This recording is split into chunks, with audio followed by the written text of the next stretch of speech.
Alrighty, welcome back everybody to our latest severe weather coverage. Hope everybody's having a good afternoon thus far. We are going live right off the bat with a couple of tornado warnings that have just been issued in the last few minutes here in Oklahoma, as we are expecting the potential today for a severe weather outbreak across parts of the Central Plains and as well as the lower Midwest. We are going to begin with our most northern tornado warning right now. This is back up near Stigler and Whitefield in Oklahoma, heading in the direction of Fort Smith, Sally Saw, and as well as Mudrow. We actually have a stronger area of rotation developing right now, right along Highway 2, and this is going to be coming up into Stigler, Oklahoma over the next few minutes, also approaching Highway 82 and Highway 9. So if you are in this tornado warning, you definitely got to be in your safe place, away from windows, and on the lowest floor possible. We do have a pretty strong area of rotation right now that is currently tracking to the northeast, and it will eventually go towards Keota, Sally Saw, and as well as Fort Smith. This is an area of rotation that is embedded in a line of thunderstorms. We have this entire line right now that is all pushing in the direction of Fort Smith. So I would anticipate at the minimum here over the next hour, at least some scattered to numerous damaging winds around 60 miles per hour and the potential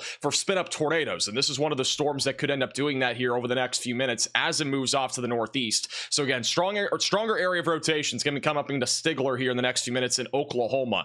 Further down to the south, we also have another tornado warning back down near Clayton. This rotation was honestly pretty strong a few minutes ago. It has gotten broader over our last few scans, but we'll have to keep an eye on this other area of rotation that's trying to develop just to the south of 144. This is fairly rural areas of southeastern Oklahoma coming up on 144 just south of Albion, where I would not rule out a brief tornado out of one of these storms as this area continues to move to the northeast. And once again, we are dealing with an entire line of thunderstorms that is all moving in the direction of western Arkansas. So we are expecting the threat out of this line to be damaging winds around 60 to even 75 miles per hour, in addition to some embedded tornadoes in this line of thunderstorms. And I honestly wouldn't even rule out a strong tornado out of one of these storms as well. Back over off to the north of Stigler, back up near I-40, we also had an area of rotation that was tornado warning near Chicotah, but that tornado warning was only issued for about 5 minutes and it's already been canceled. So we no longer have a tornado warning here back over near Warner, but we do have a broad area of rotation that we will have to keep an eye on as that tracks up towards Warner,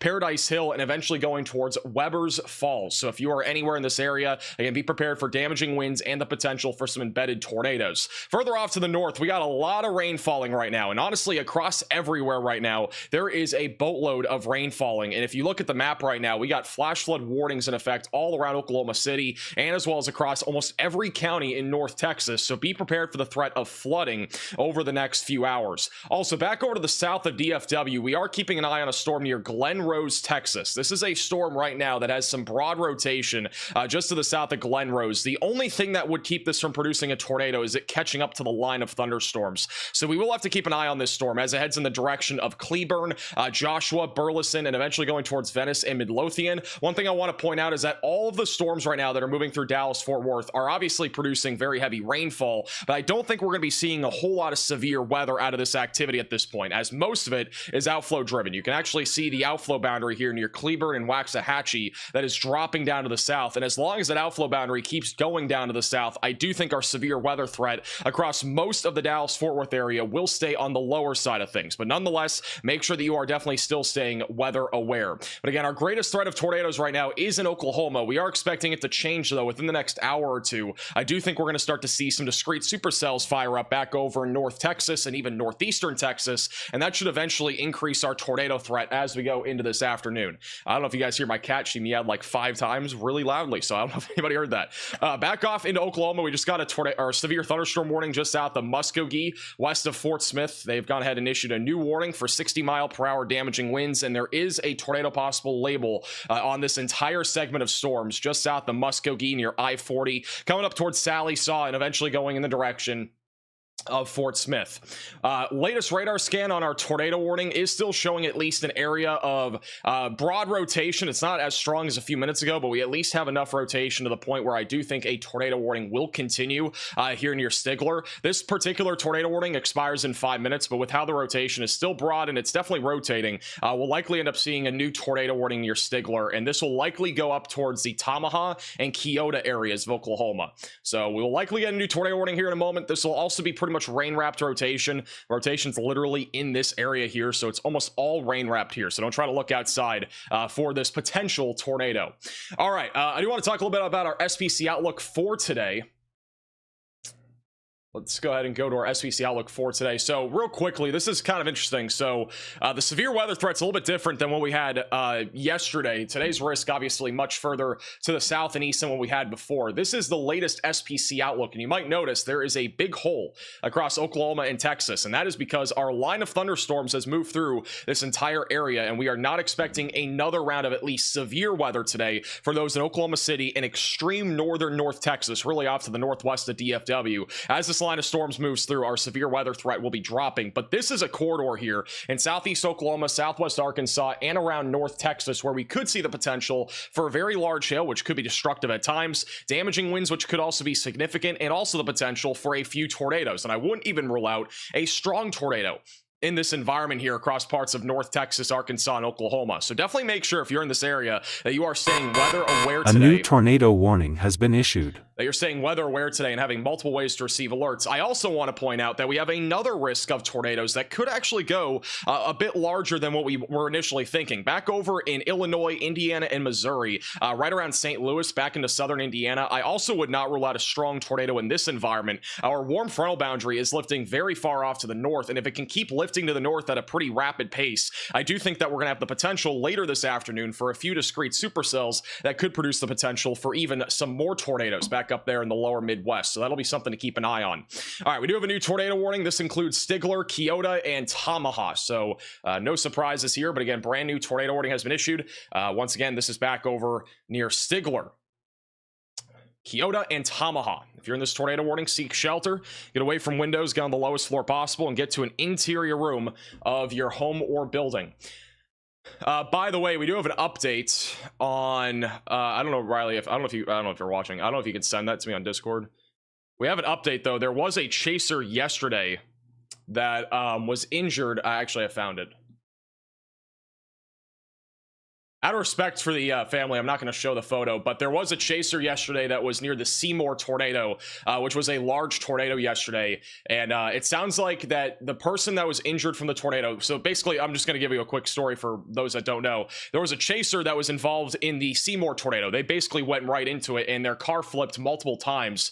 And they went to the hospital last night. And according to Devin, I don't know how to say his last name, but Hook Chasers on Twitter, they said they spoke to his parents this morning after waiting for them at the hospital last night, and so far there are 2 broken ribs and stitches on the lips and tongue with a small concussion, and he'll continue to reach out for updates over the next couple of days. So yesterday there was a large chaser convergence back over near Seymour, Texas, and unfortunately it sounds like one chaser unfortunately was injured in that tornado.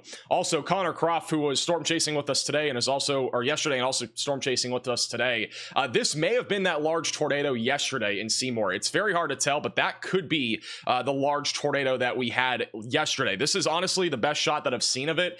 We had pretty major damage there back over in the Seymour area, and that looks to me like a pretty large tornado, but again, it might not be. It's very hard to tell with it being rain wrapped, but this is more contrasted, but we do think that this was the large tornado that impacted the Seymour area. But hopefully that storm chaser is able to recover fast. He is pretty young as well. I don't know his age or anything, but at least from what I've seen, he is a pretty young storm chaser, but hopefully he is okay and makes a really quick recovery, because that was pretty scary. We heard about it last night on last night's live stream, so just an update again from what happened yesterday. That's not a chaser, by the way, that we use. It's just a storm chaser. Again, there's a lot of chasers. There's more than just the ones we use. There's hundreds out there. There was literally hundreds of chasers yesterday, but not all of them do live stuff. So. All right, I do want to quickly go over also, once again, if you're just tuning in, we do have multiple tornado warnings in Oklahoma. This is the one near Stigler. The other one actually just got canceled, so we are back down to 1 tornado warning, and that is for Stigler, Whitefield, Keota, and Tamaha. We do have a little update for our tornado watch for today. You might have noticed if you are in DFW, you did not get a notification for a tornado watch, and that is for a reason. You are not included in a tornado watch if you are in Dallas-Fort Worth. This includes areas just east of DFW, including Greenville, Forney, Gun Barrel City, Tyler, Texas, Marshall, Texas, Mount Pleasant, and Texarkana, and then also through Hot Springs, Russellville, and Fort Smith in Arkansas, and McAllister in Oklahoma.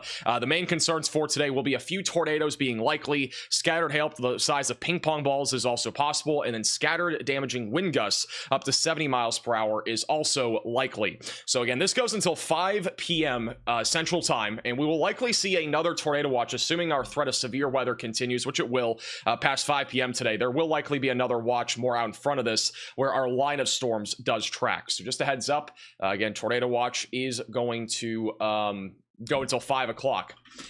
Let's go through the future radar as well while we have a second. Pull up the future radar here. Also, I'm going to show you guys NATOcast too, just in case you guys are curious. NATOcast is an experimental tool for tornado probabilities, which is kind of an interesting thing today. This is your future radar though for today. So again, we are going to be watching over the next hour or two for this line of storms to continue pushing east, and I do think that we'll at least get a couple of discrete supercells that have formed out in front of that line of storms, which should produce a more significant and robust threat for strong tornadoes and very large hail, assuming that these storms fire off, which they should within the next hour or two. Eventually by 3 to 4 o'clock, this will all be for the most part linear, but we should still have a few discrete supercells out there that produce the potential for maybe even some strong tornadoes, but at the bare minimum, some large to very large hail and damaging winds.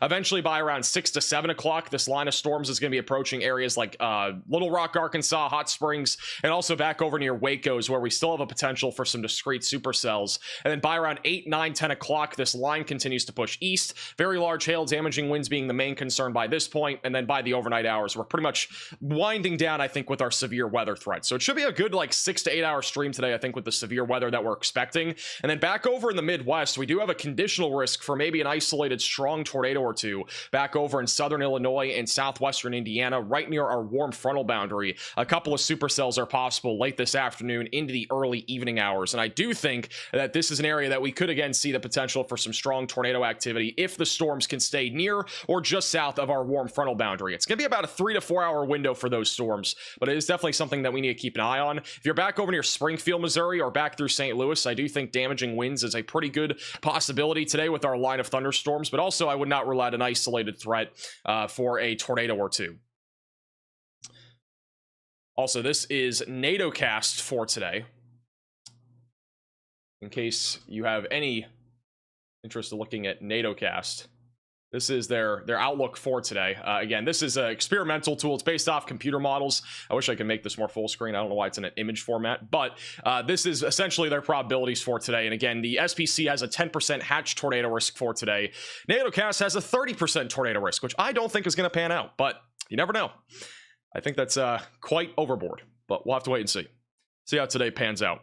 But obviously that would be down here in southeastern Oklahoma. And let me pull up our tornado risk as well for today. How's East Dallas looking? Got a lot of storms out there. Nothing severe as of right now in North Texas. We do have actually one severe warning just east of Paris, but not in Texas. We need to keep an eye on this right here, south of Cleburne. This could actually become tornadic at some point in the near future. We actually have rotation on this going towards Whitney, Blum, and Itasca, if I'm saying the name right, near Hillsboro, Texas. There's actually a mezzo on this, and Connor Croft, bottom left of your screen, is heading in that direction, so we'll keep an eye on him. This is a storm that is ahead of our line, and this would be something that is able to produce the potential for a strong tornado. So we need to keep an eye on this. It is out in front of our line of storms, and it definitely could become tornadic in the near future. So again, that's near Meridian, Texas right now. It's heading off to the northeast. It will be heading in the direction of Waxahachie and Cleburne. The one thing that would save areas like Waxahachie and Cleburne from tornadoes would be this outflow boundary that is currently going down to the south. That will kind of keep things a bit more stable off to the north of that outflow. So if you're anywhere north of this outflow boundary, it will be a bit more stable here over the next hour or two. And it should stay that way, honestly, for most of the day.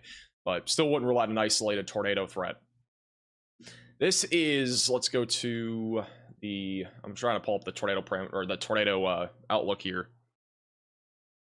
Also, we just got another mesoscale discussion.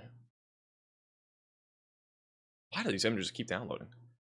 PJ, whenever you send me those mesoscale discussions, can you just send me the Twitter link? I don't know why it keeps trying to download images on here. This is our tornado outlook for today. So again, strong tornadoes are a possibility, mainly south and east of Dallas-Fort Worth, back over near Paris, Texas, Longview, Texarkana. Those are the areas where strong tornadoes are going to be a possibility.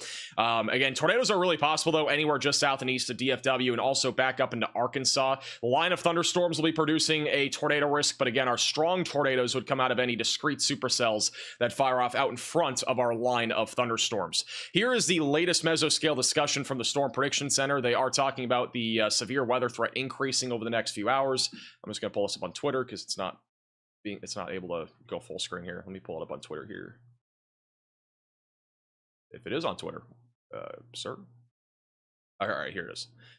So here's your latest mesoscale discussion. This is mainly south and east of Dallas and Fort Worth. The severe weather potential will increase over the next 1 to 2 hours. All severe hazards are possible, and a new tornado watch is likely.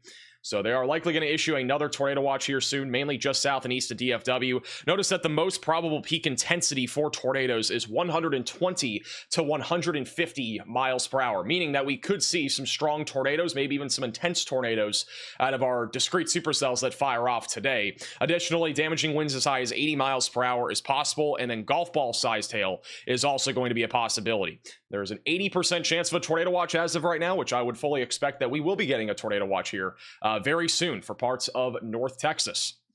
So be ready for that. All right, we still have a tornado warning back over near Stigler in Oklahoma. Area of rotation right now is, again, just over Stigler. It's going to be moving to the east-northeast, coming up on Tomahawk, Keota, eventually going towards Sallisaw. And again, in the long term, this storm will be trying to track in the direction of Fort Smith. So if you're in the Fort Smith area, just a heads up, we are expecting the threat of at least some damaging winds. And we might even see a tornado threat come into your area here within the next hour. Rotations again moving off to the east-northeast. Also, this is Connor Croft. This is just south of DFW for reference. You can actually see the clouds actually kind of look cool here. This is near our outflow boundary. What you're looking at right now is actually the leading edge of our outflow boundary. So Connor's right here on the bottom right of your screen. This here is your outflow boundary, and that's pushing down to the south. That's actually kind of a little cool view here of our outflow boundary, which again usually produces gusty winds, can also initiate more storm activity. And he's heading in the direction of a storm that is beginning to rotate near Meridian, Texas. Ooh, this thing might be trying to produce down Near there. Whitney. They probably need the tornado warn this thing down there, guys. I do think we'll get a tornado warning here at any moment here in Texas. They probably need the tornado warn this.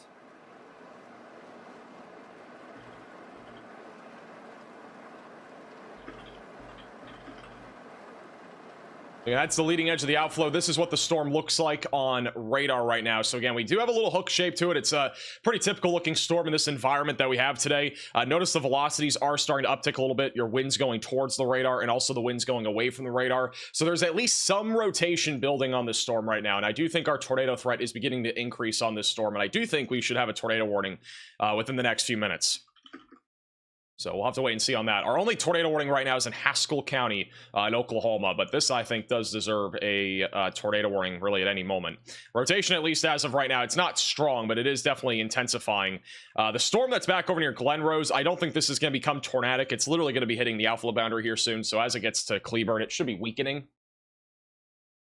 Once again, this storm is tracking northeast. It has probably about an hour, maybe 45 minutes to produce a tornado threat before it hits that outflow boundary, which means it will be eventually going towards a more stable environment, which is a good thing. Again, it would be going into an environment where tornadoes really do not thrive. Back over in Oklahoma, we have an entire line of thunderstorms moving through the eastern half of the state right now. Once again, damaging winds being the main concern here. There is also a potential for a couple of tornadoes as this moves towards Fort Smith. Once again, strongest rotations over Stigler, Oklahoma right now. No tornado actively happening, but the rotation is strong enough to the point where we could get a spin-up tornado going towards the Robert S. Kerr Reservoir, and it will eventually go towards Sallisaw and Muldrow in eastern Oklahoma. And then south of Tulsa, near Muskogee, we do have a little broad area of rotation moving to the north-northeast. I don't think this thing's going to produce a tornado anytime soon, but it is something we need to keep an eye on for maybe a brief spin-up tornado. The good news about our environment here in eastern Oklahoma is that strong tornadoes are probably not going to happen. I think it'll be mostly just weak embedded tornadoes in our line of thunderstorms, but we'll have to keep an eye on it just in case something changes here in the next hour. Thank you, Brandon, for the $10 super chat. Congratulations again, Max, for being so soon a real registered meteorologist. I'm not really registered. It's just called getting a degree. It's called getting a meteorology degree. But I do appreciate it. Also says, sometimes don't comment, but never miss a tornado on live stream. You're always spot on, my opinion. Thanks for all you do. I appreciate that. Thank you for the super chat as well. I don't know why Connor's stream keeps freezing. Let me do this. All right, we'll just do that. Hey, Little Rock, for becoming a member. Welcome to the Velocities. Also, shout out to Jason with the $5 super chat. My friend, informant with eyes on the sky. Paul's Valley, Oklahoma's about to have. Yeah, I mean, stay safe. There's a lot of rain falling. Again, flooding is becoming a pretty big concern. It's not just in Oklahoma, too. Again, if I take off the radar here, we have flash flood warnings literally everywhere in North Texas right now. I mean, it's almost every county in North Texas that has a flash flood warning, and many of these are observed flash flooding as well. And we also have flash flood warnings in Oklahoma. Some of the most recent reports that we are getting is that there is street flooding near Honey Street and 10th Street in Bridgeport, which is in Bridgeport, Texas. And then in Chico, Texas, there's also flooding on the road of FM 1810 and Wise County Road at 1340 east of Chico. On the north side of Dallas, there's also water covering Inwood Road between Loop 12 and I-635 in North Dallas. Unfortunately, flooding in Dallas is honestly pretty common, so this should not become much of a surprise, but drainage has always been kind of a problem there. And then lastly, back over in Wiley, Texas, there's a road closure due to flooding at Highway 78 and Century Way. So give yourself some extra time on the roadways if you do have any plans on traveling this morning, or it's not even the morning, it's the afternoon here across North Texas. Lastly, Prosper, Texas, also a road closure due to flooding at Coit Road and Lewis Canyon Road. We also had a 68-mile-per-hour wind gust this morning back over at the Dallas Tollway at Highway 428, which would have come out of this line of thunderstorms, which is now more than anything just strong, not really severe, pushing into Sulphur Springs, Texas, right along I-20 near Cleburne and Waxahachie. I'm still a little surprised we don't have a tornado warning yet. The rotation here near Whitney has definitely been on the uptrend here in the last 20 minutes or so. Here just south of Dallas-Fort Worth. I do think we'll get a tornado warning on this at some point here soon, if I had to guess. Also, shout out to Rosalind for the PayPal donation. I appreciate that. Let me see if there's any chasers down here. I'm going to quickly check. I know Connor's coming up on this. He's bottom left of your screen. He's coming up on this right now. Okay, we actually have one chaser, but he's not live. He's going to be on this, so we'll keep an eye on him. He might post some Twitter stuff. Hey, I wouldn't be surprised if this thing had at least some sort of rotating wall cloud or something, because we definitely have an uptick of rotation here. This is once again a discrete supercell heading up in the direction of Blum and as well as Itasca, just outside of Hillsboro. So if you're anywhere in this area, definitely stay weather aware. I do think a tornado warning could be issued here soon, as long as it can stay south of our outflow boundary. Back up in Oklahoma, we still have a tornado warning for Stigler. The rotation on the last few scans has gotten weaker and broader. It's a large, broad area of rotation where we could still see a spin-up tornado going towards Tamaha and Kyoto. The storm's moving northeast at about 25 miles per hour. So it's not a very fast-moving storm, but a tornado does remain possible. Hey, Eugene, for the super chat. What about Fayetteville, Arkansas? I don't think we're going to see a whole lot in Fayetteville, to be honest. I think more than anything, it'll be damaging winds if you get anything. The northern extent of this line is definitely weaker, but I do think at least damaging winds will be your main concern. If for some reason we can start to see this thing bow out more, which it's been bowing out near Stigler, if this line can stay bowed out, I do think we could get an embedded tornado on the northern side of this line. So that'll be something to keep an eye on as it continues to move to the east and northeast.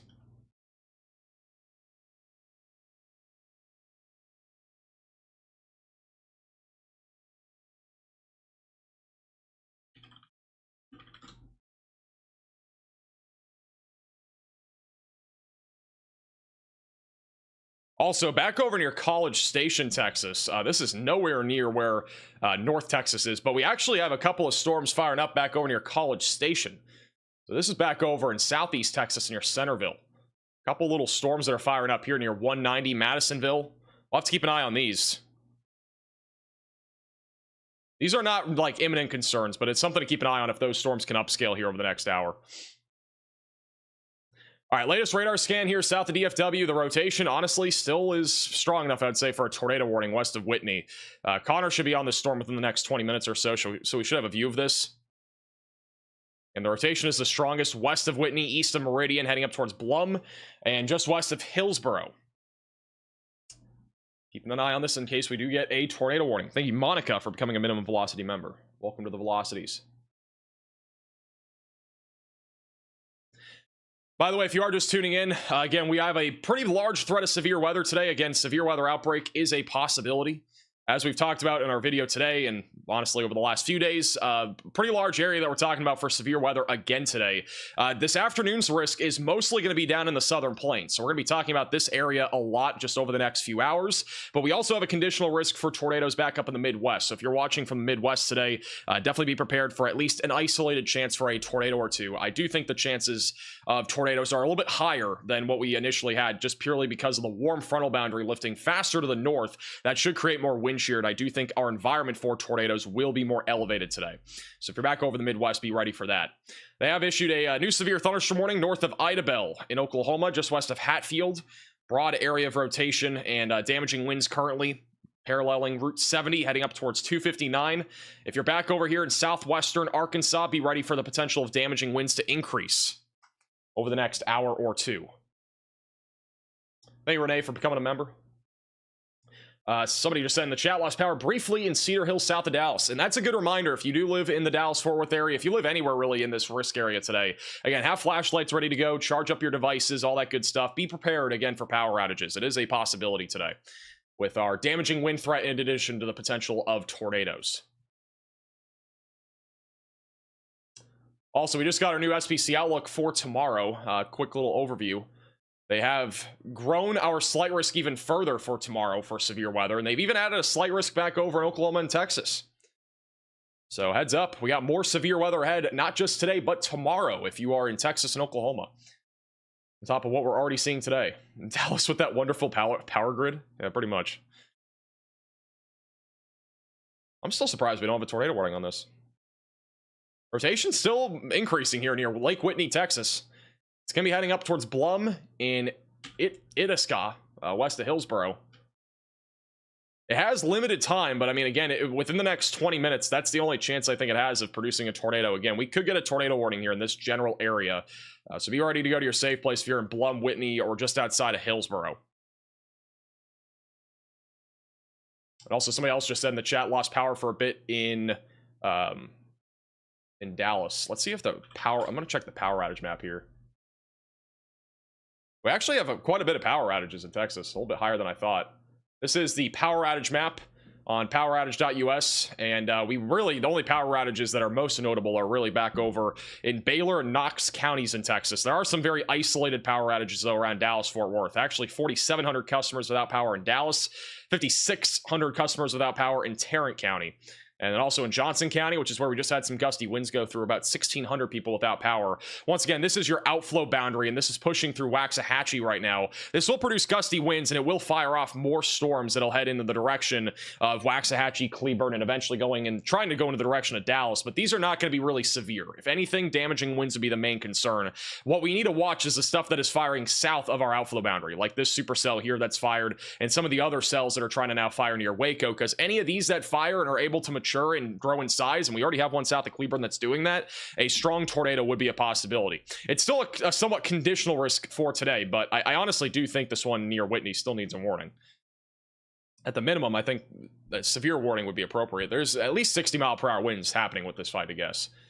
Connor is now going towards the storm, bottom left of your screen. He's near Itasca, if I'm saying the name right, just west of, going towards the west side of Hillsboro to intercept this storm. So we'll be keeping a very close eye on him on the bottom left of your screen. Corey Gherkin, bottom middle of your screen, is currently heading through the Dallas-Fort Worth area. That is a view from the DFW area. He's currently in Fort Worth. This is what the storm right now, just off to the west of Hillsboro, looks like. Again, he's about 10-15 miles off to the northeast of it, but we're at least getting a distant view of what it looks like. It's very cloudy out there. This is not like, the last few days where we've had at least some more sunshine that's grown instability. It is fairly cloudy across most of Texas today.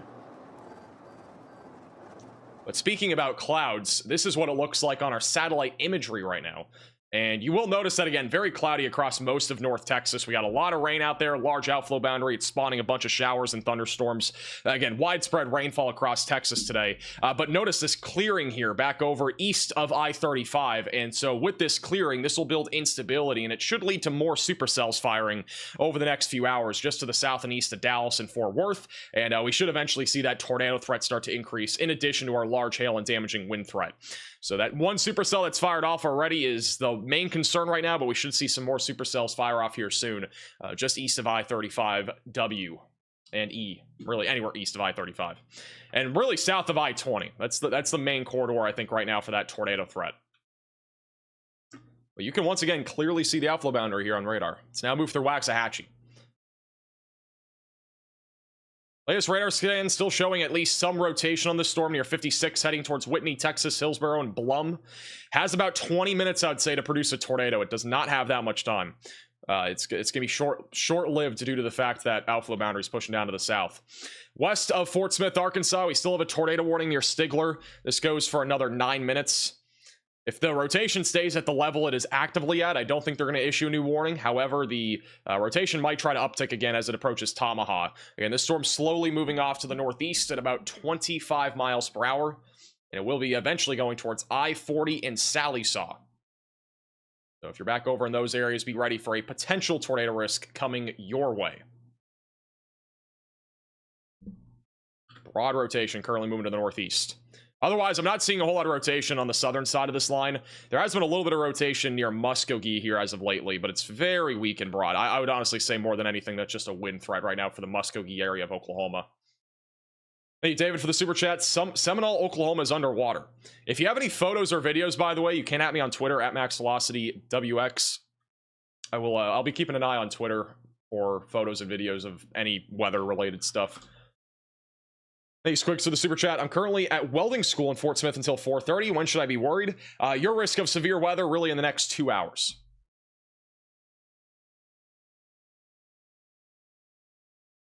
This is from Falcon Storm Chasing, who's on Twitter. This is on the storm currently near Whitney, Texas. That's what it looks like. He also mentioned that there's a lightning. I don't know what word he used. Basically, a lot of lightning with this storm, but this is what the supercell looks like. Not seeing a definitive wall cloud as of right now, or anything really rotating. A bit more of a zoomed in view. Maybe something back there. Looks like a little bit of scud cloud. Again, that's back over in Whitney. A lightning barrage is what he called it. Back over here in Whitney. Actually, you can see the lightning. It has upticked a lot here in the last few minutes. A lot of lightning here in the last few minutes near Lake Whitney.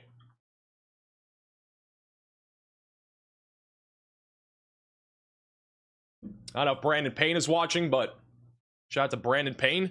He got accepted into OUW.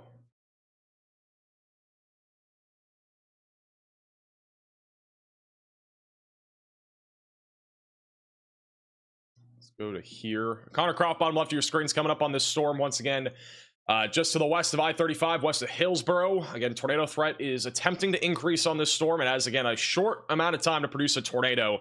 The one near Whitney actually looks more concerning. The one south of Whitney, that one's developing a meso pretty quickly. It's a really small storm here, but this thing is rapidly beginning to rotate here just south of 22. Let's go over to the Echo Tops here. This storm's only 43,000 feet tall, but it is growing fast, and this one could get tornado warned at any moment just off to the west of West Texas. I'm not even kidding, just west of West Texas, southwest of Hillsborough. The other storm near Whitney is 47,000 feet tall, so that one's at least a little bit more sizable. We definitely have at least some broad rotation south of Whitney. So we, again, I think really any of these storms could get tornado warned at any time. Definitely not far from it.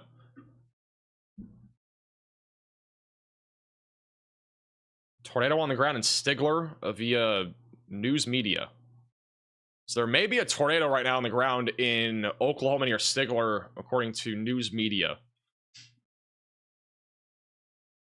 So if you were in Stigler, just northeast of Stigler, again, that would be where our tornado would be located. It would probably be a weak tornado somewhere in one of these two areas, coming up towards Tamaha near Highway 9, eventually going towards Keota and the Robert S. Kerr Reservoir. So again, tornado may be in progress right now east and northeast of Stigler.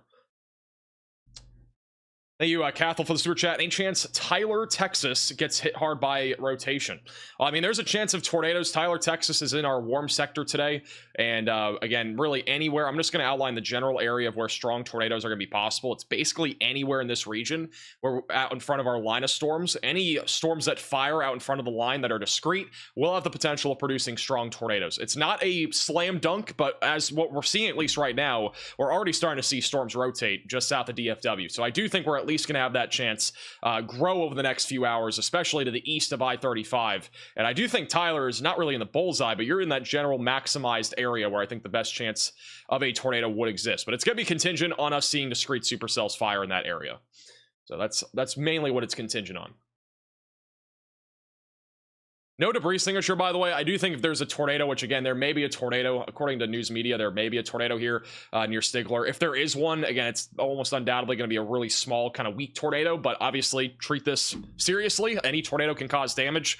I highly doubt, though, that we're going to really see a whole lot of a debris signature on this. The velocities are very weak overall, so it's probably a spin-up tornado in here. This is what we would typically see out of a QLCS situation, which again is near Garland, Oklahoma, coming up on Tamaha and Red Hill. We also have a little bit of rotation developing near McCurtain, so we might get a warning on this at some point here soon. Actually, latest scan showing a little bit more of a area of convergence near Iron Bridge, coming up on Cartersville, going towards Cowlington, Tucker, Ward, and Stony Point, and eventually going towards Spiro, Oklahoma. Hey, Rachel, for the super chat, congratulations on graduating. I'm stuck in Gainesville today. Do you think it's going to get bad later? I don't think so. I'm going to be honest. I think North Texas is not looking terrible. I think it's really going to be this area that has the worst threat in North Texas specifically, because our line of storms is kind of going to limit the threat, I think, for most of the Dallas-Fort Worth area.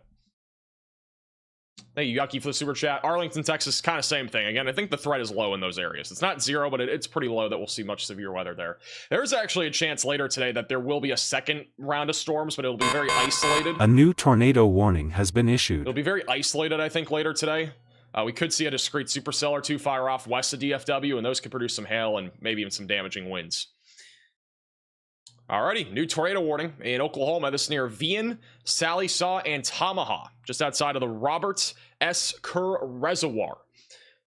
If you are in this tornado warning, seek shelter, get away from windows, and get on the lowest floor possible. Again, there may have been a tornado a few moments ago, according to news media, and if we have a tornado, it will be coming up into Tamaha over the next few minutes and eventually approaching I-40. Thank you, Rick, for the super chat. Hope you're doing well, and congrats on graduating. I can't wait to get to OU and start working towards my degree. That's awesome. I appreciate that. Thank you. Also, huge shout out to Roz, Renee, Brooke for becoming members. Thank you, Petaway, for becoming, or for the super chat, and also thank you, Monica, for becoming a member.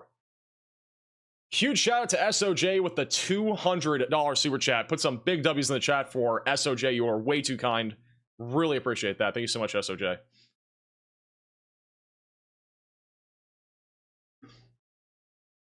I think we're going to get a tornado warning here in a moment on the southern storm heading up towards Muldrow. It's not a really strong area of rotation when it comes to our velocities. Like, this wouldn't produce a strong tornado, but I do think that there is a potential for at least a tornado with this storm as it moves in the direction of Highway 9 and Highway 59 just west of Spiro. So a new tornado warning could get issued here in the next few minutes in this general area heading towards Fort Smith, Arkansas.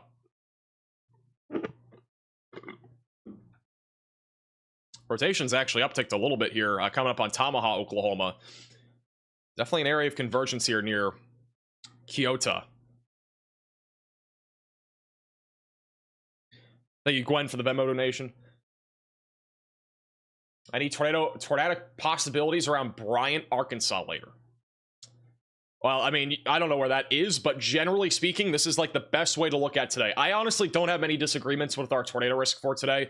I think across the board, this is like a perfect tornado outlook. So if you're anywhere in the yellow hatched area, which is in Texas or southwest Arkansas or southeast Oklahoma, I think this is very accurate. I think that's where we could have some strong tornadoes. If you're in the 5% tornado risk, this is where we could still see a few tornadoes, both around Little Rock, north of Austin and just south of Dallas, and then also back over near St. Louis and southwest of Indianapolis. And then our 2% tornado risk is where there's an isolated chance for a tornado or two. I have no disagreements with today's outlook. I'm going to be honest, like, I think this is actually very accurate to what we'll probably see today. I really cannot drop a better tornado outlook. So I think generally speaking, it's actually a pretty fair outlook for today. Supa asks about Sulphur Springs. I have 400 people on job site. When should we be clear? Well, Sulphur Springs is not far from seeing storms. You're pretty much seeing them here over the next half hour. Within about an hour and a half or so, you should be clear there. Again, it's just gonna be a lot of rain after that, but a lot of lightning in the area for right now. Not really expecting a whole lot of severe weather there. Back over near Whitney, Texas, we still have a couple of discrete cells that have fired off. Neither of these are currently producing a tornado, but we do at least have some mid to low level rotation. Again, a tornado risk will exist with these storms if they can organize. Again, our outflow boundary is quickly pushing south, so we have a very short window for these storms to produce a tornado. But if you're back over near Blum, Itasca, Hillsborough, or Whitney, again, make sure that you are staying vigilant and weather aware.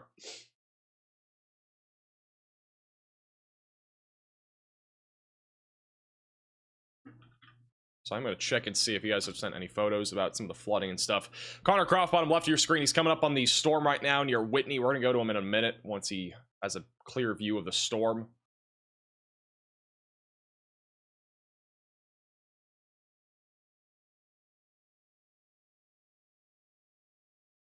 I'm not seeing any photos as of now.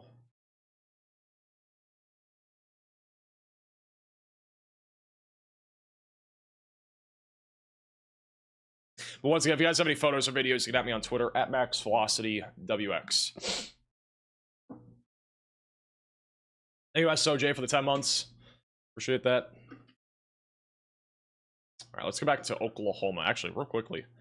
Over near Brownwood, Texas, we actually got a special weather statement over here. Gusty winds and some small hail are possible. Nothing crazy, but a little elevated storm out there that's not really much of a tornado concern. We are back down to 1 tornado warning, which is the same storm that was tornado warning before. Rotation has intensified a little bit here over the last couple of minutes, coming up into Tamaha, Oklahoma. It will be approaching I-40 near Vian and Sallisaw near Robert S. Kerr Reservoir. So again, possible tornado right now moving northeast towards I-40. You need to be in your safe place if you're in that tornado warning. I think we'll get a tornado warning here in a few moments going towards Fort Coffee, Spiro, and Gans. That rotation's also been intensifying.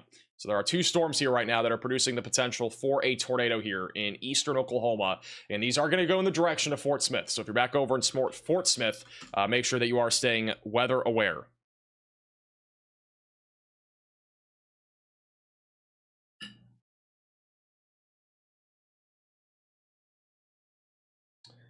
We have a report of a rotating wall cloud near Whitney, Texas. Let's go to Connor. He's on this.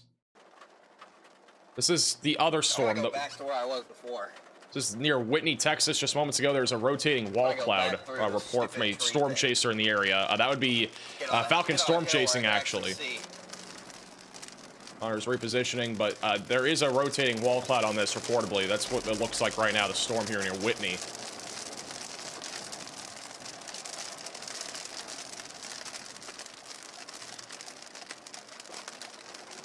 Gosh, my windshield's fogging up and everything else.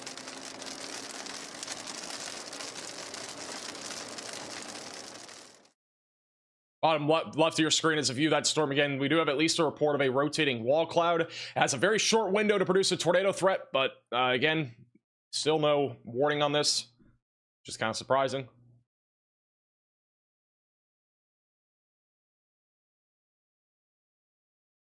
Also, look at this right here. What the heck happened here? This is not going on now, but look at what happened near Cleburne. This is kind of a weird little radar signature near Cleburne a few minutes ago. Almost a little area of rotation that tried to, I mean, not really rotation, but definitely a downburst area of wind that happened briefly near Cleburne. We might have had a little microburst happen. It's possible. Back over on the northwest side of Cleburne. That is a weird little radar signature. That's behind our outflow, so the chances of a tornado are extremely low there, but that's pretty interesting. Let's go back to Connor. He still has a view here of this storm. Again, report of a rotating wall cloud moments ago near Whitney. This would be the most northwestern storm, which is the one that Connor's coming up on right now. You can kind of see it behind the trees.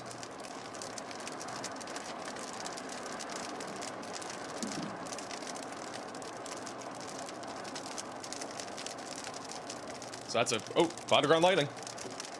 That is also a threat today.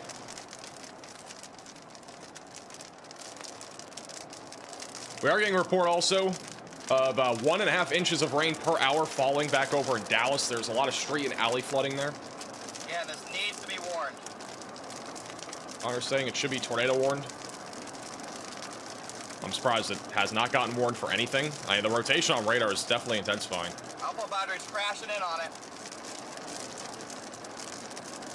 Has a short window to produce a tornado, but it is possible that it does.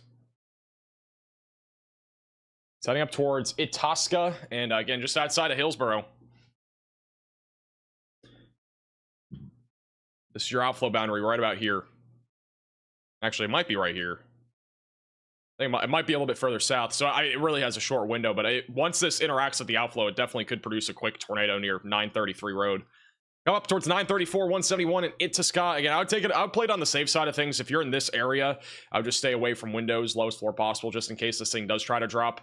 You know, a little surprised that we don't have a tornado warning on it. I know it's a really short window, but I mean, we could definitely get a tornado out of this, especially with the outflow boundary interaction that could come out of it. Also, just southwest of Hillsborough, this storm's rotating too. This one could have a wall cloud that's rotating. Again, the rotation's definitely stronger on the one near Live Oak Resorts. But this one's also trying to rotate, heading up towards Hillsborough, Texas. Another huge shout out to SOJ with another $100 super chat. Huge W's in the chat for SOJ. You are way too kind. Thank you so much. I really appreciate that. Also, thank you, Holly, for the super chat. Lone Oak, Oklahoma thoughts. Let me look where that is. Yeah, I think Fort Smith right now, your main concern is going to be damaging winds. I wouldn't rule out an isolated tornado, especially out of the line of storms that's coming your way right now. And the line of storms is quickly pushing in your direction. Could get a spin-up tornado. Again, we have stronger rotation developing just south of Wien. And also near Kyoto, we have rotation. There's two areas of rotation here. So either of these could produce a potential tornado threat. I think the one near Tamaha, though, definitely looks more concerning. That one's actually intensified quite a bit over the last few minutes. We definitely could have a tornado at any time. It's going to be coming up on the town of Tamaha, and then McKee, Wien, and Sally Sar on the path of this. Also, shout out to Leah with the $50 super chat. W's in the chat for Leah. Appreciate that. Watching from Burleson, Texas. Congratulations on your degree. I appreciate that. I have not officially graduated, by the way. I do graduate in like, I don't know, 5, 6, 7 days sometime in that time frame. So, I mean, I'm basically a meteorologist, almost. Meteorologist, max velocity. Thank you, Holly, for the super chat. Lone Oak, Texas. I don't know if I read your message wrong. I might have read it wrong. Lone Oak, Texas is probably not going to see much. You're still under the tornado watch, but I do think the tornado watch will be canceled from these two counties here soon. You're past the line of storms and the outflow boundary, so it's going to be a lot stable, or more stable, and it's also going to be cooler back over in that general area. We have a severe thunderstorm warning in Tennessee. That's interesting. I don't even think they're in the risk of severe weather today. We got a random severe storm out here, just off to the west of Clinton. That is something. Well, if you're over there, just a heads up, we got severe weather in Tennessee now. I don't think they're even in the risk. Let's go back to Connor, who's on our rotating storm just south of, or just west of Hillsborough, Texas. That's what it kind of looks like, at least from a little bit more of a distance here.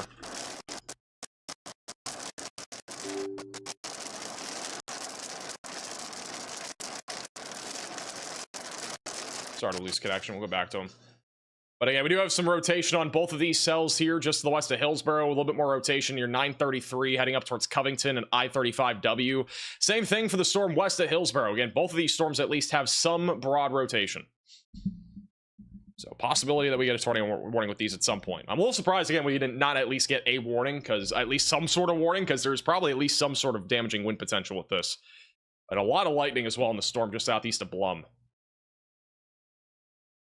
We got a hook, a little inflow. Velocities are definitely up there.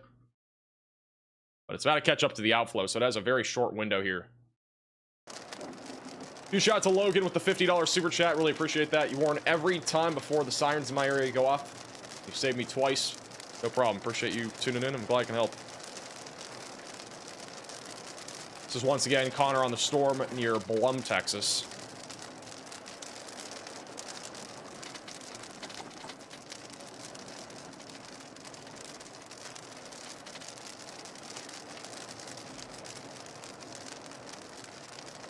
I can't tell if anything's down.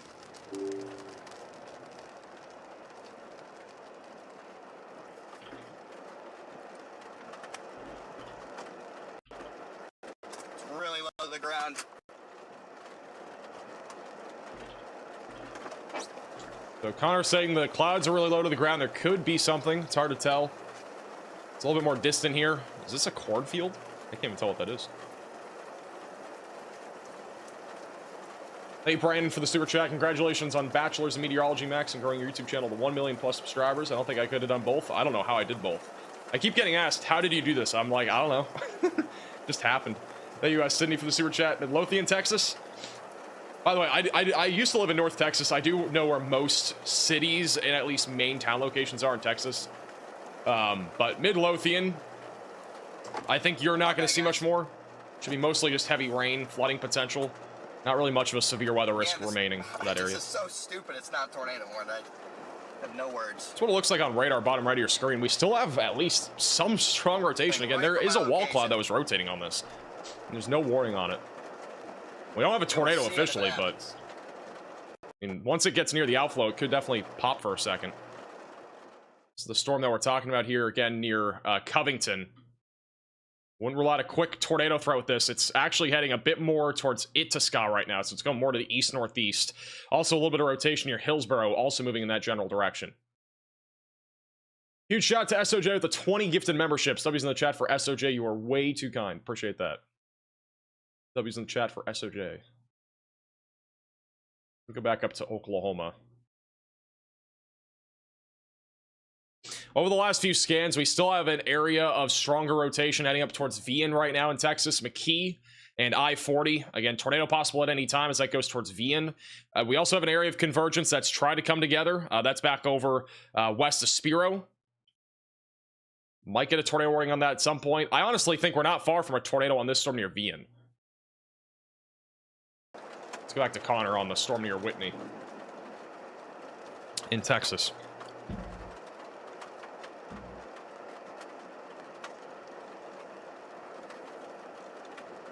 Thank you, Kevin, for becoming a minimum velocity member.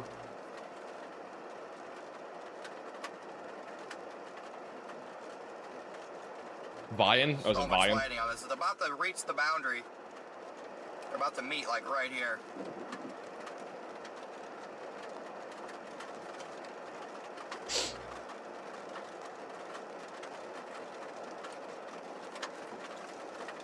Itasca, thank you. Tornado in there, but I can't tell for sure. This is a view from, this is moments ago in the storm here near where Connor is right now. This is back over in just west of Hillsborough near Whitney. This is a rotating wall cloud, according to Falcon Storm Chasing, who's on this storm near Whitney, Texas. So again, I'm still a little bit surprised we don't have a tornado warning on this, especially since this could produce a quick, at least some sort of maybe quick tornado here in the next 5 to 10 minutes as it reaches that outflow. I'm not saying it will happen, and I'm not saying it's definitely going to happen, but I do think this does deserve at least some sort of warning. Which, once again, that is this storm down here. And honestly, both of these storms look pretty good. Both of them are rotating for sure. The one near Hillsborough is definitely upticked. And this one heading up towards 171 is also rotating. I mean, both of those storms are rotating. Either of these could have tornado warnings. It's almost impossible to see anything from Connor's POV. He's a little bit further to the northeast of it. But the wall cloud will be back down in there somewhere. Even bottom left. Thank you, Lisa, for becoming a minimum velocity member. Let me see if we can get a view here. The one near Hillsborough honestly looks more concerning in the near term. But this one's right near the outflow boundary. So when it's along this outflow boundary, it could definitely produce something. It's gonna be this. If we did a tornado, it'd be basically going right towards Connor. So we'll keep an eye on him.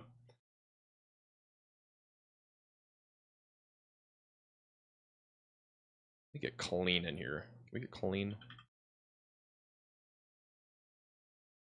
Let's put clean bottom left or bottom middle. Thank you, SOJ, for another very generous $170 super chat. You are crazy. Really appreciate that from Switzerland. You are way too kind. W's in the chat again for SOJ. He's going crazy. Like, I don't know how much that is. That's literally insane.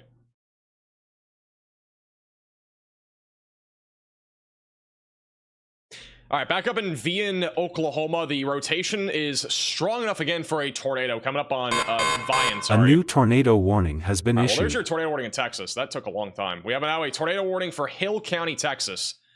Again, tornadoes possibly about to drop at any moment here. Coming up near Hillsboro, Texas. You need to be in your storm shelter, basement, closet, or bathroom. Get away from windows and on the lowest floor possible if you are in this tornado warning. Again, this is a pretty dangerous storm. I do think if we get a tornado, it could be on the stronger side of things. Velocities have definitely trended in the wrong direction here, meaning a tornado is possible at any moment. This is what the storm looks like right now. Connor Kropp is on it. Hey! So we finally got a tornado warning. Yeah, nothing's down right here that I see.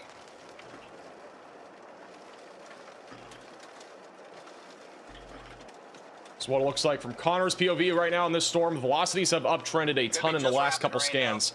Bottom right of your screen, coming up towards Lovelace, Mountain View, just on the northwest side of Hillsboro.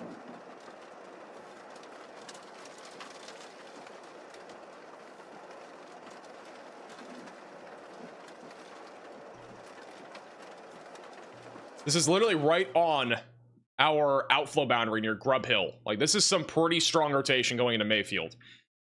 And I think the next scan, it'll probably even be stronger. This is right along our outflow boundary. And so if it can ride along the outflow, it could produce a strong tornado. Additionally, the one near Hillsboro has been on the uptrend as well. But this is definitely the more concerning storm right now, northwest of Hillsboro, coming up into Itasca and I-35W, which again, just between Grandview and Hillsboro is where our strongest area of rotation is going to be heading towards over the next few minutes. And this is the type of storm that could produce a strong tornado. So you need to be taking this seriously. Again, in Hill County, Texas. Then back over in Oklahoma, latest scan still showing a stronger area of rotation trying to develop here going towards Vian and I-40 just to the west of Sally Saw. And we may get a new tornado warning soon going towards Gans and Muldrow. We're going to have to keep an eye on that too.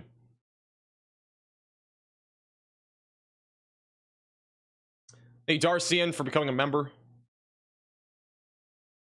Liz with the super chat says Lexington, Oklahoma is being evacuated by the Canadian River. It's flooding into nearby streets. There's been a lot of flooding. Hopefully the flooding, subsides a little bit here. But unfortunately, there's been a lot of rain in a short amount of time here over the last few days.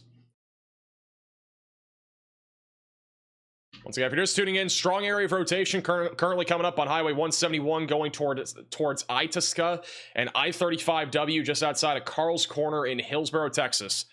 Connor Kropp, bottom left of your screen, he's in low signal right now, but he's potentially going to intercept this tornado if it's on the ground. I mean, it's literally going right towards him right now. Again, a tornado could be on the ground at any moment as this moves to the northeast.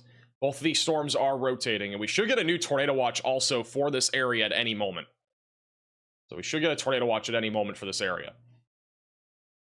Once again, this was moments ago. This was Falcon Storm Chasing on Twitter. He had a rotating wall cloud on this storm as of about 11 minutes ago. So it's a pretty decent view of the storm. It's obviously very ominous here.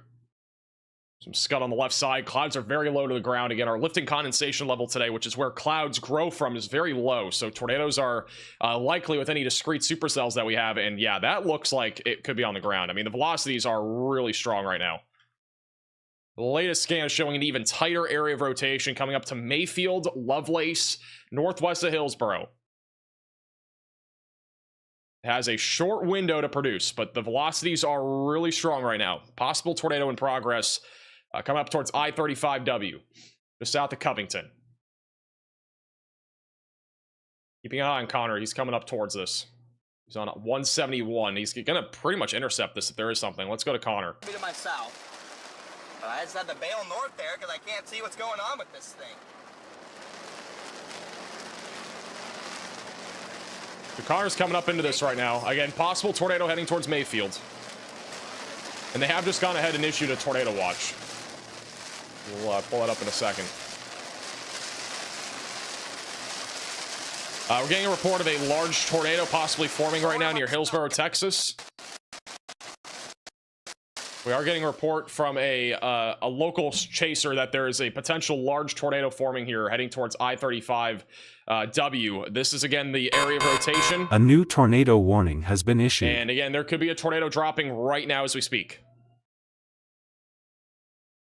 So you need to be in your storm shelter, basement, closet, or bathroom if you're northwest of Hillsborough. Again, strong tornado is likely imminent if we get one here. Velocities are very strong. We have a new tornado watch that is in effect across Texas, Louisiana, and as well as southwestern Arkansas, where there is potential, again, for a few tornadoes in addition to scattered hail and wind. So make sure that you're staying weather aware. Again, brand new tornado watch is now in effect across this entire area. A few tornadoes are likely. College Station's also included in that. All right, latest radar scan, the rotation has died down very quickly. I think what's happening here is that we likely just had maybe a quick tornado, possibly a strong one. I think it may be occluding now that we have a new supercell that's coming over top of it. And additionally, we have another area of rotation developing over Hillsborough. So this is our next concern. The outflow boundary, again, is pushing to the south. And as long as these storms can ride along the outflow or can stay south of it, the tornado threat will be elevated. So I think we may have just seen a quick tornado, if not at least a wall cloud. And we could get a new one with this near Hillsborough. We do have a new tornado warning west of Fort Smith. We've been talking about this storm for a while, and they have now just tornado warned it for Sallisaw, Muldrow, and Gans, a area of rotation right now east of Robert S. Kerr Reservoir, coming up towards I-40. That is between Fort Smith and Sallisaw. Once again, seek shelter if you're in this warning. This includes about 25,000 people. And then back over near Vian and McKee, we still have an area of rotation about to cross over I-40. So please be in your safe place if you're in that tornado warning. Going back to Connor, who's coming up on the Hillsborough hard to have your radar update every morning, storm. every 10 minutes. Yeah, that crap is that fast. He's right now on the... losing signal again. He's on right now. This is where he is located. So he's coming up towards that Hook Echo on the other storm. The other one that's northwest of Hillsborough, there's two different storms here. The one that's off here to the west may have just produced a tornado. If not, we have another potential tornado threat developing out of this other supercell near Hillsborough. But there is increasing rotation again with this storm over Hillsborough, Texas. Tornado could drop at any time. But nothing officially confirmed as of right now. There was a storm chaser that was reporting a very large wall cloud that was rapidly rotating, which would have been with our storm here just off to the west of Hillsborough a moment ago with the very strong couplet that we had, very tight couplet. And now we're watching the storm that's right over Hillsborough. Back over to Connor. Jason Blind here. Right along 171. Big circulation just to my south. Hey, Thralls for becoming a member, and Michelle. And Claire for the super chat. No shot of seeing it though.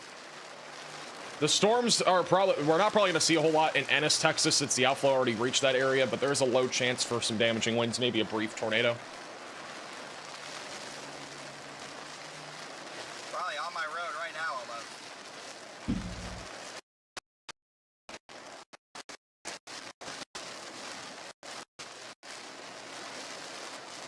Okay, I'm Connor here for a second. What am I driving through? Yeah, I'm trying to watch to my south here. I am lagging? What is lagging? My face cam? Or something can't else? Get a new radar scan. I cannot get a new radar scan. So Might be Connor lagging too. Connor has some signal issues. All right, latest radar scan. That initial area of strong rotation has occluded because of the outflow boundary. This is again our new area of rotation, which could try to drop a tornado coming up on I-35W in Carl's Corner. It's not as strong as a scan ago, but it could definitely intensify as it approaches this outflow boundary.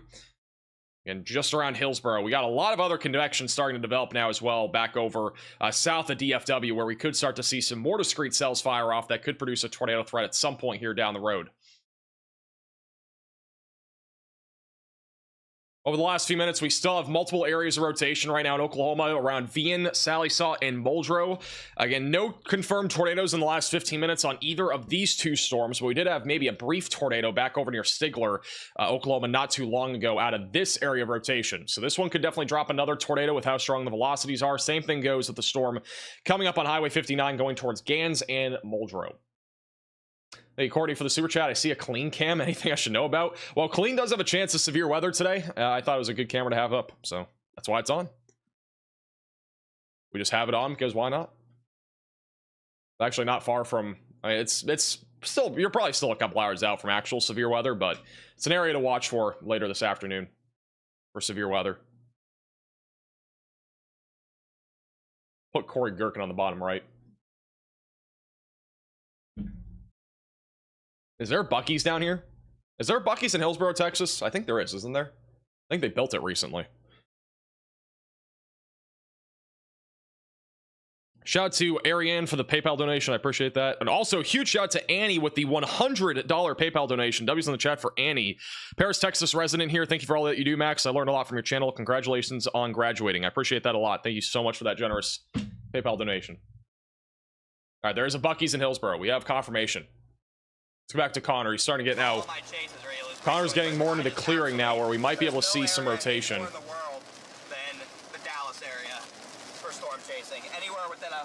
Anywhere within 200 miles of it is just hell unless you get up by the Red River. There's a lowering back in the rain, guys. That's our area of interest right there. Thank you, Luminary, for becoming a minimum velocity member.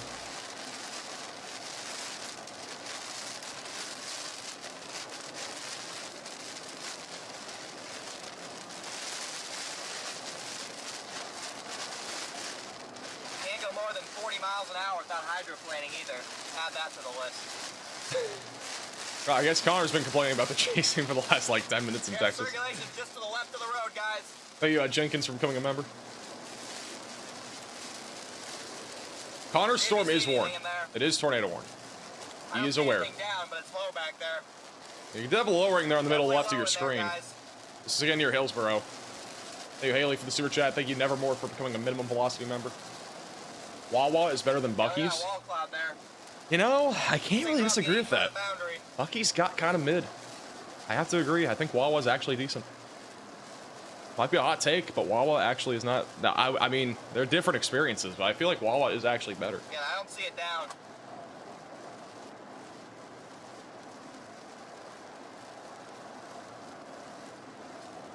Max with the L take? I mean, I'm gonna be honest, they're different, but like Wawa's, I do have Wawa more than Buc-ee's. Like, it's gotten kind of mid. Somebody said unsubbing. Oh no.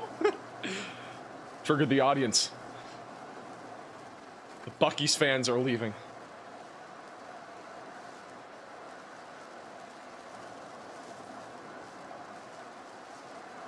I'm not sponsored, by the way, but by frickin' Wawa. Oh man.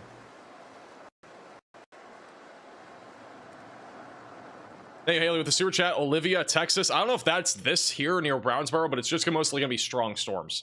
I don't expect much severe weather there. It looks like this supercell that was trying to produce a tornado just collided with our outflow boundary, so I don't know if this is even going to produce, but the clouds are still very low. Wouldn't rule out a tornado coming up towards Carl's Corner. That's where our main area of rotation is going, basically paralleling I-35E up towards Milford, Texas. So continue to stay in your safe place if you're in this tornado warning. This is, again, Connor's view of this storm. Just cross the outflow boundary.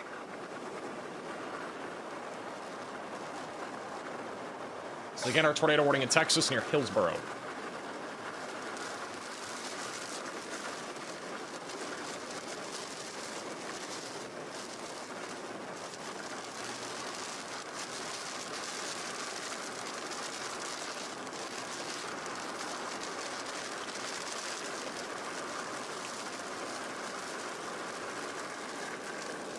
Yeah, this thing just got undercut. Just got undercut by the boundary here.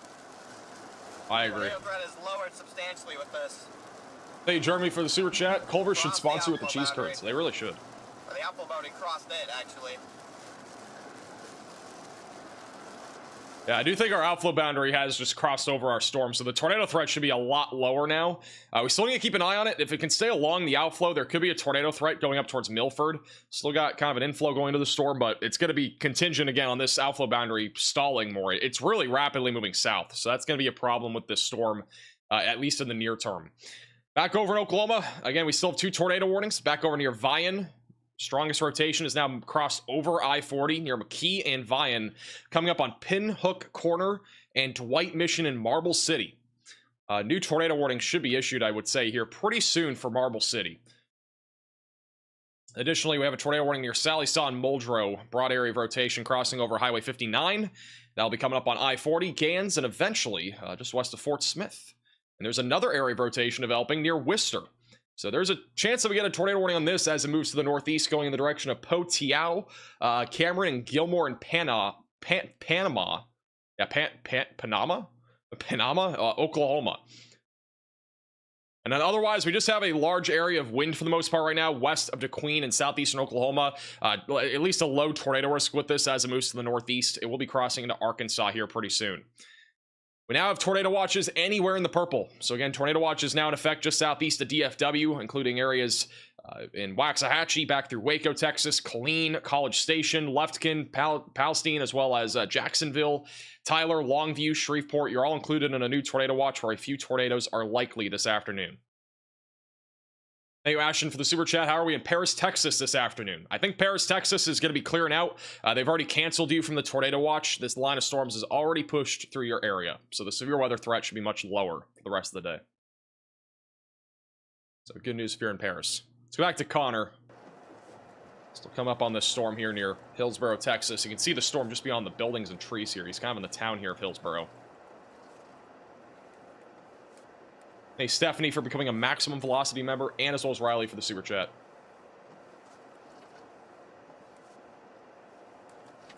Do you think there will be any tornadoes in Aledo or Weatherford? I don't think so. Look at this beautiful little town.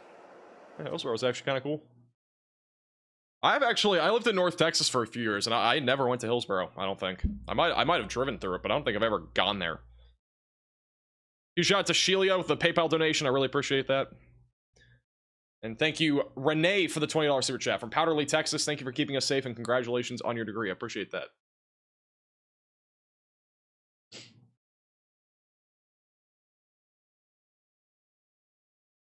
You're no longer allowed to pronounce Oklahoma town names? Excuse me?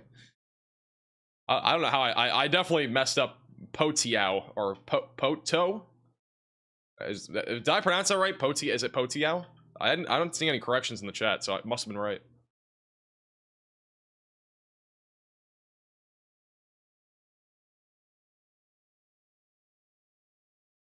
How do you pronounce Potiao, Oklahoma? It's pronounced Pochi. The emphasis is okay. on the first syllable. It's Pochi.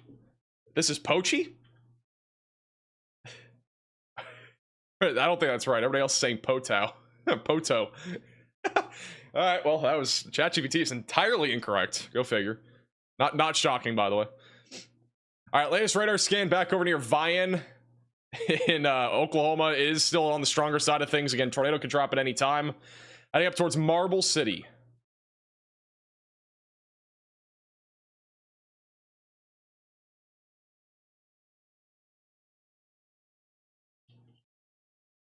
Alright, I got the pronunciation, thank you. Let's go back over to Connor. He has the view here of this supercell near Hillsborough. South, just to my north here. This is what it looks like here from Hillsborough, Texas, the leading edge of the storm.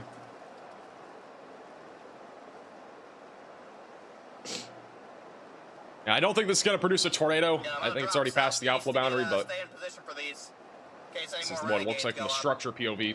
Thank you, Zach and Sweet, for becoming minimum velocity members.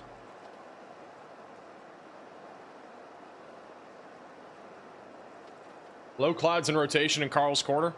Well, that's what we're looking at right now. The clouds are definitely low. I just think that we could still have some mid-level rotation. I just think the tornado threat's going to be lower because of this thing now being past the outflow boundary.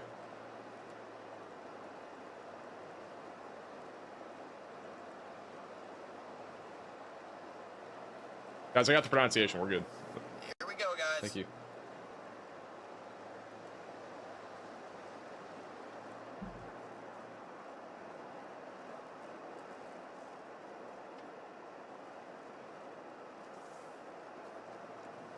Carl's Corner used to have great iron skillet. That is so random. Yeah, we're about to get crossed by the outflow boundary here. Thank you, Heather, for becoming a minimum velocity member. Look at it, it's crossing my road right here. We're gonna have to blast to stay out ahead of it. This is what's hindering our tornado threat. Yeah, Sydney, I've gone to, I'm pretty sure I went to Waco at least once. This southward moving So I think I've gone through Hillsborough before. But it was probably just on I-35. Thank you for the super chat.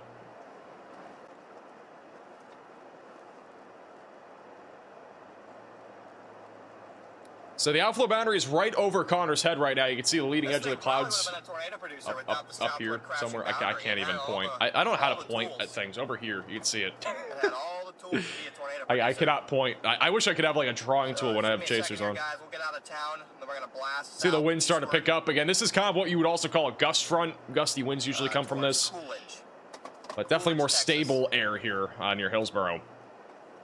They do still have a tornado warning for Carl's Corner, though. They've not canceled it. They've left the warning in place for now. Yeah, I'm going Hey, Eureka, for the becoming a member. Also, thank you, Ray, for the super chat. It's been awesome watching your channel grow. What do you think of Canton, Texas? It's a day after the 8-year anniversary of multiple violent tornadoes coming through. I'm all pretty nervous. I mean, history is history. Like, we can have tornado outbreaks on the same days, but it's more coincidental more than anything. I mean, again, we could have significant tornadoes today. I'm not super confident that we are going to have a full-blown outbreak, because we have, again, a elongated line of thunderstorms that is going to basically stabilize a lot of our environment. But anything that can form out in front of the line, like what we've seen here just north of Waco, could produce strong tornadoes. So that's what we're basically watching for right now.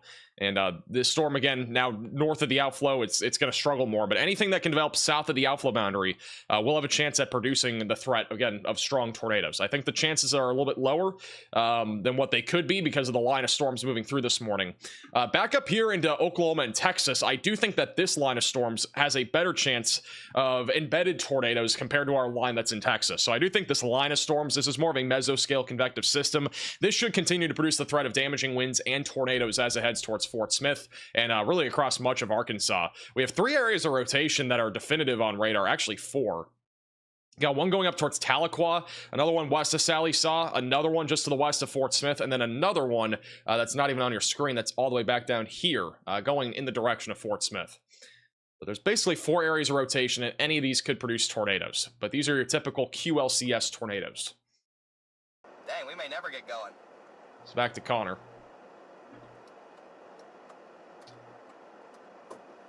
We may never. Jack asks if Sulphur, Oklahoma is out of the tornado threat. I think so. I think Sulphur's chilling. Thank you for the super chat. Let me double check where Sulphur is real quick. I'm pretty sure you're chilling. That's southern Oklahoma. Hey, we're gonna catch this one though. Actually, no. Wait, that's again, Texas. guys, right now, Crap. Where's Sulphur, I had a Oklahoma? little crash out back there because of the terrain, the radar, the. Yeah, service, Sulphur, you're so good. I do apologize. I had a little crash, and I try and stay more positive, but that just I just lost it a little bit back. Thank you to Shell for the super chat. We just got a warning in Maypole, Texas. No problem. Thank you, Kim, for becoming a moderate velocity member. Shout out to Mag with the 5 gifted memberships. To look like for Lubbock, Texas. Lubbock, Texas, probably not going to see a whole lot today aside from hailstorms. The tornado threat should stay pretty low. Again, our risk of severe weather is pretty large today. Hail and wind are the main concerns out here in Texas and western Oklahoma. This is, again, where our best chance of tornadoes is pretty much today. And then we have a conditional tornado risk back over in Illinois, Indiana, and around St. Louis for this afternoon into the early evening, where there will be a potential for a few tornadoes. I do think that a strong tornado is possible up here if our warm frontal boundary can lift to the north fast enough. I honestly think that this could actually be our main concern today, even though we have an enhanced risk in Texas. If this line of storms keeps chugging along, I do think our tornado risk in general would definitely be at least a little bit lower, because again, this line of storms is stabilizing a lot of our atmosphere across Texas. So as long as that continues, the threat, I think, honestly, in the Midwest looks more interesting. But we'll see. See how things play out. It's gonna be, a lot of nowcasting today, because again, the models were not really able to grasp this line of storms very well this morning. Good shout to Earl with the $20 super chat. This spring, the chasers have been killing it with videos. Do you think it's more because of better chasers, better tech, or more chasers in the field, or a combination of that? Well, we have a lot more chasers than we used to. I mean, we're able to use, like, we have like dozens of chasers now that we can use. Last year, we only had really a couple. Like, Connor's been with us for like 2 years. Storm Intermediate has been with us for just a little over a year. Those are our 2 longest tenured chasers that we are able to use. And then we've also been able to get more chasers like Jordan Hall, who we've had on frequently recently. You know, Corey Gherkin, Brandon Kopic, they've been great. We've had them for a while. Freddie McKinney, like there's a bunch of chasers that we've had. So, you know, generally speaking, like we just have a lot more chasers than we used to.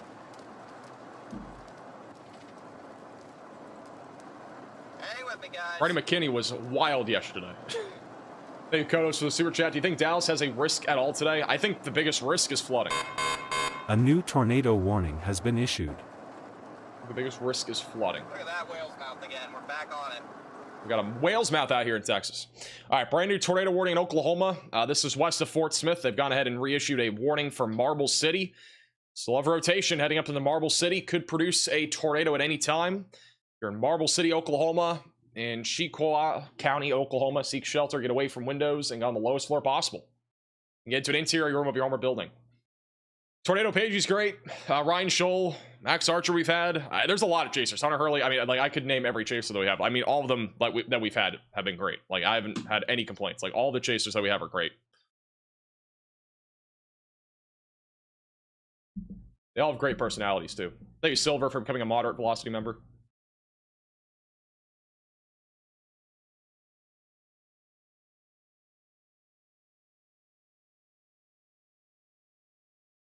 Yeah, so I know some people are thinking there might be a tornado here. Again, this tornado warning is going to be canceled. There's no way it continues. Again, this is outflow dominant, and even if you look at CC radar, this is not a tornado. That is just clear air contamination. So it's not a tornado, but this is what it looks like now. It's much more outflow dominant. You can see the clouds again, kind of stretching from the left all the way back up, curving towards where the nameplate is of Connor there. That is, again, your outflow boundary that is moving across this area, which will produce, again, gusty winds, but the tornado threat is pretty much done, and they have just canceled the tornado warning for this storm. So no longer a tornado warning for Texas. Jeff Jones is one of the most reliable people out there, but I just don't see any possible way that there's a tornado down, so. No, not on the backside. There's no RFD or anything, so I don't know. Thank you, Mister, for becoming a minimum velocity member. Shout out to Jim with the $25 super chat. Congratulations on your degree. Love your work, and it saves lives. Appreciate that. Dropping south right now. I appreciate that, Cameron. Appreciate the super chat.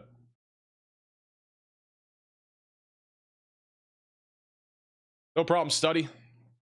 Yeah, Hillsborough, I mean, it was a close call, honestly. Like, we were very close to having a large tornado. I'm not kidding. Like, I'm not, like, I don't say that to scare people. I literally am meaning that, though. Like, we were very close to having at least a tornado that would have been strong, possibly a large one, too. There's a storm chaser that I don't think we can use, but there was a chaser that wasn't live, but they had a large, like, wall cloud that was rotating, and it very easily could have dropped something more significant. The outflow boundary moving as fast as it is really saved the area of Hillsborough, because if it was not moving fast, because again, it's dropping south very quickly. Like, if this thing stalled, it would have easily produced a tornado for probably at least a few minutes, maybe longer. But this outflow boundary dropping down to the south so fast is kind of saving a lot of this area from our most significant tornado threat. So it's pretty fascinating. Again, we've had a lot of events here in the last couple weeks in Texas that have been very reliant on our outflow boundary, in addition, not just to our outflow boundary, but also to like warm frontal boundaries and stationary frontal boundaries. And those being stalled out makes it a better chance of producing tornadoes. It's similar to what we saw in Seymour yesterday. The storm caught up to that boundary and stayed along it for a while. These storms are not able to sustain that type of environment right now. That could change over the next few hours. So that's kind of what we're waiting to see. But nonetheless, we are going to have a continuing tornado and wind risk across Oklahoma. We still have tornado warnings right now near Marble City, Sally Saw, Muldrow, and Vian. Rotation is still strong enough to produce a tornado threat. Not as much rotation southwest of Fort Smith right now, but we are keeping a close eye on it in case something does pop down there. Thank you, Bud, for becoming a member. Shout out to Robert with the $10 super chat. Thank you, Anita and Lisa, for becoming minimum velocity members.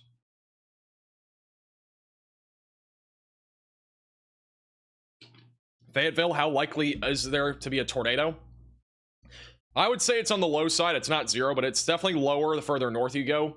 Our greatest threat for tornadoes in this line will, though, be in the Boeing segment, which is kind of bowing out right here. So our greater short-term tornado threat will be basically in this area, going in the direction of Fayetteville, but I'm not sure how long that's actually going to last. It might not be a very long-lasting tornado threat. It's been going for about an hour and a half, though, now with this Boeing segment. As long as it stays more bowing out and it doesn't really have a whole lot of convection out in front of it, I do think our tornado threat will be higher. But notice all this rain that is developing out in front of our line of storms right here.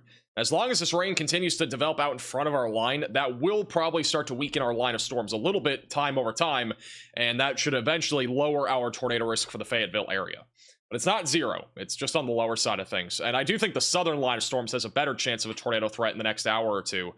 We actually have an area of rotation trying to come together back over near 259. This setting in the direction of Hatfield and Mena in Arkansas. So that's something to keep an eye on as that moves to the northeast. This is Corey Gherkin, who is coming up on our storm near Hillsboro, Texas right now. A new tornado warning has been issued. That time is actually kind of crazy. They have just issued a tornado warning for the storm we were literally just talking about. That is going to be for McCurtain County, Oklahoma. So if you are in this warning, seek shelter, get away from windows, lowest floor possible, to an interior room of your home or building. Moving right up towards 259 and Highway 4 near Watson, Plunketville, Beachton, Smithville, and Zafra. It'll eventually cross into Arkansas. Definitely have a little bit of an inflow coming to the storm here and a little hook. That's moving to the northeast. Hey, Matthew, for the super chat. Congratulations to you, brother, on all the accomplishments. We appreciate what you do, and I wish you nothing but the best. I appreciate that, Matthew. Thank you.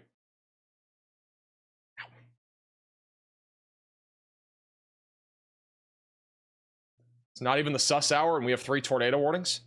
The sus hour might not be until 6 o'clock for that Illinois threat and Indiana threat. Thank you, Shelia, for the PayPal donation. Also, shout out to Jack, Kaysen, and Cassidy for the Venmo donations. Are there any Texas tornado warnings? No active Texas tornado warnings. This was the storm that was tornado warned in Texas. We just got a large outflow boundary now. Kind of looks cool from this perspective. Cool little view of the storm.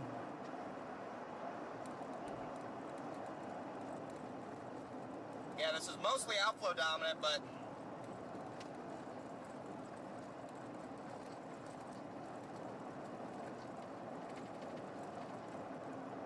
welcome to Only Storms, Mahoney. I don't want to pronounce your first name. I'll butcher it. I think it's just, yeah, I don't even know. Yeah, nice looking shelf back there. How long until the tornado warning hits the Arkansas line? If you're talking about the one west of Hatfield, it's really only about like See, this is where I 30 minutes. It's not even 30 minutes away. This terrain The ones near is Fort perfect Smith right are still here. about 35 minutes Now from we don't getting have to any the Fort Smith supercells. area.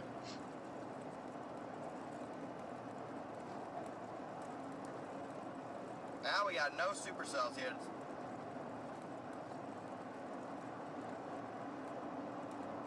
How cooked is Fort Smith? It should be mainly a wind threat. Again, we could get an embedded tornado, though, in this line. It is still possible. We have this like little area that has tried to rotate, but it's been kind of cut off. We had a little inflow going to the storm before east of McCurtain, but it has weakened. This would be really the main area, though. It'd be near Muldrow, this little cluster, which should be mainly wind, but we could get a spin-up tornado. I'm not seeing anything that strong, though, as of right now. But again, if anything changes, we'll obviously let you know. And that's coming up towards Fort Smith, basically paralleling I-40, going towards Alma, Dyer, Mulberry, Lavaca, and Cedarville in western Arkansas. Rotation on our storm near the Marble City area has become a lot broader over the last few minutes, so not nearly as much rotation. That is tracking towards Flute Springs, but I don't think we're going to see a new tornado warning on that in the near future. We had a storm that was rotating that did something similar east of Muskogee, and it really had strong rotation for a few minutes, and then it just kind of weakened as it moved into a lot more stable and cooler, rain-cool air. So this one, in my opinion, near Marble City is just not as concerning, but we'll continue to watch it closely.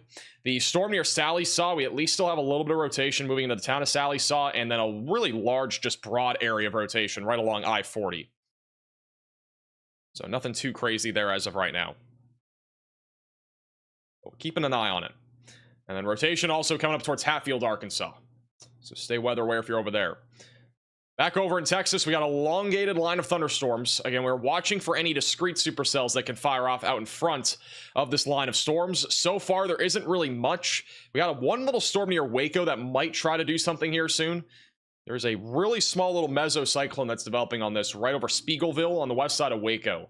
So this is going to be basically going up towards I-35. It will go towards Hubbard and Dawson. This is a really early kind of depiction of where we might end up seeing a storm rotating here very soon. It's already kind of rotating in mid-levels, so we could get a tornado risk out of this as it moves to the northeast. This is Corey Gherkin. Corey Gherkin's actually driving through some pretty heavy rain and wind right now.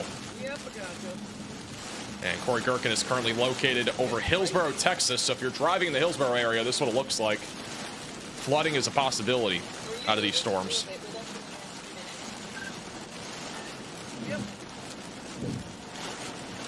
That is a live shot there. Connor Croft is bottom left of your screen. He's going to be trying to come up probably on the storm that is attempting to rotate back over near Waco. It's just developed. Very early stages, but it is something we're going to have to keep an eye on.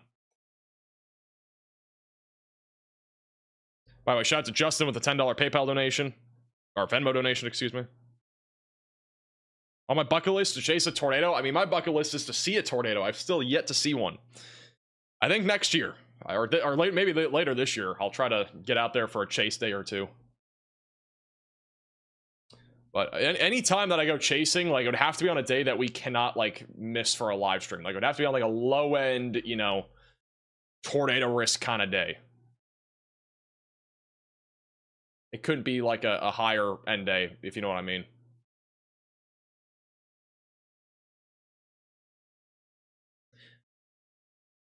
Any warnings for Indiana? Not yet. We're going to have more severe weather coming up for Indiana here pretty soon. That'll be, again, still a couple hours away. Multiple small tornadoes on surging gust front with debris. I don't know what Jordan just said. This is a view here from Bynum, Texas. Well, let's go back and get in front of that storm. Got the outflow boundary coming in, shelf cloud rolling in here. Interesting. Well, I'll get back out ahead of it. Just because. I think Jordan just relayed a report that there could be multiple small tornadoes along the outflow boundary. Which would be interesting. There might even be something near Blooming Grove if that's true. If that's true, this is like the general area of where our outflow boundary is right now. So we could get a tornado risk, again, right along the outflow. That's usually where we see tornadoes with a line of storms like this, is right near the outflow. So there could be a tornado risk increasing, again, right along our outflow boundary between Corsicana and just north of Waco, Texas. Hey, pretty for becoming a moderate velocity member. This is, again, what Connor's looking at right now. We're listening to the radio, too, because, again, there are some chasers relaying reports here, too. That's what the storm looks like there.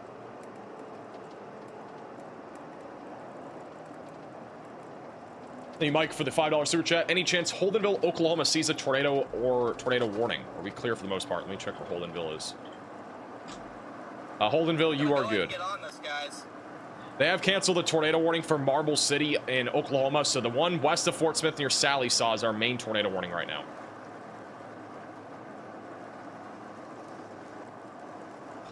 How long will we be live? We'll probably be live until like 8 o'clock, I guess. Multiple little tornadoes on the gust front.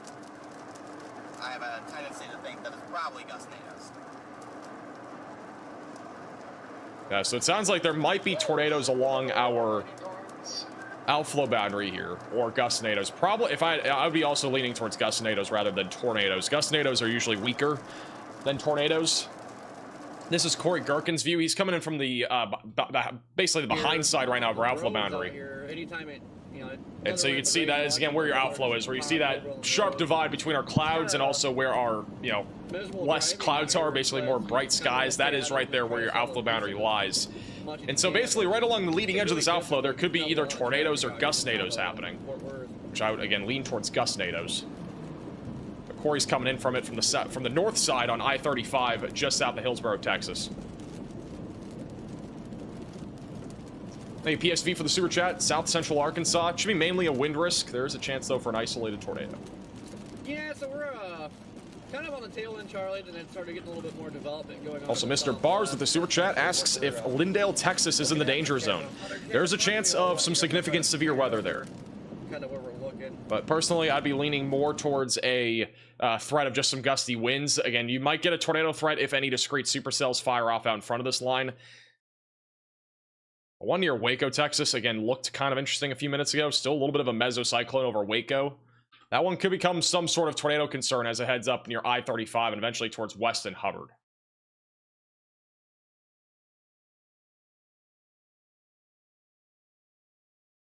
Back over to Corey. So again, there have been reports of at least some sort of circulation spin-ups along the outflow. This is what the outflow boundary looks like. I would really have to lean towards gustnados. I don't see anything that low to the ground here. Hey, Wolves for becoming a member. Yeah, we're just starting to get out. The rain's starting to let up. You know, we've been driving through this for like the last 2 hours. Just Also, thank you, Nicholas, for becoming minimum velocity member. In itself right now.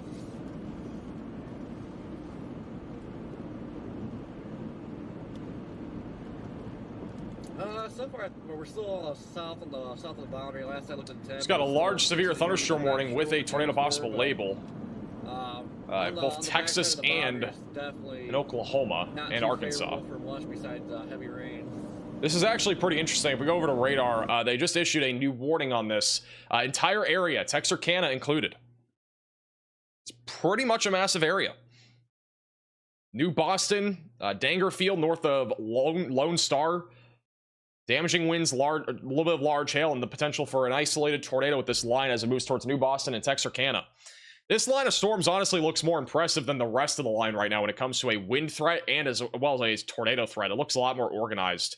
Definitely a lot of contamination on velocities. Like, this is just a lot of contamination, but this could definitely become more of a concern as it moves towards New Boston and Texarkana here over the next 20 minutes. So if you are in this area, definitely make sure that you are staying, again, weather aware as this moves to the east. This is once again Corey Gherkin on our outflow boundary. Out the storms, latch onto them, and get nice tornadoes out of them.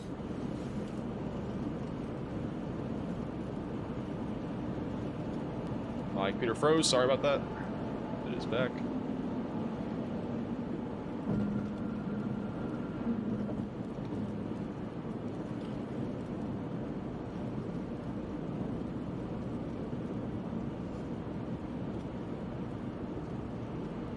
So that's the leading edge of the outflow boundary, and this is back over to Connor.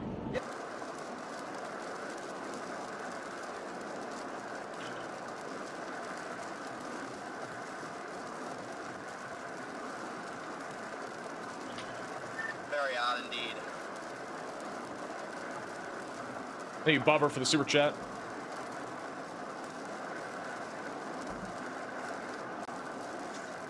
Just got another severe thunderstorm warning. This one is going to be back over in Oklahoma and Arkansas. Fort Smith now under a new severe thunderstorm warning if you are in Fort Smith.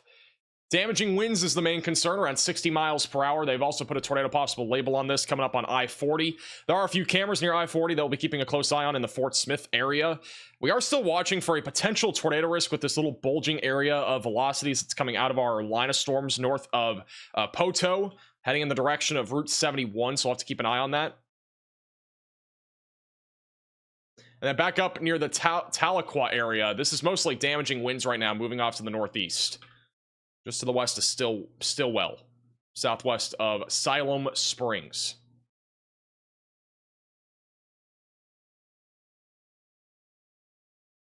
Let's go back over to Connor here.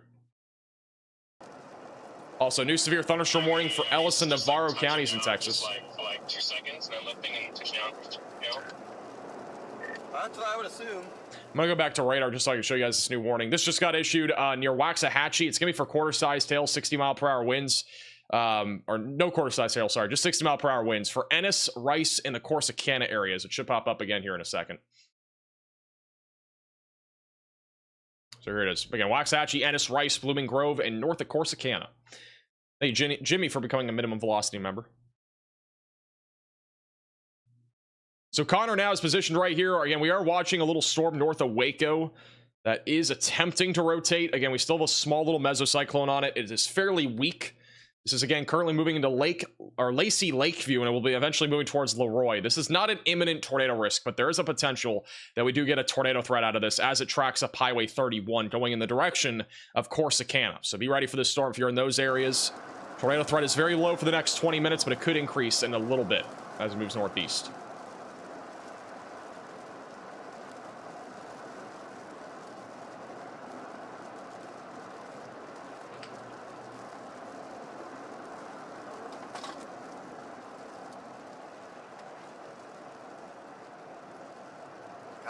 Come on. This road is very, very curvy. Trying to get back up north in time for this. Again, very photogenic Really, shelf on this yeah, I was guy. about to say, really cool shelf cloud here on the left side of your south screen. Near Bynum, Texas.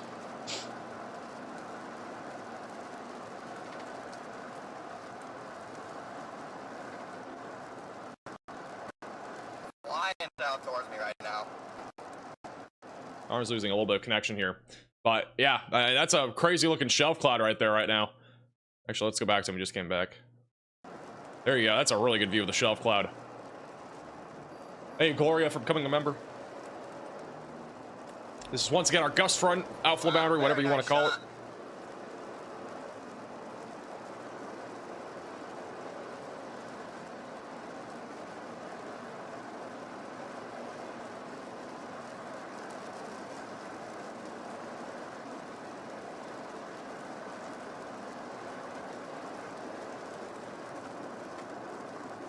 I was going right underneath this thing.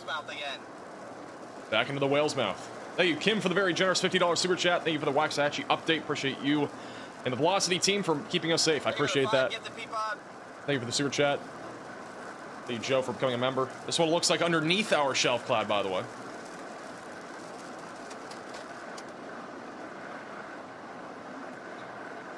Pretty cool to see this stuff. Just a huge whale's mouth on this lead edge shelf cloud.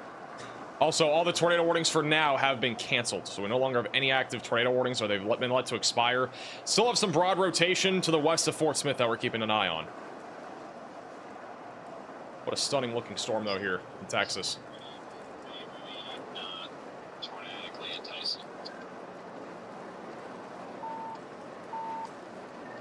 Yep, not in the slightest. Here come the outflow winds. Thank you, Reed, for becoming a member. Yeah, so now we're starting to see the, again, outflow boundary move through. Big outflow winds. Wow.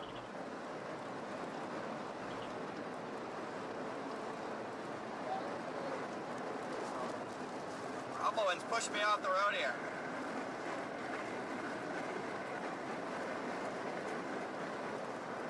Hey, James, for the super chat. What state is that? What state are you referring to? Jeez. There's like severe level outflow winds on this too.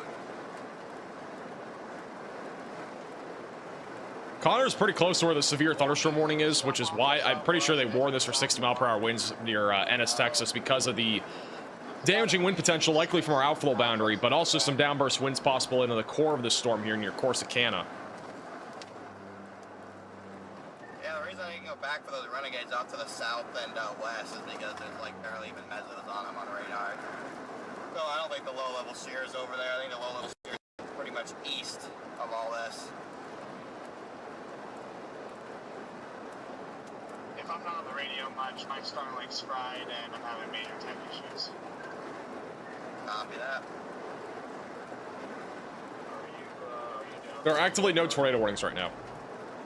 Yeah, just rolling it. My color has not changed since I haven't changed off of the screen.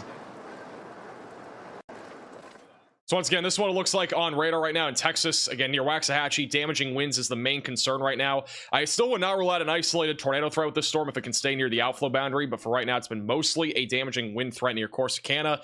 Connor's obviously been driving through this area of our outflow boundary that's been pushing down to the south, producing at least some level of damaging winds. Back over near Texarkana, we definitely need to keep an eye on this area of thunderstorm activity with our mesoscale convective system. This will continue to produce some significant damaging winds as it approaches Texarkana, and I also would not rule out an isolated tornado threat. And then back up near Fort Smith, an entire line of thunderstorms is rolling into your area here over the next 15 to 20 minutes. Still a little bit of rotation north of Muldrow, so we'll have to keep an eye on that. Generally speaking, though, in and around the Fort Smith area, it is mainly damaging winds right now. There is still a chance, though, for an isolated tornado threat. All right, Riley's going to go ahead and talk about some stuff that is upcoming in a second because my buttons are glitching. Thank you, Bryce, for becoming a member. All right, go ahead, Riley. Hey, Max, I just wanted to quickly talk about why we're not seeing as significant as a threat of what we saw yesterday. So it all sort of stems from this MCS that we have ongoing right now. This is actually supposed to be one of two waves in convection. And what we're looking at here is a HRRR run from 7 or 8 hours ago. And we see this line make its way through. And then behind that line off to the south, we start to see some new storms initiate. And sort of the line becomes a bit more substantial down in the southern portions, and those were going to be our main tornado threat for the day. However, that's not what we have had happen. So the MCS in the morning was actually a lot more substantial than we thought. The HER did not do a good job modeling that, and our open warm sector, which is basically a very complicated word for the environment where we could have seen tornadoes, has been scrubbed by that storm. It's much cooler and it's much drier, so that environment's no longer there. So we've effectively seen a combination of system 1 and system 2 into the same threat, and this is what our newer HRRR model runs are showing, where we still have a little bit of that secondary convection, but because of the MCS's outflow, which I believe you've briefly touched on being in the region, the environment just isn't as substantial as what it could have been if the MCS wasn't as strong. So good news, it basically saved us from significant tornadoes in the DFW area just because it was larger and it did cool the environment and take away some of that moisture.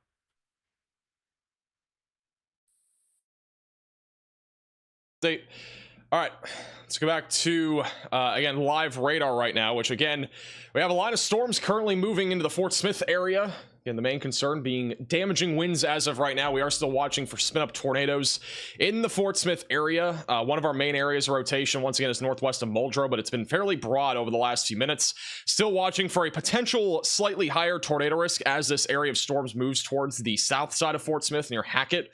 So we'll be keeping an eye on that. Rotation back over to the southwest of Hatfield has definitely been at least there for a little bit. There was a tornado warning on this not too long ago. There is still an area of rotation heading up towards Hatfield, 5971, just west of Wicks. So again, that is currently moving to the northeast. We'll be keeping an eye on that for a potential tornado threat as that moves into Arkansas. Back over near Texarkana, an intense line of thunderstorms is coming your way. I do think that this could be producing damaging winds even higher than 60 miles per hour. It is warned for 60 mile per hour winds, but I would not rule out damaging winds as high as 70 miles per hour as this continues to track to the east as it goes towards Texarkana. We do have some cameras also in Texarkana that we'll be keeping a close eye on.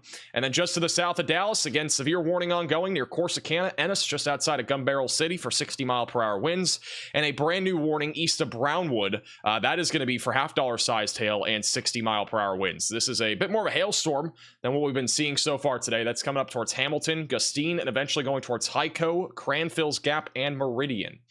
By the way, we had a tornado outbreak in Texas a couple weeks back. If you don't remember, we actually had 12 tornadoes confirmed in North Texas. Riley, I don't know if you can find that graphic from the National Weather Service of Fort Worth, but try to find it.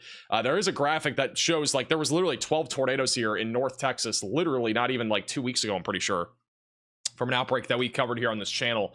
Not saying we're going to see that today, but just kind of a little FYI, we've actually had an outbreak, you know, not too long ago. Today will not be an outbreak in North Texas by the looks of it, but could be further out to the east if storms get going. This is Corey Gherkin's view right now of our storm rolling in here near the Corsicana area. Or not Corsicana, sorry, south of Hillsborough near West Texas. Thank you, Carissa, for the $10 super chat. Will Champaign, Illinois see a tornado later? The chances are pretty low near Champaign. Further south, there's a slightly higher chance.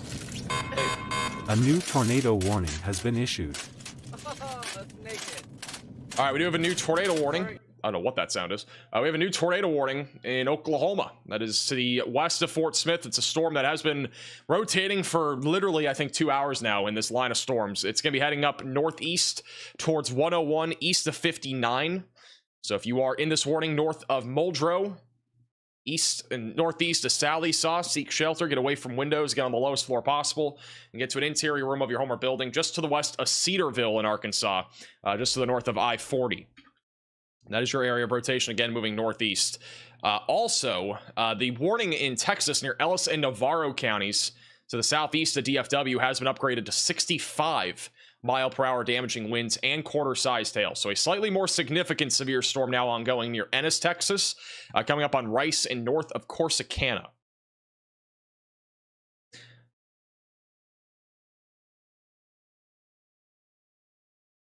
Also, this is the tornado outbreak that we had in Texas not too long ago. This was from April 19th.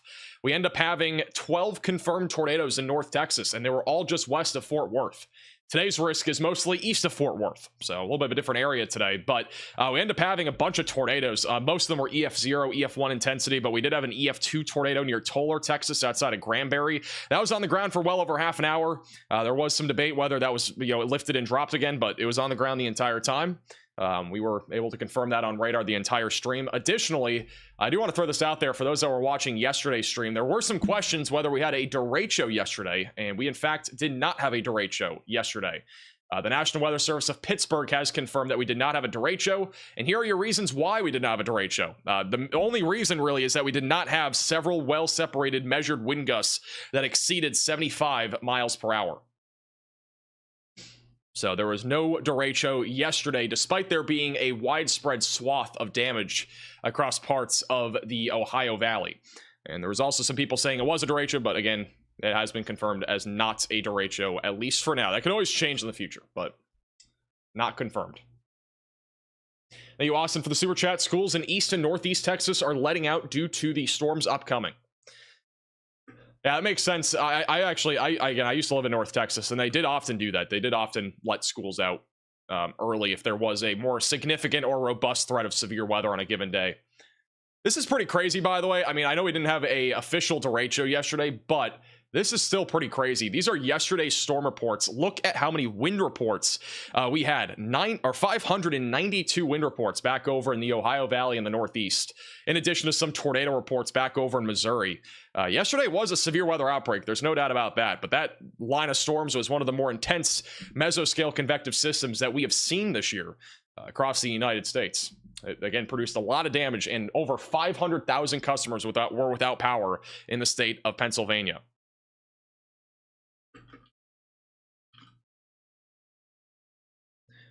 Also, we did show this earlier, but I'm just going to quickly go back to it in case you guys are just tuning in and you watched our stream yesterday. A couple of updates. First off, our Seymour tornado yesterday, which was a large tornado. We don't have any official ratings or anything like that quite yet. This was from Connor Croft. He had to contrast this image to see if we had a tornado on a stream yesterday. And this looks like we actually had a large tornado. This was a very rain-wrapped tornado, so there's really no visual of it. But we may have had a tornado with this back over in Seymour, or just west of Seymour, Texas, yesterday afternoon. This was one of the stronger tornadoes that we've seen in Texas so far this year. Produced a lot of damage just to the west of Seymour and Red Springs, had a lot of barns damaged and a few other things. There was also a storm chaser that had his car flipped over multiple times that had to go to the hospital. It sounds like he is recovering, but he's gotten some stitches, and it also sounds like he has some broken ribs. So hopefully he recovers very quickly. But that was a very dangerous tornado yesterday, and even without the tornado, the inflow and RFD surge on that thing was insane. We had gate-to-gate shear of over 150 miles per hour pretty much the entire time. So that was pretty crazy. Thank you, Rhonda, for the $10 super chat. Thank you, Kodos, for the $5 super chat. I think Dallas is done, in my opinion. I think you guys are chilling. Just a lot of rain. Again, flooding is really the bigger concern there. Flooding is definitely the bigger concern. Also, we do have a tornado warning. I gotta fix this graphic. Still have a tornado warning northwest of Fort Smith. Again, rotation just crossed over 101s, coming up now towards 64B Road, east of Marble City, west of Cedarville in Arkansas. Again, northwest of Fort Smith, Arkansas. A little bit of rotation also developing here southwest, of Fort Smith, coming up on Pocalla. So a potential QLCS tornado threat increasing right now. Coming up towards Pocalla. That's our main area of rotation right here. It's not really that strong, but if it continues and intensifies anymore, we may get a tornado warning in the Pocalla and Hackett areas just south of Fort Smith. We'll have to keep an eye on that. Also, our damaging wind threat is moving into Fort Smith over the next few minutes, so if you're in Fort Smith, stay away from windows and be on the lowest floor possible. Thank you, Brenda, for the super chat. How are things looking in Tyler, Texas? I think Tyler right now is okay. It's going to depend on if we get any discrete supercells that fire off out in front of this line, which we are beginning to see at least some little cumulus clouds bubbling up here, which could turn into some storms here relatively soon. We actually have a bit more of an organizing storm near Crockett that's attempting to form. And so if this thing can develop, again, we could get a more elevated tornado threat out here in East Texas. And low-level shear is also stronger out here across the Shreveport, Longview, Tyler, Jacksonville areas. Just going to be a matter of if discrete supercells fire off and can organize. So far, everything in North Texas has struggled.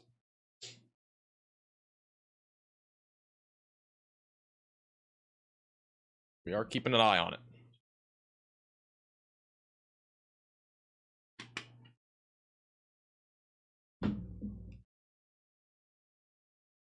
By the way, huge shout out to Shannon with the $28 Venmo. It's going to cover DoorDash. Thank you. Appreciate that. Who got hurt yesterday? I'm not sure what the name of the chaser was. I'll have to find it again. It's not a chaser that we have ever used. Let me get the name here. Was somewhere. All right, we do not know the name apparently. We only know who picked him up. So we do not know who the name was.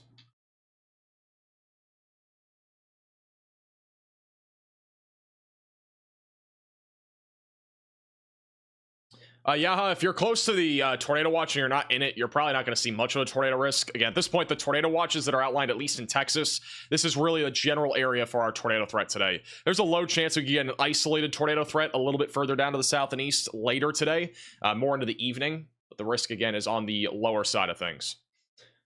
I am fully expecting that our severe weather threat will start to increase in the next couple of hours back over at Illinois and Indiana. As I've already mentioned, the tornado threat honestly looks a little bit more concerning up there. I do want to go back over to our significant tornado parameter values here. And let's go full screen. So these are your significant tornado parameter values for the rest of today. Let's do the 17Z run.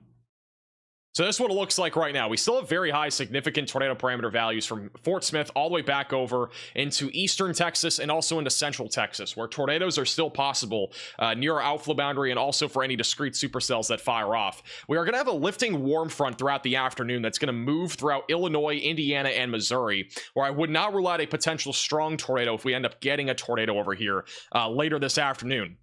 And as that warm front lifts off to the north and as supercells initiate, it'll be in an environment where there's enough wind shear for some tornadoes to occur. So I'll have to watch this area for some supercell development really right around 4 to 6 o'clock in Illinois and Indiana. And then back over in Arkansas and Texas, our threat should continue over the next several hours with our line of thunderstorms in addition to any discrete cells that fire off. Even by late tonight into early tomorrow morning, we are still going to have an environment where a few tornadoes are possible, even back down towards the Gulf Coast and into central Louisiana, as long as our storms can stay organized in this environment. So generally speaking, we should continue to at least see a tornado risk for really the next several hours. This is the future radar in the Ohio Valley. This is right about 2 o'clock. Nothing out there as of right now. By 3 to 4 o'clock, storms will start to try to initiate, and then by 5 to 6, that is when they'll definitely start to take off more.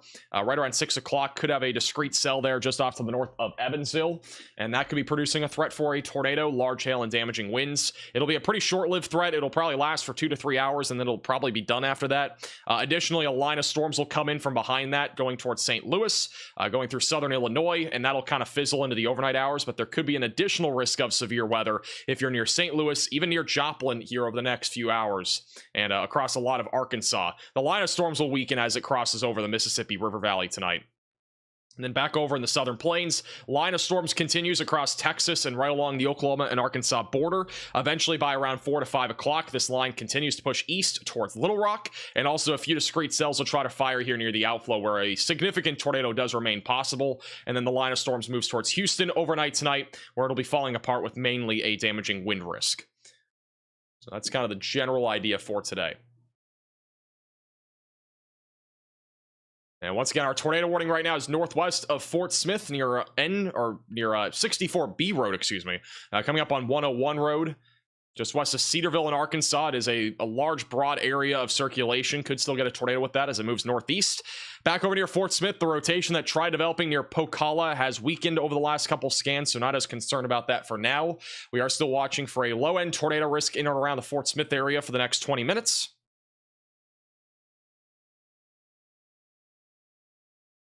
And then damaging winds again being the main concern right now for the Fort Smith area, right around 60 miles per hour. Let's go back to the Texarkana area. Again, intense line of thunderstorms coming towards Texarkana right now. Damaging winds between 60 to 70 miles per hour is possible near New Boston. Dangerfield coming up on Texarkana. We do have a couple cameras in Texarkana. They'll be coming up, so we'll put them on screen at some point. This is Corey Gherkin. Some ominous skies here back over south of Hillsborough, Texas. Not really seeing any rotation on any of these storms, but the clouds are pretty low. I like it. Thank you, Oscar, for the super chat. How is Temple, Texas looking? Should be mainly damaging winds. If we get a discrete supercell to go, though, there could be a tornado threat. Thank you, Tim, for becoming a minimum velocity member. Channel 2. Hello. Go back to Oh. live radar. Again, the storm also near Corsicana, Texas, still producing 60-mile-per-hour damaging winds. In addition, or 65-mile-per-hour damaging winds, the hail risk has been removed from the storm. Got a good amount of lightning right now just off to the south of Ferris. Also, the warning over in Hamilton, Texas was just downgraded back to half-dollar sized hail, but the wind threat has been removed. So half-dollar sized hail continuing, going towards Hamilton, and eventually going towards Hyco. Thank you, Pam, for the super chat. What I think about Springfield today, I think damaging winds is the main concern. Again, this line of storms is not really that, it's not extending that far to the north, but I do think our northern extension could grow here soon. And if that happens, there will at least be a wind threat in and around the Springfield area. But I do think the risk, generally speaking, is on the lower side of things. Should be mainly a wind threat.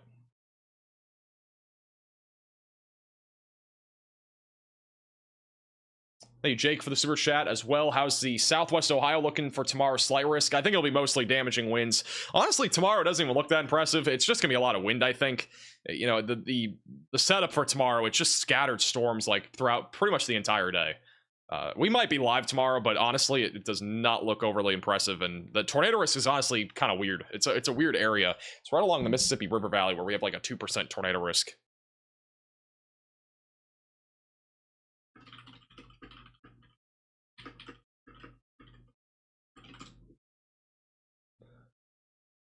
Anything for Northwest Arkansas? We'll have some storms coming towards Northwest Arkansas soon. This is the line that's bowing out. I think the main concern will be for the Fayetteville and Springdale areas for Northwestern Arkansas. I think Bentonville might just get a lot of rain, and that might be about it. The line of storms up here to the north isn't as intense. That said, we actually have a small little area of rotation near Kansas. It is extremely weak. I highly doubt we'd see much out of that. But we'll keep an eye on that. And then also near Tahlequah, there's a little bit of rotation there heading up towards 62. But our main storm that is rotating, at least in Oklahoma right now, is the one northwest of Fort Smith. And this one's been rotating for quite some time. It's a pretty good view of our storm back over just to the south of Hillsboro. Rain shaft there on the right side of your screen. Winds pushing the rain out more aloft. You know, more, it kind of looks like almost like a cone in a way. That is because our winds are stronger aloft, pushing out the rain a bit more to the south, I believe. This is Connor Croft right now near our severe warning just south of Waxahachie.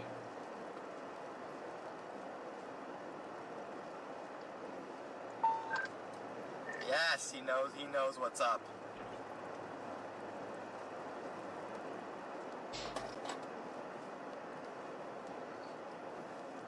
I literally saw him retweet something about it, and I was like, you know?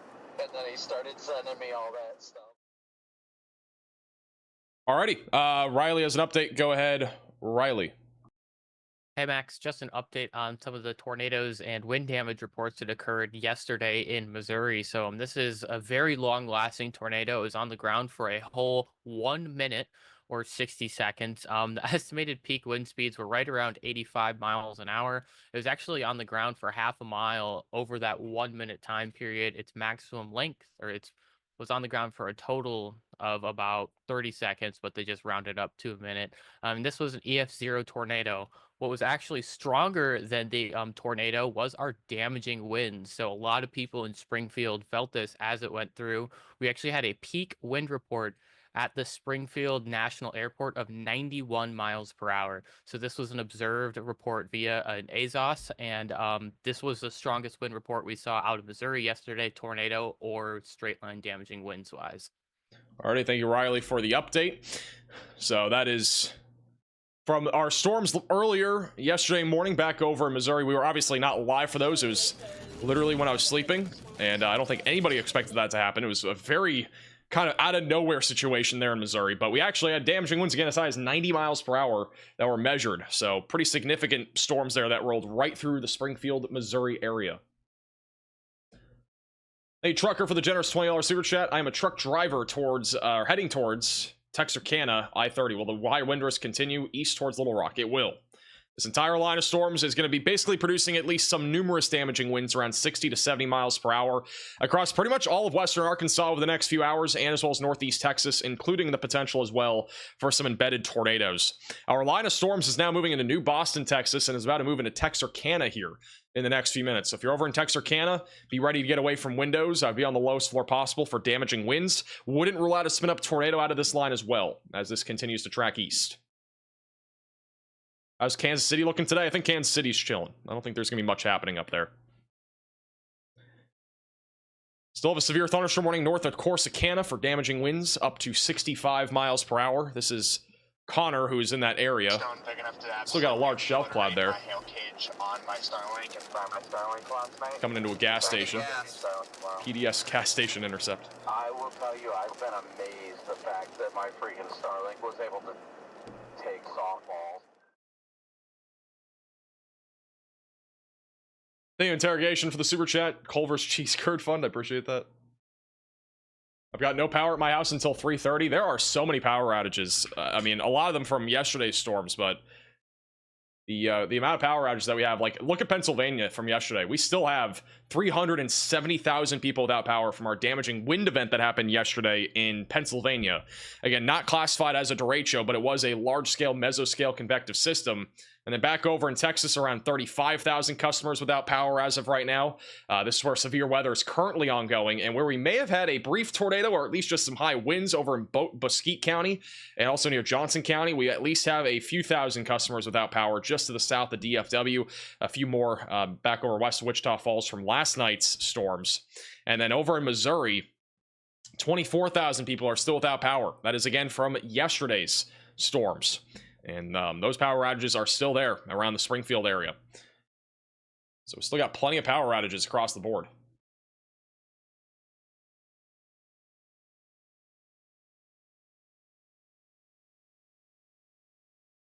All right, right now in Fort Smith, again, mainly a damaging wind threat. I do want to point out, back over near Hackett, there is a little bit of an area of rotation, small little couple that's trying to form, coming up towards White Bluff, Old Jenny Lind, and as well as going towards the Greenwood area. We can't really see the velocities very well on radar here, but I wouldn't rule out a quick tornado here as this heads towards Old Jenny Lind. No tornado warning right now. They may issue one here soon. We'll see. But little area of rotation there along our line of thunderstorms near Pocalla. And then the rotation's still on the broad side of things off to the north of Muldrow.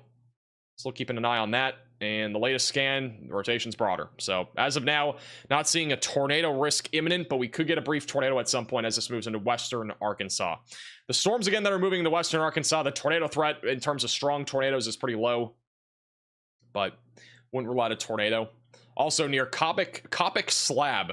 That's an interesting name. Near Coppic Slab, we have a little couplet that's formed just off to the northwest of Coppic Slab, coming up towards Davidson.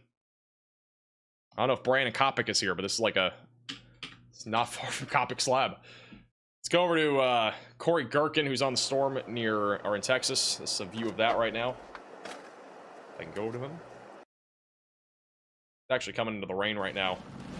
Just to the west, or just to the southwest of Corsicana, near Hubbard.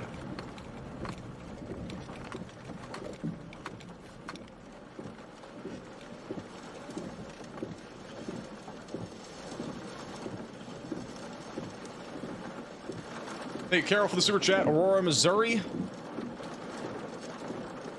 has already been classified as an EF-1, 90 mile per hour winds. Yeah, we've had a few tornadoes already confirmed from yesterday. Oh. A little bit closer.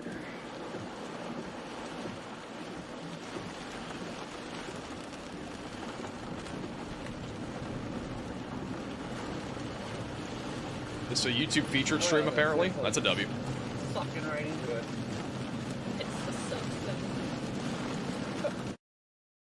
Corey, bottom right. You started early? I didn't really start early. I mean, the threat of severe weather was supposed to ramp up this afternoon. Again, we're going to be live, I think, even through 8 o'clock still, because, again, we got another risk of severe weather later in the lower Midwest, in addition to the Southern Plains severe weather. You have a severe thunderstorm warning in Kentucky near London and Corbin. That is for quarter-sized hail and 60 mile per hour damaging winds. That is off to the east of Somerset. I've had some storms popping up in Tennessee. Nothing severe, though, as of right now. Got a lot of flash flooding reports around Dallas, Fort Worth. A lot of rain is still falling there. Flooding should continue. Again, damaging winds is our main concern right now across much of North Texas right now.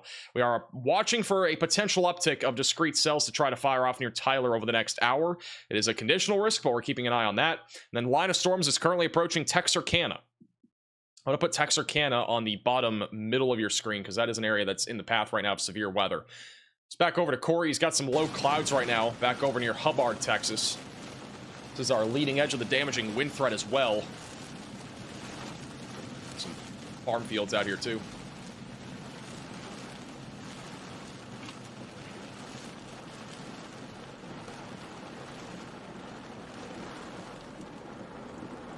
Dude, I don't know what's going on.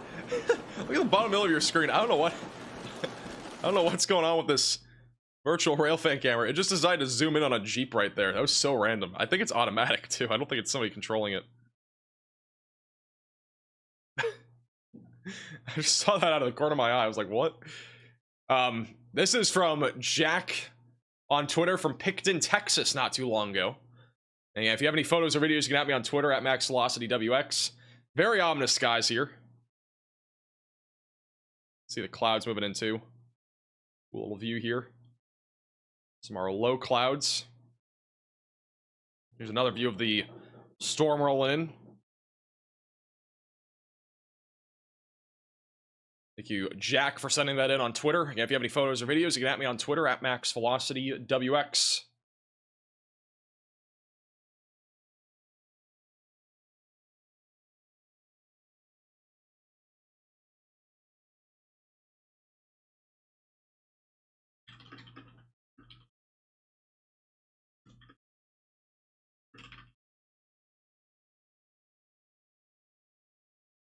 Shout out to Interrogation for the super chat. I think I already said that. Thank you. Thank you, Joseph, for becoming a Maximum Velocity member.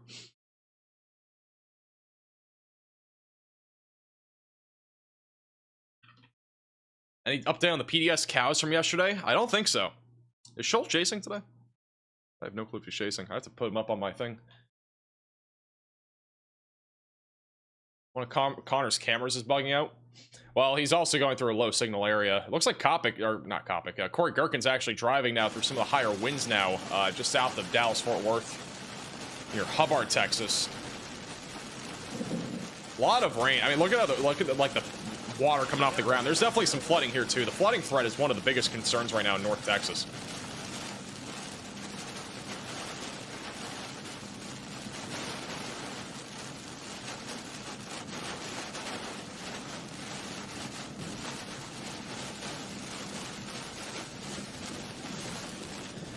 I think we're gonna get a new tornado warning here in a moment in Oklahoma. The storm is still rotating. Just to the west of Cedarville. It's been rotating forever. And it's still trying to produce a tornado near Coppic Slab. It's coming up on Davidson in Arkansas, so we should see a new tornado warning, I would think, in a moment for this area. Station's about to move outside of the warning. We have a little area of rotation near Hackett as well. That one's been very weak, though. I'm not really concerned about that one as of right now. A lot of wind for the most part. A new tornado warning has been issued. A lot of wind for the most part right now near Fort Smith. All right, brand new tornado warning east of Honey Hill. This is for Davidson, Arkansas. It includes Adair, Sequoia counties in Oklahoma, and then Washington and Crawford counties in Arkansas. So seek shelter, get away from windows, lowest floor possible, and get to an interior room of your home or building. Again, this is rotation that is fully embedded in our line of thunderstorms traveling up towards Highway 59. Thank you, Jitsu, for becoming a member. Time is wrong. Time is right. Time is wrong. You got to refresh your stream because you're probably behind. You might have gotten behind somehow. Any notable tornadoes today? Not from what we know. I don't think we've had. We may have had a brief one near Stigler, Oklahoma. We may have had a brief one near Hillsboro, but nothing officially confirmed at this point. So we got a little area of rotation near Hackett in Arkansas that's going to be coming up on Old Jenny Linden Greenwood, going up towards Route 71 over the next few minutes. There are strong winds traveling along our I-40 corridor here near Fort Smith. I'm going to see if we can get a camera view of our winds picking up. So this is live on the Arkansas dot camera back over in the Welcome Center, Van Buren. Looking eastbound on the Arkansas dot traffic camera on iDriveArkansas.net, I think it is. This is looking eastbound. Again, this is where we're about to see some damaging winds come through around 60 miles per hour. A very low tornado risk with this segment. Let's see if we can go back one more camera. Or is that... Let me go back to Dora. That's what it looks like in Dora right now.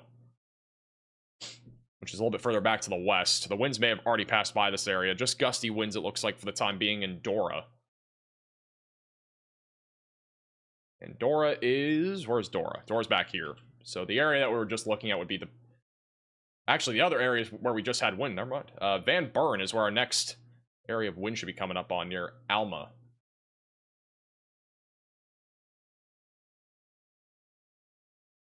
Strongest area of wind is near Van Buren, though, right now. And honestly, it does not look overly strong. This is a live shot from Van Buren right now on our severe warning near Fort Smith. There's definitely some gusty winds here.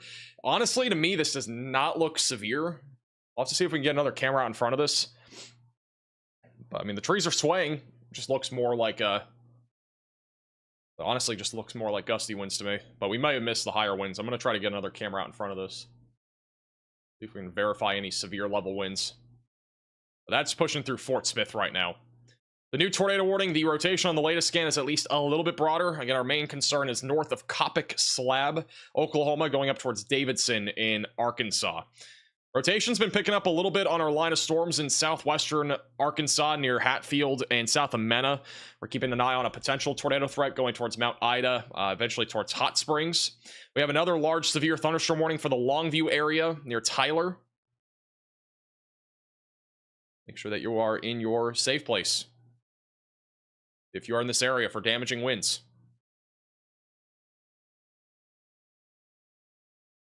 We also have a camera in Big Sandy coming up, so we're going to keep an eye on that. That's near Tyler.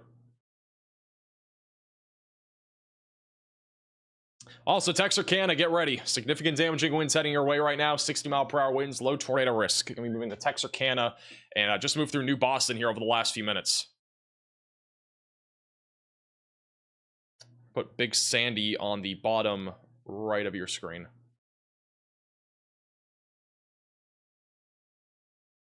Thank you, Dipple, for becoming a minimum velocity member.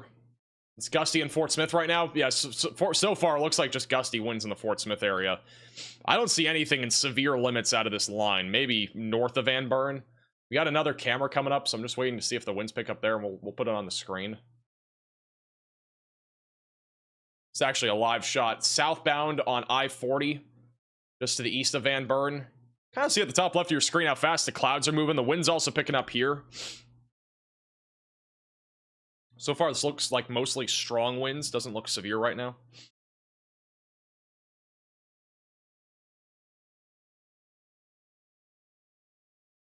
This is again on the iDrive Arkansas traffic cam.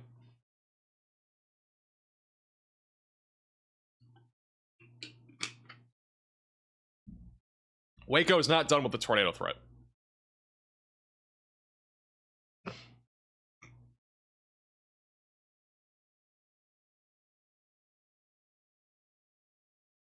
So far from yesterday, we've at least had 2 confirmed tornadoes, and additionally, we've had 8 confirmed tornadoes from our event that happened a couple of days ago, our moderate risk in Iowa.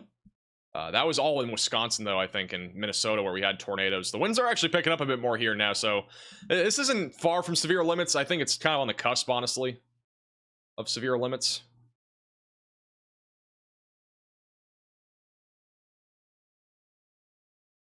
Oops.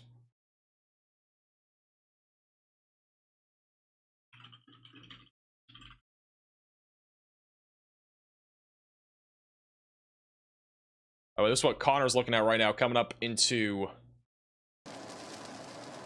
near the storm near Corsicana, Texas. That's severe.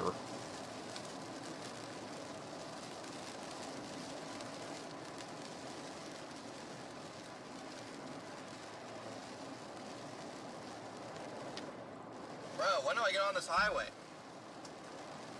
Bro is lost. Lost in the sauce. Hey, David, for becoming a moderate velocity member. Thank you, Kings, for the super chat. Truck driver here going through West Van Buren. Lots of rain here. I might appear on one of the cameras. I'm in a yellow truck. I'll keep an eye. I'll keep an eye on the camera. We have actually, when we had, I think it was Hurricane Milton, we caught Brandon Kopic and Corey Gherkin driving side by side on the interstate. If anybody remembers that, that was pretty funny. We just had him driving up and down the interstate, and we kept going to camera by camera to see him. That was so fun. That was before Milton made landfall, I think. That might have been after. I can't remember. It was either before or after. All right, here we go.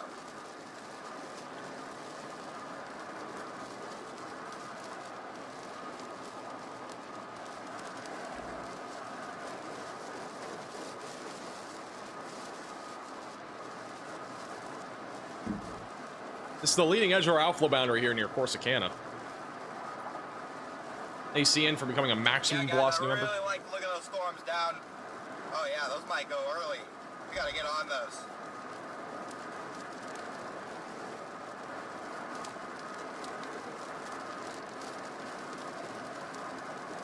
You know, it's interesting what Connor's referring to. Back over to the south of Temple, Texas right now, we actually do have some storms that are firing up right now, and these are quickly growing.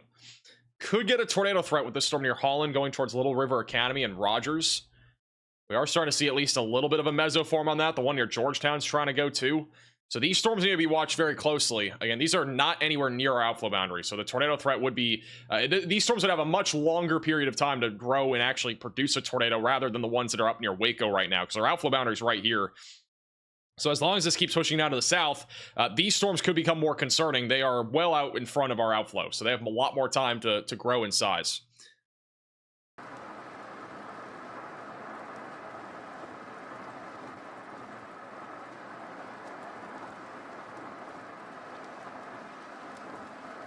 Coming out of this line now, guys. Am I posting a video tomorrow? I have no clue.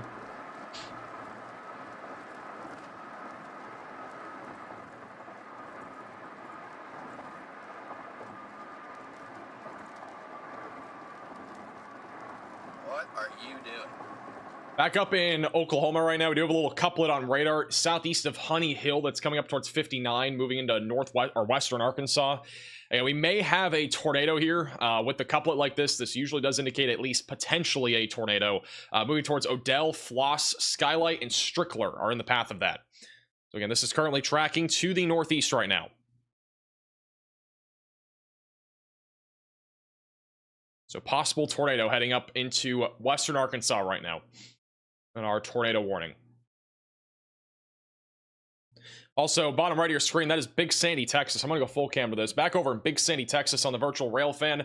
This is the line of storms that's moving into the area of near Tyler, Texas, which is currently producing 60-mile-per-hour damaging winds. There is a tornado possible label on this area of storms as well. You can see it on the bottom right of your screen. Got a little shelf cloud out there by the looks of it. Damaging winds is going to be a possibility here pretty soon. And this is also near some train tracks. They've been looks like repairing some sort of train tracks here, so I don't think any active trains are on this train thing. Train rails, train tracks, same thing. Let me go over to Connor. And also, if you guys could go just put a new post on Instagram, guys. So go check out the Instagram link to the top of the chat or search up just Connor Croft on Instagram. Build a new platform here. We built the Twitter, we built the YouTube. Now we're trying to build up the Instagram. Next will probably be. We'll keep Connor bottom left. The train thing. It's very descriptive. So all moving towards Longview right now. Glade Water near Ore City and Jefferson. Moving to the southeast.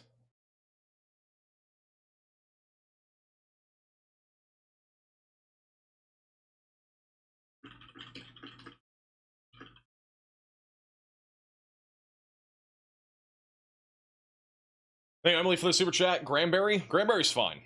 Granberry is probably chilling. There's a low chance that we get a random rogue supercell that develops near I-20 moving towards Cleburne. So that's something to watch for, but as of right now, the threat is pretty low for the Cleburne area. Let's go back to the Big Sandy camera. This is what it looks like in Big Sandy. Top right of your screen, that is a shelf cloud rolling into the Big Sandy area just outside of Longview and Tyler. Damaging winds is the main concern here.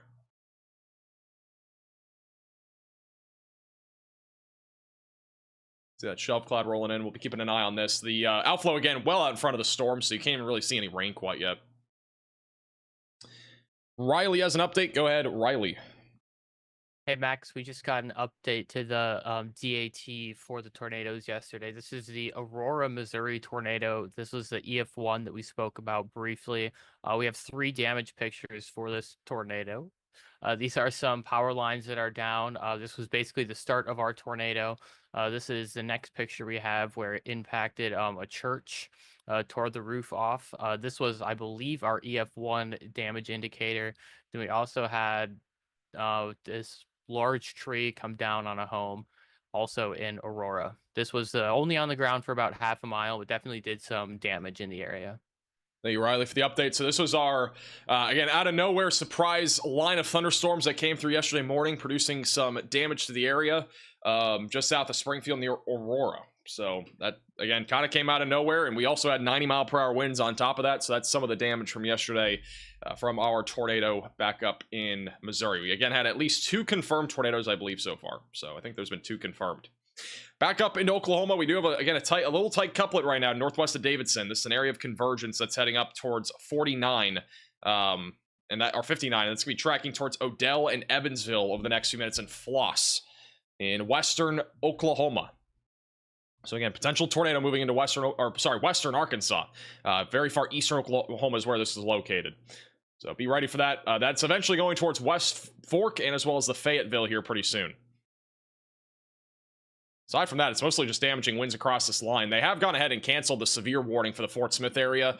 Honestly, not surprised by that. Also, it looks like our camera back over in Big Sandy has gone out. We might have some sort of power outage happening from our storms back over near Longview. We'll keep an eye and see if those cameras come back up. But we do have a strong line of thunderstorms right now moving into Longview near Tyler, Texas. Damaging winds up to 60 miles per hour is currently the main concern.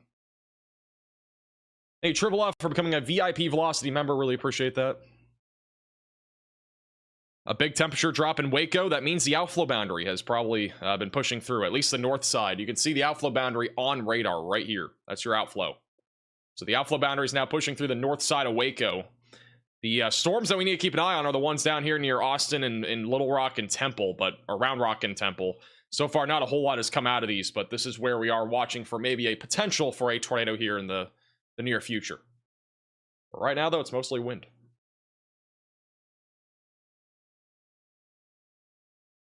All right, if you're over in Texarkana, line of storms is coming in over the next few minutes. Bottom middle of your screen, that'll have a pretty good view of that storm in just a few moments as it comes into Texarkana. Significant line of storms producing damaging winds is the main concern right now. Why is Ohio in a marginal threat? We could see some hailstorms, maybe some damaging winds. Very low tornado risk up there. The tornado threat honestly does again look interesting today in the Midwest. There is a 5% tornado risk, and if we go over to the satellite imagery, pull that up. The ARRR hasn't really done a great job at modeling our threat of severe weather today, but if we go back over to the Midwest, look at how much clearing we have right now. Large area of cloud, or really just a lot of sunshine right now. Not many clouds out there, and this is going to help to grow the instability back over in the Midwest, and we could see a more elevated tornado threat transpire between about 4 and 9 o'clock back over in southern Illinois, around St. Louis, Missouri, back into southern Indiana. So this is honestly probably going to be the greater threat today out of the tornado threats that we have, unless this threat in Texas can get going. But again, this mesoscale convective system has just been so powerful this morning and even into the afternoon, where it is limiting our threat because of that outflow boundary, bringing some colder and more stable air into our environment across much of North Texas. We still need to keep an eye on any storms, though, that form out in front of this line, because those could still produce a tornado threat, especially with how strong our wind shear currently is.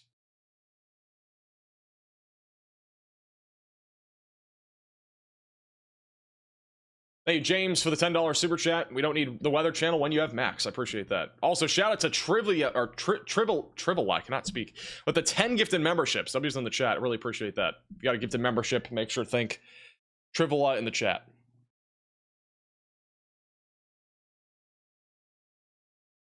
What are the dew points in the St. Louis area? Let me check the METARs. See the detailed display. Just back over in the Midwest. Currently, dew points running in the mid-60s. I mean, that's pretty favorable. All in the low to mid-60s. Our warm front has been lifting to the north as well. As that warm front lifts north, we're going to get a better chance here for some storms to fire off. We're actually already seeing at least a couple of storms firing off near Festus in Missouri. So our storm threat is at least starting to increase a little bit. But the storms will really ramp up by about 4 o'clock, I would say.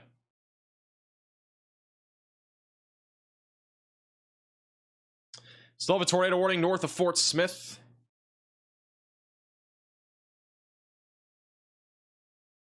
Latest scan is showing broader rotation over now Highway 59 coming up on Odell and Floss. Also heading up towards Skylight. Skylight is in the path of that.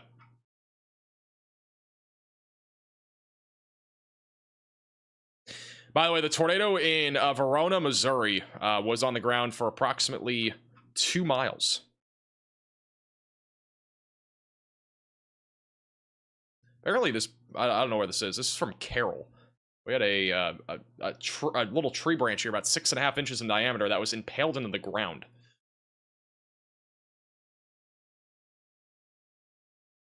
Not sure if that was the storms from Missouri or not.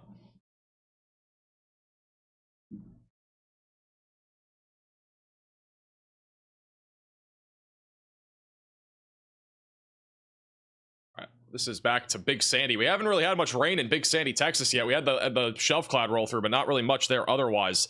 Texarkana is about to get hit by storms. We don't have anything on the camera views there yet.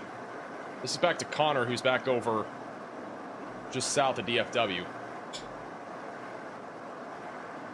New overlays soon? We will probably have new overlays in the next couple months. It's going to take a little bit of time because we still have to work on some stuff with them.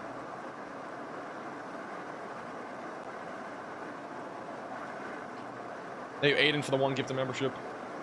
Any risk of tornadoes today in Ohio? It's a pretty low threat, mainly in the southwest side of the state.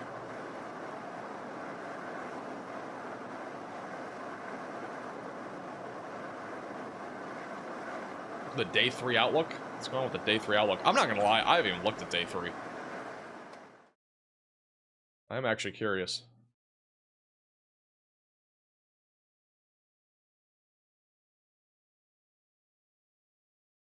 How many screens am I watching? I got 5 screens. Feels like more. We're gonna have 12 when we build our new weather studio in a few months. It's gonna get crazy. Or why is the SPC website so slow nowadays? It literally takes forever to load. It's terrible. Anything for Dallas? Just flooding rain right now. That's really the biggest concern. We don't have anything severe in the area. If we get any sort of elevated storms in Dallas, they could produce some hail. That'd be really the main concern. This is what it looks like on Friday across the country. Got a large marginal threat of severe weather from New York all the way back into the southern plains. So, once again, more scattered severe weather is in the, or at least isolated scattered severe weather is on the horizon.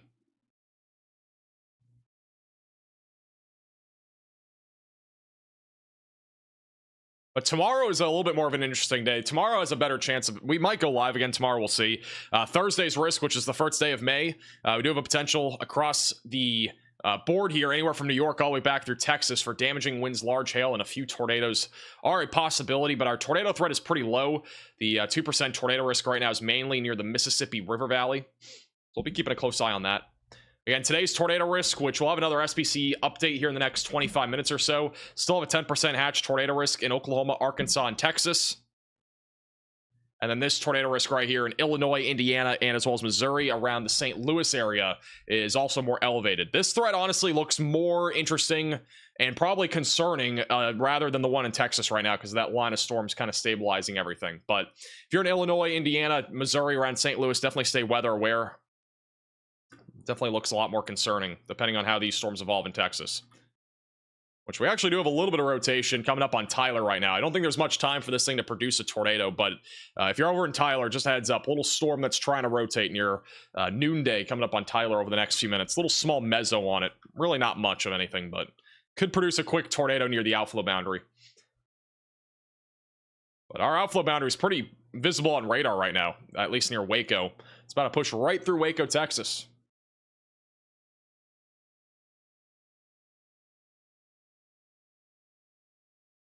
We should see a shelf cloud in Texarkana here soon. Waiting to see if we can see that from Texarkana. Thank you, Aiden, for the 1 gifted membership.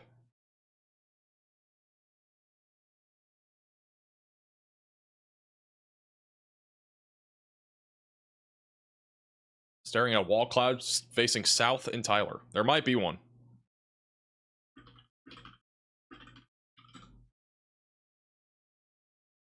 Let's go back up to our tornado warning north of Fort Smith. Still have some rotation near 59. It's actually spinning. Look at this thing. It's actually like spin. It's like almost moving north now. Our area of rotation is actually moving north towards Evansville. Just kind of spinning in a circle here. It's moving in the direction of 45, just to the southwest of West Fork. Still could get a tornado out of that little storm up there. The rotation further south has been pretty weak here over the last little while.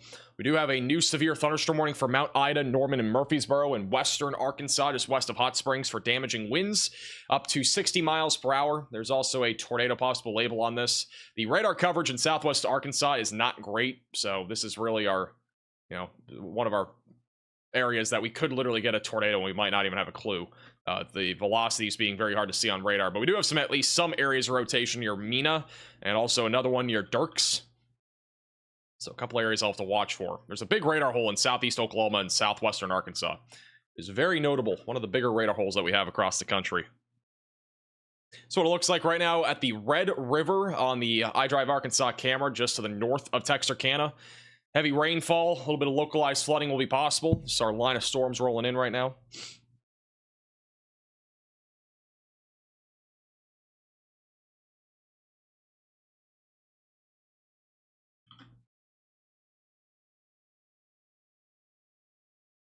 Back over at Texarkana. Texarkana right now, that's looking eastbound. I don't know if we have a westbound camera.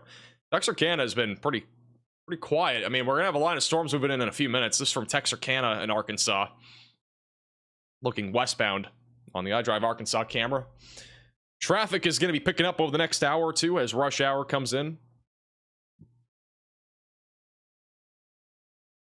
Very low tornado risk for the Texarkana area. Bottom middle of your screen is a live shot from Texarkana. Tornado warning has been condensed. Washington County, Arkansas is the only place where this tornado warning exists. It's a little area of rotation right now near Evansville, coming up on Morrow and Skylight. Hail risk for Dallas. The hail risk for Dallas is very low. Not really expecting much. If we get an elevated storm later, it's possible, but the tornado threat is pretty much done already in Dallas, since the line of storms has moved through. Corey's getting a lot of flooding. Yeah, it looks like Corey, if we go over to Corey, Corey's driving through quite a bit of flooding.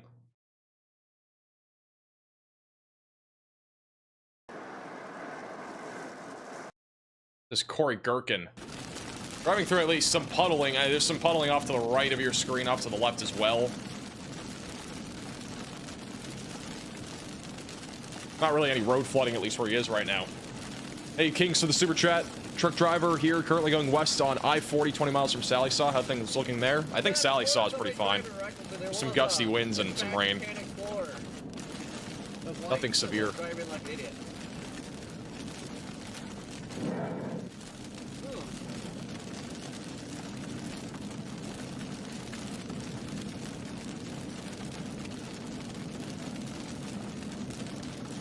This Corey Gherkin, we'll keep him on the bottom right.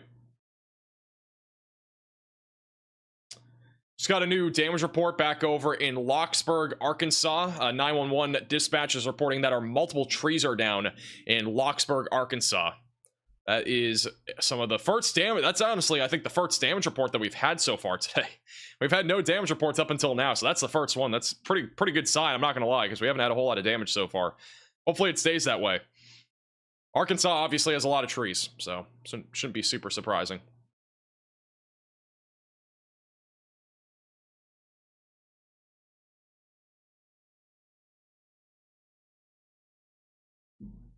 CC drop in the tornado warning? I don't know if that's a tornado. That looks really... Yeah, I don't buy that that's a tornado.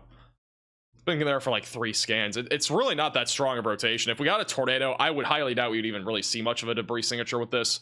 How weak the velocities are. But even then, I don't think that's a CC drop. CC radar looks kind of messed up. A little contamination. Hey, Watchdog for the super chat. What is Hubbard, Texas looking like? Wind just picked up big time. Yeah, I think it's really just gonna be wind there in Hubbard. We were watching some of the chasers go through Hubbard, Texas not long ago. It looks like mostly wind.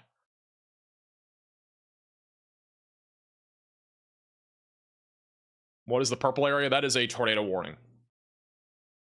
I don't know why. We've always had tornado warnings pink. I've always done that. I don't know why. I think red's probably better, but who knows? I think I think in the future what we're going to try to do is have warnings look different. We're going to do like different polygons. So like red would be, you know, tornado warnings, pink would be like PDS, confirm might be like dark red or something like that. We might change the color coding at some point in the future. Might help to be able to identify and kind of distinguish the different type of, you know, tornado warnings. Yeah, pink contrasts better. That's why I use pink. Pink stands out more over red. Whenever we look at velocities, it all kind of blends. So I do think pink stands out better. By the way, if you have any photos or videos of our storms, you can add us on Twitter at MaxVelocityWX. This is back over in Texarkana, Texas right now. We got our shelf cloud on the horizon on the right side of your screen on the virtual rail fan. There is no longer a severe warning for Texarkana, but we have a shelf cloud. At least some gusty winds will be coming through this area.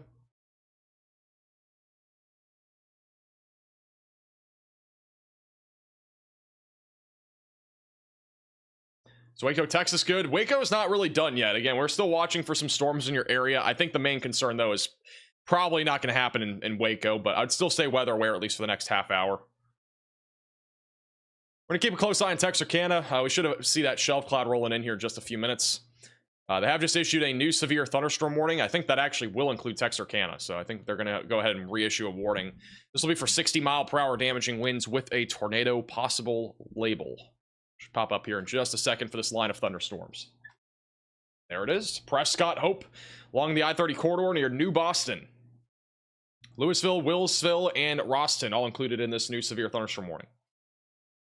That's a lot of counties, by the way. That is...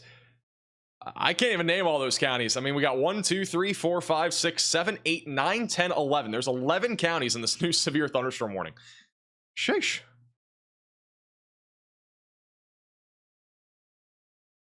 On velocities, we really can't see much. I think, again, this is more outflow driven, so mainly a damaging wind threat. Your Longview, Texas, mostly damaging winds right now. Low tornado risk out of the storm that's developing just south of Tyler. We actually have two little mesos here.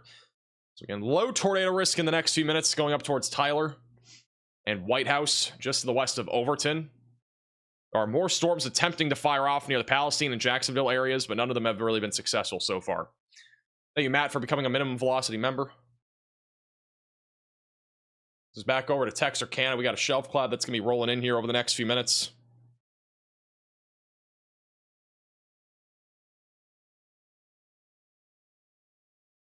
Some more dark and ominous skies here over the next little while.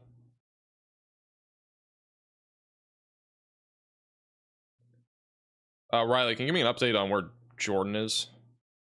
Like location check.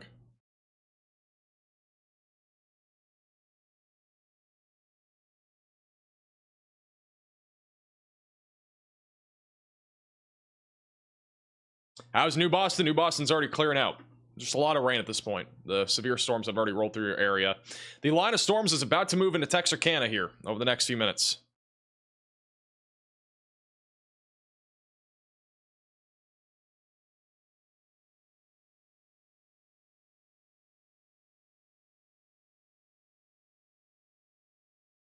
We have some strong storms moving through Kentucky right now.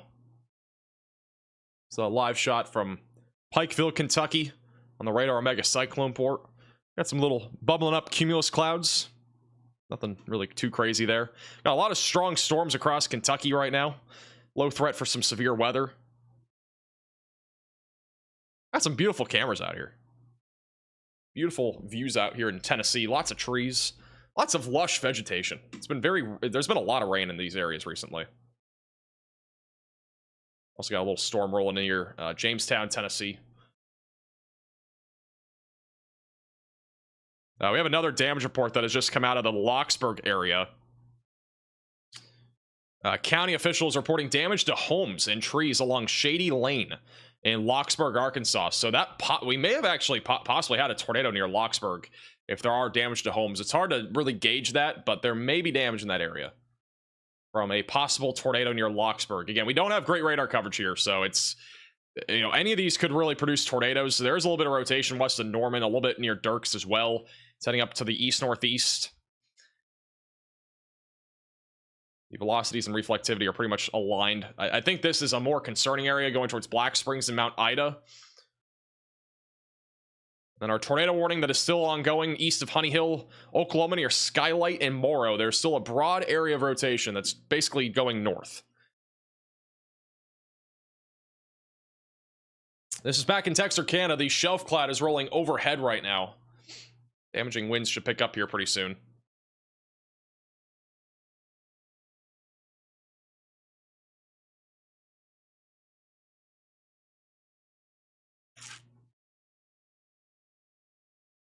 What about Chicago? Chicago's, I think, chilling today. Chicago should be chilling. A little bit of rotation south of Waco. There's not a lot of time, though. Again, this outflow is literally killing almost every storm like that develops. This outflow is just moving so fast. There's a little bit of rotation near Waco, but it's really not going to do much.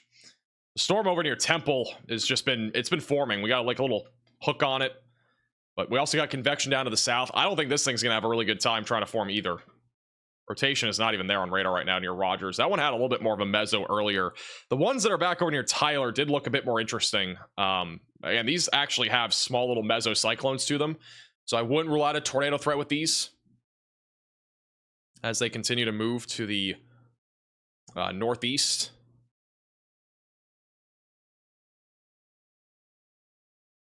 Also, new severe thunderstorm warning in Madison, Arkansas. That'll be for quarter-sized hail and 60-mile-per-hour damaging winds.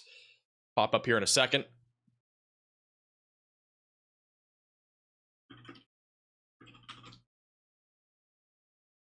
We'll have a new SPC outlook in the next 10 minutes, so we'll see what our outlook looks like for the rest of today.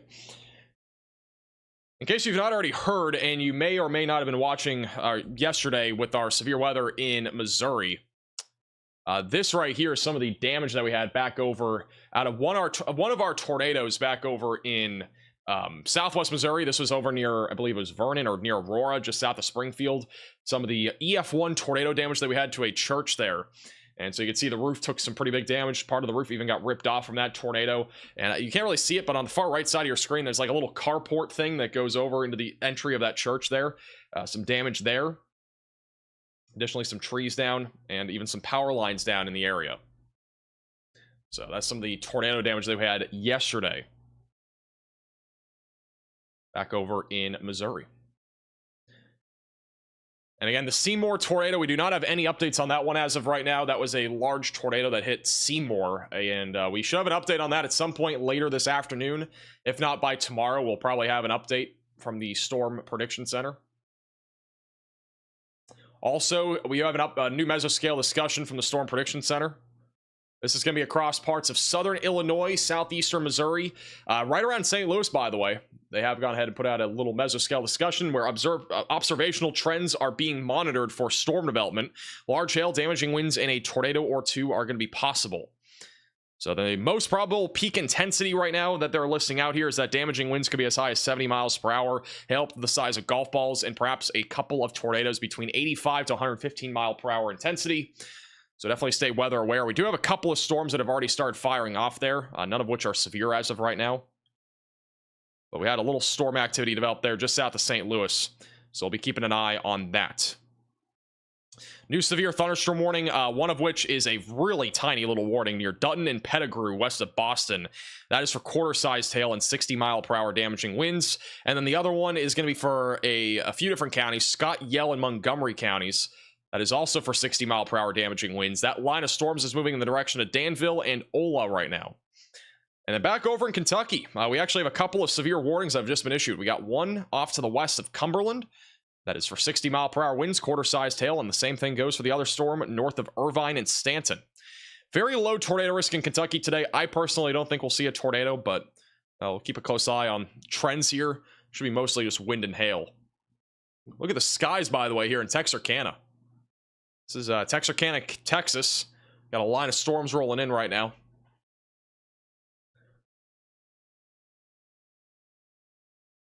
Back in the middle of your screen, kind of looks like some low clouds there.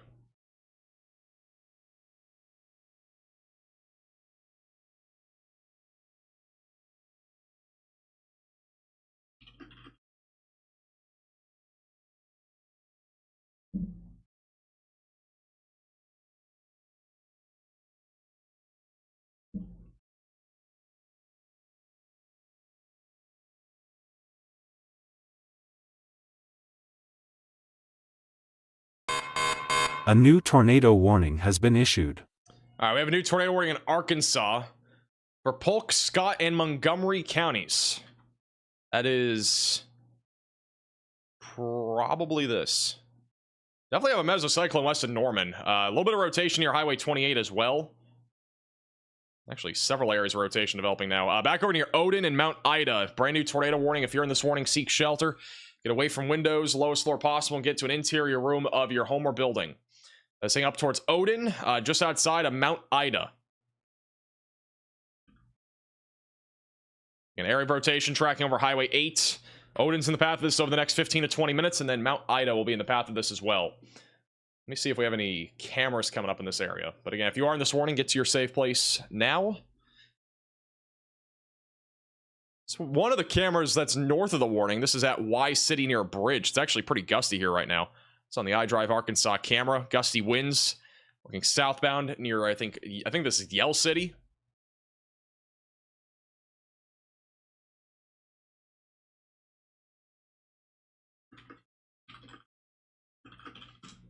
Is that an audio alert in the Radar Mega app? No, it is not. That is something that we made.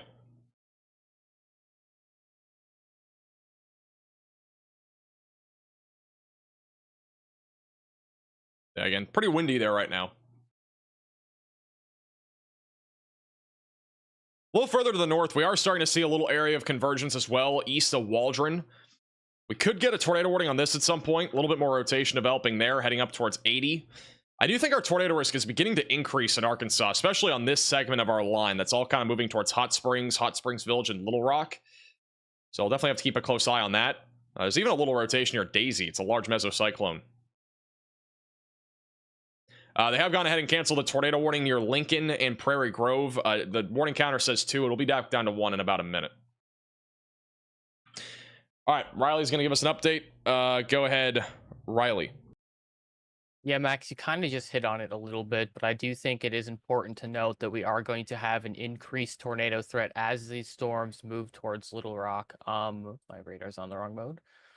We do see quite a few areas of increasing rotation, including the one that just went tornado warned. We are still out of the radar's prime area. We need to sort of get inside of this circle before we can start to see the radar in its highest quality. But I would expect once we get through this range folding area, we are going to start seeing an increase in tornado warnings. Unfortunately, that timing is going to be right as we get into Hot Springs and Little Rock.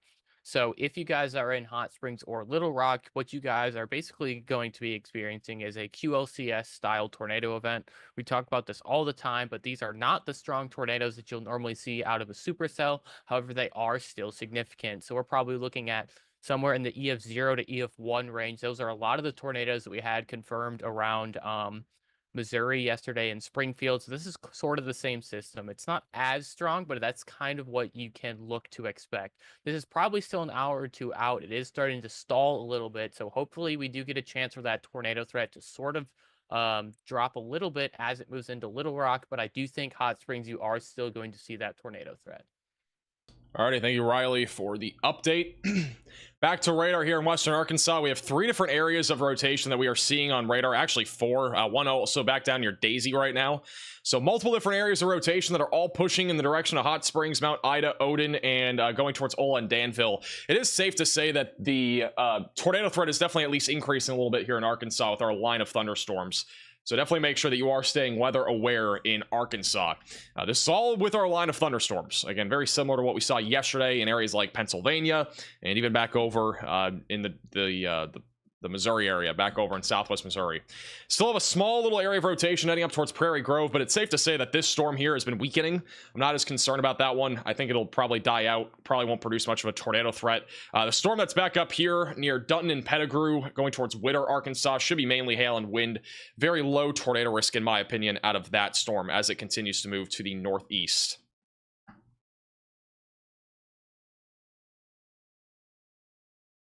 Let's go ahead and do this. Let's do that, and we'll do that. All right. Let's go back to Texas as well. The line of storms in Texas is definitely organizing a bit more. It's gotten a bit more organized, so the damaging wind threat's definitely continuing for a while.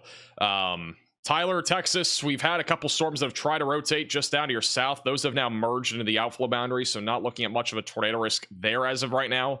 Back over near Waco, there's a little storm there near the outflow that has tried to rotate, but has definitely struggled. And then over near Temple and Killeen, we have one, maybe two supercells that are trying to do something, but those are also kind of struggling. Again, not really much clearing there to be able to produce a tornado threat east of Temple, but we'll be keeping a close eye on it in case things do ramp up. This is Jordan Hall. We'll check in on Jordan Hall for the first time today. He's back over near Texarkana. He's coming up on the leading edge of this line of thunderstorms where damaging winds is likely upwards of 60 miles per hour and a potential tornado threat as well. And we're in a radar hole, so it is hard to see everything on radar. And our best way to be able to confirm anything is literally by looking at chasers. See the leading edge of our outflow and shelf. Jordan is whistling.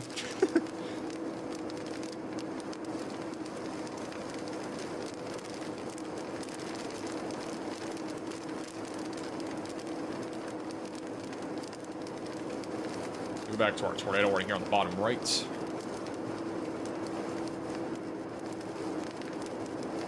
I went to school with Jordan. That's actually kind of crazy if you did, if that's true. Jordan's a G, by the way. He's awesome.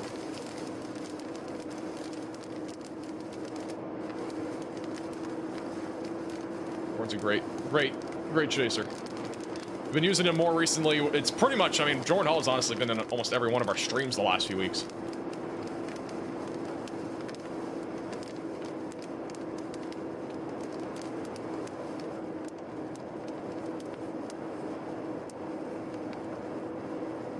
And there's the leading edge of the storm here near Texarkana. Sorry, my radio totally just had a seizure. There's the shelf cloud, or kind of, you can't really see the shelf cloud, but that's the leading edge of our shelf cloud there. And then my radio just apparently had a stroke.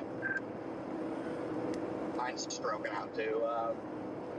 I don't hear. Any updates on Dallas? Dallas just has a lot of flooding. That's really the biggest concern.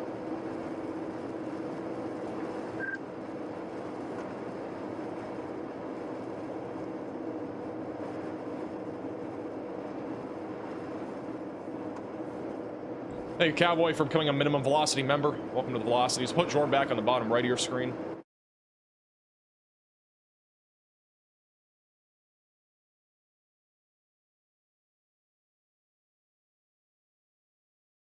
Once again, if you are just tuning in, our tornado warning right now is in Arkansas. We have multiple areas of rotation that have been developing along this line. Tornado risk has at least been increasing a little bit here over the last 30 minutes. We have had damage reported that would be consistent with at least some straight line wind damage, perhaps even a tornado back over near Augsburg, Arkansas. Not too long ago, there was a county official that was reporting damage to homes with trees along Shady Lane back over in Augsburg. Also, a new damage report coming in Foreman, Arkansas, of reports of trees down in Foreman. So we are, again, getting more and more damage reports out of our storms now in southwestern Arkansas, and that is the line of storms that is attempting to intensify, moving in the direction of Hot Springs and Hot Springs Village, and as well as Little Rock.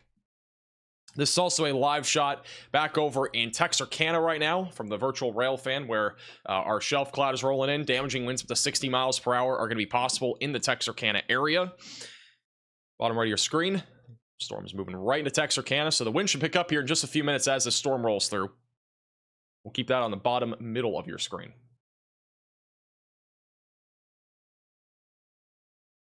Any updates on Kansas? Not as of right now. Kansas is chilling for now. I think Kansas actually might have gotten removed from our risk of severe weather. We had a marginal risk up there. Yeah, most of Kansas has been removed. I mean, this marginal threat literally the risk of severe weather has really changed for almost all of Oklahoma. There's like almost half of Oklahoma is no longer in a risk. Same thing with parts of northwestern North Texas. We do have a new SPC outlook coming out at any second that will also have some changes to our overall outlook for today, and so we'll have that in just a few minutes. All right, latest radar scan, still an area of convergence coming up on Odin and Arkansas. We may get another tornado warning east of Waldron if that can start to ramp up a little bit. Again, 2 areas of rotation right now in western Arkansas. A Liz Fire for the $10 super chat. You mentioned Norman. Any concerns for Moore? I do not think there's going to be anything else really for the Moore or Norman areas today. If you get anything else, it'd be rain or just maybe a couple of isolated storms. I don't think severe weather is going to be happening in that area though today. I know you're included in the thumbnail, but we also went live before the risk got changed. I think we did at least. All right, we do have a new SPC outlook. This is our new outlook for today. We do not have an update on our tornado risk or anything like that yet. We do have an update on our overall risk of severe weather. This is the 3 o'clock update from the Storm Prediction Center. Enhanced risk of severe weather has been condensed. It mainly includes areas from Waco back towards southwestern Arkansas, where our damaging wind threat is more elevated, and a little bit of large hail and maybe a couple of tornadoes being possible. And then our other stuff will come in here in a second. The slight risk of severe weather includes parts of Illinois, Indiana, and Missouri. That remains unchanged for our late afternoon and early evening risk that is expected. So we'll wait for the other probabilities to come in here in just a second.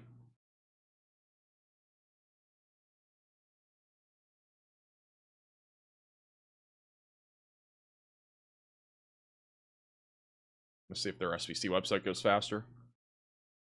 Congratulations on your degree. I appreciate it.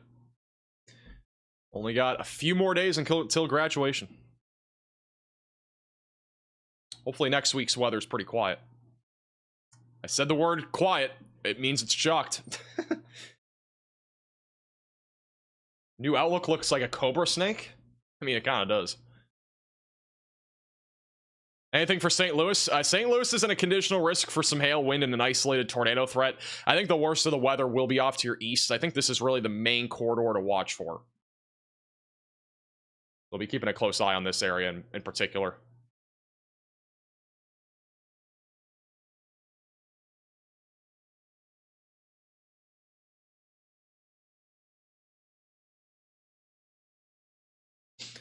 Tornado warning still ongoing west of Mount Ida near Odin.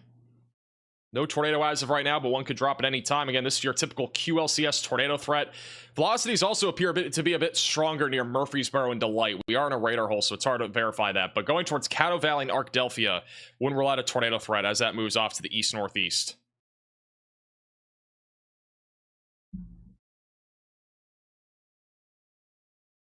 The SPC website's so bad right now.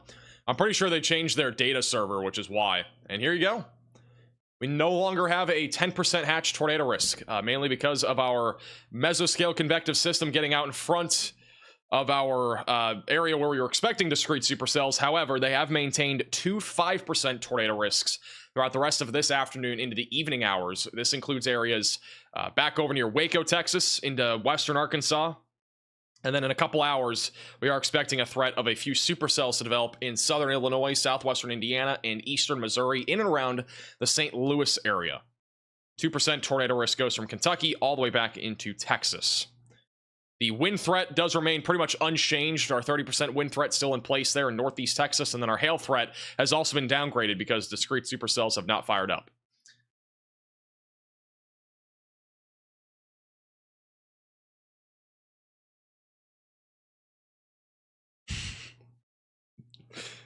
All right. Thank you, Waco, for the super chat. Any tornadoes in Waco today? Probably not. The boundary's already, the outflow's already moved down through Waco, so I think the risk is pretty much 0. The storm east of Waco has a chance, but it's very low. These are really the storms to watch, and again, they have not done much so far. Thank you, Argo, for the super chat. Anything bad heading towards northeast Arkansas? Probably damaging winds. That would be the main concern with this line of thunderstorms. It will be weakening as it approaches the Mississippi River Valley, but damaging winds would be the main concern out of this line of thunderstorms. Also, thank you, Evie, for the $5 super chat. I just need to tell me it's... I just need you to tell me I'm passing my finals. You're passing your finals. Lock in. Thank you, Keith, for the $10 super chat. Max, is this a record year for tornadoes? Not so far. I think it's been slightly above average, if I'm not mistaken, but I don't think it's record-breaking by any means. That could always change later this year.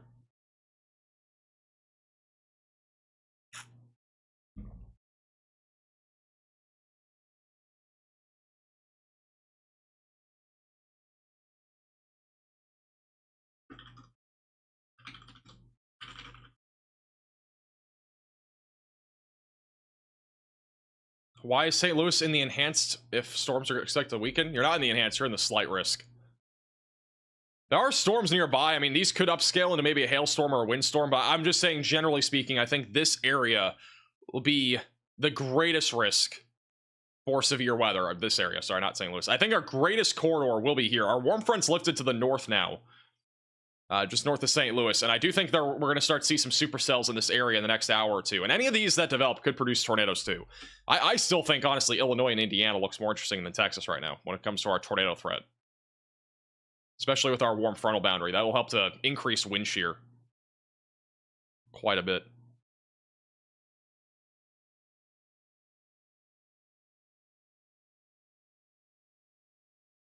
Little storm popping up also near Crossville, Tennessee. Not much there as of right now, but keeping an eye on that. Tornado warning still ongoing west of Hot Springs.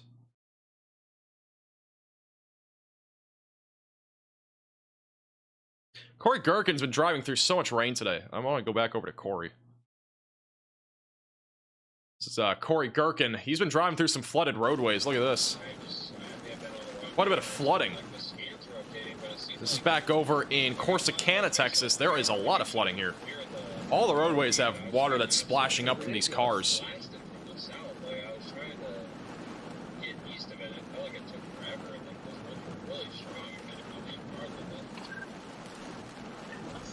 Thank you, Josh, for the Venmo donation.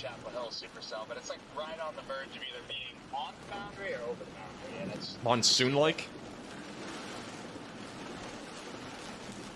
There's a lot of water on the roadway for sure.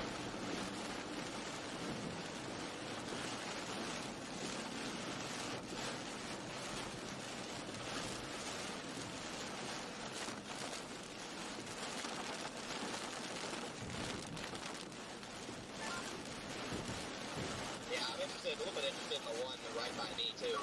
But...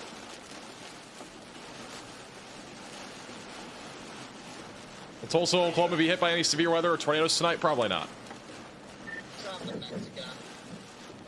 Just a couple little beads. Maybe we can put down a little 3K tornado or something before it gets cold.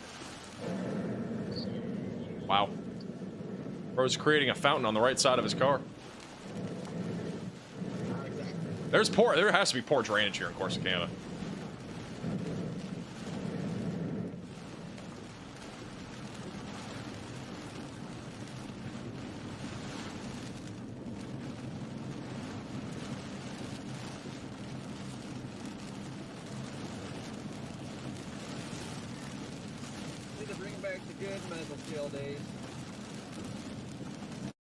We're on the bottom right. Once again, tornado warning in effect near Mount Ida in Arkansas. Latest scan is showing a little bit more rotation coming up on Odin, Mount Ida, and Sims. Not really a whole lot of rotation on our storm near Norman as of right now. There's also been some rotation near Murfreesboro that's heading in the direction of Caddo Valley. Wouldn't rule out a possible tornado threat with that. As I've said that there was rotation intensifying, they have gone ahead and canceled the tornado warning. So we are back down to no tornado warnings. However, there is rotation increasing near Highway 80. It's heading in the direction of Danville, Havana, and as well as Ola. We'll have to keep an eye on that.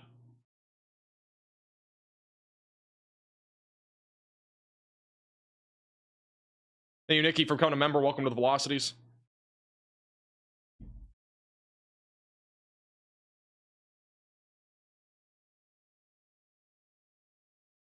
Thank you, Braden, for the super chat as well. Appreciate that. Hey, Parker, for the $20 super chat. How do things look for central Arkansas and the Conway and Mayflower areas? Going to take my wife to dinner, and I want to be rather safe than sorry. Conway is probably going to be dealing with mainly a damaging wind threat. Again, this line of storms moving towards Conway is really the main concern. We're not really talking about discrete supercells out here today. In Arkansas, it should be mainly a damaging wind threat heading in the direction of Little Rock and Conway. So be ready for that. Still a potential for a tornado, especially if this can clear out a little bit more. I mean, there's a little bit of rotation along this line that's trying to spin right now. Try to go back a few scans here. We got a little bit of circulation. It's not much. I'd say this is more of a damaging wind threat, but wouldn't rule out an isolated tornado with this activity as it moves in. Basically parallels Highway 28 and 80 going towards Danville.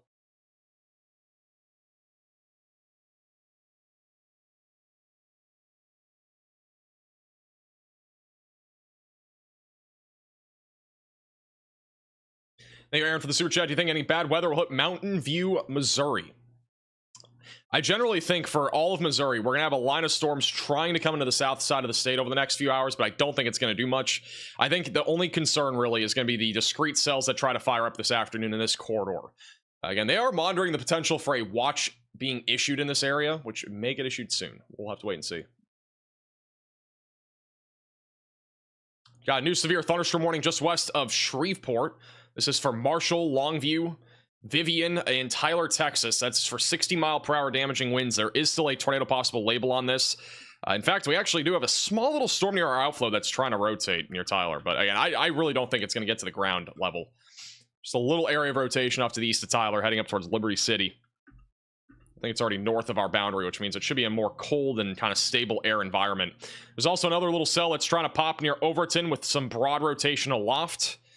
Very low chance it does anything, unless it can somehow upscale. Connor is currently coming up on these two storms here that are trying to do something down to the south of Marlin, so we'll have an eye on those storms in a few minutes once he comes up on them. Honestly, these are probably the only two storms that have any chance, I would think, of producing a tornado in the near future in Texas, since they are still pretty far down to the south of our outflow boundary. Thank you, Parker, for becoming a maximum velocity member. Really appreciate that.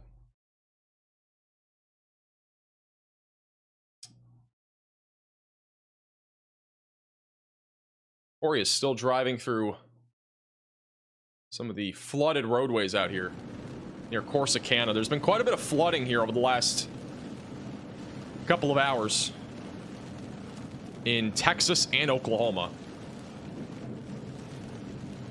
Keep an eye on his flooding adventures there in Corsicana.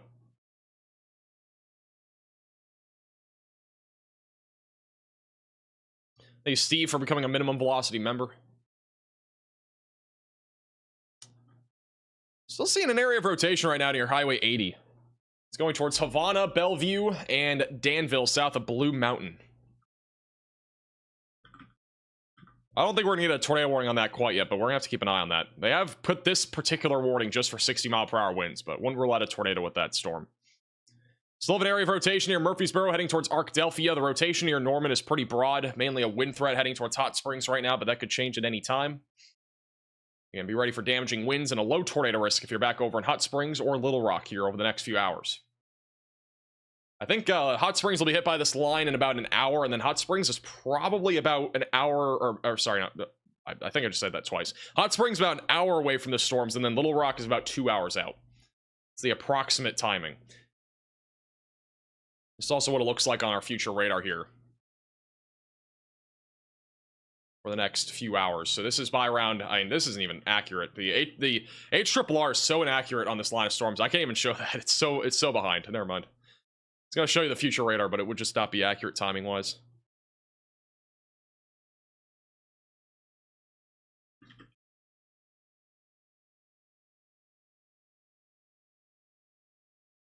I have a cousin driving to Dallas right now. Dallas is just, I mean, if you're driving anywhere along I-35, you're really just going to be driving into a bunch of rain.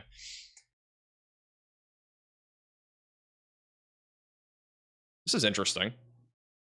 Near Waco, we actually have rotation. Little area of rotation east of Waco, it looks like. Let me see if we can... Is that actual rotation? It's right near the outflow. Might be a small little mezzo there north of Augsburg. I highly doubt this is going to produce a tornado, but there's actually a small little bit of rotation that's going towards Wortham. Not really too concerned about it since the outflow is still really fast. It's still really quickly driving down to the south, but...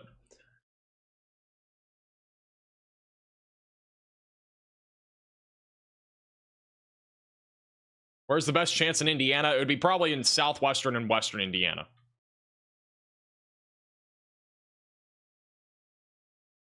Best day. Back over to Connor. He's coming up on our storm down here near Bremond, northeast, or east of Temple, Texas. Got to drive into it here in the next few minutes. This one might become tornadic at some point. Pretty low chance, but really the only storm that is currently at least rotating a little bit near Bremond. I'm gonna go look at my storm. It's about to cross I-20 right now. Keep an eye on him. We'll put him on the bottom left. He's going to come up to it in just a second. Riley has an update. Go ahead, Riley. Yeah, Max, just an update on this storm too, while we're talking about it. If you look at lightning on radar, there's actually been like significantly more lightning in the area of where a mesocyclone would be over the last few minutes. This could indicate that it may try and produce a tornado, but it's really just like got limited amount of time till the outflow boundary gets there. So if it's going to happen, it's probably going to happen in the next 15-20 minutes, but it's so 50-50 depending on when the outflow gets there. Alrighty, thank you, Riley, for the update. So one indicator that we sometimes do look at on radar is lightning and how much lightning is actually happening with a given storm. And we have plenty of lightning right now near Bremond. So there's actually a study out there that's been done where if there's a lot of lightning on a supercell or storm in general, we can see an increasing tornado threat. So definitely something to keep an eye on here near Bremond. The storms that are back over near Temple have not really had much of any lightning.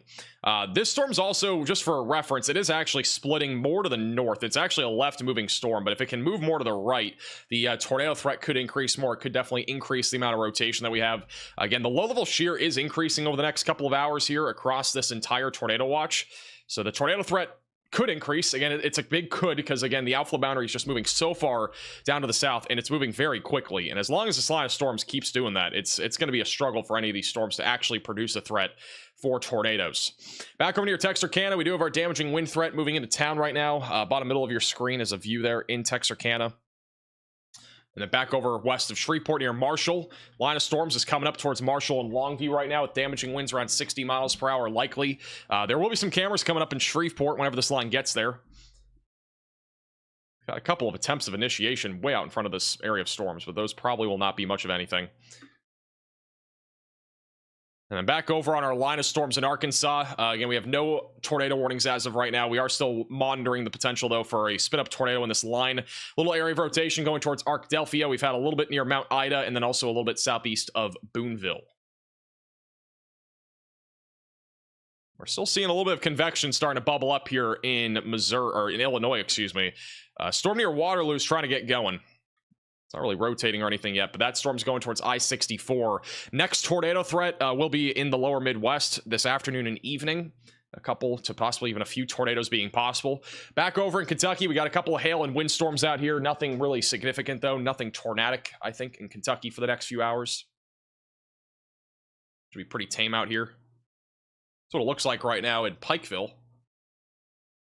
on the radar Omega Cyclone port. These storms are pretty elevated. Again, our lifting condensation level is pretty high up, which means that we're not really going to get any surface-based stuff here that produces tornadoes, and our wind shear is also really weak. You can see some cumulonimbus clouds developing here right over Pikeville.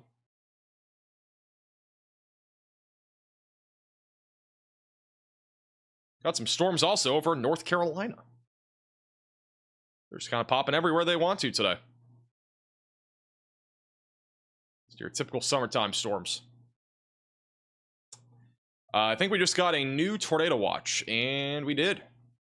New tornado watch has been issued. This will be across Arkansas, including Little Rock, Conway, Heber Springs, Batesville, Searcy, Russellville, Clarksville, Stuttgart, Pine Bluff, Monticello, Dumas, and Camden in Arkansas. This goes until 10 o'clock Central Time, where a couple of tornadoes are going to be possible. Damaging winds as well, up to 70 miles per hour is possible, and then isolated ping pong ball sized hail.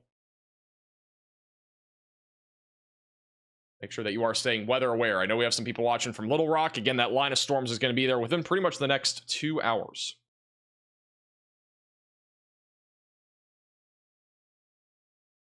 Thank you, Carl, for becoming a moderate velocity member. We should get a new watch as well shortly back over in the lower Midwest. We do have another mesoscale discussion for Kentucky, where isolated damaging winds and small to potentially marginal hail is going to be possible. It's going to be back over in eastern Kentucky.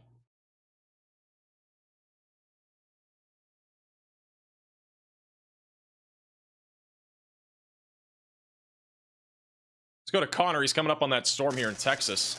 It's getting a little dark out here. The storm that has a big uptick in lightning might be trying to rotate, and then I guess immediately when we go to Connor, it gets low signal. We'll go back to him in a second. Thank Michelle for becoming a minimum velocity member.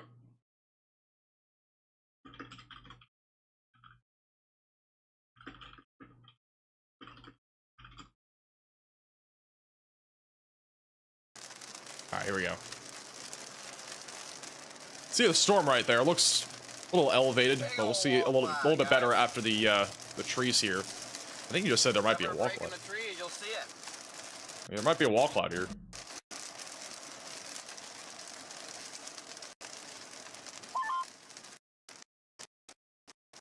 All right, we'll go back to him in a second.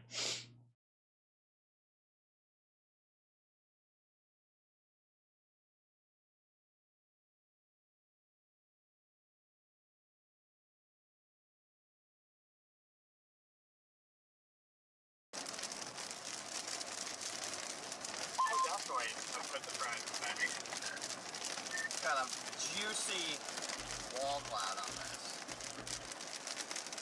So there is a wall cloud actually. Looks like. See if his signal can stay good here. Looks like there is a wall cloud here. This back over southeast of Marlin, Texas, near Bremen.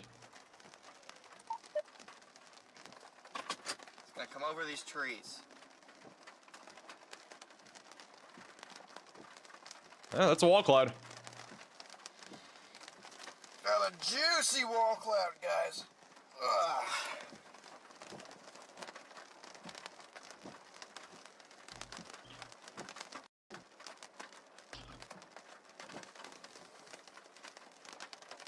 What makes a wall cloud juicy? I don't know. Ask Connor, bro.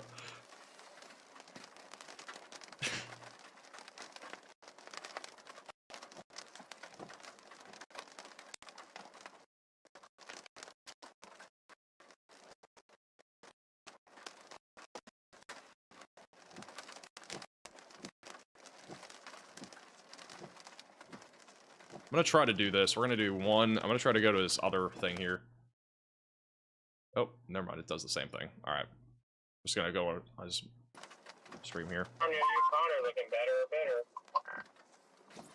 better. Yeah, I still can't see under the actual area of interest, but I mean, it's low, I'll give it that.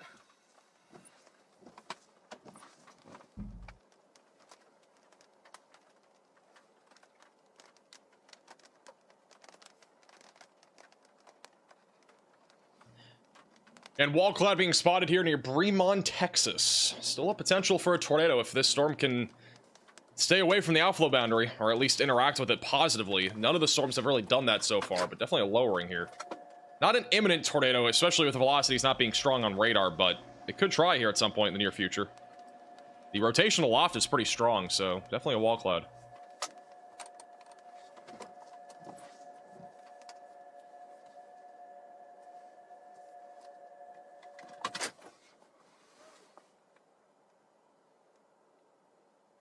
Oh, it's spinning very fast, but this is a quote-unquote juicy wall cloud. on radar.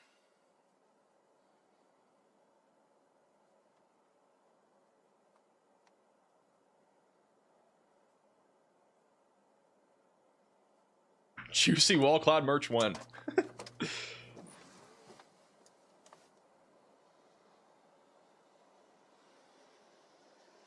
Anything happening for Kansas City and Chicago? Not really. Should be pretty chill there today. You need a juicy sticker? We're not doing a sticker. No way. It's low, I'll give it that. I'm gonna let it cross me.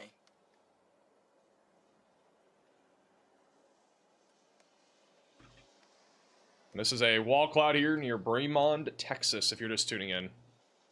It's been in a little bit of rotation. It's fairly weak.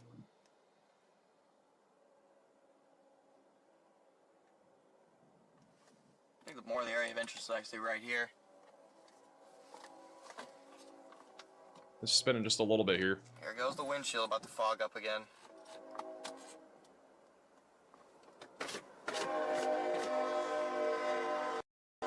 There's a train.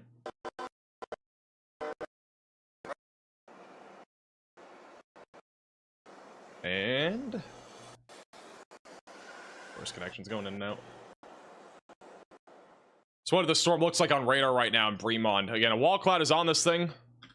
Go over to the base velocities. You can kind of see the rotation. Let me go to base velocities here. We have a little bit of rotation on this thing. And it's not much, but there is a rotating wall cloud here. Again, if there were a storm to try to produce a tornado out here, it would have to be this one at this point. I mean, there isn't really anything else that's developed in this warm sector that's honestly pretty small at this point, but our warm sector is pretty small. This would probably be one of our only storms that would really try to do it at this point. The ones over near Temple are struggling. Waco, the outflow boundary already moved through.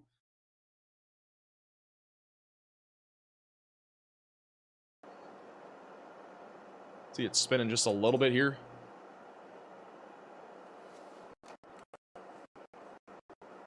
Hey, Kirsten for the $5 super chat. When now we need juicy wall cloud merch. It's a terrible idea.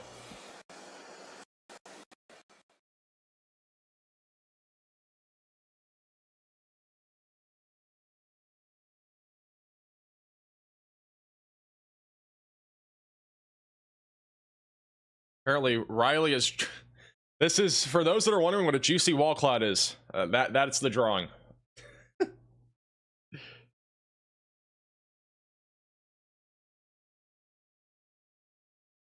That's Riley drawing, by the way. What an incredible drawing.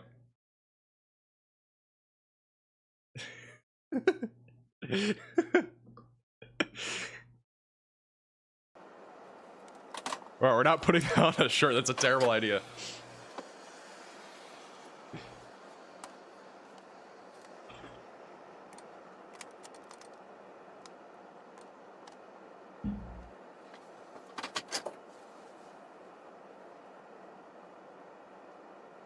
Yeah, just a weakly rotating supercell right now.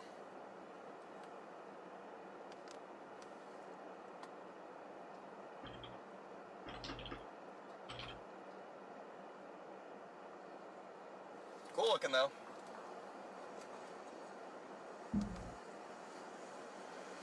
So broadly rotating little wall cloud here. Near Calvert and Bremond.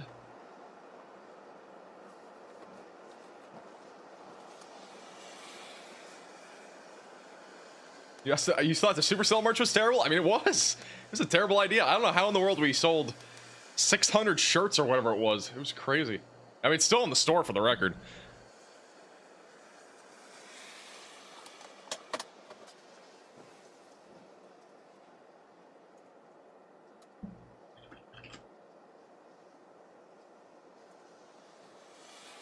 Apparently Riley is working on a shirt for this, by the way.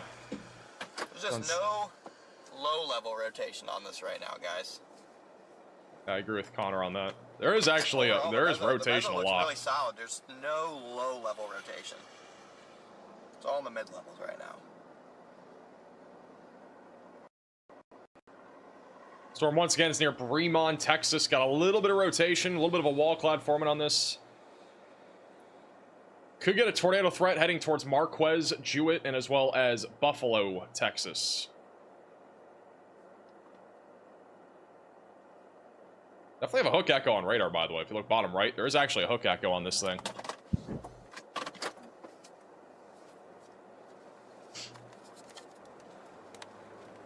And really interesting looking.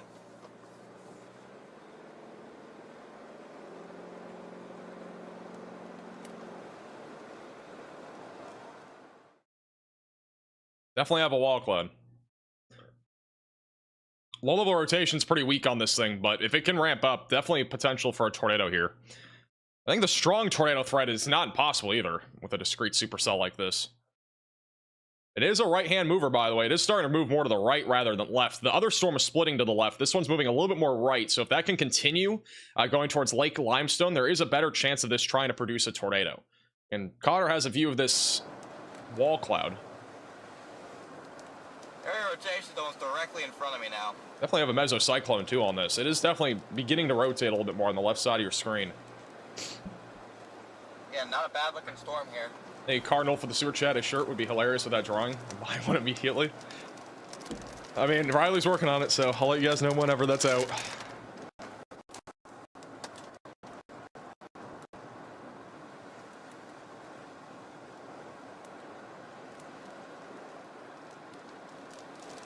Pretty good view there of our rotating wall cloud on the left side of your screen. It's very broadly rotating right now.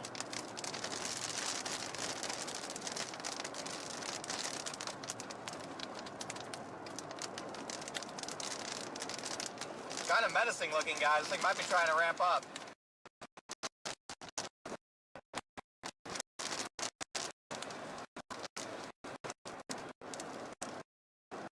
Go back to Connor in a second.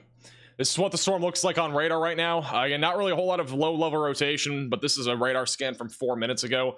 Connor is much more live than 4 minutes ago, so again, I do think it is starting to ramp up.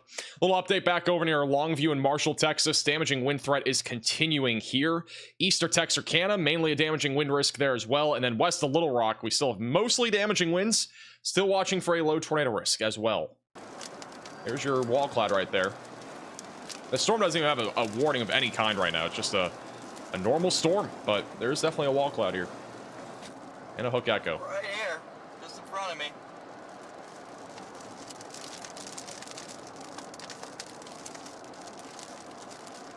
Gonna need to have a nice RFD cut if it's ever gonna produce.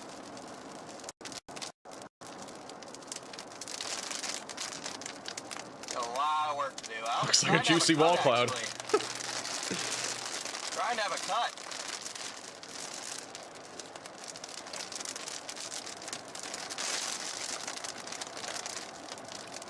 It's trying to cut, guys. All right, latest scan just came in. We have a hook echo that's getting a bit more definitive, waiting for the velocities to update.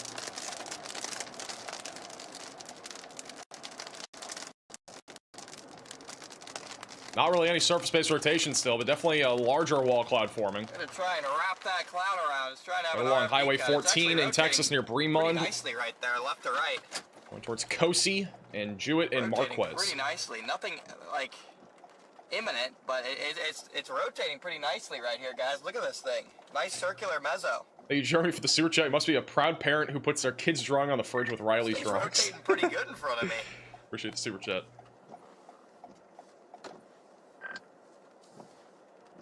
Very broadly rotating wall cloud right now.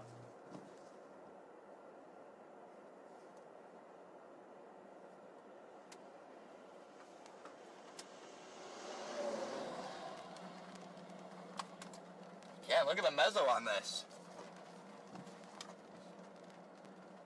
It's trying to have a cut.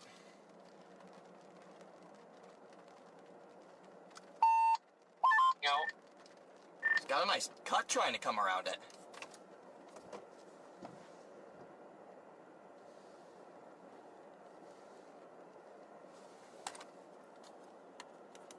Which one? Are you on that one? What the heck is that town? Bremen or whatever? Yeah, I'm on Bremen. It's one juicy wall cloud. Nice rising motion here. I'm gonna get closer. I'm not gonna lie though. I mean, the rotation in the low levels is still pretty weak. I don't think it's imminent, but it's Come on, definitely, little storm. I'm gonna do some definitely full organizing. Special force right here. And it's still not that. It's not that close to the outflow boundary. So this has time. Come on, storm. Do something special. It's gonna go up towards Buffalo. It's gonna be tracking in the direction of Buffalo and Tague, Texas. The outflow boundary is still about 30 miles to the northwest. So, I mean, this thing at least has 30 minutes, or about 30 minutes, maybe longer than that, Channel 1. to try to do something.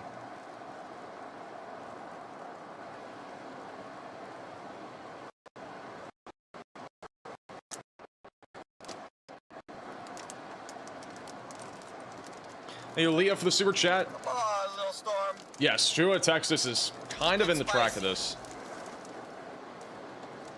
It's going in that general direction.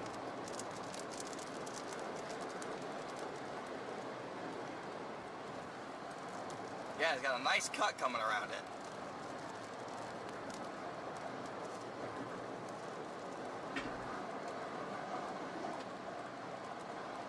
Might get a tornado here soon.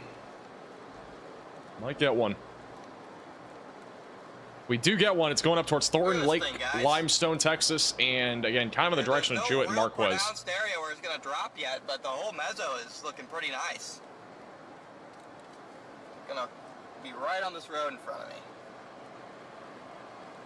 Gosh, I don't know what.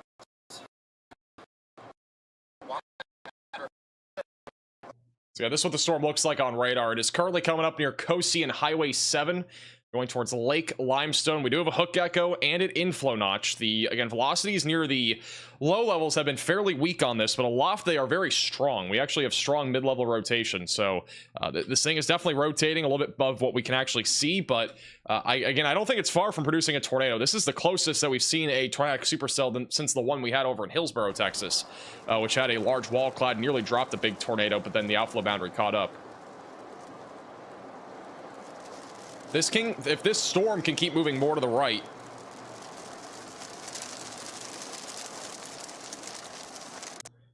could do something.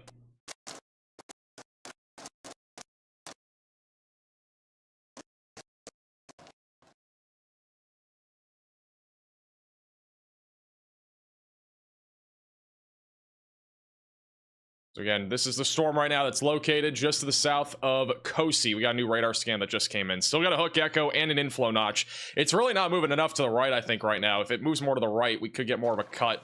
It could lead to a tornado threat. It's definitely spinning, though. All the way around. All right, some low signal again.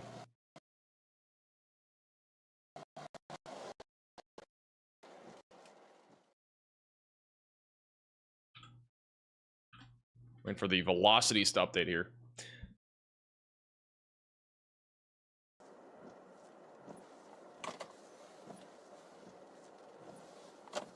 Yeah, I got RFD wrapping all the way around.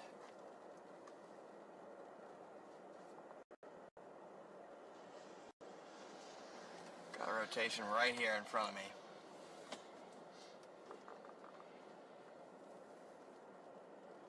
Got rotation right here in front of me.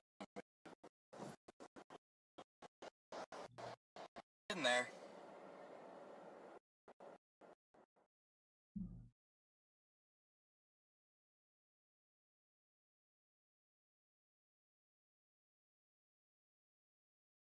No warning on this storm as of right now. Again, this is still not really moving much to the right. It's very barely moving right. It's going towards Highway 7. If this can turn a bit more, it might, again, produce something. Still not super organized, but it's at least been rotating, again, the mid-levels. Once again, this is near Bremont, Texas, going up towards Marquez, Buffalo, and Jewett. By the way, the juicy wall cloud merch is now out at shopmaxvelocity.net. It's the top link in the description below. It's this right here. Wow. What a shirt. It's at shopmaxvelocity.net. And Connor's stream just went out. We'll keep it off here for a second.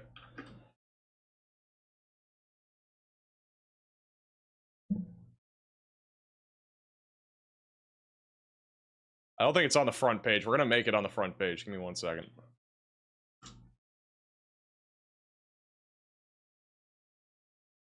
We need an 8'7" shirt. We'll do an 8'7" shirt at some point. Thank you, John, for becoming a member. Welcome to the Velocities. Once again, if you're just tuning in, this is a supercell, really one of the only organized supercells that we've had so far today that is attempting to produce a tornado threat. Once again, this is currently located near Cosi, going up towards Thornton. There's been a wall cloud here over the last few minutes that Connor Kropp has been on. What it looks like right now. It looks pretty disorganized in here. It's attempted. I think it's still moving a little bit too much to the left. Spinning right up in front of me, though.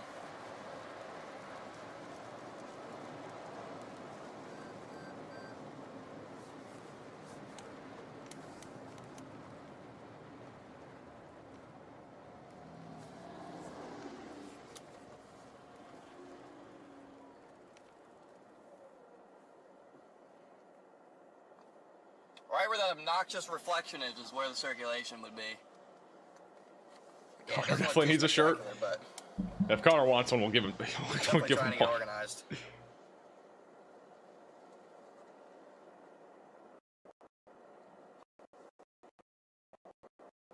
I'm gonna go and blast all the way north. I think to Grossbeck, and then get ahead of it.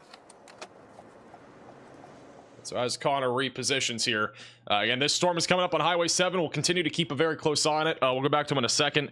Back up near Tyler, Texas, west of Shreveport, we do have a significant threat of damaging winds right now moving across this area.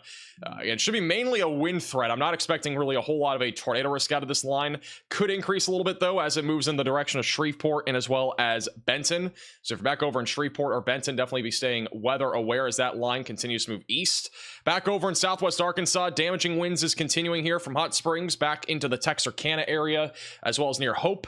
That is moving towards Camden, just outside of Little Rock. And then a line of storms is continuing to push its way towards Little Rock, mainly with the damaging wind risk. There is a low chance, though, for an isolated tornado as this moves towards Hot Springs.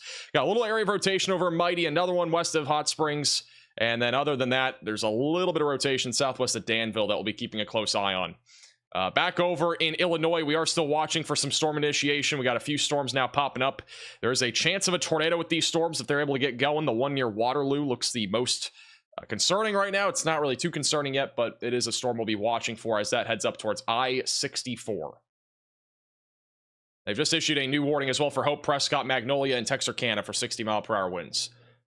It's back to Connor on our rotating wall cloud back over near Cosi, Texas now.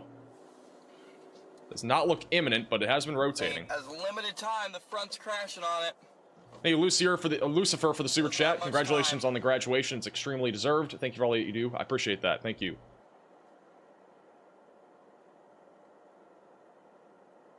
By the way, if you go to shopmaxvelocity.net, the wall cloud, GC wall cloud shirt is now out. It is the top link in the description below, or you can just go to shopmaxvelocity.net and look it up. It is on the front page now, so you should be able to see it.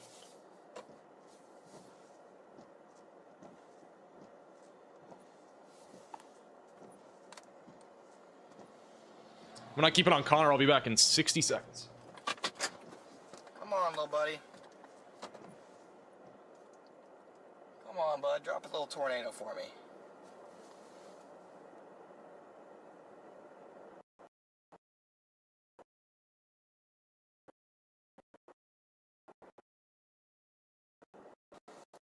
It's pretty messy right now.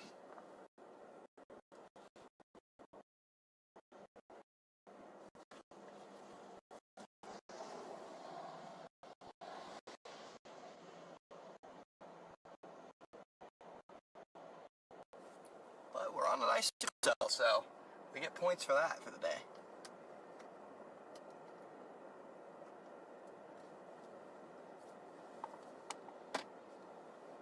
All right.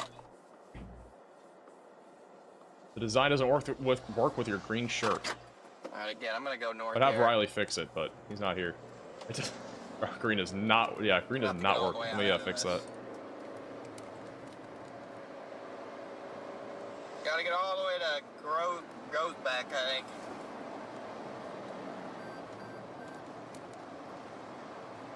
All right, the green should be removed. Currently under a flash flood warning. Yeah, there's a lot of flash flooding. We've had a lot of flash flooding over in North Texas. A lot of the warnings have now ended, but we still have flash flood warnings in the southern side of the Dallas-Fort Worth area. A couple also just west of Denton. We also have some in Arkansas. The flooding's honestly been one of the biggest concerns so far today. Aside from some of the damaging winds that we've had, the flooding has definitely been up there. We have a new damage report coming out of the Paris, Texas area. There is a report of significant removal of metal roofing and partial removal of roof decking on a home off of CR 35-650, 1 mile west of FM 1499. That's back over just northwest of Toco, Texas. That was from this morning's storms, but that is a delayed report that has just come out. We've had some damage reports also in southwest Arkansas. Generally speaking, not really anything, too crazy aside from just some trees down, which is really common with damaging windstorms like this.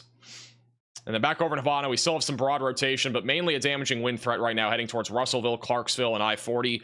Low chance that we get a tornado out of one of these storms near Havana and Blue Mountain, so we'll be keeping a close eye on that activity. And yeah, that's really about it right now. Let's go back to Connor. Yeah, it's turning right, so I'm gonna go right up here in town, actually. Love the class of 25 design shirt. I do too. Sorry, I just can't see anything because of all these trees.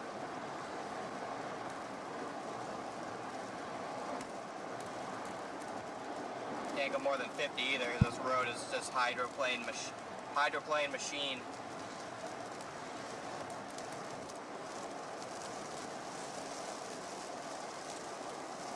Guys are just tuning in. Hey, Patrick from the super chat, where's my straw t-shirt? Straw t-shirt will go hard. Gotta get up to this town of Koss here, and then we'll go east on 7. If for some reason we sell 100 of those t-shirts, the juicy wall clad shirts, I will do a gritty in today's stream. So might as well. Still over 300,000 without power in the state of Pennsylvania. Yeah, there's a lot of power outages from yesterday's mesoscale convective system, which again officially was not a derecho. There were people saying it was, but it was not a derecho, mainly because we did not have enough 75 plus mile per hour wind reports in the entire line of storms that we had. So they were not widely spread out enough. We only had a couple, I think, that were over 75 mile per hour winds. Where's Connor? Connor's right here in Kosi. Again, our wall cloud has been right about here, just south of Kosi. He's going to probably intercept it again as it comes up towards Highway 7. It has a limited amount of time. Again, our outflow boundary is located right about here. So as this thing goes down to the south, the tornado threat may briefly increase, and then it'll probably decrease again. But yeah, it really only has about 30 minutes or so until that outflow boundary is there. If you're in northwest Louisiana, near Shreveport, Benton, Minden, or Spring Hill, be ready for damaging winds and a low tornado risk. Line of storms is going to be moving into the state here over the next hour or two.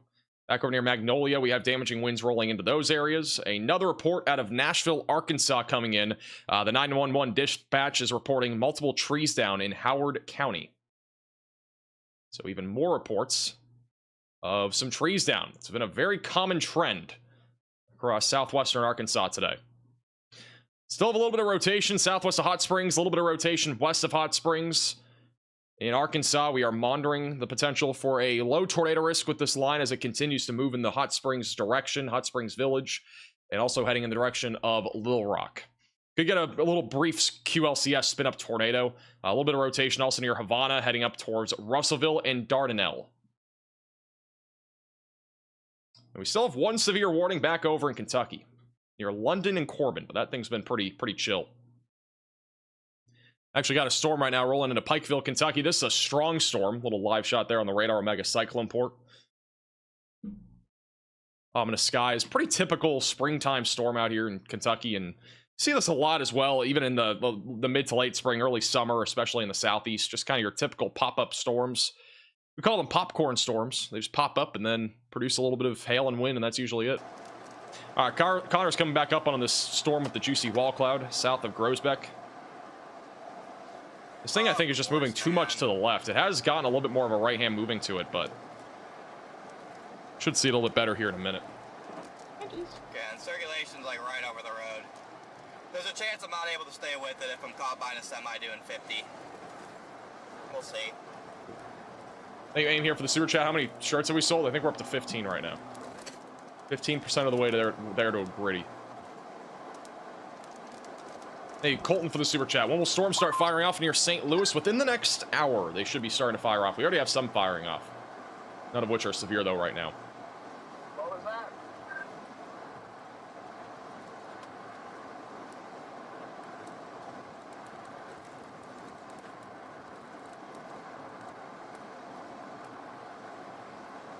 I agree. Moving right, so the storm definitely has a chance.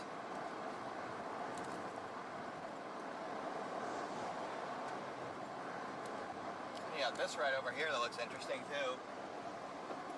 Hey, Brett for the super here chat. Comes the conga line stuck behind the semi, which is in fact going below the speed limit, like clockwork.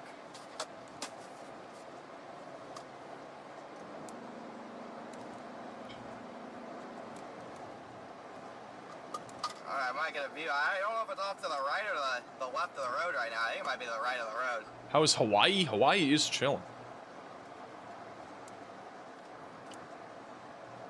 Still have a little scuddy lowering there. It's not as organized as before. It had a little chance. It might try again when it gets closer to the outflow boundary. Not very confident that this is going to produce a tornado, but I think it's a low chance as this goes towards Buffalo, Texas.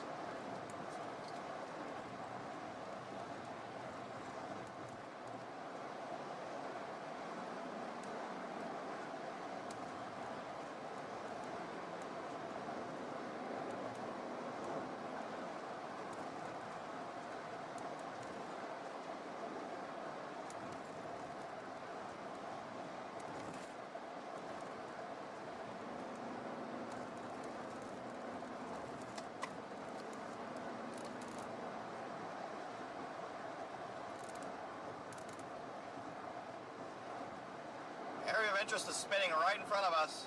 Hey, Brett, for the super chat, is hail expected in East Texas near Tyler? Hail is not really in the forecast for the line of storms. It's spinning pretty decent, it looks like. I was saying there's still some decent spin there. This is what it looks like on radar. It's a full-blown line of thunderstorms. I don't expect much hail. If we got any hail, it'd be pretty small, in my opinion. Over near Longview, though, there's actually a hail core there, so that could be around quarter-sized hail. But generally speaking, our hail's not going to be any larger than like $half. Like, this is pretty, marginal type hail here. Let's go back to Connor. He does still have that lowering on the right side of your screen. Did say there was at least some spin still, and I do think there's still some spin aloft. The latest radar scan actually does show a bit more of a mesocyclone now on this. So we might be getting somewhere with the storm now when it comes to the tornado risk here in Texas. If this does drop a tornado at any point, it would be going in the direction of Buffalo and Jewett in Texas and eventually towards I-45. It has about 20-ish minutes until this thing is caught up to by the outflow boundary.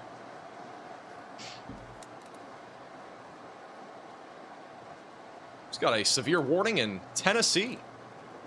Yeah, just left of the road. Really nice rotation on this.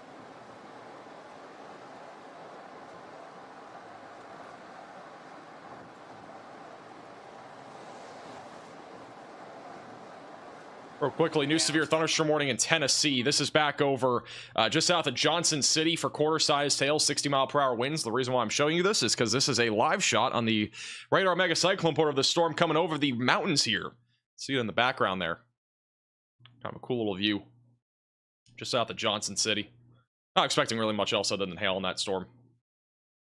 Let's go back to Connor. Thank you, Curtis, for becoming a minimum velocity member.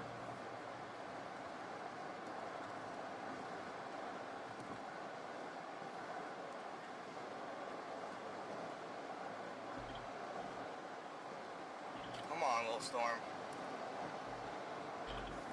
Just left of the road.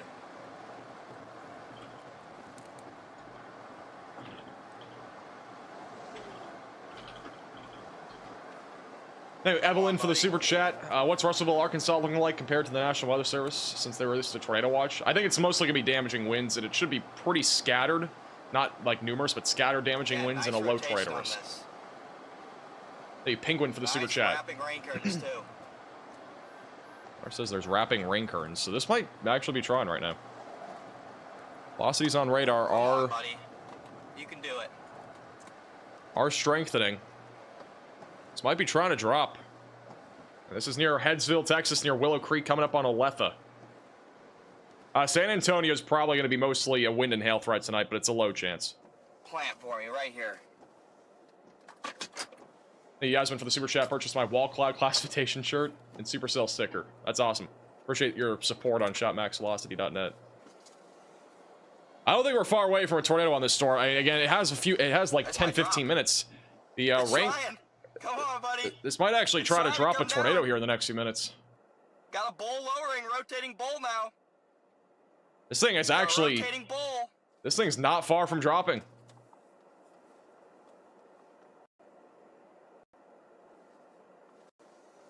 Come on. We're losing connection. It's trying right now.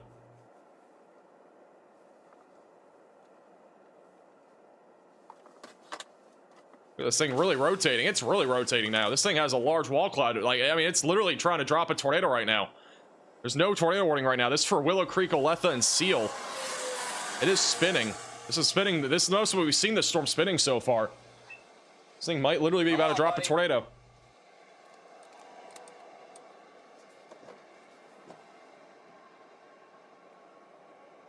It's coming up towards Lake Limestone, Texas, and Jewett. Just rapidly beginning to rotate now.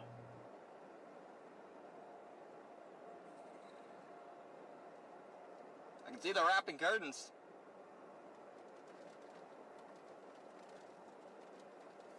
Latest velocity scan is not as strong, but I mean, it's definitely come on down. It's definitely rotating. It's coming up towards Lake Limestone over the next few minutes.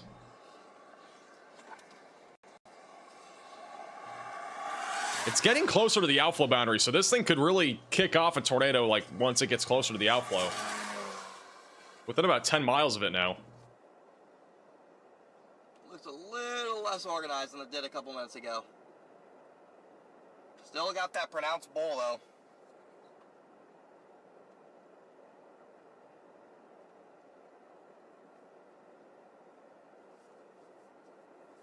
Do I have any roads? It's a huge lake. That's gonna cook me. Hey, Quark, for the $10 super chat, meteorologists use everything but metric system to tell the size of I hail. do have a road. We use cheese curds for smaller hail.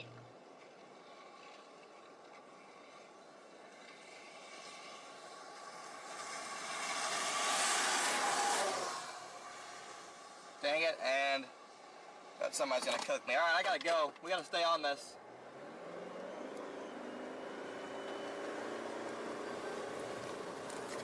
So this thing is not far from producing a tornado. Again, just southeast of Thornton in Texas. Back over in central kind of Texas, or West Texas, excuse me, near Lubbock.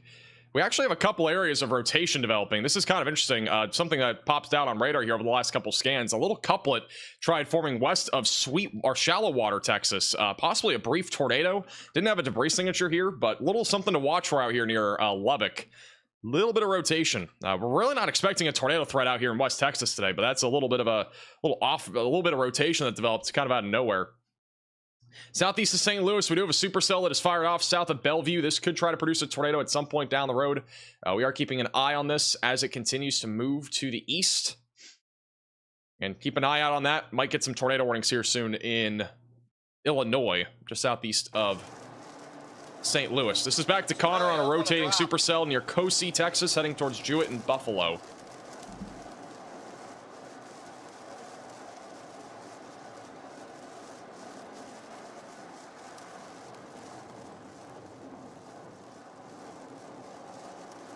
Thank you, Chanel, for becoming a member. Welcome to the Velocities. Wall cloud was on the left side of your screen. Thankfully, this thing is turning right, so it's slowed down a little bit, but it's still going to be a battle to stay with it. Especially if I'm stuck behind semis going. Yeah, actually, no. The speed limit's 75 here. Go back to him in a second. And southeast of Thornton is where our main area of rotation is, heading up towards Buffalo and I-45. Once again, a lot of flooding around Dallas. Be careful out there if you're traveling. No severe weather in the area right now. If you're back over near Marshall, Longview, or anywhere over near Shreveport, again, significant damaging winds are coming your direction. 60-mile-per-hour winds moving west to east. Just pushing through Vivian right now. Our outflow boundary is located right here. So almost every storm here is outflow dominant, meaning that the tornado threat should stay low. It's not zero, but it's low back over near the Shreveport area in northwestern Louisiana. We are still watching for a low-end tornado threat across Arkansas. A little bit more rotation developing southwest of Hot Springs. So be weather aware if you're back over near the Hot Springs area, just south of Mountain Pine, and coming up towards I-30 and also Route 70. There's also a little bit of rotation here east or west of Mountain Pine that's going up towards Hot Springs Village, and a little bit more north of Highway 298 that's going to be tracking in the direction of Mayflower and Conway in the long term. Let's go back to Connor. So we got a rotating wall cloud here west of Centerville, Texas. On right of your screen is the storm. It's coming up towards Lake Limestone right now.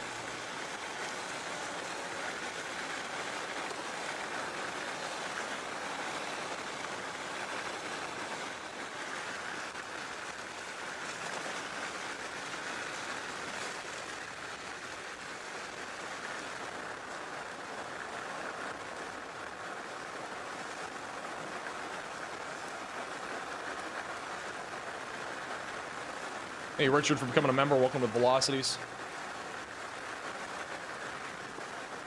Trying to come down, looks like.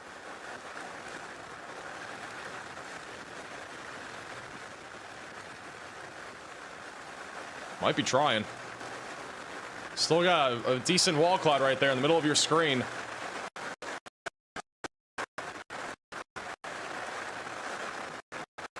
Wait for his connection to come back again. The rotation right now is right over near Lake Limestone, and again, it's trying to produce. It's again going towards Lake Limestone. We don't have a great look, at least at our low-level rotation. It doesn't look that strong. Mid-level rotation is still very strong here. I don't think this is far from producing a tornado. We only got 10 minutes basically though until this outflow boundary's here, and then that tornado threat is very low. Thank you, Jennifer, for the $10 super chat. Also, thank you, Callow, for becoming a member.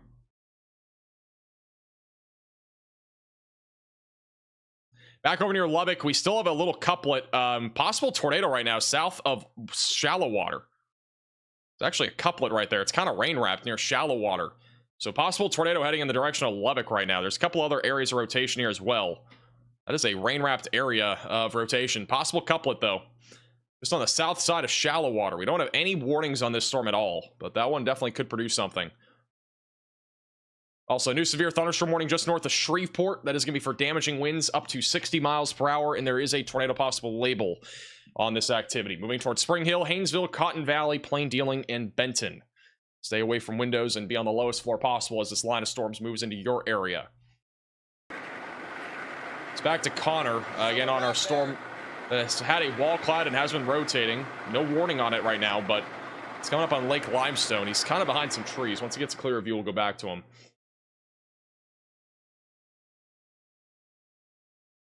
Once again, this is your outflow boundary. It's pushing very fast to the south. We have a lot of stable and cooler air off to the north. This boundary, once it gets closer to the supercell, could quickly spark a quick tornado, or if this storm is able to stay right along the boundary, the tornado threat could be more elevated going towards Tague and Palestine. So I do think the threat of a tornado will exist, but the storm needs to be moving more to the east rather than more to the north. It's kind of moving too far to the north, I think, right now, for at least a long-term tornado threat. I think it's going to be a short-term tornado threat with that storm.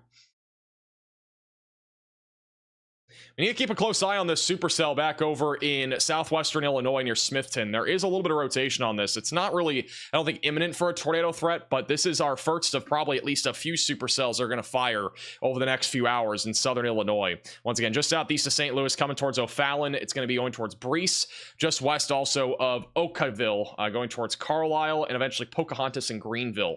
Got a couple more storms firing off also northwest of Evansville that we are keeping an eye on. Still behind some trees. We'll go back to them in a second. Let me go back to Lubbock real quick. Still have a couplet right over the south side of Shallow Water. Possible tornado right now south of Shallow Water. See if that rotation sticks. That's going towards Lubbock. Down back there, I got a glimpse. I don't know if Connor just said it's down. Still rotating wall cloud, nothing down. Okay, nothing down. Rotating wall cloud, but nothing down on the storm. Heading towards Lake Limestone.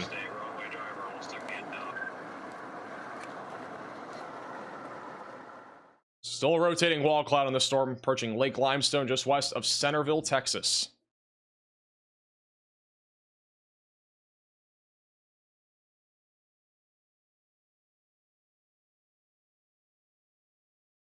All right, I think we have a view again of it.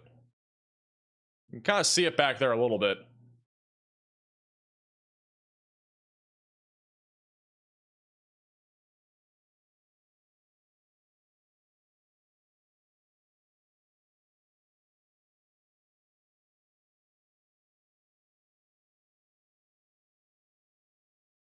Back to him in a moment. Again, he's trying to get around the lake. There's a lake literally in the way of that storm right now, so it makes it harder to see. How long till this reaches Conway, Arkansas? Asks Adrian with the super chat. It's about an hour and a half from now.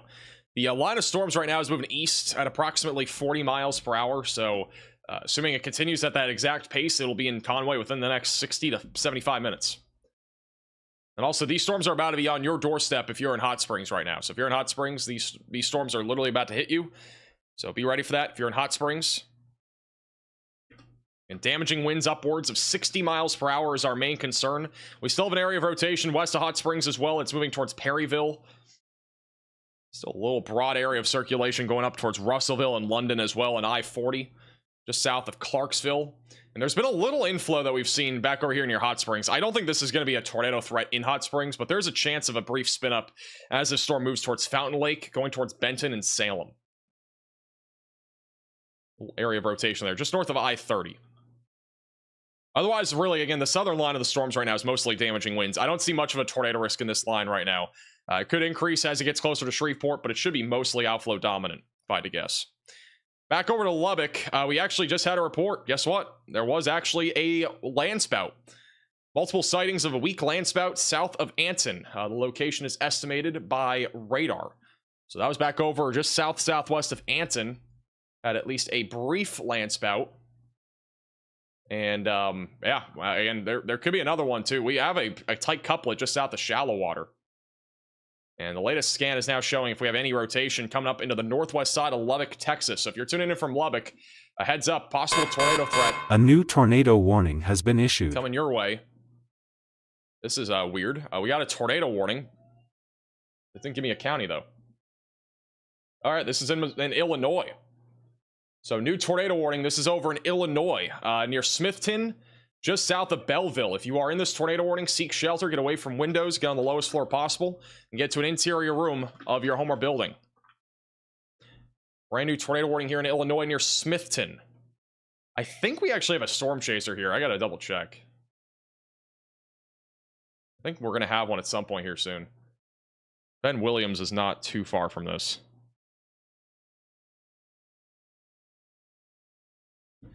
Okay, and that's near Smithton. It's going to be heading off to the northeast towards New Baden and Albers.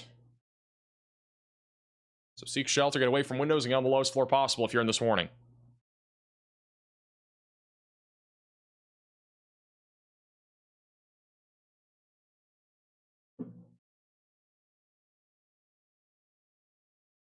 All right, Ben's up further east on the other storm, I think near Fairfield. There's also another storm going up right now near Fairfield, Illinois. This one could become a problem too. It's going towards West Salem and eventually towards Olney. We also have another storm that just fired up north of Evansville. This one just came off of an outflow boundary. I think this one's going to be more of a hail producer, but something to keep an eye on. Back over west of Effingham, there's a little cell that has popped up there as well. Yeah, definitely the bigger concern right now is the storm south here at Belleville. We definitely have a hook. Strong inflow. It's clearing out pretty well. This could try to produce a tornado as it moves northeast.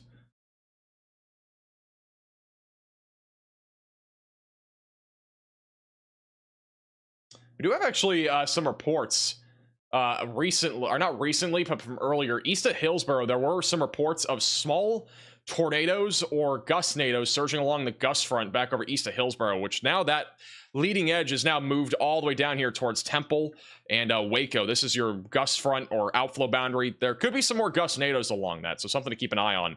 The storm that Connor's been on, that rotation's gotten a lot broader here over the last little bit. Not really seeing a whole lot with that storm as of right now. It's been moving more to the northwest. It's been moving more to the north rather than east, and if this moved more east, there would be a better chance of a tornado threat. But right now, the rotation is definitely not as strong as before. Just a large, broad area of circulation near Lake Limestone. But it did try to produce a tornado there briefly.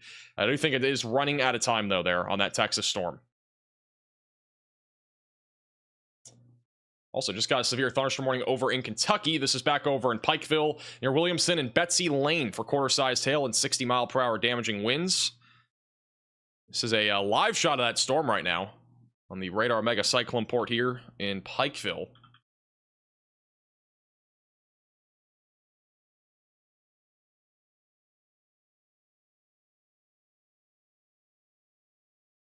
Storm is rolling in here. Very scuddy skies, very high moisture in this area too.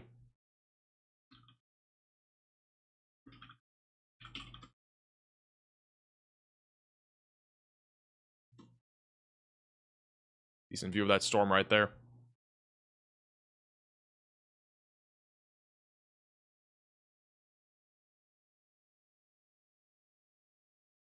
Let's do this 3, and we'll put this in 2.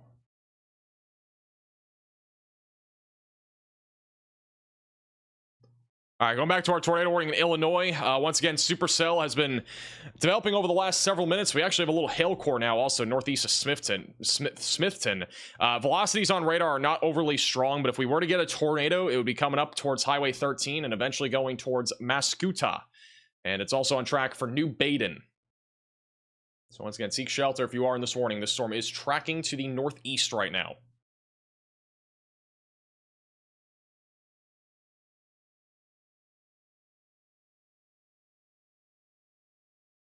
Back over in Lubbock, Texas, we have another report of a landspout. So this is the second one that we've had. Another landspout report near shallow water. Once again, this storm, I'm surprised we didn't get a tornado warning or at least a severe warning on this. Possibly some large, there is large hail even being reported. I don't know how there's no warning on this. There's literally been quarter-sized hail reported, and we've also had now 2 different landspouts reported just northwest of Lubbock, Texas. If you are in and around the Lubbock area, you should be staying away from windows and preferably on the lowest floor possible. Again, we're not really seeing a whole lot of rotation right now, but there's at least hail coming with this storm, and possibly another landspout or 2 as this thing moves into the north side of Lubbock. This is now our second landspout sighting here. Back over near Lubbock, Texas. Brand new severe thunderstorm warning for Shreveport. Just south of Longview. Also, by the way, ping pong ball-sized hail was actually reported back over in Longview, Texas, near a hospital there. But brand new warning for Shreveport all the way back down just south of Tyler. Also includes the Marshall area. That is for damaging winds up to 60 miles per hour. And also a new severe warning just off to the west of Little Rock. It looks like we're starting to see a little bit more rotation here just south of Olo. We'll have to keep an eye on that as that goes towards Conway.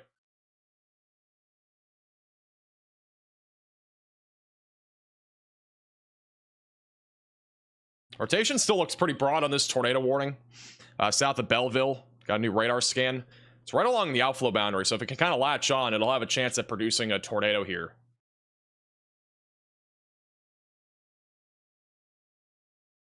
Keeping an eye on that. Back over in the Pikeville storm, this is what it looks like right now. Where we do have quarter-sized hail and 60-mile-per-hour winds. Very, very low clouds. Good amount of fog as well. Very scuddy.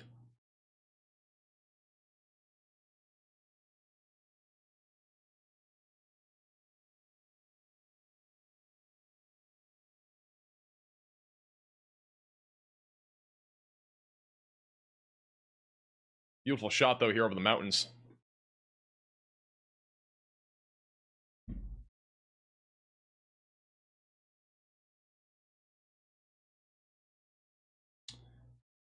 Yeah, there was a legit landspout back over in Shallow Water, Texas. There is a photo of it. I don't know if we can show it, though. There are multiple reports, though, from landspouts earlier. We've at least had 2 landspouts back over near Lubbock.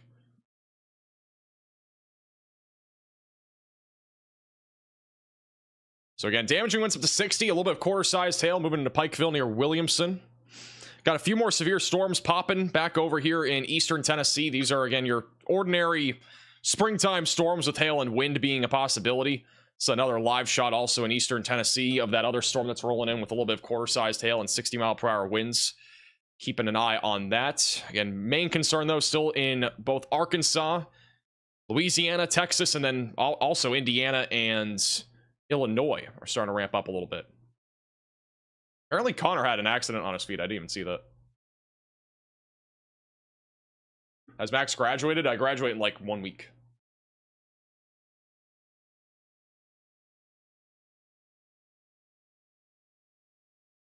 Thank you, Roger, for the paper or the Venmo donation. Am I live tomorrow? I don't know yet. We're gonna have to wait and see. See what tomorrow looks like. It's a little too early to tell. I looked at the models and it didn't look that impressive, but I wouldn't be surprised if we went live. We have rotation increasing a little bit right now, going towards Russellville. It's a large, broad area of circulation heading towards Darnell and Russellville in Arkansas. So if you're in this area, make sure that you're staying away from windows. There are some cameras coming up here near Russellville. I'm going to see if we can find any that have a good view of this.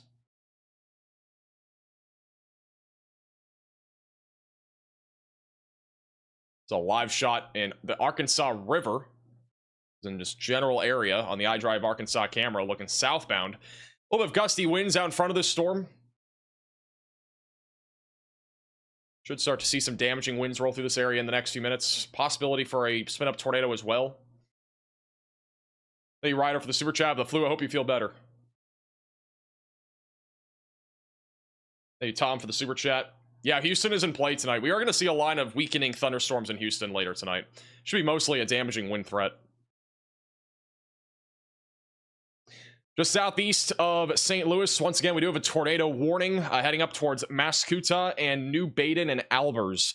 Also going towards Okaville. This storm is still not looking overly organized. We do have a hook echo on this.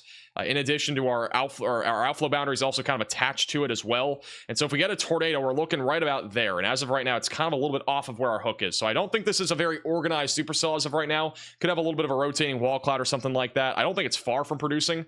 Just needs to organize a little bit more. We don't have any more convection out in front of it. we had a little bit of rain cool air go out in front of it, so I think it'll have a better chance at trying to produce as it goes towards I-64. Once again, if you're over in Breese, Carlisle, or Oakville here in Illinois, be staying weather aware. Just south of St. Louis, we got another couple of storms that are firing off now that are kind of moving more to the north-northeast, going towards Arnold, basically paralleling I-55 up towards St. Louis. We'll need to keep an eye on this cell. It is more of a north-moving cell. It's not going to be as favorable for a tornado, but we'll be keeping an eye on it. The storm near Fairfield is also trying to produce a bit more of structure on this, but still struggling as of right now.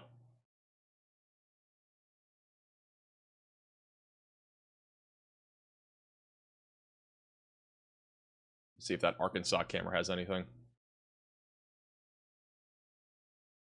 It's getting pretty windy and rainy right now. This is near Lamar at exit 64 in Arkansas, where damaging winds are going to be ramping up here over the next few minutes. The visibility is awfully low. Heavy rain is continuing. There's a car pulling off there for some reason. Back over near Lubbock, there is an increasing amount of rotation again. There is another landspout report. We've had so many landspout reports. Another landspout just happened here northwest of Lubbock. This was absorbed at the International Airport of Lubbock. So if we have a landspout, it's basically going over the radar site right now. There's been multiple landspout spottings now. Back out here near Lubbock. Kind of crazy, I'm not going to lie. I don't know if anybody really had landspouts in their bingo card for today out here in West Texas, but we've had 3 different ones now. It's been a train of landspouts.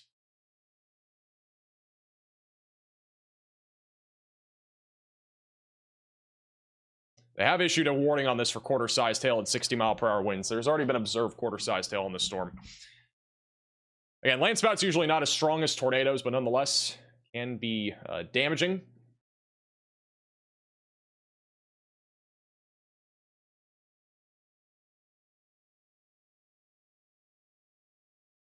Check out that Pikeville camera again.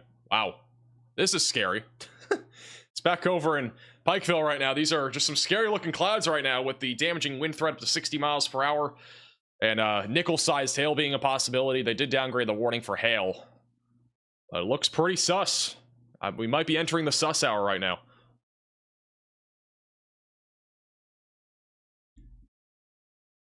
So once again on the radar Omega Cyclone port.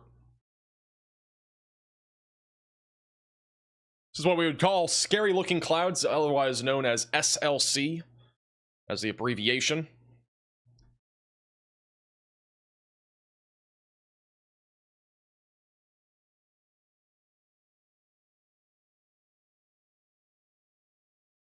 Jellyfish cloud? I don't know what you'd call this. It's just scary looking clouds. It's like the easiest way to put it. There isn't really any wind shear out here, or very little wind shear out in eastern Kentucky today, which has made most of our storms just kind of pop-up popcorn type storms where they're producing damaging winds and hail. This is moving right towards the camera, by the way. Moving pretty quickly at the camera. Hey, Ryder, for the super chat. Landspouts are quite interesting as there can be many from one storm. Yeah, I mean, we've already had 3 or 4 now, I think. Could get more.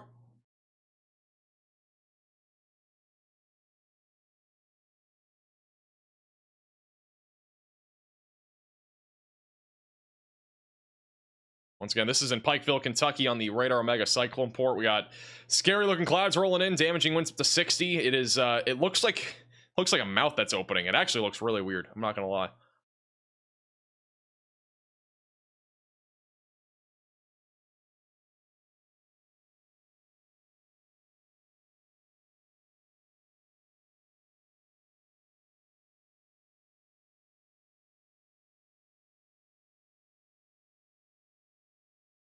Very sus.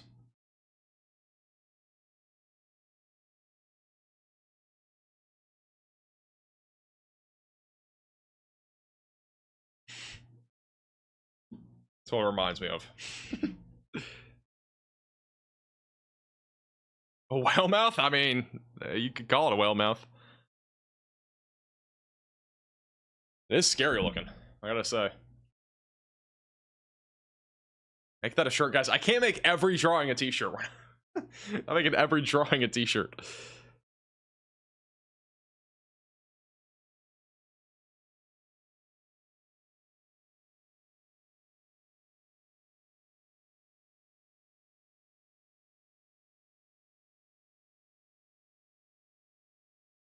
All right, well, now we're getting into the mouth of this storm. There's a little bit of lightning. This storm actually doesn't have that much lightning, for the record. It's a very low amount of lightning kind of storm here. There's really no rotation. It might look like there's a hook. There isn't.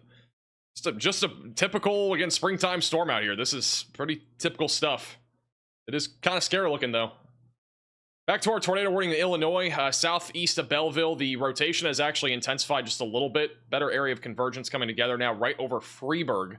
Heading up towards Mascota and eventually going towards New Baden and Damiensville, just southeast of Belleville. So if you're in this tornado warning, again, make sure that you are in your safe place away from windows and get on the lowest floor possible. Storm is still capable of producing a tornado as it continues to move to the northeast over the next several minutes.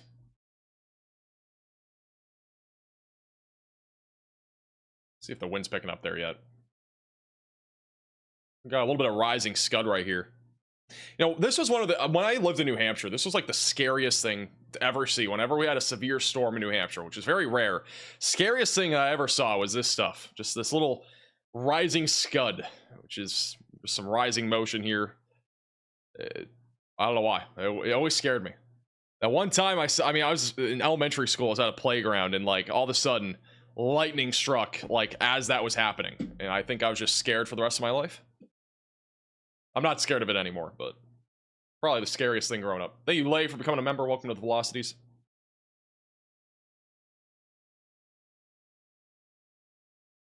Well, here comes the rain. You can see the rain shaft right here in the middle of your screen. Large rain shaft coming in. The wind should pick up here in the next few minutes. Once the wind picks up, we'll go back to this cam. I put it on one of the camera things, but we don't have a link to it. Got a slew of severe thunderstorm warnings right now coming up towards Little Rock, just outside of Hot Springs and Russellville. Damaging winds being the main concern. Got a little bit of rotation going over Russellville right now, and as well as near Dardanelle. Let's see if I can pull up that storm here.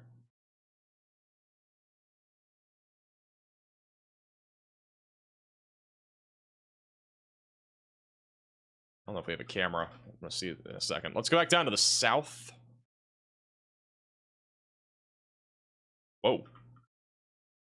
Okay. We have actually kind of strong rotation back over in Texas. This is a storm that's now near the outflow boundary, just east of Grosbeck and south of Tague. Connor's not far from this. I think Corey might be coming up on this too. There's actually strong rotation on this thing. Right over Highway 164. Up towards I-45. They don't have a tornado warning on this. This is right next to the outflow boundary. Something very similar happened to a storm in Texas earlier, back over near Hillsborough. It was like the same sort of thing where we had a strong area of rotation come together. Once again happening right along 164, heading towards 45. So potential tornado threat here coming in over the next few minutes. Going up towards I-45.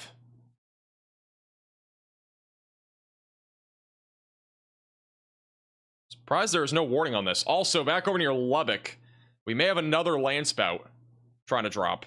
Strong rotation just came off the radar site. Possible land spout threat right now going towards Idalou, Lorenzo, Kittaloo, and Rawls here in West Texas, just northeast of Lubbock. We've already had 3 different land spout reports here just within the past hour near shallow water.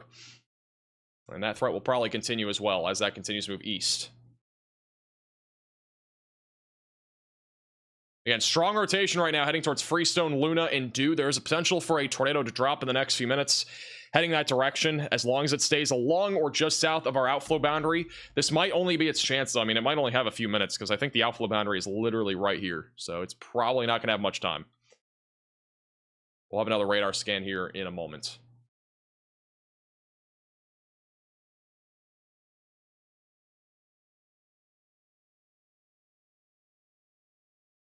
Shout out to Elizabeth with the $20 super chat. Thanks for teaching this old lady a new weather term, landspout. Landspouts are pretty common in the central and southern plains. We don't see them very often in other places, but they are basically just tornadoes that aren't attached to our storm. Usually not attached to our like a wall cloud or something like that. All right, right now in Arkansas, we're still looking at mostly damaging winds. They have removed the tornado possible label from every single storm in this line. Still watching for a low tornado risk across Arkansas, but for the most part, it is mostly damaging winds. Again, tracking towards Little Rock, Conway, and as well as Mayflower. It's the main concern. Storms rolling into Pikeville. The visibility has dropped a lot. You can't even see the mountains anymore in the background. We got a huge rain shaft moving in here.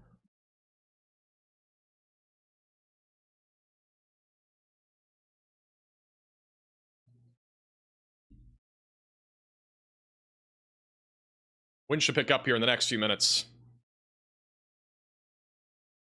Rotation has continued to intensify near Freeburg in Illinois. Again, this is our only active tornado warning.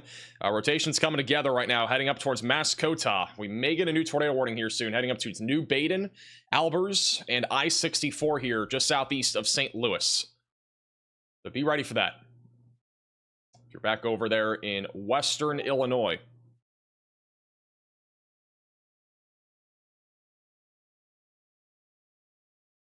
Let's go back to Texas.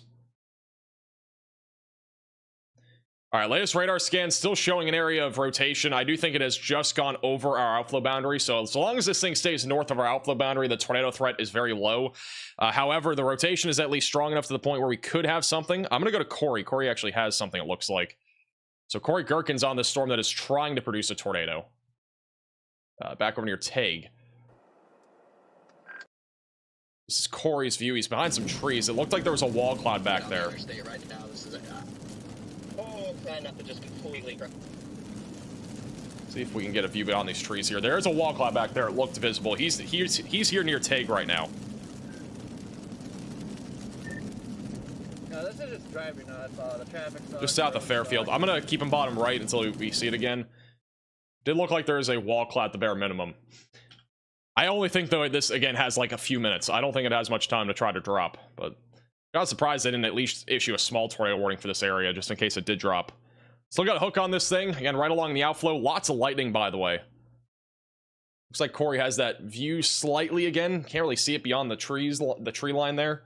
He's just a little north of this storm, just out the Fairfield, Texas, on I-45.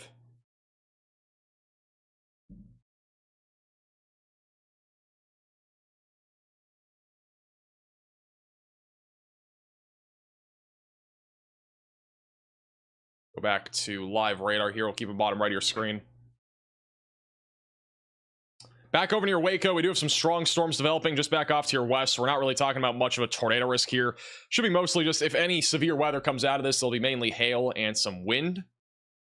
Back over near Lubbock, we've had multiple landspouts here as of lately. We could have more landspouts coming in the direction of Lorenzo and Rawls. Again, landspouts are not tornadoes. They're usually not as strong, but they can produce some damage, so just keep that in mind. Going in the direction, again, of Lorenzo, Rawls, and eventually Crosbyton. It's basically going to be traveling right along Route 82 here over the next hour or two. And just southeast of St. Louis, we do have an area of rotation, again, heading towards New Baden. Latest scan's a little bit broader. Let me see if this has anything right now. It's a live shot back over in Pikeville. It's a large rain shaft. Corey is doing the drone. Wow, look at that. Let's go to Corey. This is the storm over in Texas. Really It's trying to produce a tornado near Tague. That is quite the view. Checking in, it looks like you may have stopped for a bit of a pit stop, but what is it that you're seeing? Look at that. So far? That is a drone shot. Again, Corey Gherkin here west of 45. Not quite sure what town I am sitting in right now, but we have a little couplet that's just off to our southwest. This storm is trying to produce a tornado. Huge shelf cloud. Something or getting ready to. Looks like you just launched a drone shot. This shot's actually really beautiful in terms of seeing the. Hopefully the exposure. Hopefully we can see it a little bit clear. Kind of went up. There we go. He's changing it. Does it feel like at one point things have certainly cooled down, or is it still pretty humid as these storms kind of fire up? Wow. We're getting closer. I think we're just south of the boundary right now. It warmed back up. It was hovering around like 60 to 63, and now we're back up to 70. I mean, this is a pretty impressive looking storm. That's without a doubt. Boundary, it's warm and humid. Shelf cloud looks very impressive, and we can see the lightning embedded in this too. It may have lost a little bit of it. There's still a hook echo on it. Nonetheless, you're right on a storm that you were. I think the outflow boundary might be catching up though. A part of essentially through the course of today. Is there still a lot of heavy rain for suffering out of this as well? We know that Dallas has a number of flash flood warnings over the city. Oh yeah, there's definitely no shortage on rain. Every time a cell pops, you kind of hope it stays discreet. It just another one pops, and it just kind of cluster together and just continue to drop heavy rain. So what's the plan for the rest of tonight? You think you're going to watch from a distance, or you think you'll head back out? Velocity's just updated on radar. Definitely looks like it's broadening out. I think a few minutes ago we did have a much better. There might have been a brief tornado, or at least an attempt at one. We had something similar happen near Hillsborough, Texas. So this is still a live shot though of the storm. I mean, again, the outflow boundary I think has caught up. I think the tornado threat is lower temporarily on the storm near Fairfield and northwest of Buffalo, Texas. Nonetheless, still a really impressive looking structure.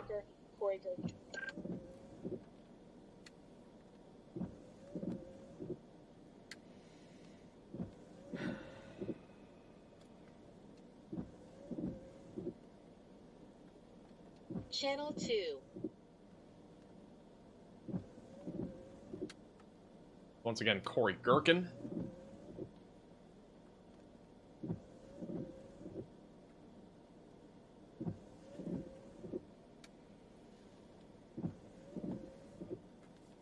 Ooh, yeah, there we go. There is a storm. Look at that. It actually looks like it's still rotating a little bit. Let me go back to Fairfield. It's Fairfield, Indiana. Oh, Illinois. Okay, I see. Do something.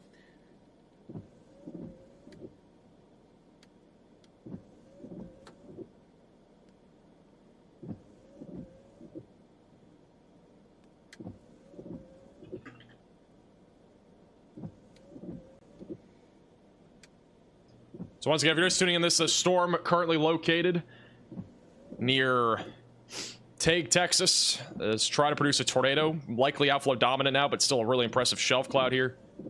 Still a chance for a quick tornado before this thing is, for the most part, a wind threat.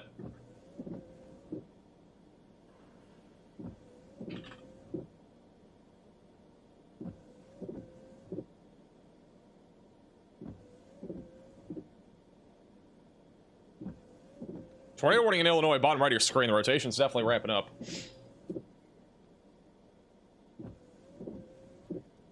Heading towards Moscow. What was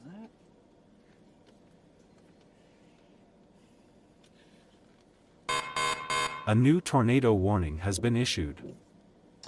All right, they have issued a new tornado warning. This will be for those in both Washington and Clinton counties in Illinois. So New Baden, Albers, Evanston, Trenton, Lebanon are all included in this. If you are in this warning, seek shelter, get away from windows, get on the lowest floor possible, and get to an interior room of your home or building. This storm, again, currently moving to the northeast, producing a potential for a tornado. What is this? There's also a storm. I'm going to go bottom right of your screen again. Back over near Fairfield, bottom right of your screen, there's a little supercell that's gone up in southern Illinois. That's also maybe going to try to produce a tornado threat here soon. We have a storm chaser that's on this. I'm going to probably go full screen to him in a second. This is Ben Williams, who is currently on the storm here near Fairfield. Assuming he loads in here. Is this near Fairfield, Illinois? This could get tornadic at some point here soon. I'm going to go back a little bit so it just doesn't freeze there. But you can see how this thing is starting to rotate a little bit. It is starting to develop a little mesocyclone, a little circular there. These to go up, or do we this thing might try to produce a tornado at some point near Fairfield. It's one of the supercells that's trying to go. That's going up towards Mount Erie. Except for right here. Not warned as of right now, but we're keeping an eye on it. Also, the storm in Washington, just south of Washington in Illinois, or Indiana, that one's also looking interesting. That one could try to produce here soon as well.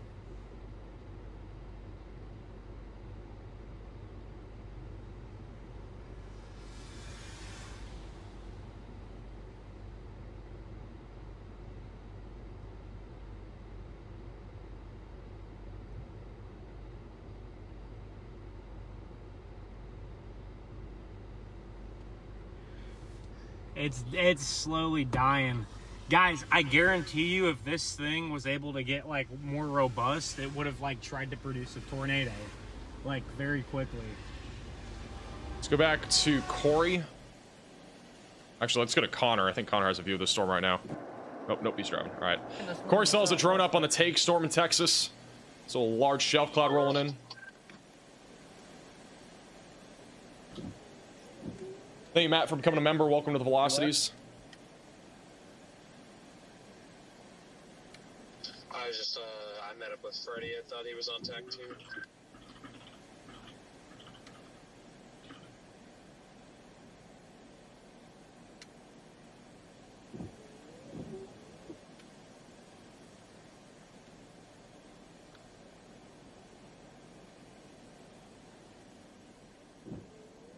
Drone is running out of time.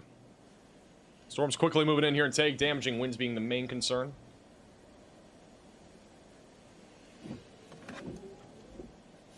Connor, let's stop to the southwest. It's kind of a... Bottom left of your screen, too. Connor has a pretty good view of the shelf cloud there. Back over in Indiana, this is going to be north of Evansville. This storm here has begun to rotate a little bit more. We got a little hook on this cell, moving in the direction of Luguti, Shoals, and also going towards Dover Hill, Lacey, going towards Cannelberg. For quarter-sized hail, 60-mile-per-hour damaging winds. There is a tornado possible label on this, so I'm not ruling out a potential tornado threat as this continues to track to the northeast.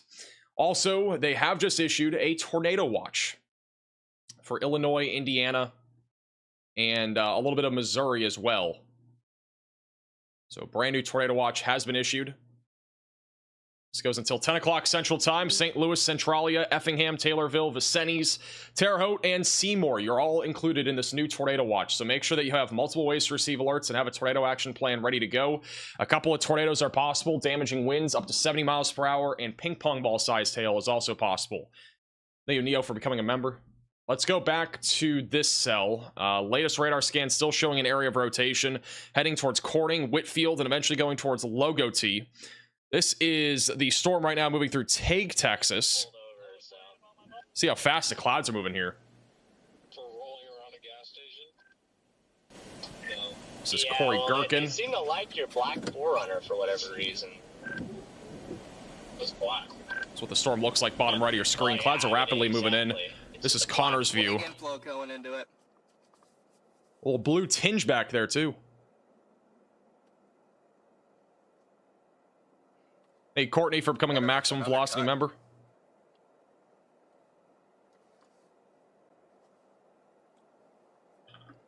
No way, right?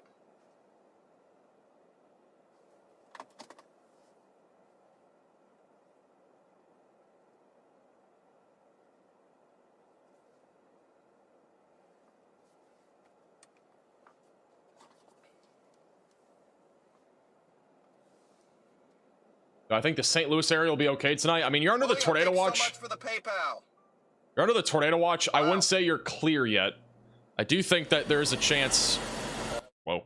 I do think there's a chance of some severe weather. I mean, we got a few storms firing down to the south of St. Louis, and any of these will produce the potential for hail and maybe even a tornado risk. They did just issue a severe warning on the storm near Douglas, Ozark, and Taney counties. That's all the way back down here. Wow. Okay, we have a severe warning all the way back down southeast of Springfield for 60-mile-per-hour winds and quarter-sized hail. Corey has a little bit of kind of a weird lower. I think that's just kind of scud there on the middle of your screen there. That's Corey from Tague, Texas. This is back to Connor. Shelf cloud rolling in. Did the Outflow boundary undercut this, Corey?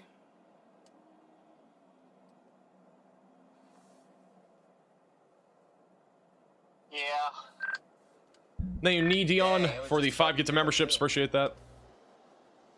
Dang it. No way we rushed all the way up here and the Outflow boundary just undercut it.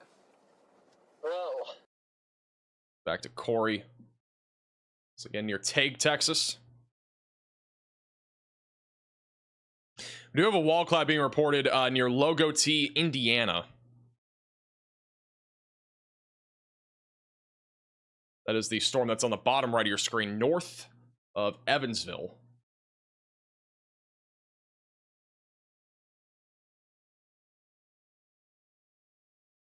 Let's go back to Connor.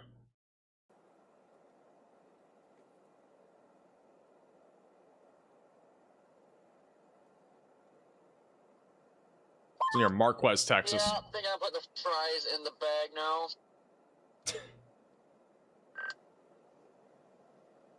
Bro's putting the fries in the bag. Yeah, it fell apart. You gotta be kidding me.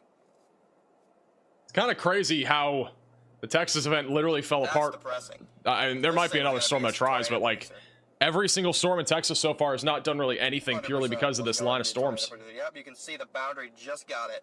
It was getting up, getting ready to produce a tornado, and now on radar you can see the boundary just caught it. Once again, storm tried. It did not succeed with producing a potential tornado threat. We have a new severe thunderstorm warning that looks like the shape of an L back over in El Dorado, Smackover, and Magnolia. That is going to be for damaging winds up to 60. And there's a tornado possible label. We have more tree damage reports back over in Bradley, Arkansas, here over the last few minutes. Again, we've had plenty of wind damage reports. Get ready if you're back over in Little Rock for a potential for significant damaging winds and perhaps an isolated QLCS tornado threat as this heads up into the Little Rock area. Back over in Little Rock, just a heads up on that. Back over in, let me get this thing going here. Let's do this. Give me 1 second. We'll put it on Connor for just a second. Everything just stopped. Yeah, it's over. Bro, they just severe warned a tour possible now. Like, we have a wall cloud sighting back over a little late, guys. In Indiana.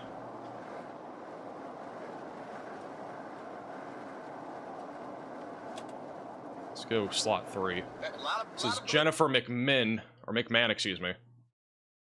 That is a shelf cloud, or sorry, not shelf cloud, a wall cloud that is forming here. This is north of Jasper.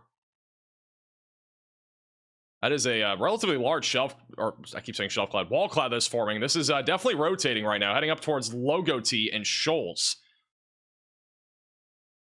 And honestly, you can actually see the updraft, and now it's tilted. It tilts into the storm here.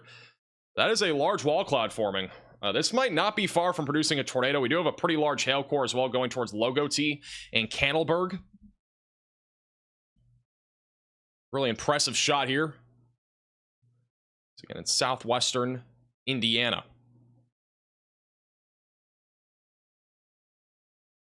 Definitely coming together. And honestly, I mentioned this before, but this is not far from our warm frontal boundary, so there's going to be a lot more wind shear available in this environment, and if this storm can stay together, we'll be able to produce the potential for a tornado as it heads towards Shoals. Bottom right of your screen is what the storm looks like. It had a little hook echo before, not nearly as reminiscent, but there is definitely some mid-level rotation. Little wall cloud is coming together here.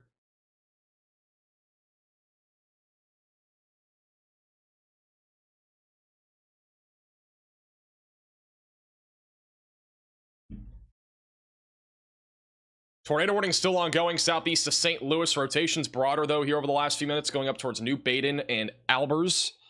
Still keeping an eye on that.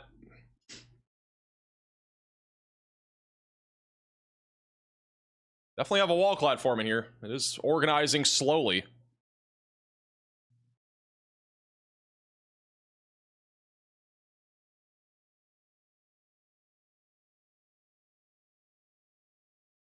What about Chicago? Chicago is fine.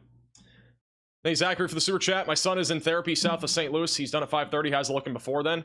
We got a couple of storms down to the south of St. Louis. That's what it looks like right now. Just south of St. Louis. Mainly talking about hail and wind out of these storms as they come up into St. Louis de Perez. Eventually going towards St. Charles and also near Festus. I do think the storm east of Bellevue, right now the rotation's been broader over the last few minutes. I think that we are going to probably see the storm recycle. There was a tighter area of rotation at one point just south of Mascouta, and now it is broader, and it's going to be coming up into New Baden, and I do think as it continues to move north, it is going to likely recycle. We had a little storm merger here that came from the south, so likely going to become another concern as it goes towards Breese and Carlisle, eventually moving in the direction of Pocahontas and Vandalia as well. The storm over here near Fairfield, it tried to go. It's weakening already, so not too concerned about that storm right now. This storm over here near Cannelsburg does have a large wall cloud forming. That is a live shot of this wall cloud forming near Logotee. Actively no tornado warning on this, but there is a severe thunderstorm warning for quarter-sized hail and 60-mile-per-hour damaging winds. Again, large wall cloud. I mean, it's forming pretty quickly.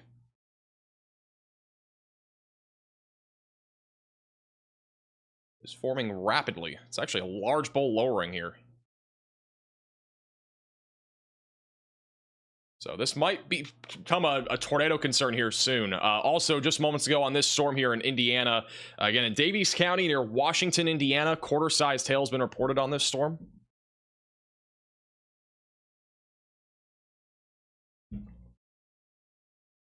Inflow's organizing as well.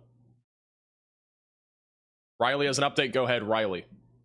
Hey, Max. So we actually have about 300 miles of concurrent severe warnings right now. And at the exact same time, we got 63-mile-per-hour wind reports at both ends of the line, even though they're 600 miles apart. Not 600, 300 miles apart.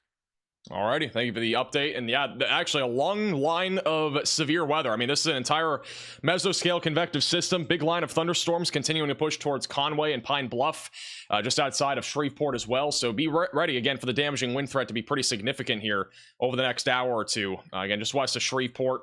We got damaging winds literally moving into Shreveport as we speak right now. So that's also going towards Houghton and Cotton Valley.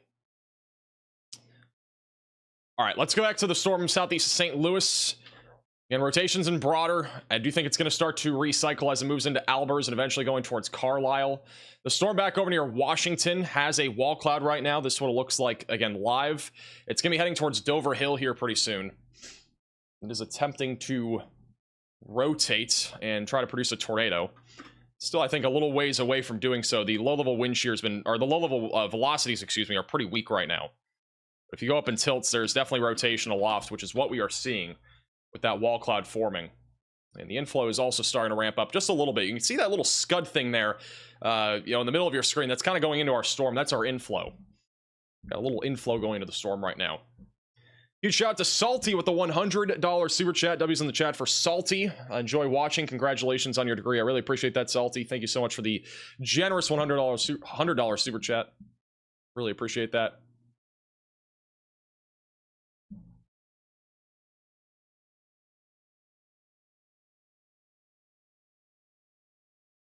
It's a really slowly organizing wall cloud, but it's definitely trying.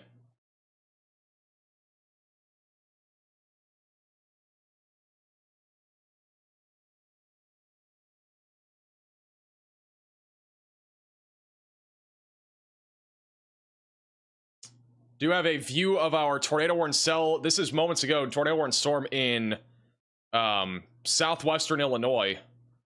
A pretty clear view here of a wall cloud. This is on our tornado warning cell. Kind of a raggedy sort of wall cloud here.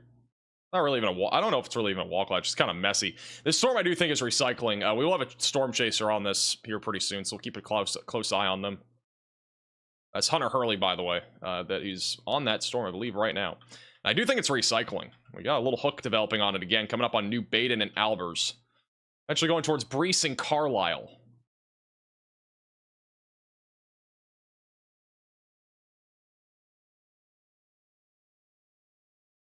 Wall cloud is still organizing out here in southwestern Indiana. Not currently tornado warned, but could get tornado warned here at any moment.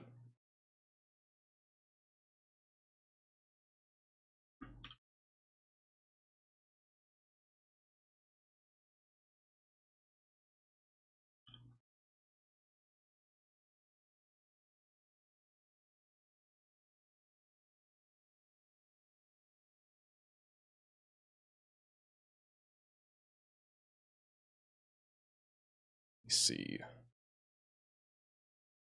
Looks like Hunter Hurley has a view of this tornado warned storm, so let's go to Hunter. I'm going to put Hunter bottom middle of your screen. This is Hunter Hurley, or I'll put him on middle of your screen here. This is Hunter Hurley. RFD is starting to fill in. You see that? This is on our he's literally the only chaser on this tornado warned storm here near I-64. It's going to be heading up into the area of Breese and Aviston here pretty soon. This is our only active tornado warning as of right now, and they're on it.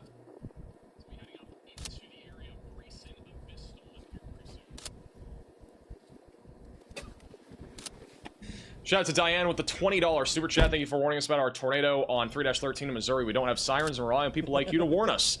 You warned us way before the phones, and we were already safe when the tornado dropped in my subdivision. I'm glad I can help, and thank you, Diane, for the very generous super chat. So once again, this is our tornado warning in Illinois. This is a live shot. We don't have anything on the ground, obviously, right now, but it is. I do think it is recycling. So we are very closely keeping an eye on this. And then this is our storm back over in southwestern Indiana that has already a pretty nice little wall cloud right there. I don't know if it's going to drop imminently because our low-level velocities have been very weak on this storm, but it is possible that this thing does try to produce a tornado as it moves in the direction of Dover Hill. Back to Hunter here.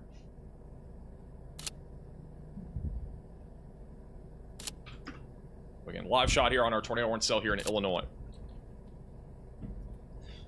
In the process of recycling, it looks like we're starting to get a bit more organization, though, in the back there. Possibly a wall cloud forming. What's that? If you have any friends or family in the path of severe weather today, feel free to share the stream with them. Again, we're providing commercial-free coverage across the Midwest, Ohio Valley, and back through the Southern Plains. Got multiple storm chasers in the field. Don't forget to subscribe to the channel if you're new here. Like the stream as well. Helps get this out to more people. There's very little motion under there. We are watching our tornado warning here in southwest Illinois near New Baden. It just took a merger, so, you know, give it a minute, but it doesn't look... What's that? This is back over on our storm in southwestern Indiana. If I can click the button. Jennifer McMahon. Still have a wall cloud here, just to the southwest of Dover Hill.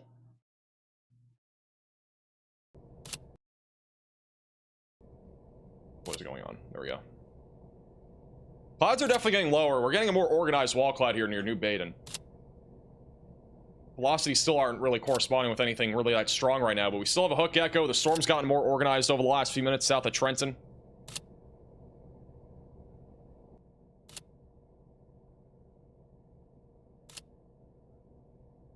Latest scan is still showing a pretty organized supercell here, heading up towards the it's about to cross over the I-64 corridor here in the next few minutes near Albers, Illinois. Brees will be in the track of this as well.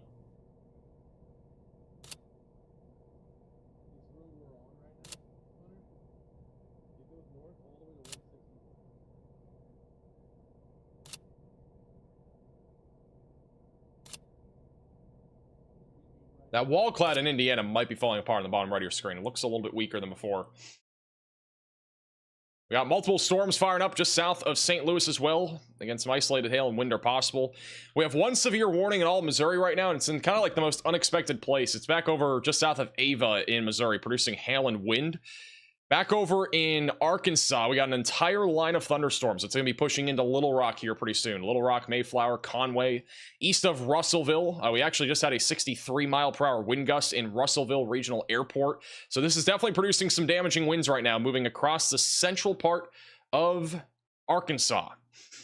Again, this stretches over 300 miles all the way back into Texas, and we also have a severe warning near Palestine and Tague. That is for half or ping pong ball-sized hail and 60-mile-per-hour winds. So that threat is continuing. We also have a severe storm east of Lubbock. That is mainly for damaging winds and hail. The land spout potential out of this storm is lower than before, so I'm not nearly as concerned about that storm at this point.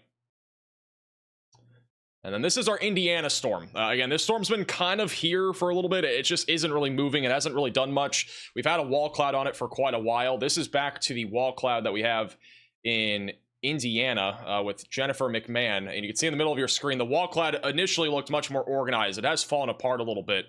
You still can see the mesocyclone, little spinny thing there, a little circular kind of cloud look there. That is your mesocyclone. Little wall cloud that's coming down. It's about probably a couple thousand feet at most off the ground. I don't think it's far from producing a tornado. Just needs more low-level wind shear, and it hasn't really done much so far when it comes to spinning. This is back to Hunter Hurley on our tornado warning in Illinois, which he has a view of a much larger wall cloud that has been forming here over the last 15 minutes or so, just southeast of O'Fallon.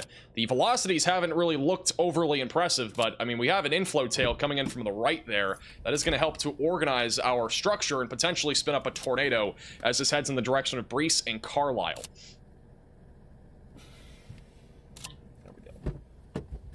This thing is still trying to produce. Ready to move here in like 5 minutes? Yeah. I'm ready when you are. He's, again, the only chaser that I'm even aware of that is here in western Illinois today. I know Ben Williams is out in Illinois, but he's in the eastern half of the state. Yes, fine. Can you move your camera? I don't want to sit on it. Yep, my bad. Connor Storm has a couplet, does it? Double check. Give me 1 second. Look very impressive on radar. Yeah, I don't think there's much there. It's kind of outflow driven down there in Texas. Turn you off for the moment. All right. I'm just going north on this road for ages. Hey JJ for the $20 super chat. Just drove through the storm in Mascouta picking up the kids. There was a very little visibility, small hail when they came out of it, or when we came out of it to the Scott Air Force Base. It was sunny, by the way. My 4-year-old loves your channel and tornadoes. That's awesome. Oh, okay. It's literally this road. I appreciate the super chat. No. All right, Hunter's going to reposition on this tornado warning in Illinois. This is back over to our severe warning with a tornado possible label in southwestern Indiana. We still have a wall cloud here that is not as organized as before.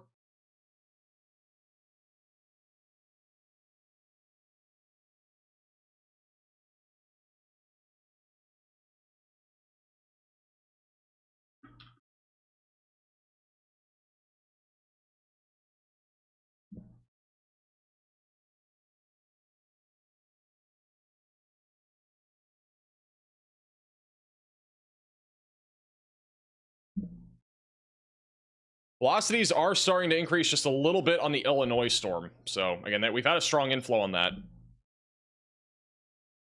Back over near Luguti, which is the storm we're looking at right now in southwest Indiana. Wall cloud's been falling apart. Still looking at least at a quarter-sized hail and 60-mile-per-hour wind threat here heading up towards Dover Hill.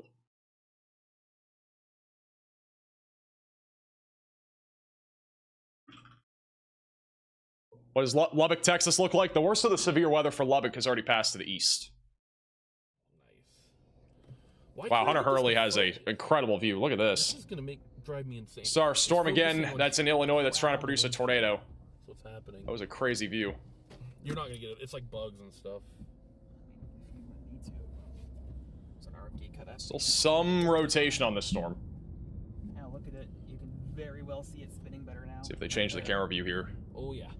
Way better motion. Put a bottom middle. There's still some spin. Got a little convergence area right over New Baden. It's not really that organized, in my opinion, for a tornado at this point, but it is definitely trying to organize. Heading up towards Breese and Carlisle. We have another storm that has just fired near Mount Vernon. We'll have to keep an eye on this one. This was a very new little storm that's popped up right over Mount Vernon, Illinois. That's tracking towards Iuka and Salem and also just southwest of Flora. North of Albion, there is a little cell here that has tried to go, but it's definitely struggling.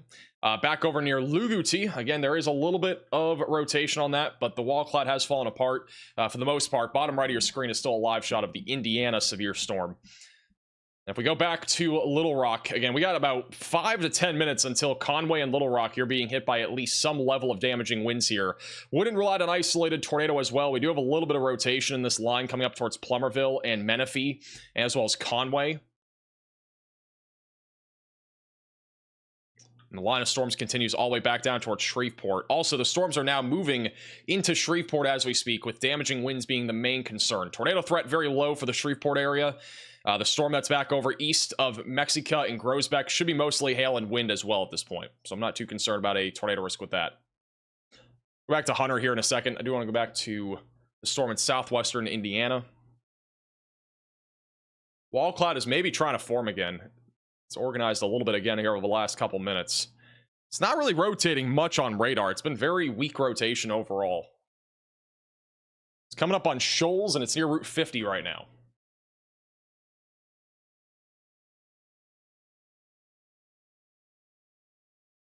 He runs for the super chat. What do you think about Arkansas for the Little Rock area? Damaging wind should be the main concern.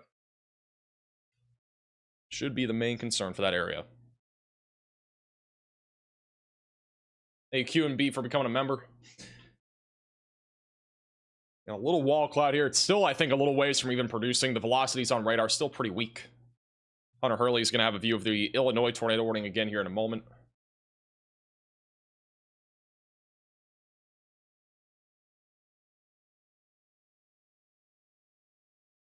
I still think that's going to be your inflow right here. I don't think that's your... I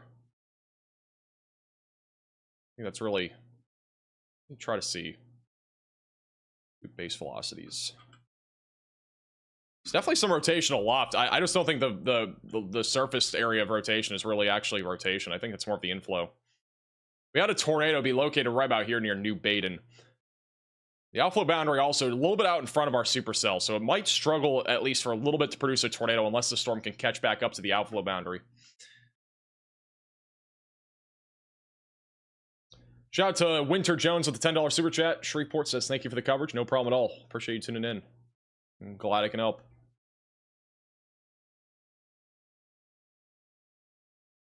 All right, wall cloud is still here in southwestern Indiana, but it's definitely not as organized as before. Hunter Hurley is once again coming up on the storm that is he's currently in the tornado warning just west of Breese, Illinois. If he turns to the left here in a second, we might see it better. He's going right. Never mind. Wrong direction. He's positioning though. Right, I see the mezzo. He's saying that he does see the mezzo. We'll have a view of it again here in a few minutes. Thank you, Matt Scott, for the generous $20 super chat. Just found an update. I found and adopted the lost calf from a couple days ago. He's doing well. I enrolled him at Cornell for a meteorology major. He's doing well, mostly bees. I named him NATO. Thanks for the super chat. Thank you, Kyle, for the $5 super chat. Is there anything to worry about in O'Fallon, Missouri? I think generally across most of Missouri, we're talking mainly about isolated hail and wind. I don't think we're going to see a whole lot in any area aside from really around St. Louis. Like St. Louis is really the main area to watch for. We have a few hail and wind storms that'll be happening over here. Back down to the south of I-44, we have a couple of elevated storms down here that could also produce some hail, but I do think generally speaking, the threat of severe weather is low. So really, if you're anywhere in the tornado watch, this is the main area to watch. I think it'll be mostly hail and wind though around St. Louis. There's a low tornado potential. Our tornado threat is definitely the greatest, I think, really here in southern Illinois over the next couple hours, like this corridor. And maybe the storm north of Jasper. It is not in a great environment for low-level wind shear, but I still wouldn't rule out an isolated tornado out of this thing. That's what it looks like right now. Again, coming up towards Dover Hill.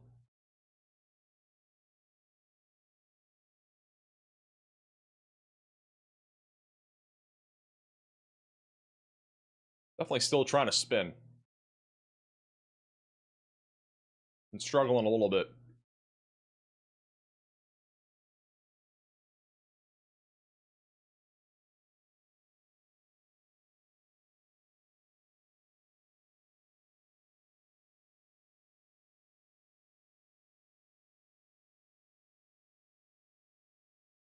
All right, this tornado warning does go for 8 more minutes. If I had to guess, they're at least going to issue a new severe thunderstorm warning on this here in a few minutes for Breese, Carlisle, and as well as the Bart Lesso area here in southern Illinois, just east of St. Louis, east of O'Fallon in Illinois.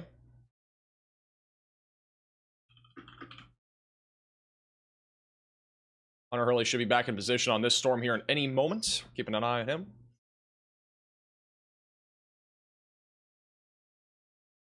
Thank you, Lauren, for becoming a moderate velocity member. Getting a report in chat of localized pawning on I-65 between Springfield and Branson. There is quite a bit of flooding. Quite a bit of flooding. You have a moderate risk of excessive rainfall in parts of Oklahoma, Texas, and Arkansas.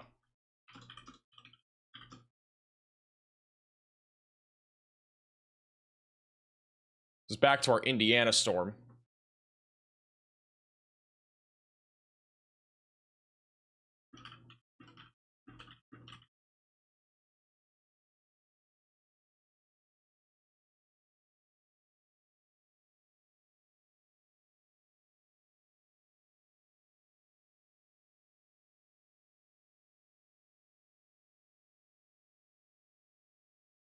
Not a funnel cloud, more, if anything, it's more of a wall cloud.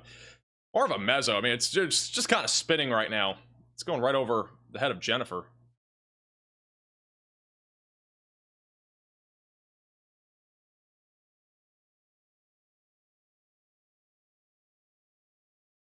Funnel cloud north of New Baden per news. Hunter Hurley is currently positioning for that storm, bottom middle of your screen. Once he gets back into position, we'll have him on screen. The storm likely does have at least a wall cloud, maybe even a funnel cloud. Again, tornadoes definitely possible as this moves into a Viston and Breeze. I would have to assume that they are going to issue a new warning on this storm in the next few minutes. Hey, Ulysses for the super chat. Has Burbanus, Illinois look tonight and tomorrow?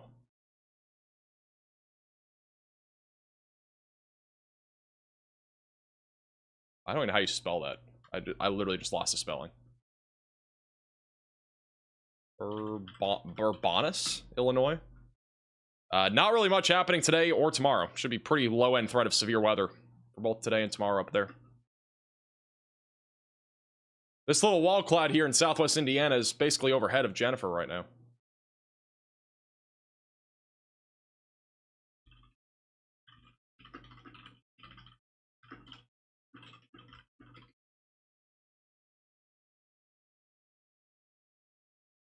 Hey, Turtle, for becoming a member. Welcome to the Velocities.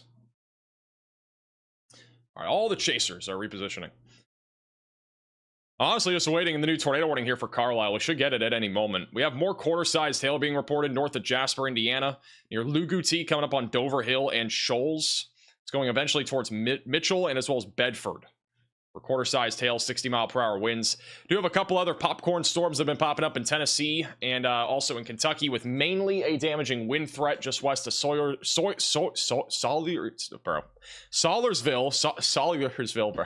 That's terrible. South of West Liberty.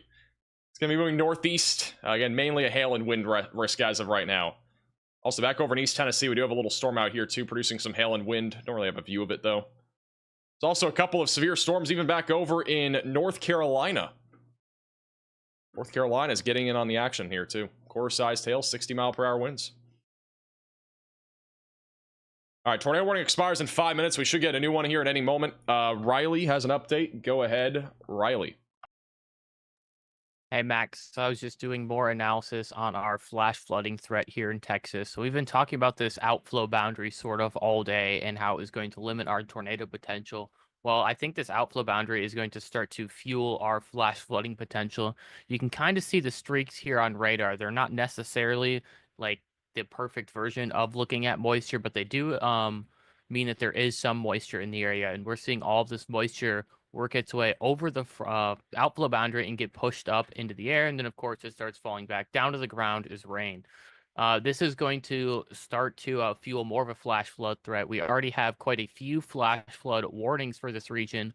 We have that large moderate risk of flash flooding that we have talked about a few times already today. I do think a majority of the people are going to get lucky, but most of you down here in the east southeast portion of this, you guys aren't really going to get as lucky when it comes to flooding. We're just going to see this path continue over and over again. I think the reason that our moderate risk is so big is because we didn't really know where this outflow boundary was going to set up, and obviously this outlook was created hours ago, so it's not really up to date. I would personally place the moderate risk closer over here. So that does include some of the areas that are in the slight risk, and that's just another thing associated with how insane our MCS was this morning and basically just ruined all of the forecasts that we had in place. Thank you, Riley, for the update on the flash flooding. Once again, we do have a tornado warning in Illinois. It goes for 3 more minutes. This is back over near Breese. We should get a new warning, though, I think. The velocities have definitely been intensifying. And another reason why I think we should get a warning is because we just got this shot from Hunter Hurley moments ago on this tornado warning cell. A new tornado warning has been issued. This thing looks like a beast. They have just issued a new tornado warning. This is an unbelievable structure. Again, Hunter Hurley, who is also chasing with us. He's on the bottom right of your screen. He's about to have a view of this in a second. This storm, again, looks unbelievable. This is a live shot now of this storm that is currently tornado warned in Illinois. This is for Breese and Carlisle. It literally is not even there. If you are in this tornado warning, seek shelter, get away from windows, lowest floor possible, and get to an interior room of your home or building. This is a live shot of our tornado warning. Velocities have been going in the wrong direction. They are intensifying right now, heading up towards Breese. They'll be going to Carlisle in about 15 minutes or so. Okay, we're just gonna pretend it's not there. This thing can stay with the outflow boundary and stay latched on. The tornado threat would be elevated on this. Your stream can enjoy listening to the EAS. It's going up towards Carlisle Reservoir, by the way. Shout out to Casey with the 5 gifted memberships. W's in the chat for Casey. What's all this motion down here?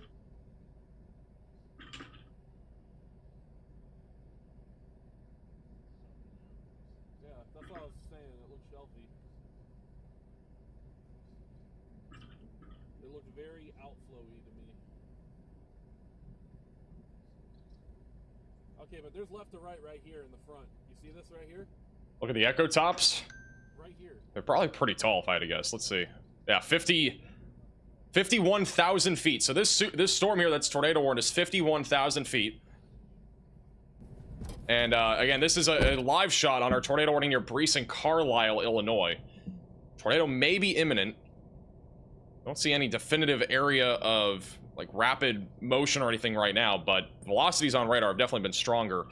The only thing is, it is not really latched to our outflow, so I think it's still going to take a few minutes for this thing to really ramp up. You have to catch up to it.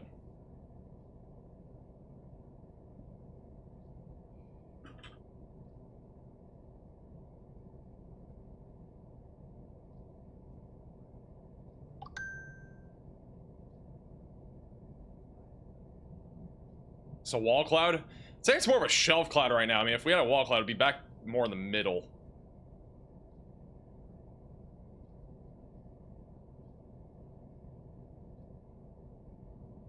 I'm not gonna lie, I am hungry. Whoever Venmo'd me for DoorDash earlier, I'm getting DoorDash because I'm hungry.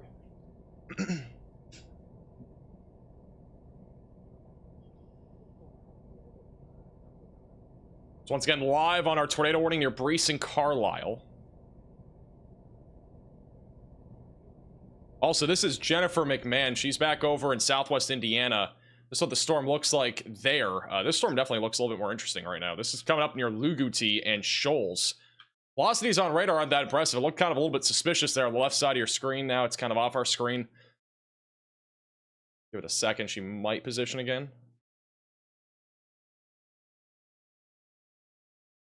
No, go back to Hunter for a second, then we'll go back to her if she has a view.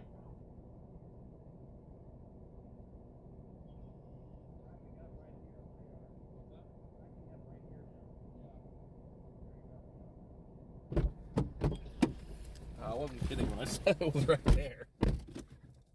Let's get a live shot of our Illinois tornado warning. There's a guy coming down here.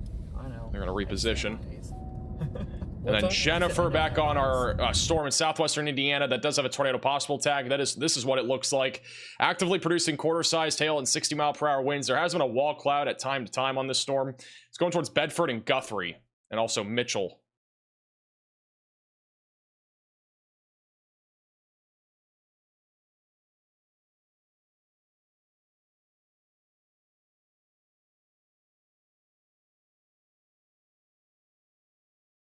Definitely sus.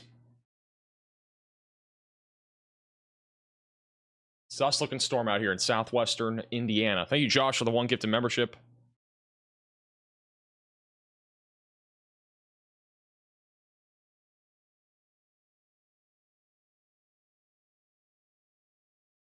Sus hour? We are in the sus hour.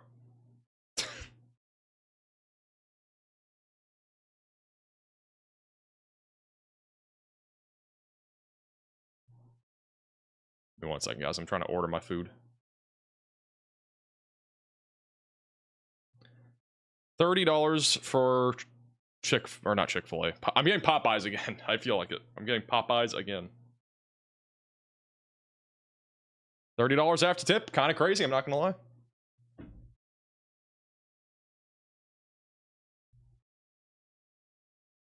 This road. All right, once again, back to live radar. Hunter Hurley, bottom middle of your screens on the tornado warning. He's just repositioning right now.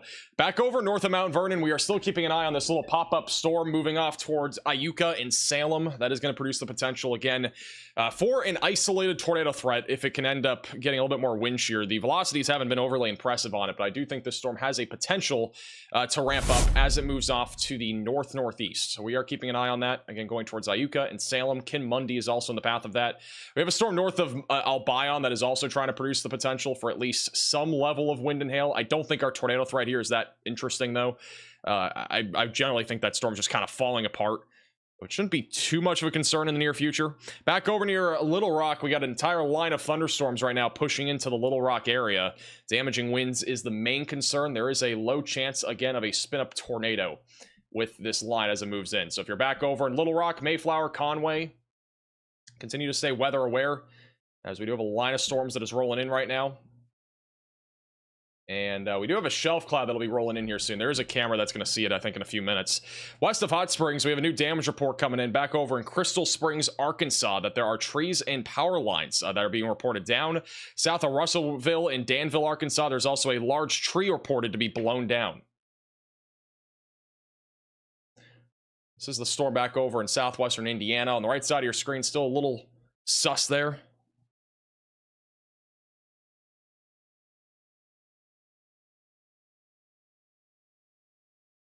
By the way, this is the storm. We have multiple chasers on these Illinois storms, too. Let's go back over to Ben Williams. Ben Williams coming up on the storm near Mount Vernon, which I did mention a second ago. Might try to do something here soon.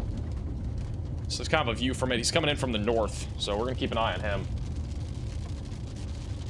Here we go, guys. We're getting on it. We're getting on a good-looking storm. I really hope this time. The storm is actually moving to the right. I know it isn't really rotating much right now, but it definitely could try to produce a tornado threat at some point down the road. We're going to keep an eye on Ben.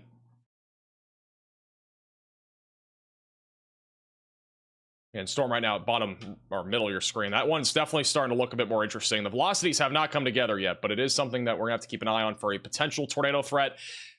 This is kind of the general area that it's going to be heading towards. Flora and eventually going towards Louisville.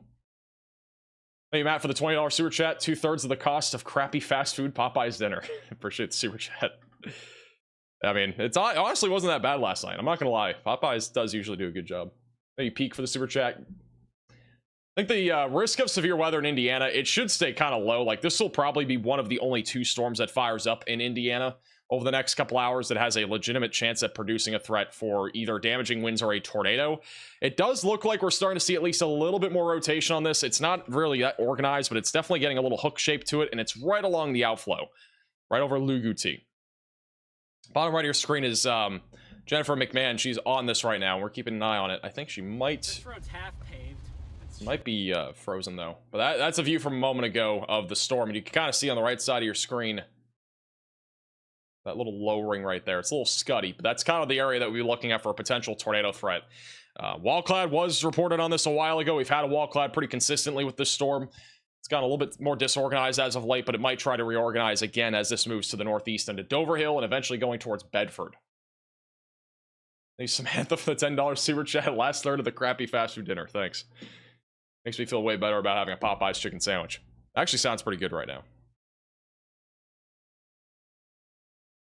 All right, Hunter should have a view of this storm again here in just a moment. Looks like Jennifer's feed just updated. She's in kind of a low signal area. What it looks like right now. It looks really ominous right now in southwest Indiana. Hard to tell what's going on beyond those trees without any live motion here.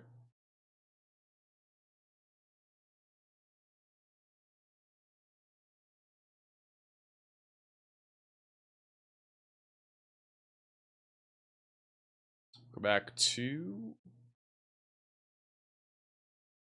our 3-cam view here. I think Hunter's gonna have a view of that, of the tornado warning cell here in just a second. Thank you, Vicky, for the 4 months. Yeah, rotation's still on the stronger side of things right now near Breese. I still think it's not really reaching the ground though yet. I do think there's some level of contamination. Plus our outflow is just out in front of our hook. So I do think the tornado threat is at least a little bit lower as of right now. I think Jennifer's starting to move here. Thank you, Fawn, for the $10 super chat. Mount Vernon resident here. Thanks for your coverage. Enjoy your Popeyes. Appreciate that. All right, if you're in Little Rock, you got a few more minutes until damaging winds are hitting your area. Again, if you are in Little Rock, be prepared for damaging winds up to 60 miles per hour. This is one of the live shots on the iDrive Arkansas traffic camera back over on the southwest side of Little Rock, and you can very vaguely see the shelf cloud here. It's very, very vague. You can just barely see it out there. A little bit of a shelf cloud.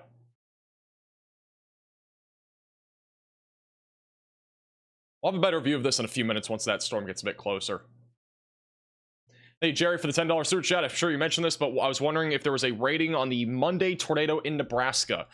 There was. It was an EF-2 tornado, maximum sustained winds of 132 miles per hour, and it was a 1.25 mile wedge tornado. And that's if you guys do want to go back and watch that stream, it is on our channel. It's a few days ago. We had a wedge tornado on our stream. It's called literally the biggest tornado I've ever covered because it literally was. You can check that out if you'd like. We had it with a bunch of different chasers as well.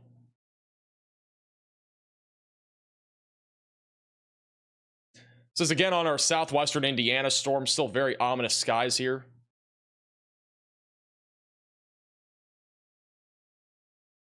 Thank you, Nick, for the $10 super chat. Also, Dog for the $10 super chat. How's Washington, Indiana looking? Washington's fine for right now. We actually had ping pong ball sized hail reported just off to the west of Shoals near Glendale. There's actually a new storm firing up here, though. We got a little new storm firing just off to the west of Shoals near Washington. A little mezzo on this. It is actually blowing up pretty quickly. This could become a tornado concern. The other one was really the main concern near the outflow boundary. The velocities have come together a little bit. A little mezzo on this as well. I'll have to keep an eye on that.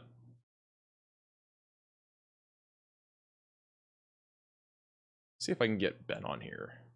Which one's Ben?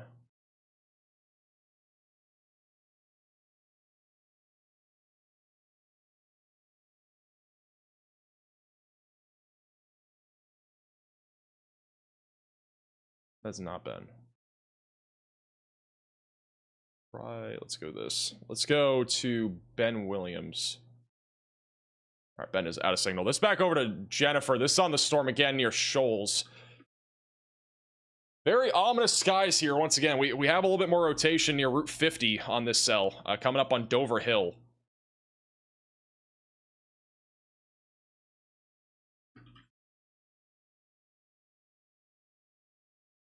It's a live shot of that storm right now.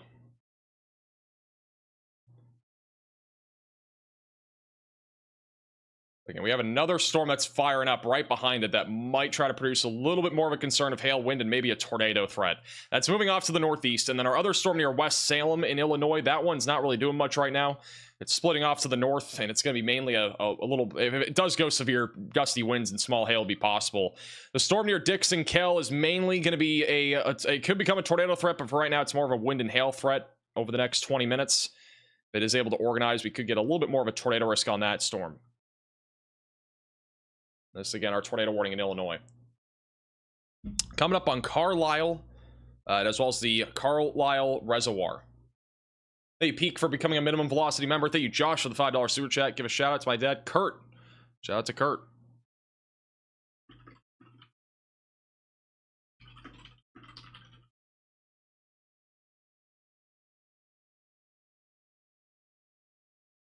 Have we had any tornadoes yet? I think we've had at least a couple. I think we had one. There might have been one in Hillsborough, Texas. I had a video of somebody saying there was one, at least briefly. So we may have had one or two. There might have also been one in Oklahoma this morning, or very late, not this morning, but very early afternoon when we went live. Apparently news media said there was a tornado, but I don't know.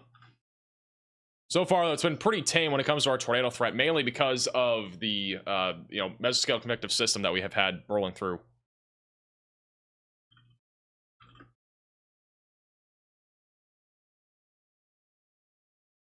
Hey, James, for becoming a maximum velocity member.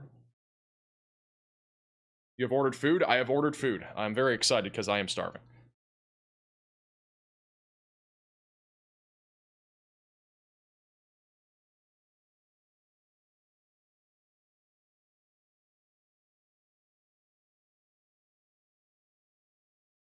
How does St. Louis look? St. Louis is fine for right now. We do have a strong storm rolling overhead of St. Louis.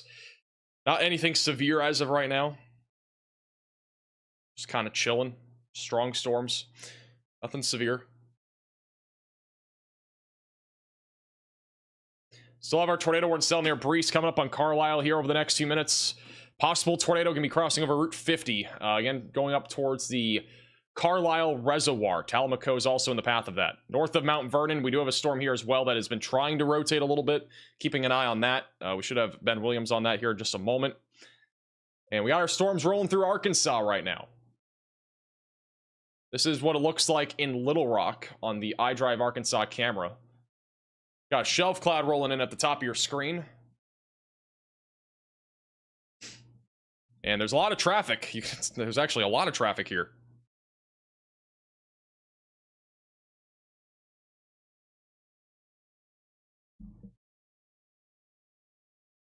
A large shelf cloud going to be rolling into Little Rock here over the next few minutes. That is a indicator that we'll have at least some damaging wind potential going to Little Rock here soon.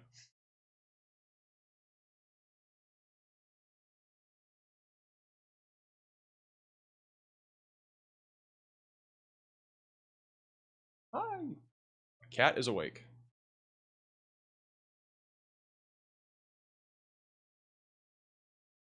The only severe warning we have in all of Texas right now is near Palestine, just east of Fairfield. Mainly for damaging winds and hail. Other than that, I mean, we literally have no warnings out here. It is honestly kind of, I don't think it's shocking, but I do think it's kind of surprising that we've had like literally almost no severe weather here in Texas today. As I say that, we get a new warning. Little Dorito chip tornado or severe thunderstorm warning west of Killeen. This for 60-mile-per-hour damaging winds and quarter-sized hail. It's actually a live shot back over in Killeen, Texas. Very ominous skies here. We got that little storm forming back off to the west. It's been pretty windy here all day. Also back over in Pleasanton and Poteet in Charlotte, Texas. We have a quarter-sized hail and 60-mile-per-hour windstorm.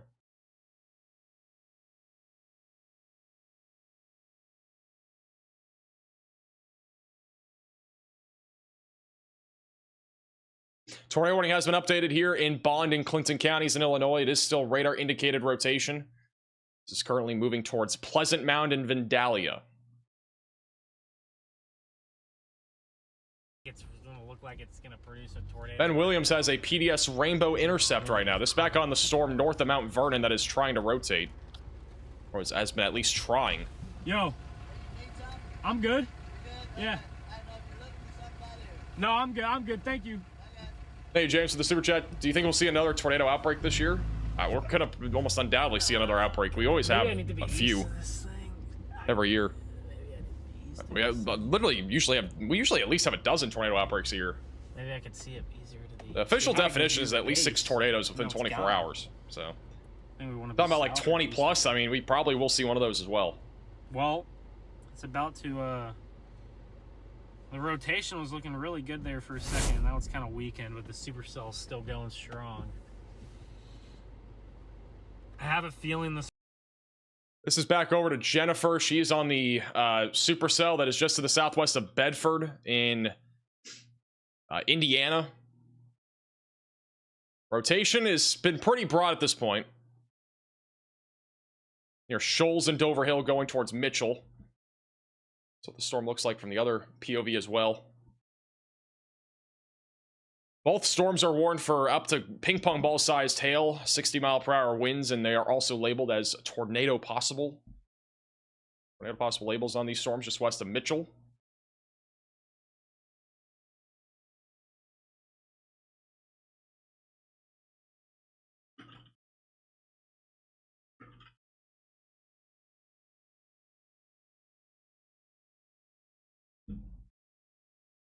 Rainbow on the ground, pretty much. This is, so Hunter Hurley's still driving away, but we do have another photo from Hunter on that tornado-worn cell in Illinois. That's what it looks like. Still a pretty crazy structure on this storm. As Hunter noted, I don't know if you guys can really see it on the right side of your screen, but he did say the cell is A struggling. new tornado warning has been issued. He did say the storm is struggling, but we do have, it is pretty much, I do think it's more outflow dominant right now more than anything. Still very low clouds, got a decent inflow going to the storm. Decent shelf cloud as well, and this is again your mesocyclone, very circular.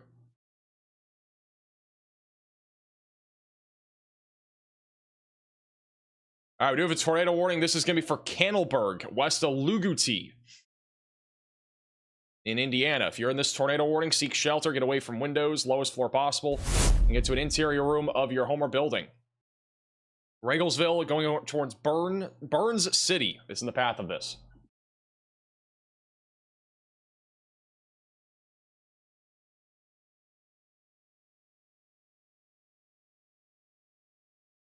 So once again, back over to Jennifer, who is on this storm. I believe she's still a little bit further to the east, though, of this storm. Yeah, she's actually looking in the direction of this storm, so this is kind of what it looks like right now from a distance, so we're going to keep an eye on her. Riley has an update. Go ahead, Riley. Hey, Max, it looks like we have an area of 60-mile-per-hour winds or more starting to head into Little Rock. They are warned for a considerable severe thunderstorm warning with 70-mile-per-hour winds. We can see these winds on radar, so this is basically your last chance in Little Rock to go ahead, take shelter, be inside for this severe thunderstorm. It's not something you want to be outside for. Hey, Riley, for the update. So this warning got upgraded near Little Rock for 70-mile-per-hour damaging winds, including Conway, Mayflower. This is, again, a considerable damage threat, so stay away from windows and, again, be on the lowest floor possible here if you're in and around the Little Rock area. Sheridan's also in the path of some damaging winds, but the northern half of this area of Little Rock, that is where we're talking about the most significant threat of damaging winds, currently tracking, to the east.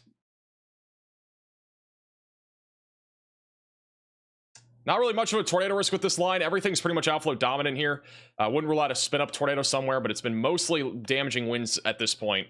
Going into Little Rock, we have more of a surge of wind that is coming in as we speak. We have a camera that's going to be looking at the wind here in a moment. This is a live shot on the iDrive Arkansas camera looking westbound on the interstate. Again, a lot of traffic already as it is rush hour, but our line of storms is moving in. Got a shelf cloud overhead that we cannot fully see anymore.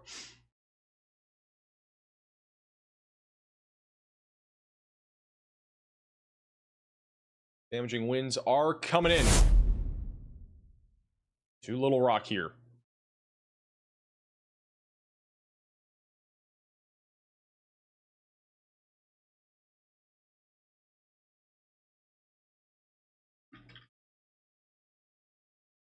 And yeah, now the winds are starting to pick up a little bit. The tree on the bottom right gives you a good gauge of the wind. It's starting to get gusty. That is probably our outflow boundary, and then in a few minutes our downburst wind should come from the storm.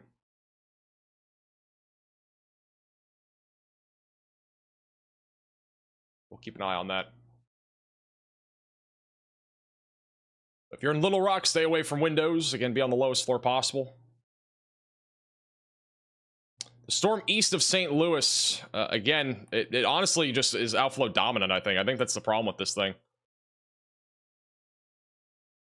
I mean, the velocities on radar look impressive, but I'm pretty sure we still have an outflow boundary that's still carrying the storm. So as long as we have this storm outflow dominant, the tornado threat should be on the lower side of things, back over near Breese and Carlisle.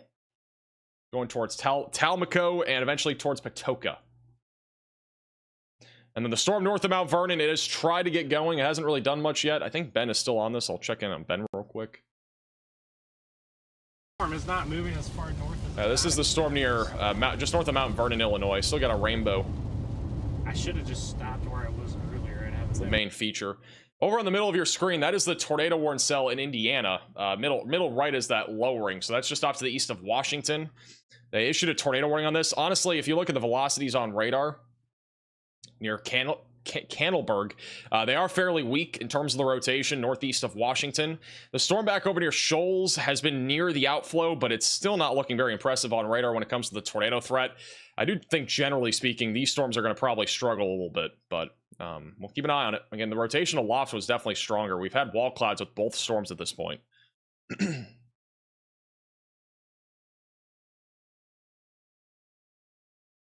And then in St. Louis, strong storms. Nothing severe, though, as of right now in St. Louis. There are tornado in Killeen. There is no tornado in Killeen. This is a live shot, though, from Killeen. Starting to get a little windy. We got some strong storms in the area. You got a rain shaft out there in the middle. That's probably what you might be mistaking for a tornado.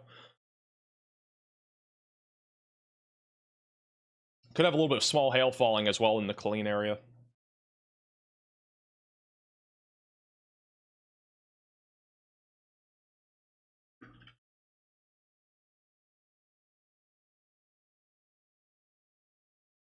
Thank you, Mighty, for the $30 super chat. Really appreciate the generosity. Mods, thanks for your hard work. Remember, folks, Max is doing a lot of info to keep people safe. Appreciate that. Thank you.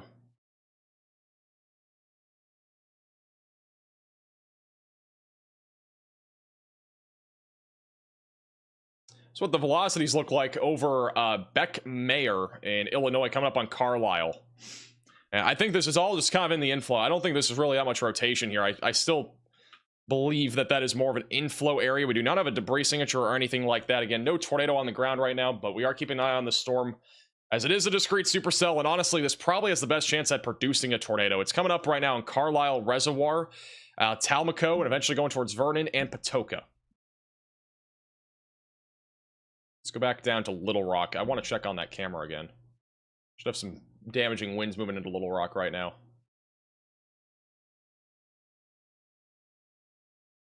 Let's see. Let's go a little bit more down the interstate here. Again, line of storms moving through Little Rock. Damaging winds to 70 miles per hour is a possibility. This is pretty terrible. This is a baseline at exit 130. Look how much traffic there is. That's a lot of traffic. Both on the highway and on that little side road there. Hey, Stacy, for the $5 super chat. What about Indianapolis? Anything heading this way? Mainly just a large hail threat, maybe a low-end wind threat, maybe a low-end tornado threat, but I think it'll be kind of quiet up there. It's going to depend on our evolution of storms that are going to be happening right now back over in southwestern Indiana. Riley has an update. Go ahead, Riley. Hey Max, I'm looking at a very weird and slight area of rotation near Clinton. I don't think this is a tornado. If it is one, it's pretty weak. However, we can start to see a little bit of a hook area that's popping out here. It shouldn't be producing a tornado just because it's in the cold air. It's in the cold front, but there is the potential that it could actually be trying to reach back over the cold front. So this is something that we may see get a warning eventually as it goes up towards Mountain View. Thank you, Riley, for the update. So we're keeping an eye on this northern tier of our line here that is currently moving towards Mountain View and Fairfield Bay. We'll be keeping an eye on a potential tornado threat out of that area of storms. For the most part, this has been almost all damaging winds for the last, I have to say, 4 or 5 hours. So we haven't really seen a whole lot of a tornado risk. But we are keeping an eye on this line in case a QLCS tornado comes out of it, which means a tornado embedded in our line. Back over in Shongaloo, Louisiana, there is social media report of multiple trees and power lines down north of Shongaloo, which is from the line of storms that just rolled through. That's what it looks like on radar right now. It's a big line of storms that's been broken up a lot here over the last hour, mainly around the Shreveport area. Keep in mind that localized flooding is a possibility with this line as it continues to move throughout northwest Louisiana and across East Texas. We also have now a severe warning in Killeen for golf ball-sized hail. So this storm is actually producing golf ball-sized hail right now, and this is what it looks like actively.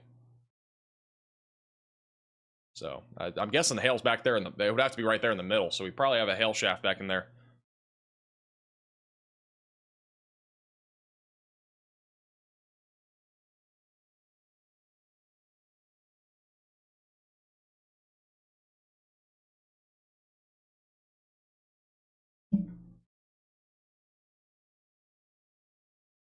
Actually see a bunch of outflow boundaries being shot off by these storms too. We got one outflow boundary right along Temple. We got another one south of Waco. Another one near Marlin. Got another one right here. We got like so many outflow boundaries over here north of Temple and north of Austin. Again, everything being outflow dominant will lead to more of a hail and wind threat in Texas rather than tornadoes, but there's still a chance of an isolated tornado if any discrete cells can stay south of our outflow boundaries. Latest radar scan still showing a little bit of rotation near Carlisle, coming up towards Talmaco, Carlisle Reservoir, and eventually going towards Patoka. The tornado warning was just updated. It is still radar indicated rotation that is moving, going to be crossing over Highway 127, and then will move towards Patoka and Vernon. So if you are in this tornado warning, again, make sure that you are still staying in your safe place, away from windows, lowest floor possible, and get to an interior room of your home or building as this moves to the northeast.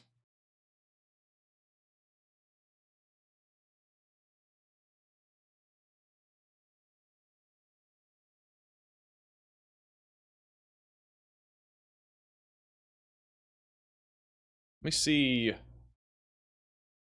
Ben's looking at here. Try to spin something up here, but that's what Ben's looking at. This back over near Mount Vernon. A little bit of a lowering maybe trying to form here. A new tornado warning has been issued.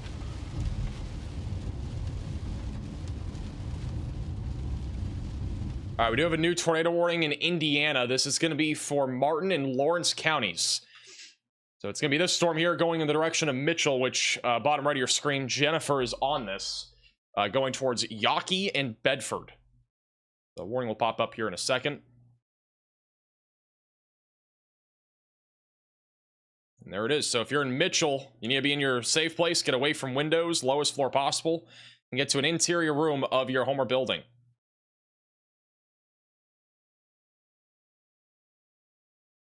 This is radar indicator rotation. This one honestly looks more healthy than our other storm. I think the tornado warning for Burn City or just outside of Burn City will be canceled.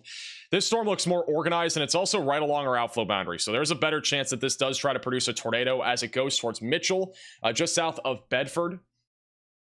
So once again, if you are in this warning, get to your safe place, going eventually towards Bono, the general area that it's tracking towards.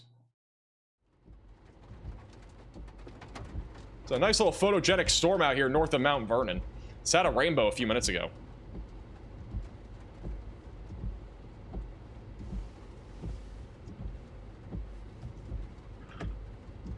Still got Rising Scud up in there. As it goes a little, as it gets a little farther out.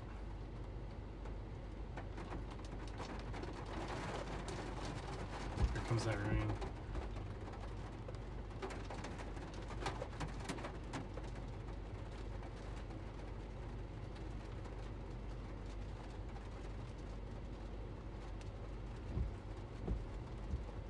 You know, it's interesting. Back over in Kentucky, this is near Cynthia. There's actually a little bit of rotation on this storm over Lee's Lick and Cynthia going towards Lair. It's very random. There's actually reportedly a little lowering / wall cloud on it, so that's interesting. Let's go back to Hunter Hurley. He currently has a view of a large wall cloud on the southwestern Illinois tornado warning. This is east of St. Louis. It's just to the west right now of Carlisle Reservoir. I think Hunter's on the other side of the reservoir, just to be more out in front of it, so this is a more distant shot of it. I like the look of it, man. I mean, what else is there to see? How far east do we have to get to this one?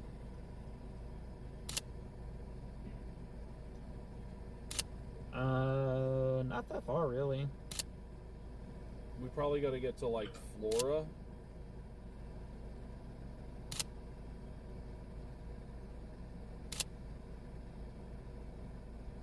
Less than an hour. 45 minutes. Well, we can just take 45 or 50. I mean, yeah, but this road will take us. Yes, but it's also a 50-minute drive. It's back over to Ben Williams. The storm is not dead, and by then, but it's struggling. That's all. It's struggling. So this is a different storm. This is the one north of Mount Vernon. You can see the base is really disappointing too. It looks so good. It looks so promising. There's actually a little mezzo on it. It's very weak though. There goes that rain. It's gone already again. Gosh, man, if one of these produced a tornado, they'd be incredible, but just looks like some photogenic storms here. They just issued a tornado watch an hour ago, so. Hey Tracy from coming a moderate velocity member. Tornado watch was issued an hour ago. I don't. This is back to Hunter Hurley on the wall cloud. This is the storm that is still tornado warning near Carlisle, which the velocities have been a little bit weaker here over the last few minutes. But it's going to be crossing over the Carlisle Reservoir in southwestern Illinois. Really, the eastern storm doesn't look. Also, we just got a severe thunderstorm warning just outside of St. Louis. This is just outside of St. Louis near Wentzville and O'Fallon. That is going to be for 60-mile-per-hour damaging winds and quarter-sized hail. It's just west of St. Charles. Got a few other storms forming down to the south of St. Louis as well. This one has a little hook to it, but not really rotating as of right now, so I'm not concerned about a tornado risk. And then again, just off to the east of Dover Hill, we do have a tornado warning coming up towards Mitchell and Yawkey and Bedford. Bottom right of your screen is a look at the storm that's back over near Burn City, which has been falling apart. Jennifer might go towards that other storm, we'll see. But the rotation's been a little bit stronger going in the direction of State Route 37, Mitchell, and Yawkey. So if you're in those areas, continue to stay in your safe place.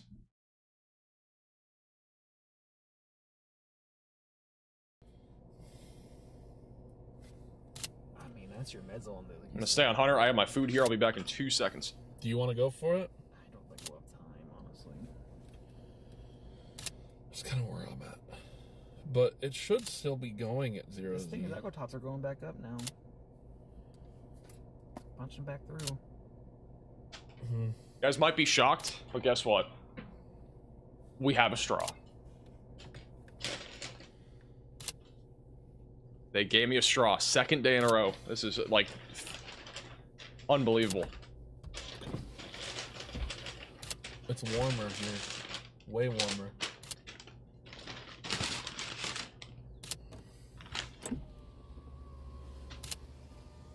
Let's get some W's in the chat for the straw. We need a straw emoji.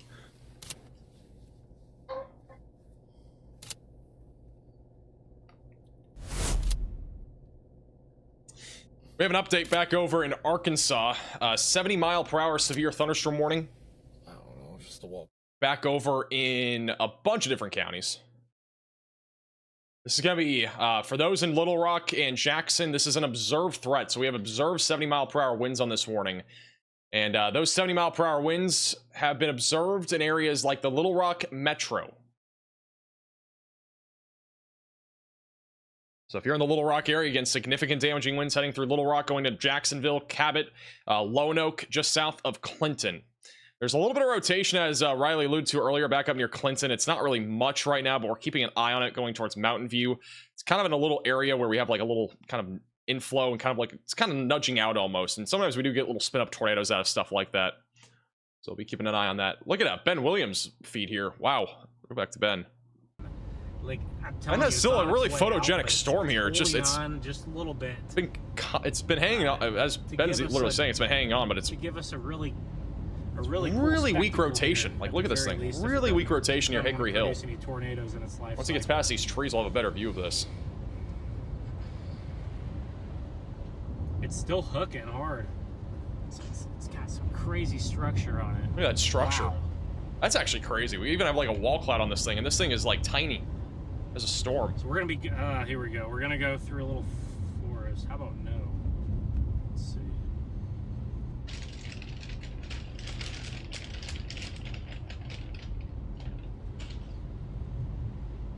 Oh, no forest. I don't want to do that. I don't want to go through a forest. So we're gonna, let's see. No, we don't. Back to him in a second. This is Hunter Hurley on the tornado warning in southwestern Illinois.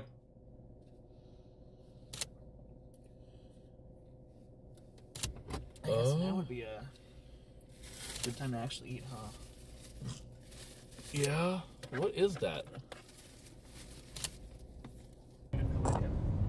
But if you guys are in the chat, Some weird, just wonky motion in there. So we got a wall cloud out here in southwestern Illinois. It looked like a quick vortex. It's gone now. It was like going sideways like this. What am I eating? I'm eating Popeyes. I almost dropped my fries there's everywhere. a Holy lot crap, of that scared me. motion in there right now. You seeing that? I'm eating Popeyes.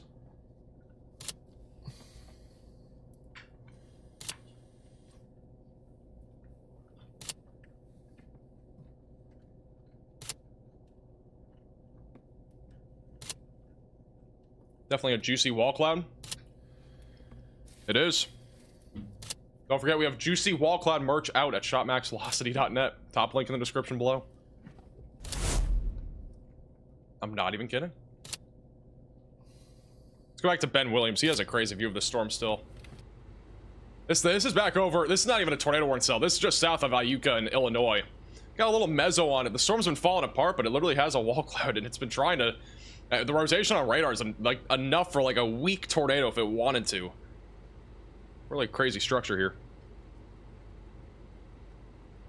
Thank you, Mary, for becoming a minimum velocity member.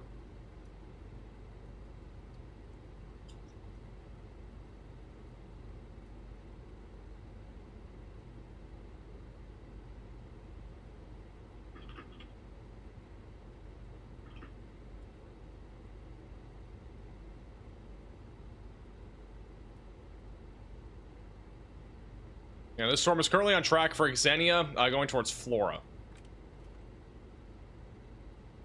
Tornado warnings in Indiana still continuing. Patient's been pretty broad on all of them, but keeping an eye on them.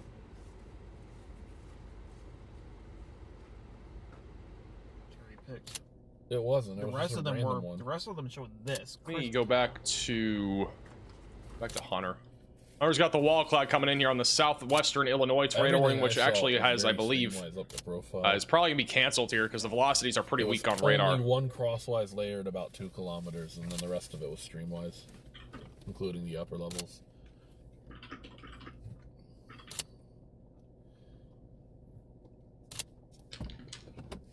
Yeah, this is all going sideways. And this new meso sort of thing is moving due east. Riley has an update. Go ahead, Riley. Hey Max, I'm looking south of the Little Rock radar site. Looks like we may have a couplet trying to spin up a tornado there. Also a hook associated with that. So definitely could be a tornado signature here near Sherwood. I would expect a tornado warning for this shortly. Also, just a note about our land spouts that we had earlier. We did get initially 3 reports of land spouts, and everyone was probably like, okay, those were probably the same land spout. No, we actually did get 3 separate sorted reports of land spouts near Lubbock, Texas. Obviously, there's no threat there for land spouts anymore. However, we do have a storm that is producing 60-mile-per-hour winds in the region over there. There does look like they're maybe trying to spin up an embedded vortice, but it really should be elevated, so I don't expect it to produce a tornado. We do have 2 severe thunderstorm warnings over there, and this could sort of be expected to continue throughout the day as we see a couple of scattered severe storms make their way towards Wichita Falls. We do still have a marginal risk or slight risk. One second. It's one of the two over in the area over there. I don't think we'll get a watch for that area, but we could still see a few thunderstorms there. Back up to this couplet, I do think the chances of it producing a tornado are becoming even more likely. We can see it wrapping up even further. It's not going to look as good as other couplet presentations just because it's so close to the radar. So as far as it looks like, or as far as it could look like, that is about as good as it's going to look for a QLCS tornado. Alrighty, thank you, Riley, for the update. So once again, back over near Little Rock, just off to the northeast of Little Rock, we do have an area of rotation that's been trying to develop, just coming up on Jacksonville. This is going to be paralleling I-57. I'm going to see if we have any traffic cams here. If we can actually see if there's any legit rotation. I think there is. It's actually very dark already. I mean, it's only 5:56 p.m. and like it's very dark on the roadways. There's one camera coming up near exit 16 in Cabot, so we'll be keeping an eye on this. But again, the rotation's definitely been noticeable on the last few scans near Sherwood. If you are in this warning, definitely stay in your safe place. This is back over to Hunter Hurley on that tornado warning in southwest Illinois, which goes for about 3 more minutes. I don't think they're going to issue a new warning on it, even though it has a large lowering. A new tornado warning has been issued. All right, they have issued a new tornado warning on our storm in Arkansas, so this is going to be near Little Rock. So just off to the northeast of Little Rock, this is located near Sherwood. If you are in this tornado warning, seek shelter immediately. It'll pop up on the map in a second. Get away from windows and get on the lowest floor possible. Velocities are very strong, by the way, going away from the radar. This could easily drop a bit more of a significant type tornado if it does try to drop one. It's going in the direction of Cabot, Austin, and Ward, and BB. Strongest area of rotation, again, heading up into Jacksonville here over the next few minutes. If you are in this warning, you got to seek shelter, get away from windows, and get on the lowest floor possible. Very dangerous storm right now, tracking to the northeast. A lot of places included in this. This is well over, I think, 50,000 people, so make sure if you are in this warning that you're heeding the warning. Again, very strong rotation. At the minimum, we are talking about damaging winds as this continues to move northeast. 109,000 people are in this warning. Make sure if you have any friends or family in this warning that they are aware of this. Again, we could definitely get a strong tornado out of something like this as it moves to the northeast. If we have a tornado, it'll be right over Rixey. Let's see if we can match up. Don't think that's a tornado, but I think that's just contamination. But the velocities are very strong. At the very bare minimum right now, we have a very strong RFD surge going right into the town of Rixey at around 70 miles per hour. And again, this is going to be tracking right into Jacksonville, again, paralleling I-57 up towards Cabot, Austin, and Ward, and then eventually going towards Beebe. All of you guys are on the path currently of a potential tornado. Go ahead, Riley.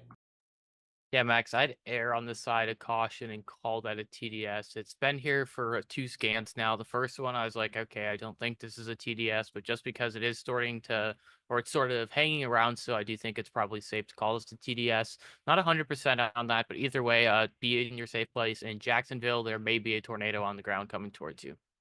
Thank you, Riley, for the update. This actually might be on the ground. Trying to match up scan by scan here. If we go back to 549 velocities, I think this is a tornado. I think this is a tornado right now. Right now near Rixley. It could be on the stronger side of things. I would definitely err on the side of caution if you're in Jacksonville. I mean, this is, if it's on the ground, it's going to be more than likely a strong tornado going into Jacksonville right along I-57. Matching it scan by scan, the velocities and the CC do match up pretty well. I do think that this is likely a tornado that has been in progress the last few minutes. We don't have a debris signature anymore, but I do think at least in the last 6 minutes or so, we definitely had something there. To me, that looks like a tornado, though.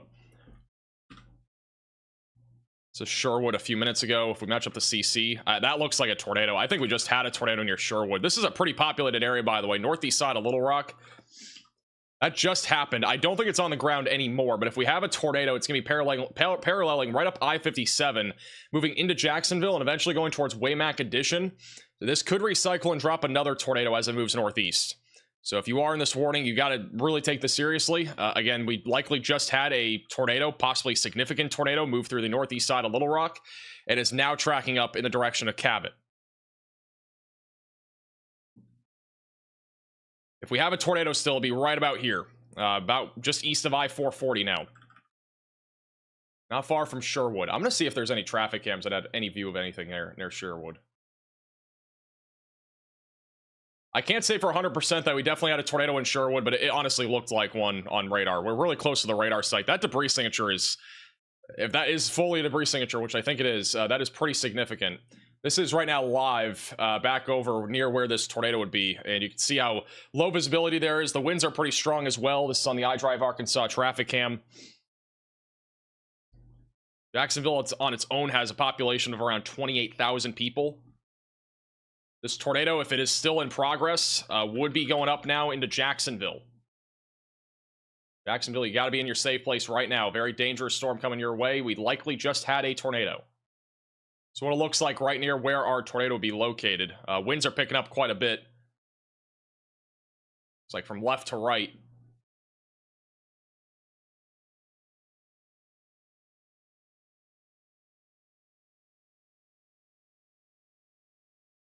Yeah, the winds are picking up a lot here. This is right where our circulation is.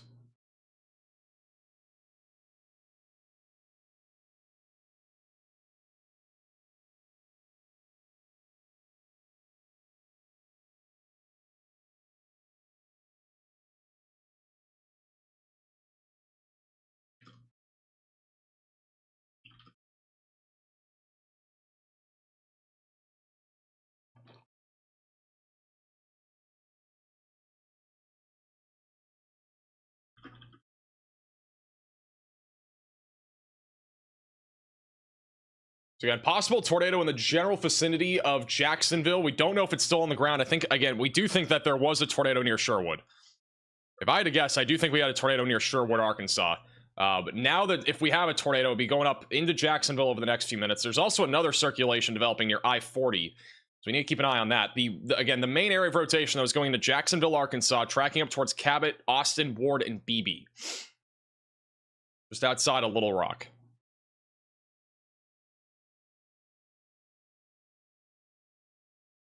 I was trying to see if we had I was looking at the Sherwood area for a camera. More because I wanted to see if there was any power outages, because if we had a tornado, it literally crossed over I-57 here. Let's try to see if we can get any verification at all. A new tornado warning has been issued. I'm kind of 50-50 on that being a tornado, but it would have matched up pretty perfectly with our couplet. We have a new tornado warning in Missouri. This is going to be for Texas County in Missouri, which is... might be this storm here. So back over east of Kabul, excuse me, we have a new tornado warning near Sargent going towards Summersville and Yukon.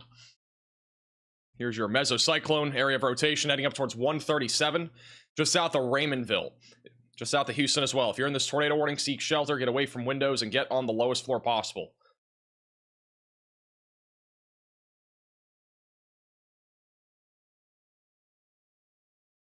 We got a lot of areas of rotation right now in and around the Jacksonville area. We got one right over the west side of Jacksonville, and we got another one trying to develop just to the south of South Bend near Kerr.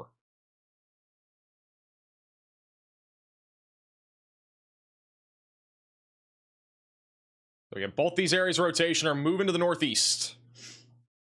Potential tornado heading right along I-57 towards Cabot, and it will be coming up towards Austin and Ward over the next few minutes. I'm going to try to see if we have a camera in Jackson.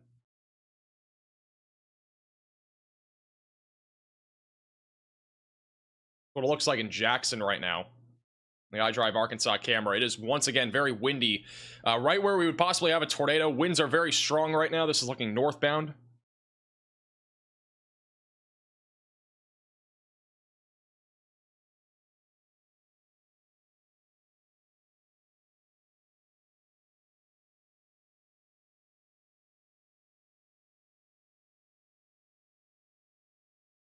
So again, pretty windy out here. I don't see any definitive area of circulation. We're going to keep an eye on further north too.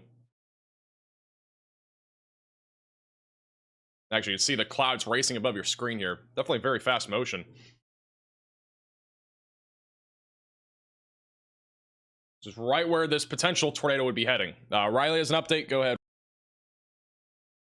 So I know we've been talking about how this thing was outflow dominant and how because of the front, it wasn't going to produce a tornado. Well, what's happened is we've actually managed to catch the front.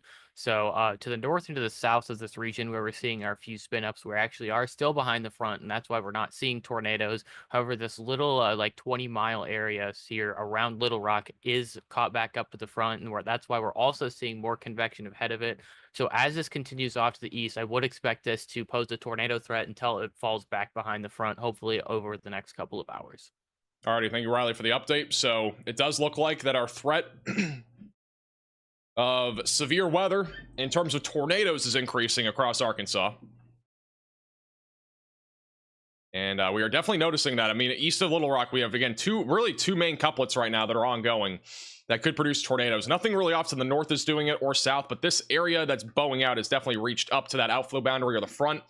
And so the tornado threat should continue for at least a short term. If not, it could go for a little bit, going in the direction of Searcy, Newport, going even in the direction of Forest City, Clarendon, Lonoke, and Stuttgart. So if you're in any of those areas, definitely be aware of an increasing tornado threat with our line of thunderstorms.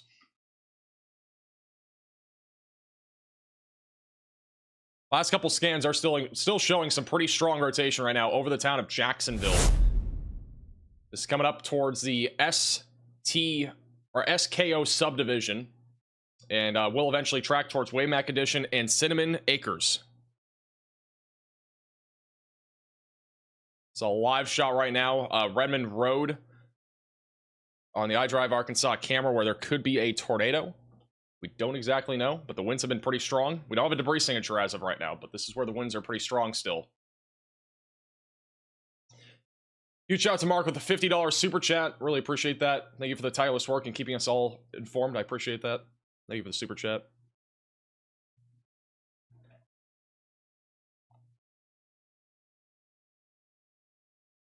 It's definitely pretty windy here. Again, a lot of water on the roadways too. Let me see if we can go further north into Jacksonville. That camera's unavailable. That camera's unavailable. This is a little bit further north. Okay, I guess we're opening this up on Twitter here. This is a view, this is a different storm. Back over in Illinois. This is from Ben Williams. In Xenia, Illinois. The storm's been trying to produce at least some level of severe weather, had a chance of producing a tornado, just has not really been able to mature in this environment. But it is still looking pretty impressive. Definitely very photogenic. All right, latest radar scan. The rotation is a little bit weaker, just to the west of Lone Oak. But if you're in Lone Oak, be ready for a potential tornado risk. Definitely damaging winds. Still have a couplet going right up I-57, going into the area of Cabot here in the next 5 minutes. So again, if you are in Cabot, you need to be in your safe place, get away from windows, and get on the lowest floor possible. Storm could literally produce a tornado at any point. It's another live shot here. Very windy and very low visibility where this rotation is now. Again, all these cameras are basically right in the path of where our greatest rotation is. See if we're trying to get any visual of a possible tornado here. Hey, Squimmy, for becoming a member.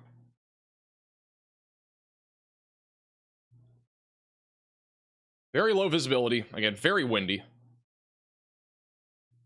A little further to the north, and you can see the trees swaying up here. Wind's picking up. Rotation's going to be right over this camera in about a minute or two, just northeast of Jacksonville, coming up to Cabot, Arkansas.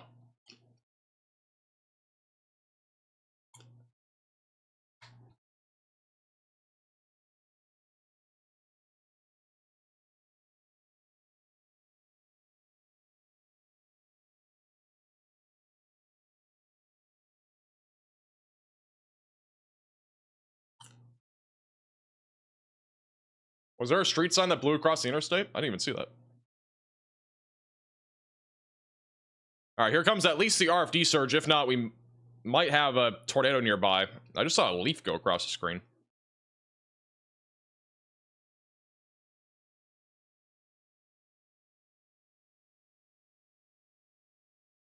Right now, looking more at the inflow.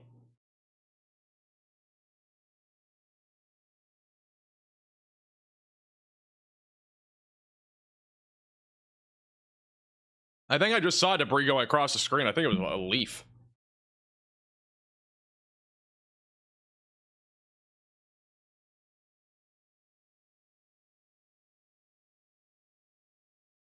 We're right now looking at the inflow that's going into the area of rotation near Jacksonville.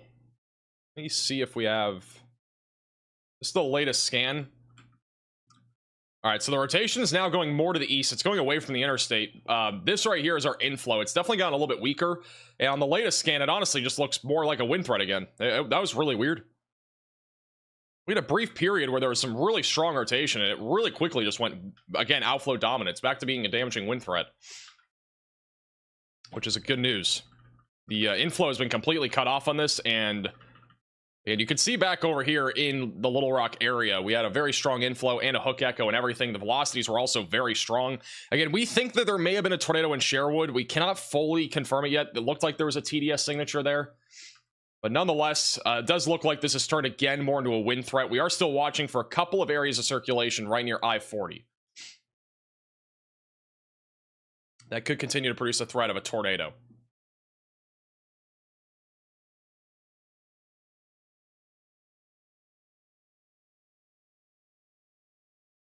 Getting a report of people losing power back over in Jacksonville.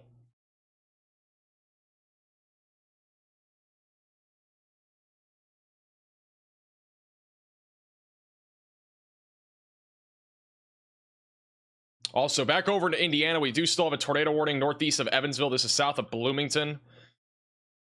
I don't think this tornado warning is going to continue, to be honest. We do still have a little area of rotation, but it's been pretty weak this entire time. This storm's not been overly impressive. The structure's been pretty crazy at times, but definitely does not look like a tornado concern right now. We also just had a big storm go up near Princeton in Indiana. That could produce some hail and wind, maybe a low tornado risk. The storm that was tornado warned at one point in western Illinois, that one is still trying to rotate. It's just very broad.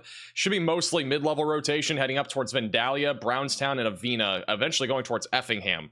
I'd still give that a low chance at producing a tornado over the next 30 minutes. And then east of Springfield, we have a tornado warning just east of Kabul. This storm is not really rotating as much as what we once had, but there is still at least a little bit of circulation going up towards Yukon, and eventually going towards Raymondville, south of Licking. Let's go back to Arkansas. See if we have any I-40 cameras. We have some pretty strong winds going along I-40 here. Strongest winds right now coming into the furlough area. This is what it looks like right now live on the iDrive Arkansas camera looking westbound. This is where damaging winds up to 70 miles per hour is possible, and we actually could see some pretty strong winds here over the next few minutes. Look at this. Definitely starting to get some wind.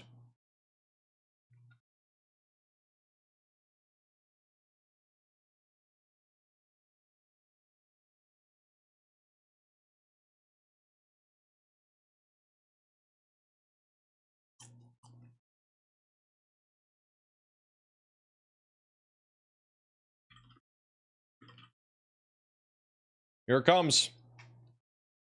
This is our straight line wind threat just south of where our tornado warning is.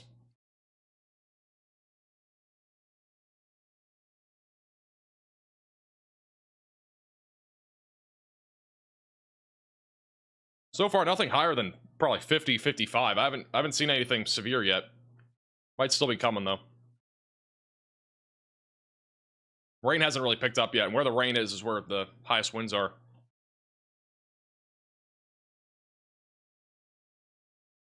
By the way, I'd definitely be careful. If you are traveling on Arkansas roadways that have a lot of trees like this, definitely be careful, because if there's any old or dead trees, they could literally fall pretty easily if we have 70 mile per hour winds, which right now, it's definitely getting closer to 60 miles per hour.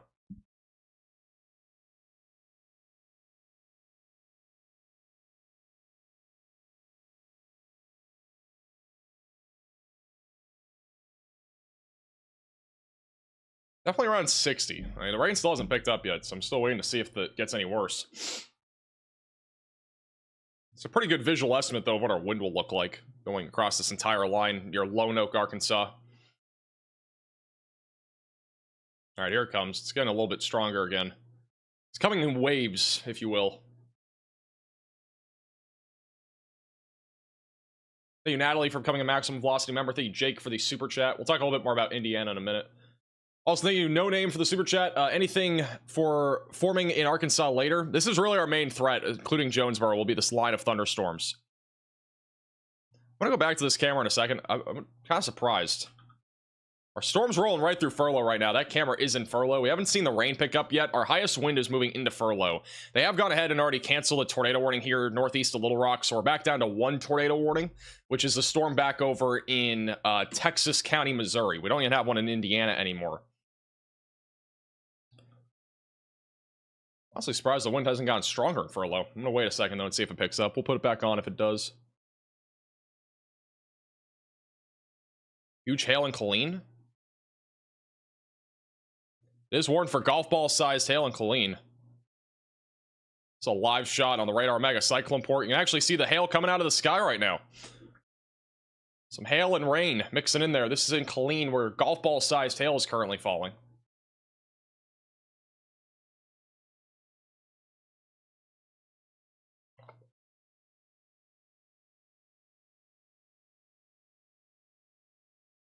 Most of the storms in Texas at this point are mainly going to be hail and wind producers. There will not be much of a tornado risk left over, I think. We actually have tennis ball sized hail down to the south of San Antonio. That is a considerable damage threat heading up towards the Fall City area, Poth and Floresville. Or what is does Ben Williams still have a view of like? Still got a rotating roll cloud. This is unbelievable. You know, this storm, this thing's okay. If you haven't been here for a while, you probably didn't know. This storm's literally been like dying so slowly for the last like hour and 30 minutes north of Mount Vernon, and it's still going. It's just such a weird storm, and there's literally rotation. Notice how that bubbly part of the storm at the top. How is this thing still going? Bubbling cumulonimbus. It's beyond me. Juicy cloud kind of is like a juicy wall cloud, if you will. Tamer. It's definitely not juicy. I could show you guys a picture. Hey, line up for becoming a minimum velocity member. So this is what the storm looked like about 20 minutes ago. No, 15 minutes ago. See how 15 minutes ago, do you see how much bigger the base was? It wasn't disconnected. This thing's so weird. How those are more bubbly, and now sus storm, it's kind if you of will. all just fading into the dark there. All right, Riley has an update. Go ahead, Riley. Hey Max, so obviously we do have those two severe thunderstorm warnings south of San Antonio, and there's a new storm firing just to the south of one of those warnings. I think these are continued or going to continue to produce very severe hail, probably up to that tennis ball size. And the reason I'm relaying this isn't a general thunderstorm risk. So these people are not aware that there was a risk of thunderstorms today, especially ones that could be producing tennis ball sized hail. So if you're in the Pleasanton, Carne City, or San Antonio area, go ahead and assume that there's an elevated risk of severe thunderstorms for the next few hours. Thank you, Riley, for the update. That's a little interesting tidbit. We do not have an SPC risk in this area. It's just a general thunderstorm outline. That's it. So we have tennis ball sized hail falling out of the sky without a SPC risk, which again, I don't think this was really on the models anyway, but obviously something to take note of. If you know any friends or family out here near San Antonio, there is no technical SPC outlook risk of severe weather here, but we are anticipating that the threat here for very large hail will continue, at least out of this storm going towards Carnes City. Also got a little storm forming over here near Abilene. Well, let's keep an eye on that. Could produce a little bit of hail. So that's able to intensify.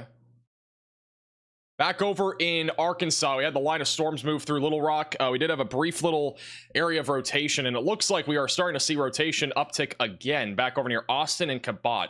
Cabot. Going towards Austin, Ward, and Beebe. So there's an area of rotation here moving to the northeast. The Mount Springs Estates is in the path of this. McRae is also in the path of that. There's no tornado warning here, but I do think it is pretty much deserving of one. I still want to see it break apart because I think it's pretty cool. But we might just kind of start heading up towards Vandalia. I can't believe the storm's still going.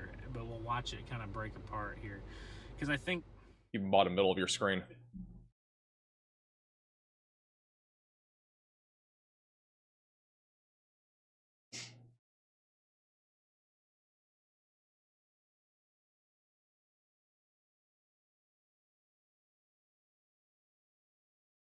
Kaboot, thank you.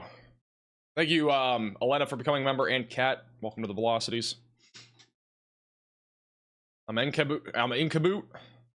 There is an area of rotation on the east side of town. This was tornado warning. They canceled the warning because the rotation was weaker. There is rotation once again. There's rotation heading in the direction of BB, McRae. Griffithville's in the path of this.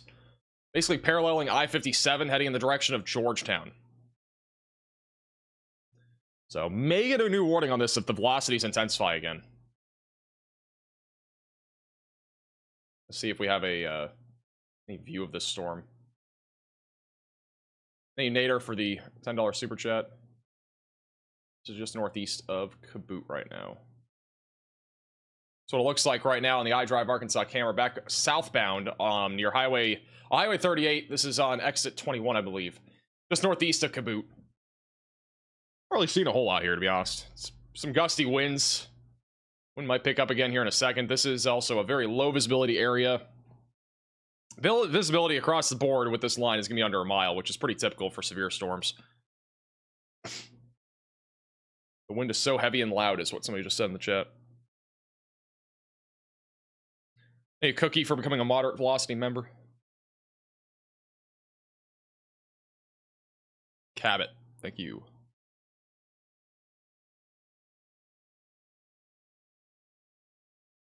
Overall, though, not looking too crazy out there.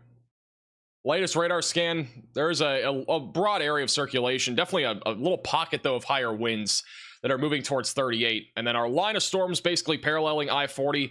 Damaging winds around 60 miles per hour looks likely. I don't think they're up to 70 anymore. It looked much lower in terms of our wind speed here along I-40 not long ago. It looked really more like 60 mile per hour winds when we had that camera there over in Lone Oak on. Nonetheless, though, definitely stay away from windows as the storm rolls through. This is another live shot where the winds are about to go right through, so we can get another gauge of how strong the winds are. Definitely didn't look as intense, though, as what we had at one point. Just east of Little Rock. Shout out to Penguin with the $20 super chat. Penguin says, thanks for the San Antonio warning. My parents were unaware that they're in that area and got the warning. That's awesome. Glad we could help. That storm, for the record, going towards San Antonio is kind of splitting. I think generally our severe weather risk will be a bit lower for that particular storm.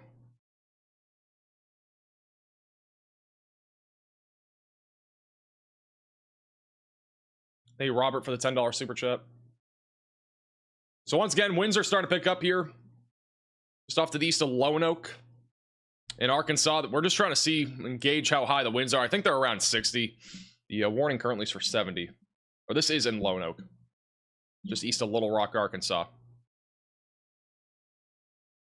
Not too much traffic out there, by the way, for it being 6:23.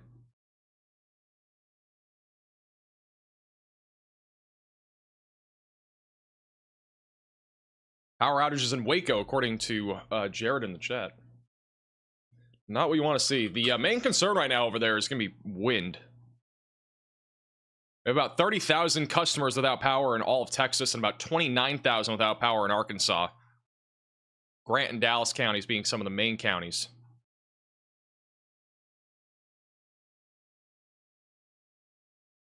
This is the wind seems pretty tame here. I'm not going to lie. I don't think the wind is actually that bad here for Lone Oak. Should be around 60 miles per hour. This is a little time lapse on the radar mega cyclone port in Killeen, Texas. Look at this thing. This is the storm that is currently producing golf ball sized hail. It's a time lapse of the storm rolling in.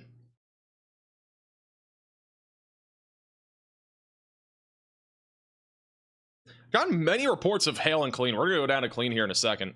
We had some hail falling on this camera, and you can kind of see it fall over time. It's mostly just rain on this camera. I think we saw some hail not long ago, though. Let's go back down to Killeen, Texas. They have issued a new severe thunderstorm warning. Golf ball sized hail for the east side of Killeen coming up towards Temple. So our hail threat's going to be moving into Temple, Texas here over the next few minutes. So if you are in this warning, just make sure that you are staying, again, away from windows as a hailstorm is coming into your neck of the woods here. Just south of Waco, and then back over in Waco, we also have golf ball sized hail here too. So both these warnings are for golf ball sized hail. If you guys have any photos or videos of it, you can at me on Twitter. At MaxVelocityWX is the best way to do so.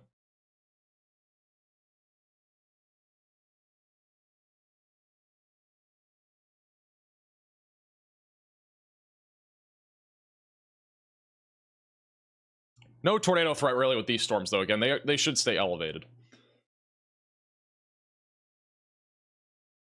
Still have one tornado warning. It's the one in Missouri, which this one's about to be going away.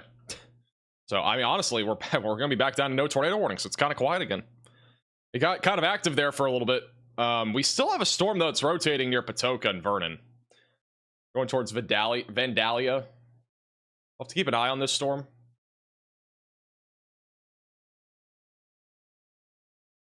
Generally speaking, it's not that organized.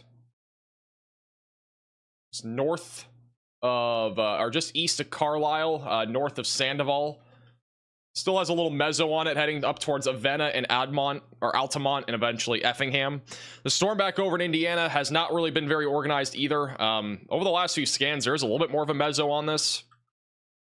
I wouldn't honestly be surprised if they issued a new tornado warning on this. I just don't think there's enough. Storm still doesn't look very organized. It's been kind of north of our outflow boundary, and as long as it stays north of the outflow boundary, it should have a lower threat of severe weather. Also, the severe thunderstorm warning in Kentucky for near the Cynthia area, that is mainly for ping pong ball sized hail and 60-mile-per-hour winds. They did upgrade that warning, so a little bit larger hail now falling out of the storm near Barefoot. Thanks, Storm Runner Media, for the 8 months. Appreciate that. W's in the chat for Storm Runner Media with the 8-month membership.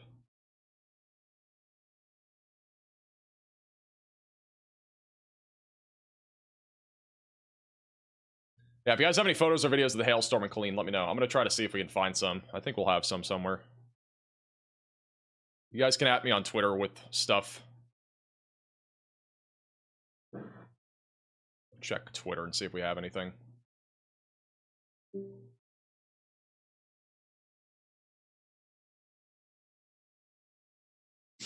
Thank you, Marilyn, for the $5 super chat. Cabot, gotcha. Thank you.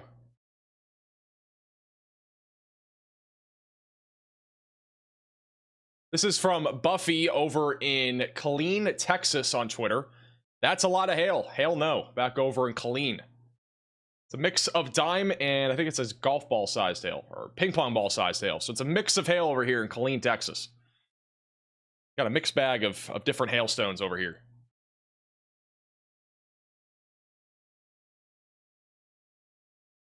You could basically call this cheese curd sized hail, if you will.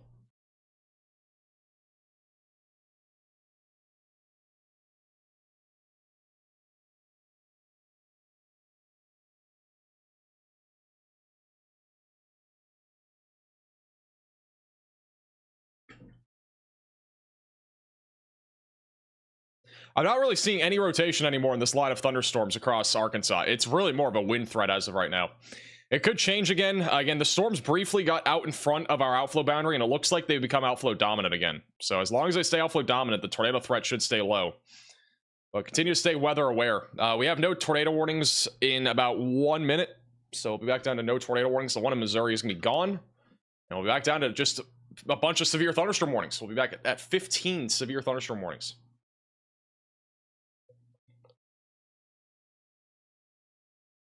I had cheese curds earlier. W. Cheese curds are pretty good.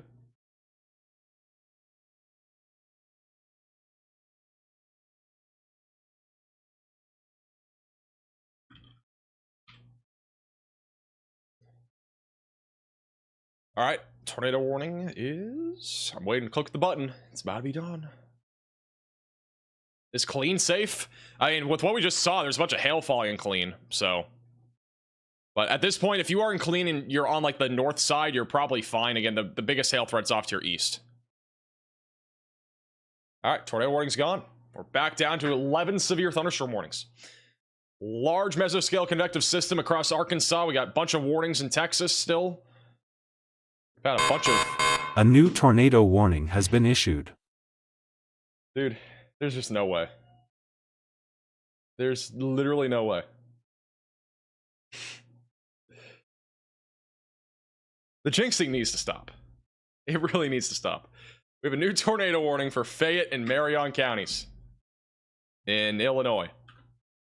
It's for Vandalia and Avena.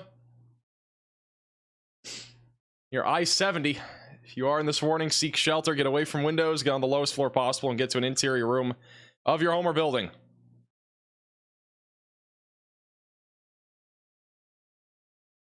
It's coming up towards I-70 over the next few minutes.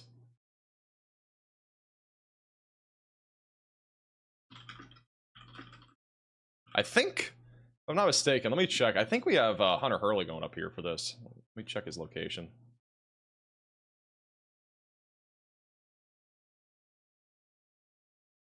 Yeah, Hunter Hurley's going for this. We're going to put him bottom middle of your screen. We'll probably go full cam to him here soon.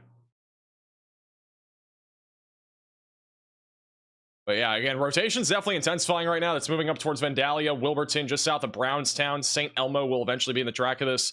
This was tornado warning not long ago. It's now north of the Carlisle Reservoir. But again, Hunter bottom middle is literally driving up Highway 51 right now. So we should have a pretty good shot of this as he gets closer. All right, Riley's going to go ahead and take over for a minute or two. Go ahead, Riley. Hey, Max. Yeah, I was looking at the storm. It does actually have a weak echo region or B worst. So what that is when the updraft of the storm is so strong, you can actually see an area of high reflectivity surrounding an area of low reflectivity on radar. It's a little less prevalent from the St. Louis radar there on that scan, but you can see that a little bit better from the other radar tower. One of the other things I was looking at is just the storm on the 3D radar, of course, because come on, 3D radar. And it does appear to be relatively low tops on its hail core for some reason. So although the thunderstorm overall is reaching up above 50,000 feet, the main hail core of the storm is only reaching up to 30,000 feet. So for some reason, it seems like the updraft on this storm is either starting to come down or it's not intense as it once was. Nonetheless, it still could produce a tornado. This is actually in the more favorable part of our environment. We saw the other two try to produce a tornado and then sort of went outflow dominant pretty quickly. I think this one has a little bit of a longer window before it's going to end up suffering the same fate as where it goes outflow dominant. In the next few hours, we can expect a lot of these regions of pop-up showers to actually try and do the same thing as they move off to the north. This model to continue on for another 2 to 3 hours. So any of these storms could potentially produce a tornado. It's just, are they going to produce a tornado by the time they get to the front? I don't know. But yeah, that's something to keep an eye on over the next few hours. Alrighty. Thank you, Riley, for the update. Once again, tornado warning is in effect for Vandalia in Illinois. This is Hunter Hurley's coming up on it right now. That's not Hunter Hurley. Real quick. This is Hunter Hurley. Little speed trap here. So the left side of your screen, that is the storm. Pretty close to this. They're coming up on it right now. They're right going up Highway 51, just north of Sandoval. In the next like 5 minutes, we should have a pretty good view of this storm, so we'll have an idea of what it looks like. Not a great exposure.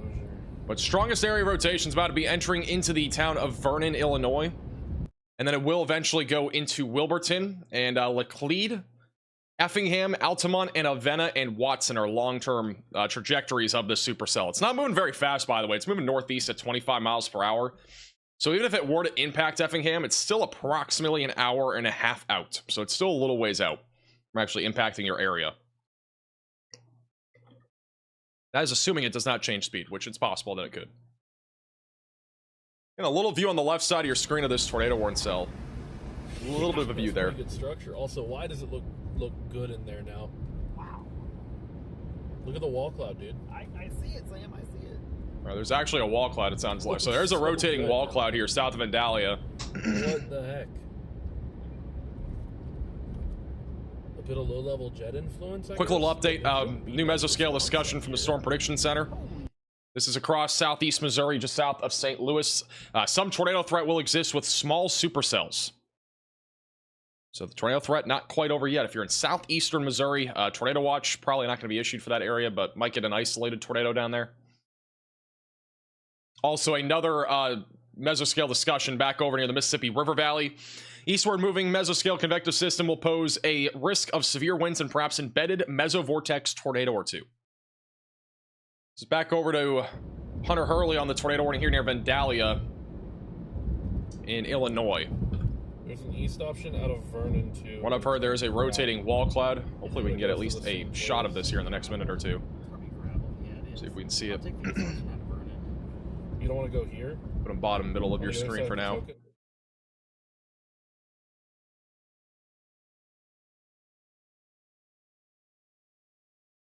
Max needs a tan? Excuse me?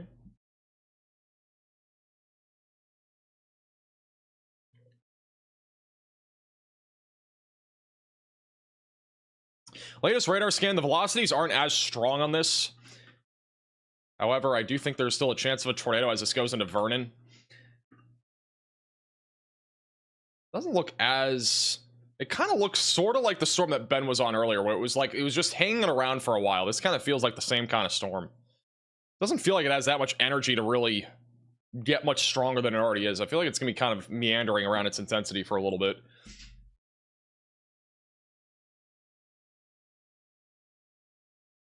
The storm in Indiana still looks pretty interesting. Still got a hook echo on this thing going up towards Mendora. Seymour's also in the path of this in southern Indiana. We actually have a really decent meso on this. Definitely a possible tornado threat heading towards Brownstown and Medora and Shields in southern Indiana over the next few minutes, southeast of Bedford. The storm near Overton in Louisiana in Kentucky does not look overly impressive. Just mostly quarter-sized hail, 60-mile-per-hour winds. Not really much of a tornado threat. The severe thunderstorm warnings that are east of Little Rock are all now for 60-mile-per-hour winds. Not really much of a tornado risk out of this stuff. Not really expecting anything tornado-wise. Maybe a brief tornado once this gets closer to eastern Arkansas, but at least in the short term, it's a pretty low chance. And then back over in Texas, east of Killeen and near Waco, we are still dealing with some big hailstorms right now. Golf ball-sized hail being the main concern, and there could be some damaging winds as well, upwards of 50 to 60 miles per hour as these storms move east. As a friendly reminder, if you're back over near San Antonio, a couple of surprising storms have formed over the last hour. Again, this is completely outside of our severe weather risk. So if, you might not be aware of this, but there are literally severe storms happening right now south of San Antonio, near Carn City and Floresville, near Schertz as well. So just heads up, upwards of tennis ball sized hail and 60-mile-per-hour winds will continue to be a possibility out of these supercells as they continue to meander between San Antonio and Beeville over the next couple of hours. Let's go back to Illinois and see if we have a new radar scan here. And the latest scan has at least still some rotation here. This is the shot that wow, this is literally just moments ago from Hunter Hurley. So he's the chaser on this supercell. Look at that. Look at that structure. Like zoom into this thing. Got a wall cloud and everything on this thing. That's actually crazy. That is a crazy structure.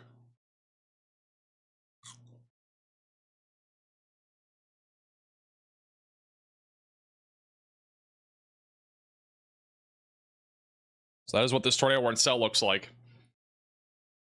A wall cloud hanging down from the base right there. And if we go a little bit higher up, you can see the tilted updraft. So this is right here is your tilt updraft going up. Gives you a good idea of the wind shear with this storm. It's pretty incredible. Hopefully it doesn't drop anything. It's a really cool structure though.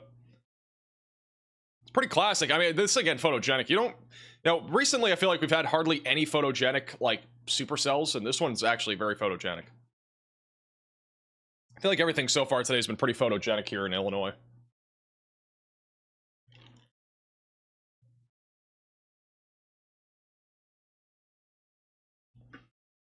Let me check out the echo tops here. Storm on radar is being measured at around 46,000 feet tall, so it actually has gotten a little bit taller here recently.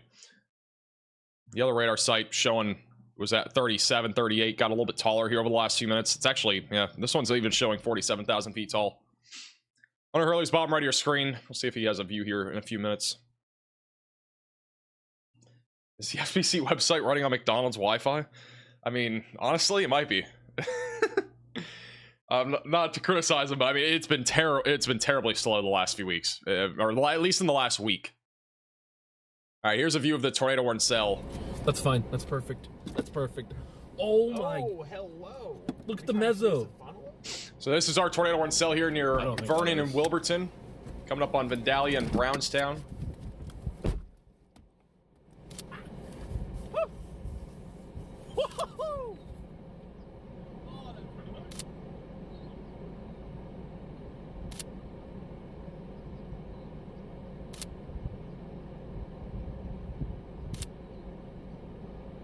Wow.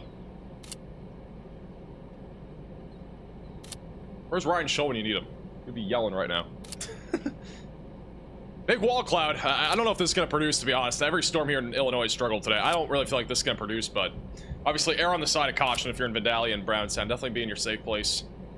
Definitely a large wall cloud for sure.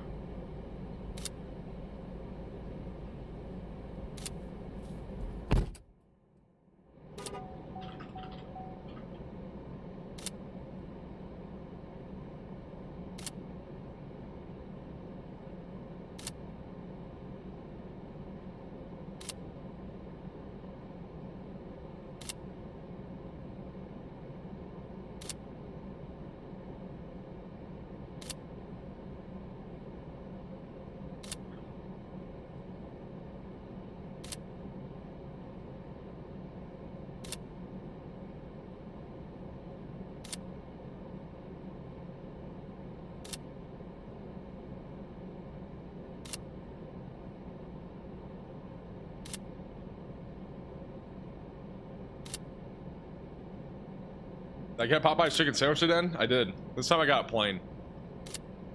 Slight regrets, by the way. I actually kind of liked it with the pickles and mayo. So once again, our tornado warning in Illinois. This is Hunter Hurley. Again, we do have a large wall cloud. Rotations upticked a little bit on their latest scan here. I don't know. I really don't think we're going to get a tornado. I don't want to doubt it, but who knows? It's a large rotating wall cloud. We got a tornado try to drop in like the middle, just above the tree line there. I wish I could draw on this.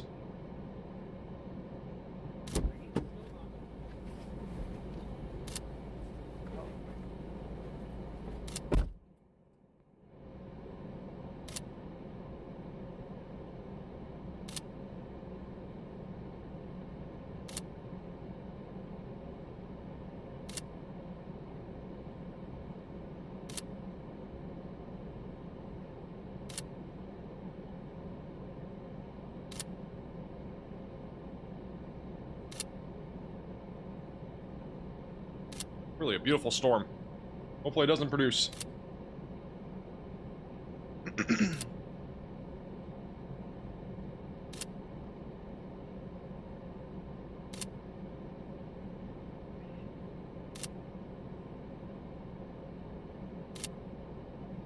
Doesn't even really look like it's rotating that much.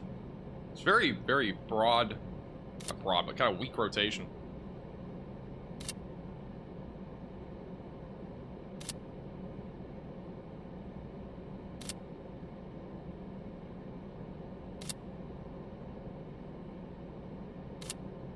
Latest scan is showing more rotation near Sheboynier.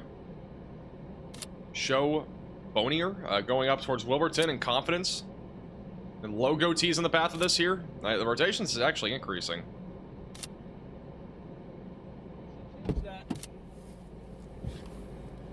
Just get to Texas. Don't overthink it. Get to Texas. Bro, where are we going? We're in Illinois. We're talking about going to Texas.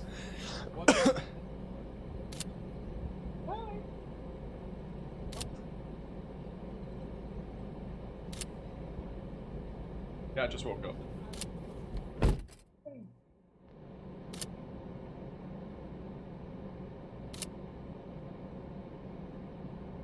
He's missed me.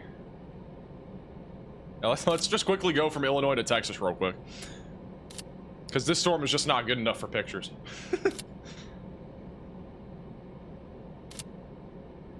It's definitely rotating. I mean, the velocities on radar have picked up. We don't have really a radar site here, so we don't have a clear view of rotation near the low levels and see if that's intensifying. But at least in the mid levels, it's definitely strong. We obviously have a rotating wall cloud here. So it could drop a tornado at any time, pretty much.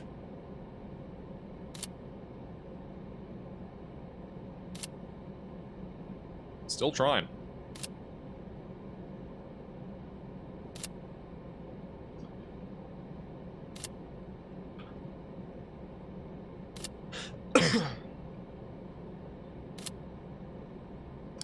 Once again, this is south of Vandalia in Illinois, heading up towards Effingham.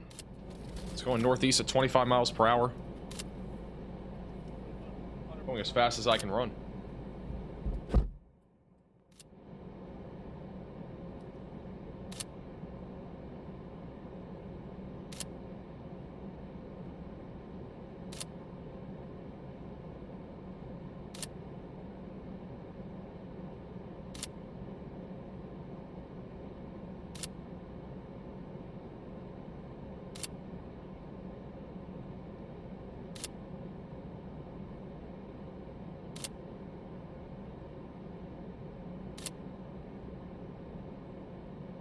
Honestly, it kind of looks like it's getting outflow dominant again.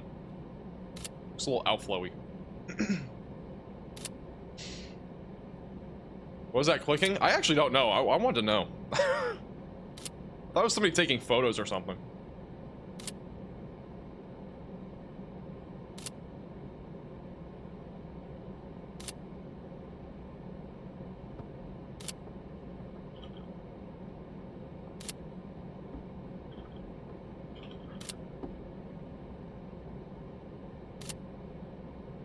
Thank you, MK, for becoming a moderate velocity member.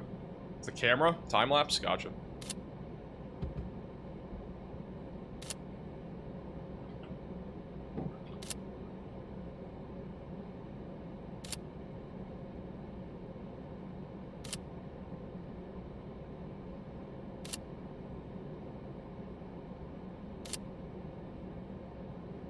You can't run 25 miles per hour? Hey, I'm 8'7". Thank you, Waco, for the super chat. Max, what's the update for Waco, Texas tonight? Mainly just hail. I think the hail threat is definitely going down, though. Still have a stronger area of rotation here near Sheboynier. Heading up towards Augsburg, Wilburton, and Confidence. Oh, what a circular... I mean, look at the circular structure there, too. Wow, this is unbelievable. Now that they're driving, this actually looks crazier. That looks so good. What's that? Give me some! This looks awesome! This is awesome. Even if it isn't fully tore, this structure is just wild. Crazy view. Yeah, those are going to be some of my favorite structure shots for sure. So are we going 2 miles north or 1 mile north? I don't know yet. I don't Is that rain or debris? Where is this? This is south of Vandalia, Illinois. Bottom right of your screen is the radar. Still strong rotation. This thing has a large wall cloud. That's great. That whole thing might be on the ground, dude. I think there's probably vortices under there right now. It's back over to live radar right now as they drive here. And just south of Vandalia, area of rotations over Route 51. It's heading up towards Augsburg, Confidence, and Wilburton. It's eventually going to track towards Browntown, St. Elmo, and Altamont. We still have a severe thunderstorm warning out here in Indiana. This storm's starting to fall apart, going towards Medora and Brownstown and Seymour with damaging winds and hail. Very low tornado risk at this point on that storm. And then south of Cincinnati, we have one storm that's continuing to produce some very large, honestly, some large hail. I mean, this is larger than what we were really expecting in Kentucky today. But golf ball sized hail, 60-mile-per-hour winds possible there north of Frankfurt. Back over in Arkansas, we still have a line of thunderstorms that is continuing to produce damaging winds. The tornado risk with this line has definitely gotten quite low at this point. Not zero, but it is definitely lower in terms of our tornado risk. So again, just continue to stay weather aware. Tornado watch does go until 10 o'clock tonight, but I do think most of it will be canceled before then. This will eventually be tracking in the direction of the Mississippi River Valley with some damaging wind potential. And they are now underneath this huge storm over in Illinois. Look at this. I know it's a little bit choppy because they are going through a low signal area, but this is what it looks like from underneath this mesocyclone here near Vandalia. Hopefully beyond these trees you can kind of see it a little bit better above your head, or above our head. Oh, on the screen. Wow, look at that. Wow. Look at the funnel already. Yeah. Let's try. Oh, look at the rotation. You can see it there on the middle right there. See that rotating right there? It's actually rotating quite a bit there on the middle left. Not clear left. I know it kind of cut a little bit, but that's where our rotation is right there. It's middle left. We're gonna have visibility up in here. It is actively rotating back there on the middle left. The trees are like 0.5 seconds. Just left of the trees. And if anything, Left of the road, I should say. if we need to. Yeah. There is another east option up here we can take before the trees. This thing's also producing some, possibly some big hail. Look at it rotating though right there. See the right to left motion, it's rotating. It might actually try to drop here. Oh, it's coming down. It's trying to drop a tornado right now. Ryan, we can confirm ground debris on this tornado up here.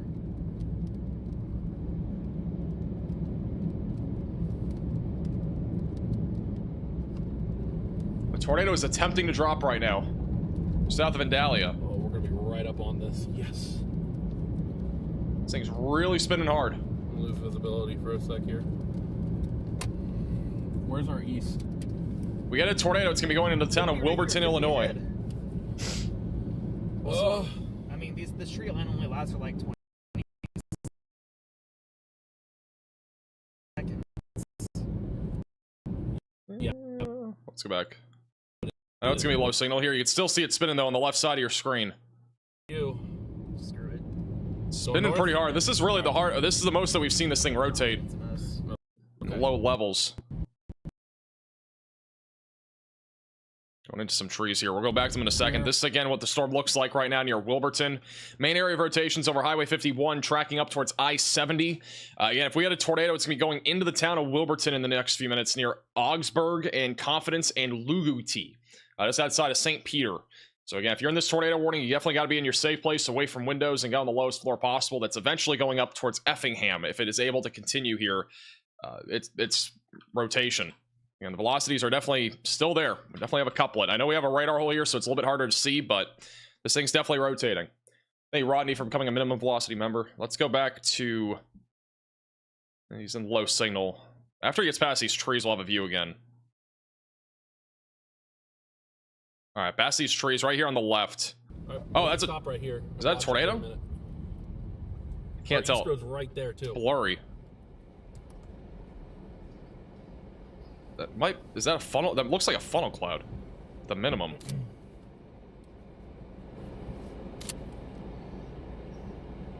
The minimum, that's a funnel. That might be a tornado.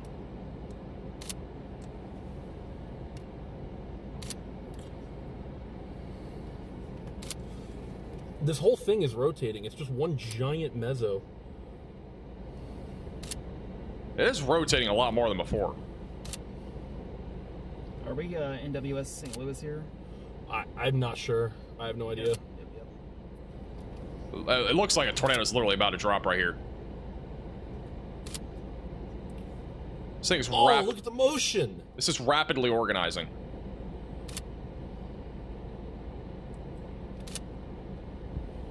Is there a tornado, Riley?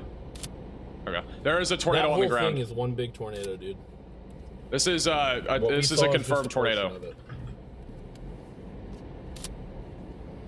It might not be condensed, but it is on the ground.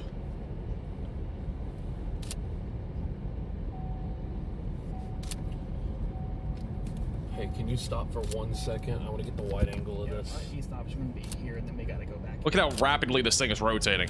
That's fine though. Let me get you past his power lines. Okay. Hit my camera cam. Sorry. This is confirmed ground contact. It is not fully condensed, but there is a tornado in progress, or at least has. There's at least been a brief tornado here at the minimum. It is still rapidly rotating right there. This near Sheboyner, going up towards Confidence in Brownstown in Illinois.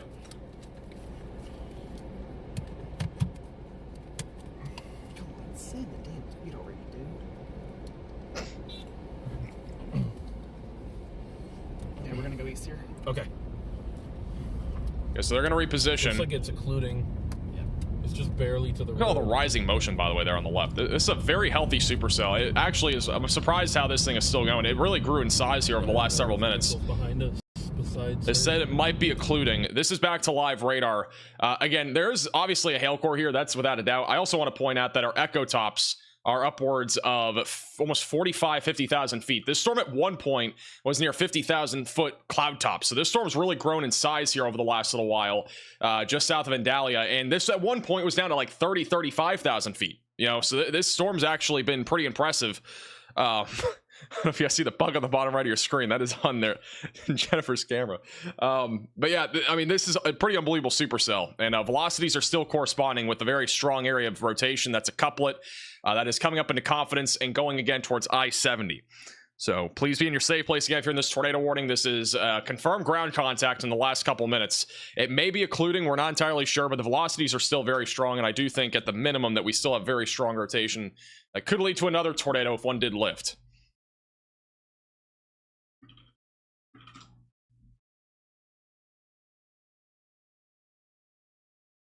Also, there's likely some $1.50 size tail.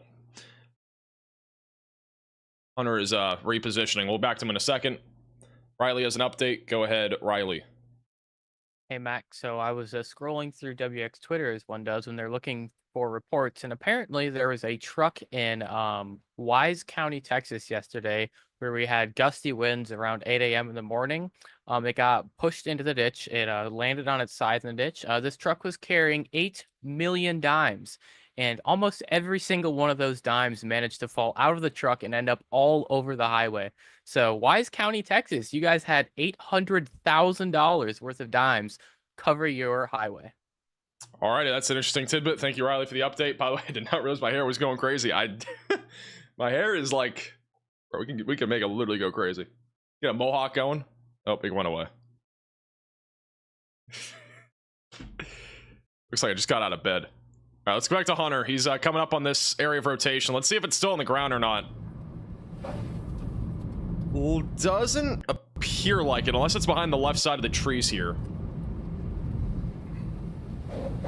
It may have occluded already. Again, I think it was probably a brief tornado. It's gonna open up. Let us see your face, Mr. Tornado. That whole thing is on the ground, dude. It's a huge rotation. Okay, so that entire area up there is rotating still. This is such a large area of rotation. I mean, again, all that you're seeing that's a huge wall cloud. It's fully rotating right now.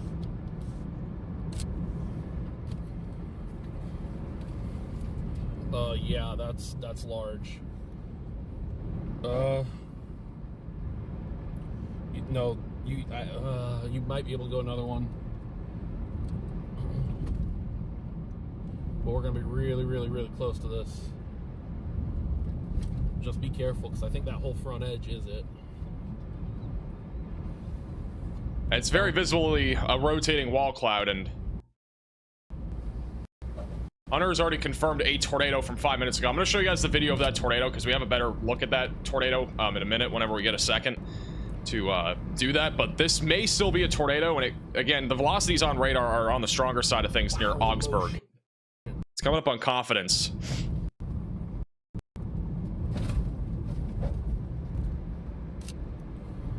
They're heading right towards where that wall cloud is. Again, everything that's rotating is right there in the middle of your screen. We could have a tornado still. It's over the road. There's a lot of potholes on this road.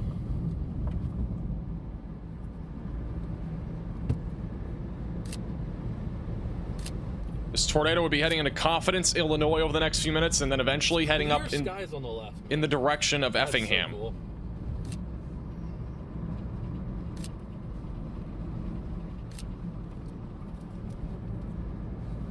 Can I get wipers, please? Thank you.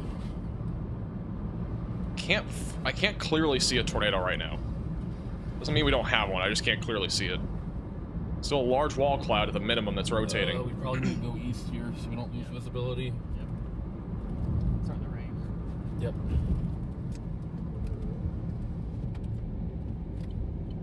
I got it, Dibble. Alright, so as I position east, I want to show you guys the video. This was our tornado, which I kind of figured it was, but thank you. This was our tornado moments ago from Hunter Hurley. So this was a tornado right there. So this was just moments ago at least a small tornado at the minimum coming out of the sky there, making ground contact. So that was just moments ago. Just south of Vandalia, near Augsburg. And again, this is what's coming up towards Confidence. If we still have a tornado, it's heading right in that direction. So that is a view of that tornado just moments ago. Again, it could be on the stronger side of things. We don't really know. We don't have a clear visual right now, but the velocities are still pretty strong on radar. It's going to be heading up into Confidence, eventually heading in the direction of Brownstown and St. Elmo. The storm is, again, really slow. It's moving northeast at like 25 miles per hour, so it's a pretty slow-moving storm. It's going to be coming up on Highway 185 here pretty soon. Warning goes for 15 more minutes. They have not upgraded this to a confirmed tornado, probably just purely due to the fact this was probably a quick tornado, but there could still be one. So I would still treat this as if there is a tornado in progress near Augsburg, and again, going in the direction of Confidence.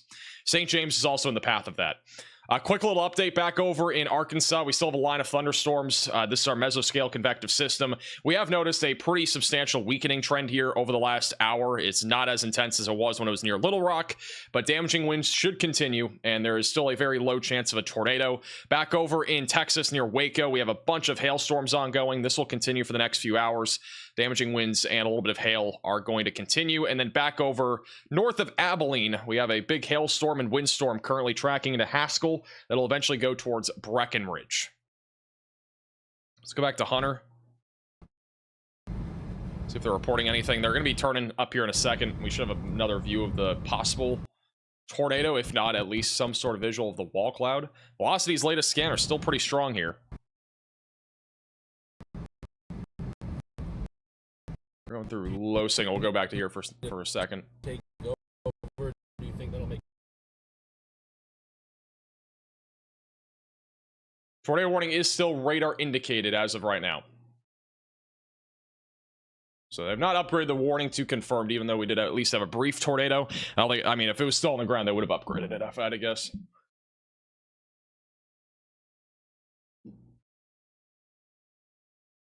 Why does this program keep freezing? Bruh.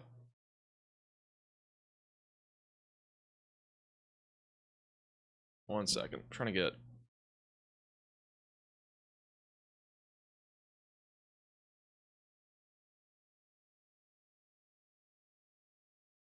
Alright.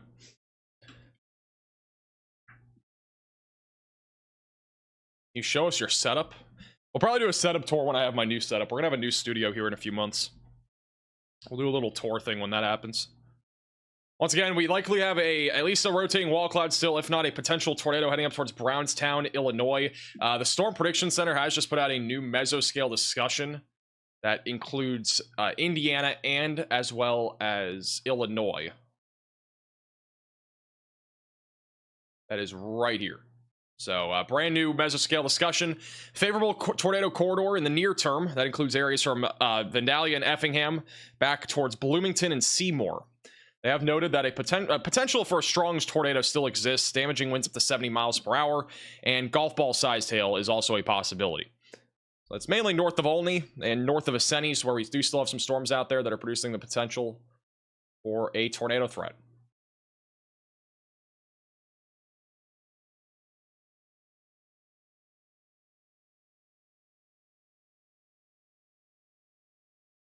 Once again, this storm just did produce a brief tornado. It could do that again as it moves towards Effingham.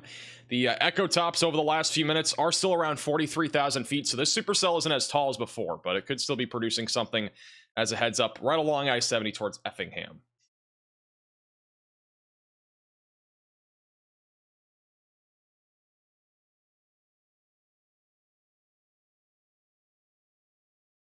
Wow. This is it right here. Spinning pretty good. Still spinning. You have a tornado at any time here. A new cycle. This could a live shot here of this tornadic supercell.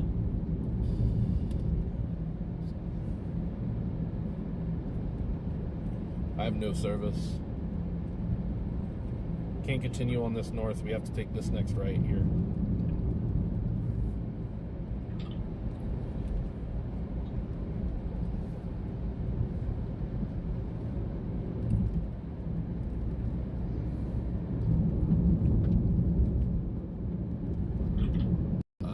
Still a lot of motion in there.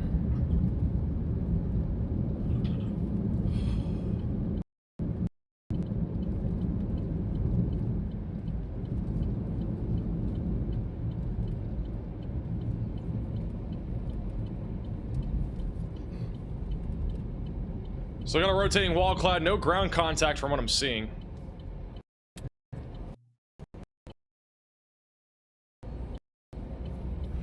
Again near Wilburton.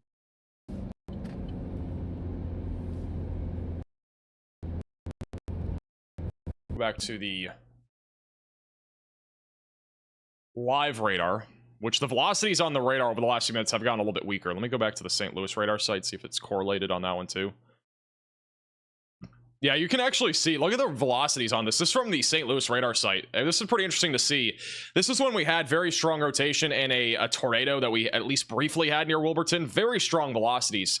Over the last few minutes, it's gotten a lot broader. Doesn't mean we can't have another tornado. It just means that we are really still looking at a wall cloud more than anything. We don't have an active tornado, at least for now. Definitely interesting to see that correlate here on radar. The supercell is also kind of done like a little weird split. It's kind of weird. Split a little bit.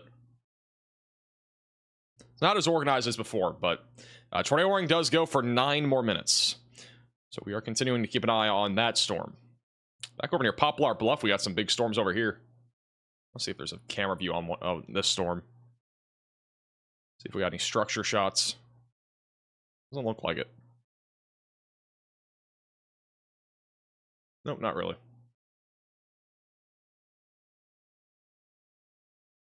How's Northeast Ohio look tomorrow? Tomorrow's threat of severe weather is a pretty large area. We'll talk more about it here soon, but I think generally tomorrow will be mostly scattered hail and wind. Probably won't be seeing much of a tornado threat. I think the tornado threat tomorrow is pretty low, but we'll check out the models in a little bit when things get a little bit quieter.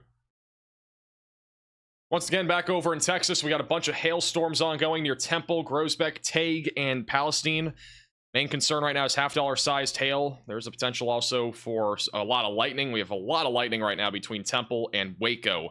And then back over near San Antonio, we still have one storm that's ongoing outside of our marginal threat even of severe weather today. This is literally in a general thunderstorm risk where we have golf ball sized hail and 60-mile-per-hour winds near Campbellton, also going in the direction of Carnes City and Kennedy.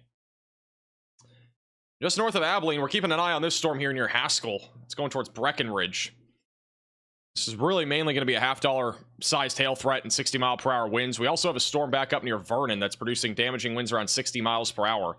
We have another mesoscale convective system that's trying to develop. We've had so many of these this week. So many of these. This is the future radar for this line of storms. The HRRR has this weakening out before it gets to Oklahoma and Dallas. And then back over in Arkansas, Texas, and Missouri. We just got a line of thunderstorms. It's going to be pushing right along the Mississippi River Valley. That'll be mainly a wind threat. Again, this line of storms should weaken as it gets to the Mississippi River Valley by around midnight, and then it'll fall apart.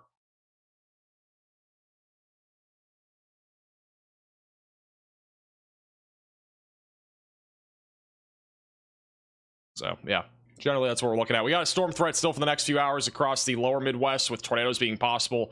Main threat will be out of the storm near Vandalia, and then this other one that's been trying to pop up here near Albion could try to do something as it heads up towards Vicentes. We got a lot of outflow boundaries here, so we'll see if any of these storms can have a positive interaction with an outflow boundary, and if any of them can, I would not rule out a tornado. Hunter should have another view of this storm here in a few moments.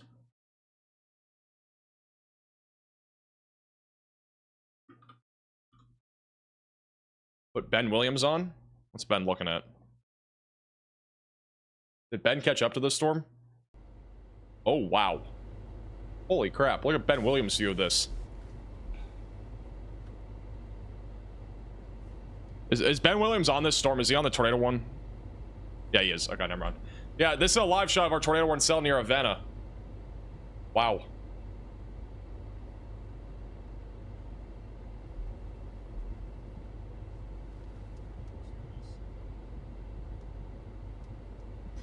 Look at that. Look at that structure right there. Incredible striations there. If there were a tornado on the storm, it'd be kind of right in the middle of the screen.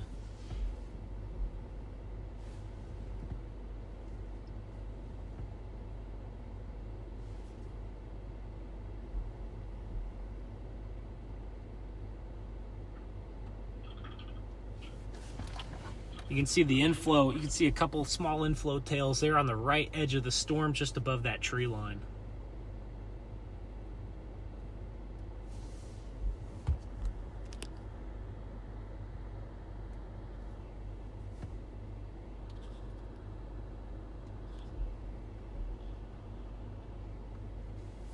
Is it going to drop a tornado? It already has dropped one. Could drop another one.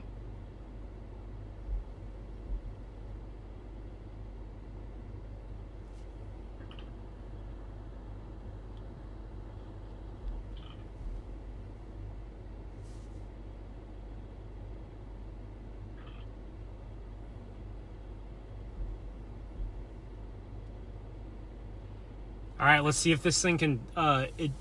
Someone was telling me it had a tornado when we were driving up on it, and I saw the bull lowering. I didn't. He's over near. I think he's near Edgewood, just west of Edgewood. Condensation. A new tornado warning has been issued. I don't think it was condensed to the ground, but there might have been some debris under that big bull funnel. So if you guys are just now tuning in, County, we're just Illinois, southeast of Vandalia. They are going to continue this tornado warning.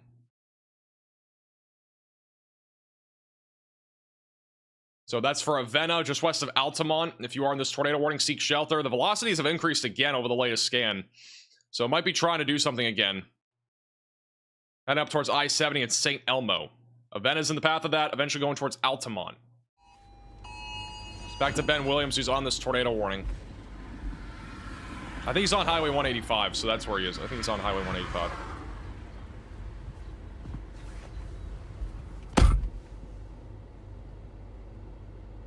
I don't see a lot of tight rotation on this guy, but we're gonna have to watch. So it looks like Hunter Hurley confirmed a brief tornado on this just a minute ago.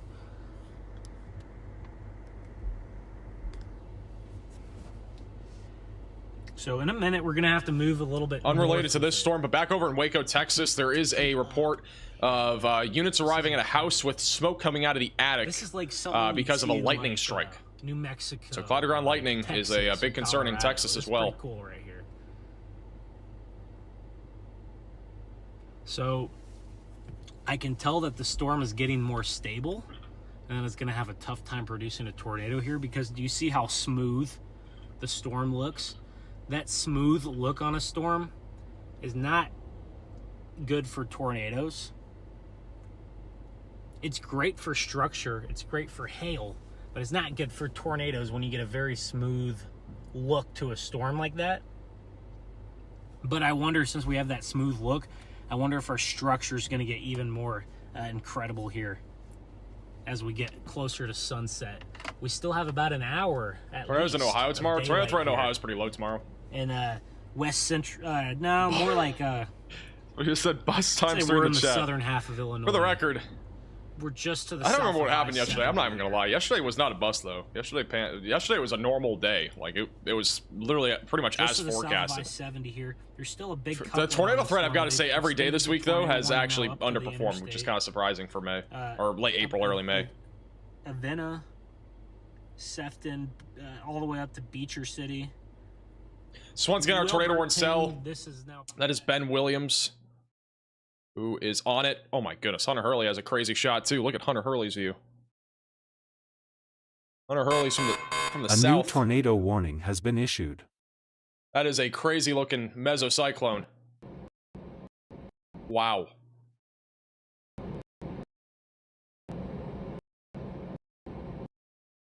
That's gnarly.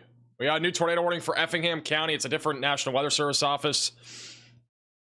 For Altamont, near Watson. That is just a stunning structure. Unbelievable view. I gotta say, if anything's come out of the last 3 days, the structure shots have just been unbelievable. Pancakes? Is this our IHOP special? IHOP special of pancakes? New tornado warnings, bottom right of your screen. That does include Altamont, just outside of Effingham, Illinois, just west of Watson. I know their feed's a little bit laggy. Let me see if we can go back to Ben. This is Ben's view. This thing is an awesome storm. Let's go.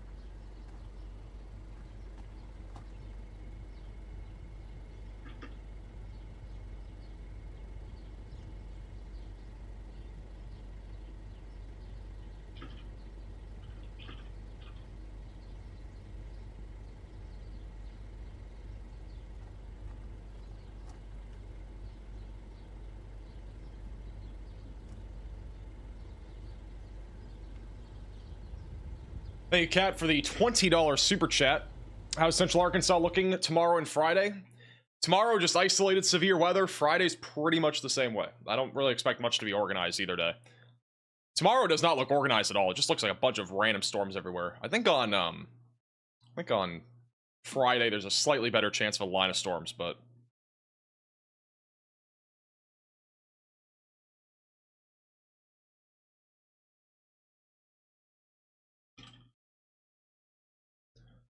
all right, Riley has an update. Go ahead, Riley. Hey, Max, although that was a very small tornado, it seemed like on Hunter's feed, we do have a damage report from it from Skip Talbot. This has a report of trailers blown around, power lines tilted, large branches down in a narrow swath on County Road 23, about 5 miles east of Sean Boyer. Alrighty, thank you, Riley, for the update. So we are getting damage reports from this, the tornado that we did have. We could get a new tornado. Again, we don't have one actively, but one could drop at any time, heading up towards Effingham, Illinois. Effingham is not in the warning, but Effingham County is technically on the edge of this warning. We got a little Dorito chip here, or pyramid, for those in Altamont, just outside of Watson. And Avena is still in this tornado warning. I'm not sure if this storm's going to last that much longer, but I mean, again, the structure is just unbelievable on this thing. And it's still spinning. Still spinning. There's going to be back there. This is Kind of like Ben the Williams' view. storm He's kinda driving has up a towards it little right hole now. And it kind of opens up. That's where your rotation's going to be.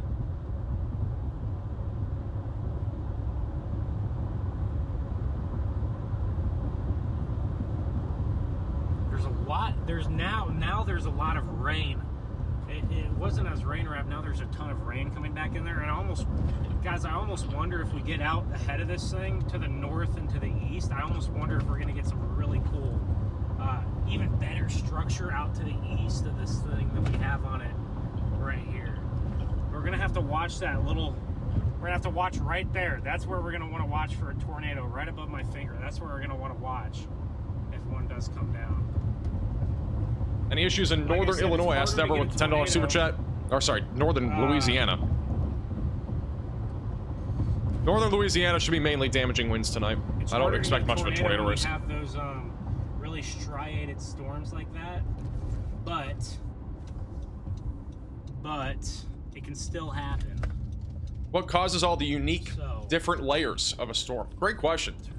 So at IHOP, you get the Pakistan, you get those, like, you know, those pancakes, right? They're all stacked up. Got those little, like, notches in between. That's basically what we're seeing. We're seeing the IHOP special right now. That's the explanation. There you go. You're welcome. Looking at radar, we still have a strong Next question. Our storm is almost kind of changing appearance here. Weather stream, but relate everything to IHOP. Right now. Now it can always go back to a more of a favorable tornado producer, but I think the move here, guys. Now this isn't as much of an IHOP special as what we had yesterday. Ryan Scholl had a crazy IHOP special yesterday. If we get out to the east of it instead of the south. Oh, that's schooling for that. I mean, for the record, like, the IHOP special goes hard. It's back over to Hunter. This is Hunter's view of this tornado-worn cell.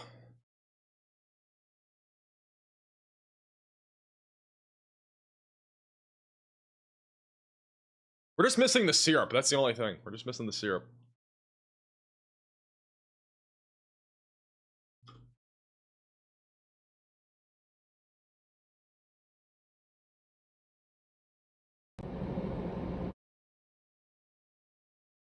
Go back over to Ben, which I think he's in low signal. Then Hunter for now.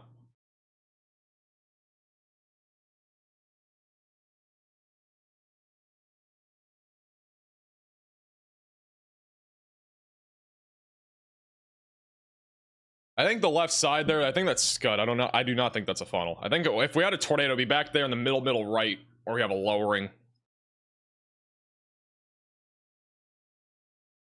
Still have rotation right over St. James, Louis, or oh my god, I cannot get the right states tonight. St. James in Illinois, not Louisiana, south of St. Elmo. This is Ben's view from underneath the storm. He has low signal. Oh, here we go. If there's any tornado,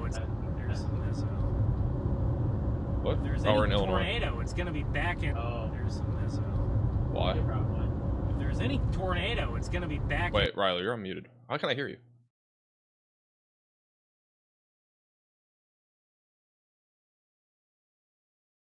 This is a fucking.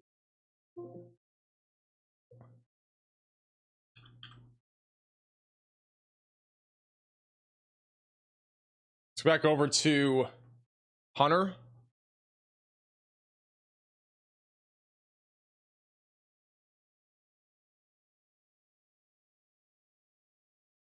Where is this desktop audio coming from? I didn't do that. I don't know what happened.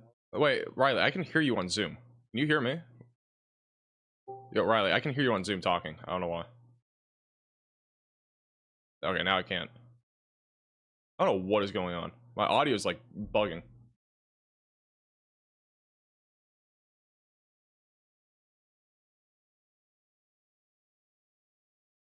I think your Zoom mic was on. Thank you, JD, for the $10 super chat. I can still hear you. Wait, what is going on? Oh, I'm so confused. My audio is like glitching on my computer. Maybe I just want to play out ahead of it. But how about this? I'll play close to the mezzo. Did I do something to my audio? Here, we'll see if it drops anything else. Hey, Texas, for becoming a moderate velocity member. But how about this? I'll play close to the mezzo here. We'll see if it drops anything else. There, right there. It's going to be coming out of there if it came.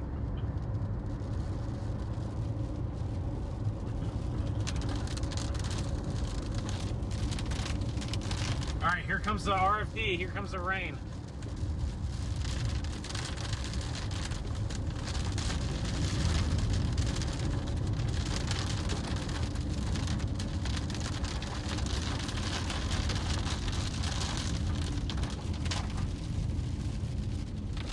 Audio on stream sounding good? No, it was through my computer speaker for some reason. I don't know what was going on.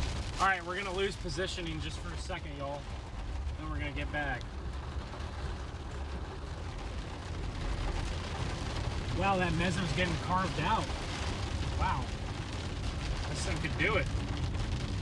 I might be wrong. Maybe it could produce a tornado. That meso's getting carved out. It needs to wrap up a little bit more, I think. Get a little bit stronger maybe on velocity. I'd love to see, but it's got strong rotation in the mid levels.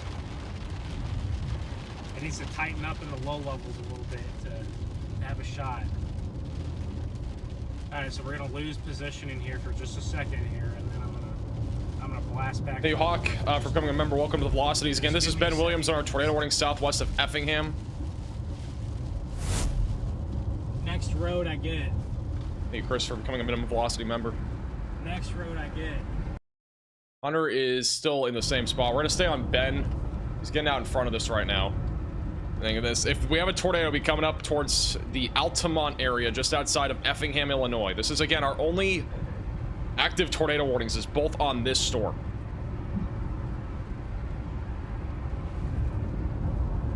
All right, here we go. I'm gonna take this road north here. I should have a good grid here. I'm gonna take this road north.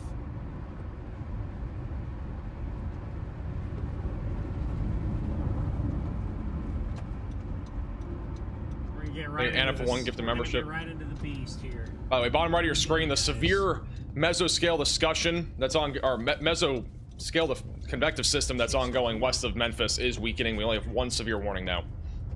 And it's on our tornado warning. Ben Williams coming up on the area of interest.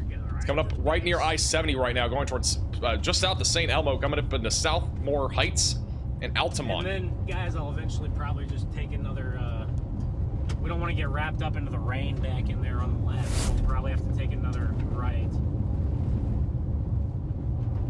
Maybe if it doesn't look like it's going to produce a tornado, we can get out ahead of it before the sun sets and get that structure. I can hear you. It's still talk tornado now. warned here. I don't see much rotation on it. No, mute yourself and talk. Completely honest. Okay, we're good right now. Hey, Texas Country for the $20 super chat. Thanks for helping folks stay safe. Appreciate the super chat.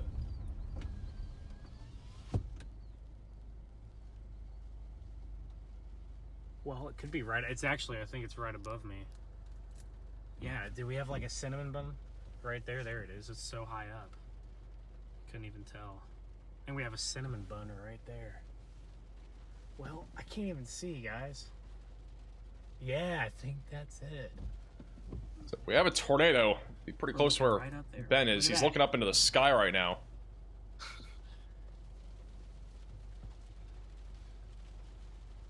Dude, what if the cinnamon bun dropped? So once again, what it looks like on live radar right now. Strongest area of rotations, basically paralleling I-70 heading up towards Effingham right now. Again, Ben Williams is pretty much underneath this thing. That's what it looks like again. I can't see it. It's right above me.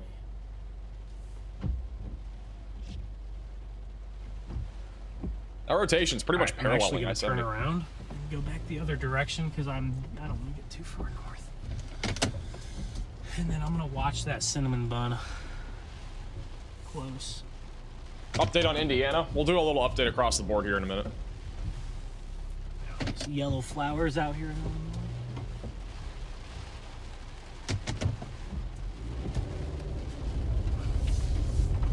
All right, as Ben turns around, we'll go keep him on the bottom middle. Just a quick update across the board. Beginning with Indiana, we do have a bunch of storms that are firing up right now, but a lot of these are going to be hail producers. There's a very low chance of a tornado, really with any of these storms over the next hour, but we could see an isolated tornado come out of these storms. We'll keep an eye on it. Again, just south of Columbus and Bloomington. North of Louisville, all these storms currently moving off to the northeast. We also have another storm west of Vincennes that is ongoing off of an outflow boundary with mainly a wind threat. I'm not expecting a whole lot of severe weather out of that storm as it moves off to the northeast. If you're back over in eastern Arkansas, this is just a huge mesoscale convective system that is continuing to bring a large area of at least gusty winds. There is still a chance that we'll see a little bit more damaging winds before this line weakens as it approaches the Mississippi River Valley.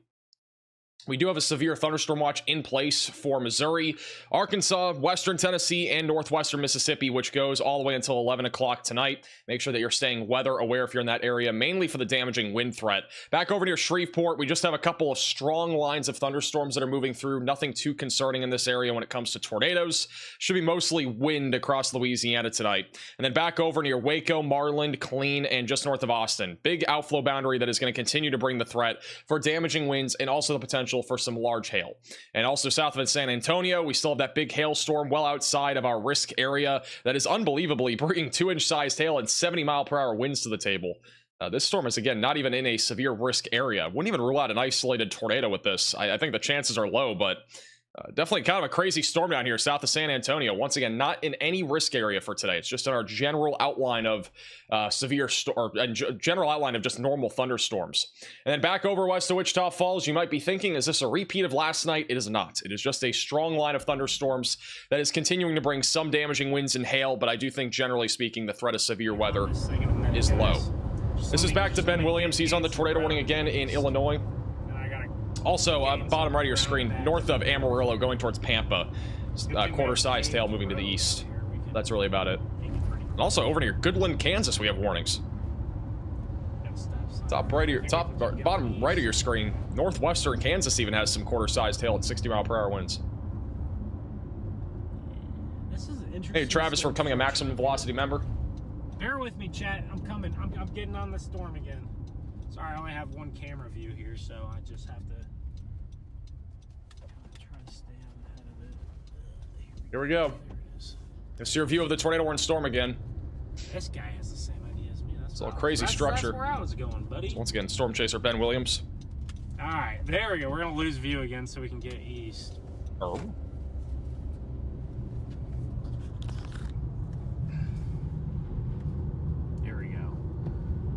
I'll do some multitasking here. Don't worry, don't worry. I'm very safe with it.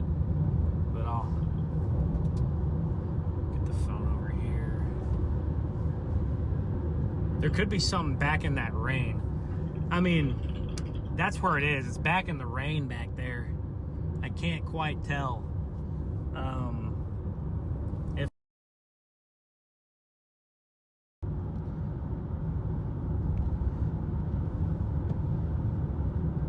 If Riley has an update. Go ahead, Riley.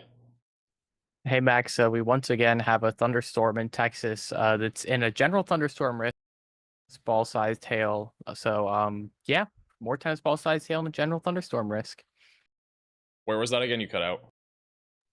Texas. Zoom's just not cutting it today. Wait, where? What storm? Texas, the one south of San Antonio. Bro, there's no way there's a town called Texas, but thank you for the update. Wait, what? This one? Okay, I'm guessing you're talking about this one. Let's go back to Ben. I wonder if we should just get back out on the structure. Zoom's having so many problems. I don't even know what's going on. Our audio has been terrible for the last like 30 minutes. There's a mesocyclone back in there. Back to Ben on the tornado warning cell. Just above the horizon, there's your rotation where your mesocyclone's going to be.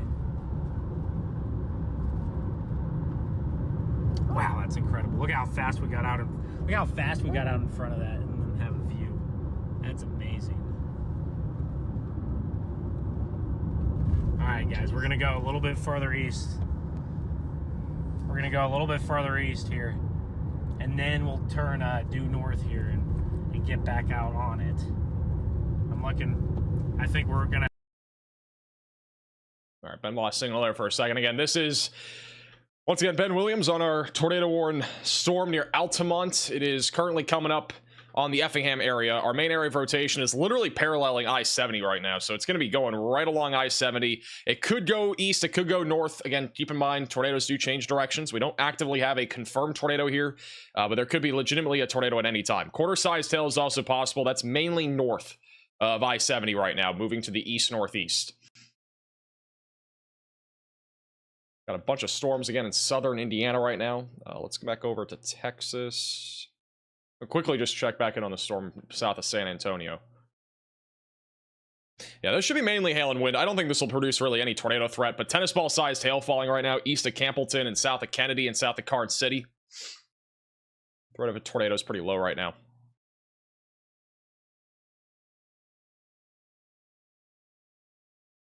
And then our storms across the board right now in Indiana are mostly just hail. There's been a little bit of rotation on the storm west of Lancaster. Well, not really. Never mind. I think there's some contamination there. Back up on it. Look at guys. Back to Ben. He's coming back. I'll have a better view of this in a second on the tornado warning storm. Thank you, Daniel, for the $5 super chat. So we got out ahead Also, of it Steven for the super chat. See the structure. So we got out ahead of it a little bit as we can see the structure now. We got out ahead of it. Now we got to turn back. I'll look him up, Steven. North. Wait for the super chat. The structure's awesome. Cannot get over that. This is not what I was expecting today. I thought we'd get a nice mini supercell. Not a big old guy like this one. This one's becoming more miniature. Over time, it's shrunk a little bit. Alright, here we go. I'm gonna turn. Maybe this guy's probably gonna turn. Maybe he'll stay. Maybe he'll go east. I don't know. Are you gonna go, dude? This guy could have gone for like. This guy could have gone for like 10 seconds, bro. There's no way. The road rage is real. It's okay. He could have gone for like 10 seconds. All right, here we go. We're on our road. Oh my goodness. What a view of the storm again. Beauty right here. What a beauty right here, guys. Let's go, chat.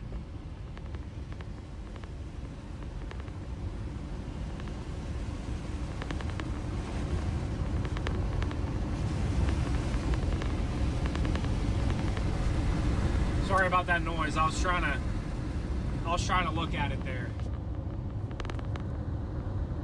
Hey, Heather, for becoming a minimum velocity member. All right, let's see if this thing has another tornado under its belt. If it does, we're gonna try to get right up in it. I don't know. It's got some decent rotation on it now. It's definitely got a little bit stronger of rotation than it did about 10-15 minutes ago. So maybe it'll do it. Maybe not. I don't know. By the way, I definitely recommend you checking out Ben Williams. He is a fairly new chaser on YouTube. You can check him out on YouTube. There's a big mezzo back there. Big carved out mezzo back there.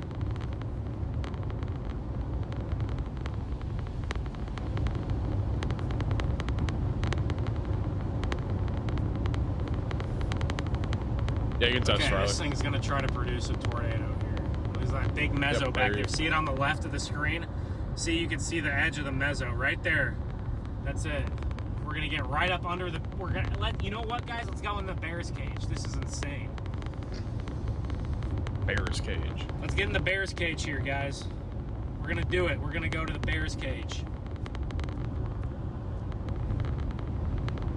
The storm might try to drop another tornado as it comes up towards Effingham. This thing looks crazy. Dude, that's a big mezzo on this thing. Wow, it's wrapping up. It's wrapping up big time back there. Look at might that not be mezzo far back from there in the rain. Might not be far from dropping a tornado here. Look at that mezzo. It's carved out That's there. literally massive. It's a massive mezzo.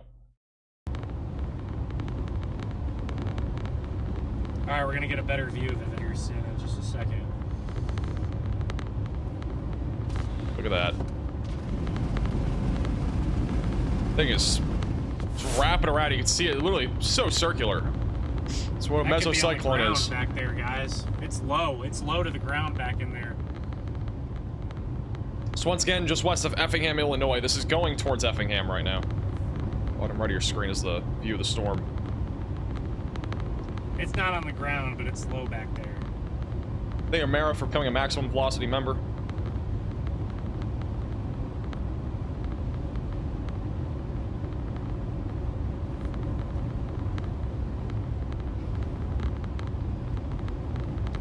Let's see if anything drops.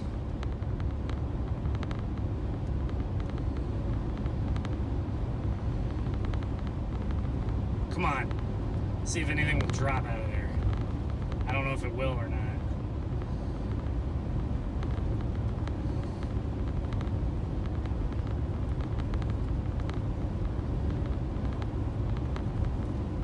Very low to the ground. we got a tornado, it would basically be going right towards Effingham, so hopefully this thing doesn't try to drop. Very low wall cloud there on the left. That's where it would be. Back in there. This is right now over Altamont, Illinois, and it's going to be moving to Kempt Town, or Kempt Town, over the next few minutes.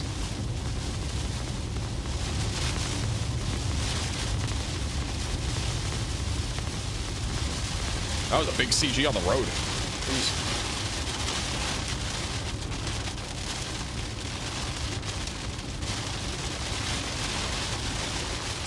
Hey, Jenna, for becoming a minimum velocity member.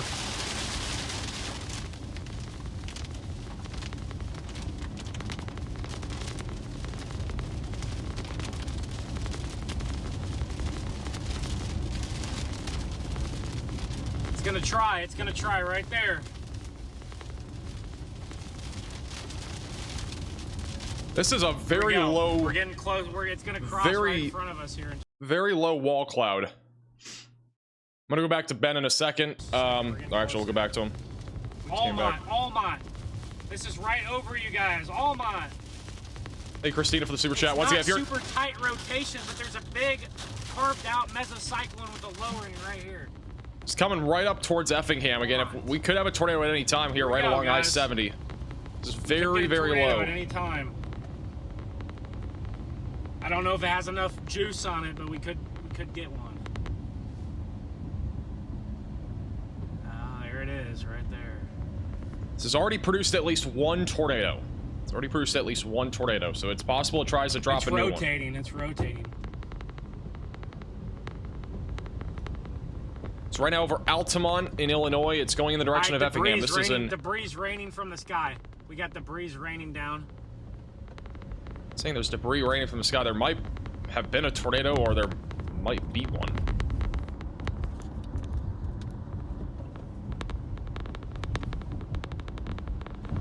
Debris raining down from the sky. Leaves raining down from the sky. It could have been briefly on the ground.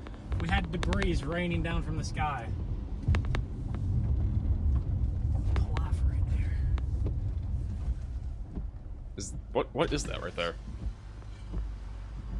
If we have a tornado, it's gonna be right over the east side of Altamont now, near Route 40 and I-70.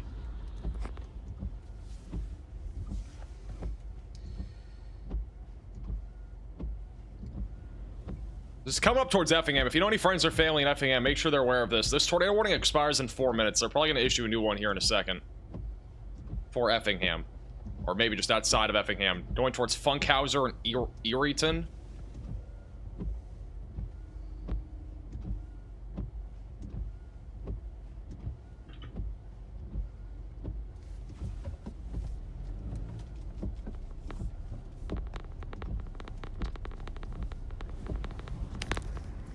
This is really... It passed over us now. Really rotating right now. Could be a tornado literally at any moment here. Debris raining down from the sky, guys. Should we follow it on the interstate? Let me find out how to follow this thing. Which road we're gonna want to take. We had the breeze coming out of the sky. This might have been on the ground. Usually. See how much it's rotating right there above his head too. It probably was, because you're not gonna have debris. You're not gonna have debris raining down. There's another Cloudegard lightning strike.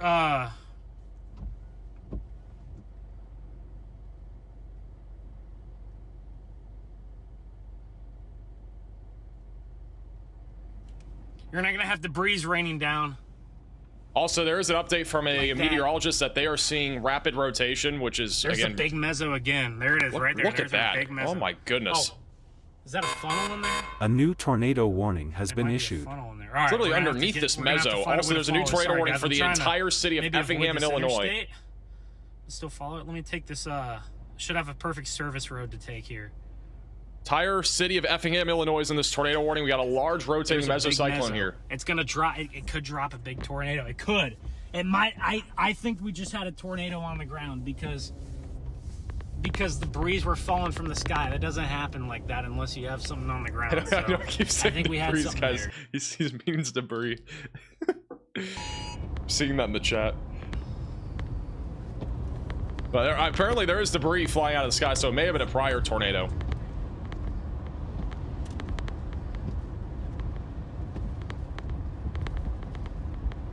right, we're gonna turn right up here at this next stop sign. We're gonna New take merch this road, and then we're debris. gonna have a perfect angle on this storm. We're gonna have a perfect angle True to follow this breeze? storm Oh my to the goodness. to the northeast here, and we're gonna see if it wants to put down a tornado. It might have just put down a tornado. I'm not 100% sure. I'm not 100% sure. That debris could have been from RFD wind. It could have been from a lot of things, but I think probably had a little tornado on the ground there. That lowering was way back. That lowering was way low to the ground, a carved out mesocyclone. We had a big carved out mesocyclone with a lowering very close to the ground there. All right, he's All right, here we following go. the We're storm gonna right gain now. I some think this is ground Route on this. 40. There it is, right there. We're behind it now. Let's get some ground back on it. Storm's moving right towards Effingham in Illinois. Again, strongest rotations right over I-70 and Route 40. Let's see if it'll drop some.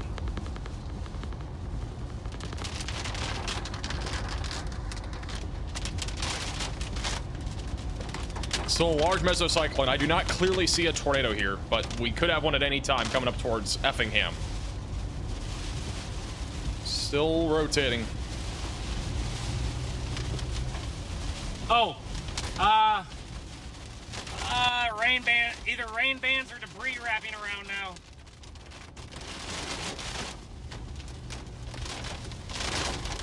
That's so hard to We tell. got rain bands wrapping around the bear's cage right here. Got a big bear's cage. Might be a tornado. A lot of preset here.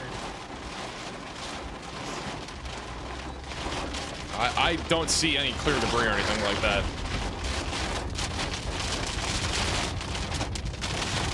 Rotation is still ongoing. It's not super tight. It's very broad, but there's a very big mesocyclone right now. All right, okay, I agree with that. I don't think it's on the ground. It looks almost like it because of the rain shaft and how the rain currents are wrapping around our area of rotation. It's passing just to the left of it right now. We did have a tornado on the ground. I'm very confident that we had a tornado on the ground just a minute ago. Okay, now we're getting wrapped up in rain back in there.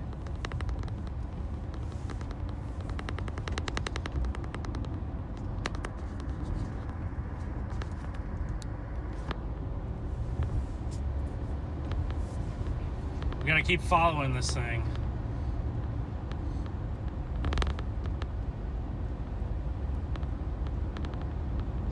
Once again, right on Route 40 between Altamont and Effingham. This is going eastbound. Our area of rotation is coming up into Effingham, Illinois in the next 5 to 10 minutes. If you're in Effingham, you need to be in your safe place, away from windows and on the lowest floor possible. Riley has a update. If I can click the button.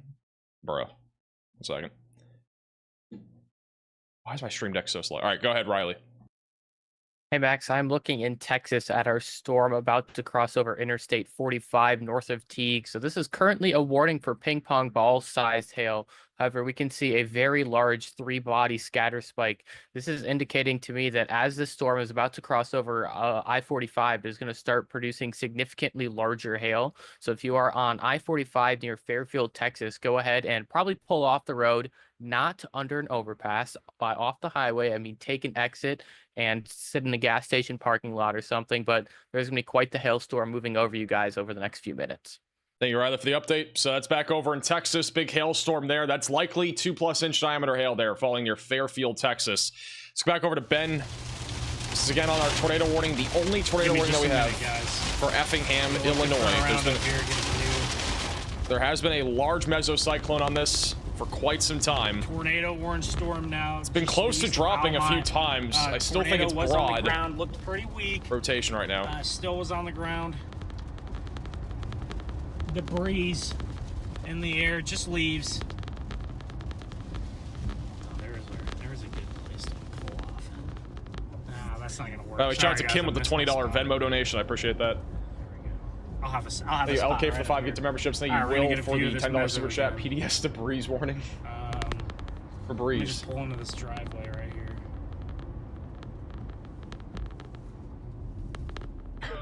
If I see people say the breeze in the chat one more time. Right behind us, we have a carved out mezzo still. Right there.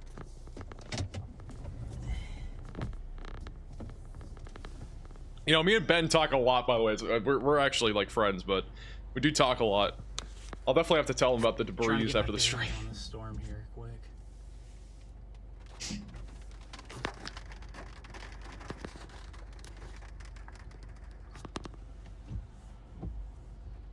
Rising motion into the base.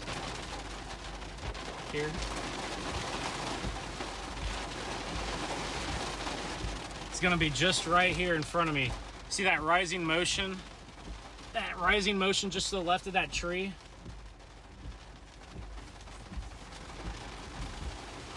That's where, yeah, tail cloud right up there. Rising motion right here. That's where it's gonna be if it dropped.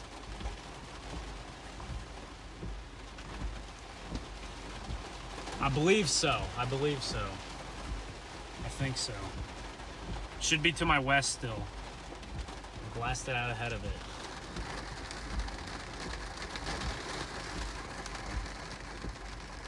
We're losing some daylight now, so our picture quality is going to be harder to see now.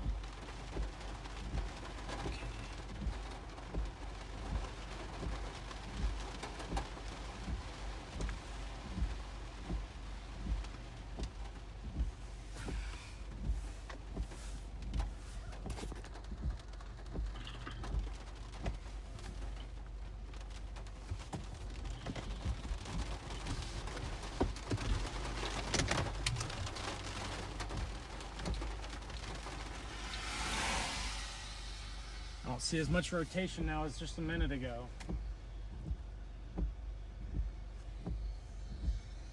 It looks a little, the rotation's a little bit more broad. More on radar, it is here. definitely broader as well. It has not been as strong over the last couple scans. The echo tops on this that we had a few minutes ago with that tornado are much smaller too. It's around 34,000 feet. At its peak recently, it was at 41,000 feet.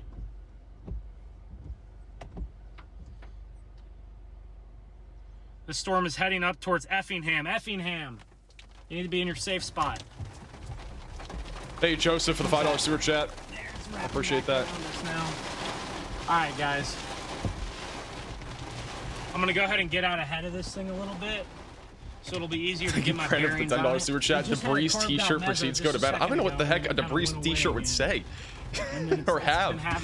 It would literally just say Debris with a Febreze can on it or something. And the rotation I don't think is just legal. passed due west of us. Now it's going to be just a little bit to our northwest.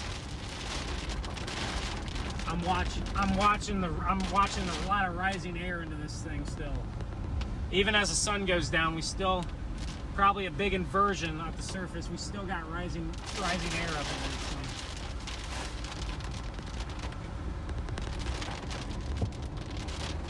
All right. It'll be off to my left. It should be off to my left. It'll be up in there. Once again, if you're in Effingham, Illinois, you gotta be in your safe place, away from windows. There's just a scary looking cloud there on the horizon. That's not a tornado. The meso should be just to my north, due north of me. This road takes us northeast, so it's absolutely perfect.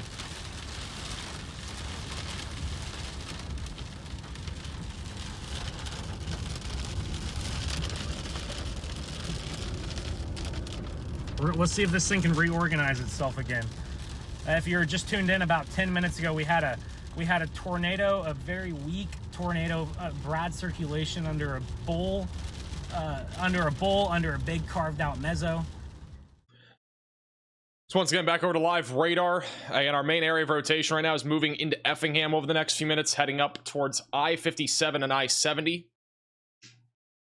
So continue to stay in your safe place. The other storms, again, really in Illinois, have not been rotating very much. It's really been just the storm near Effingham, which has had multiple wall clouds, has at least produced a couple of brief tornadoes from our understanding.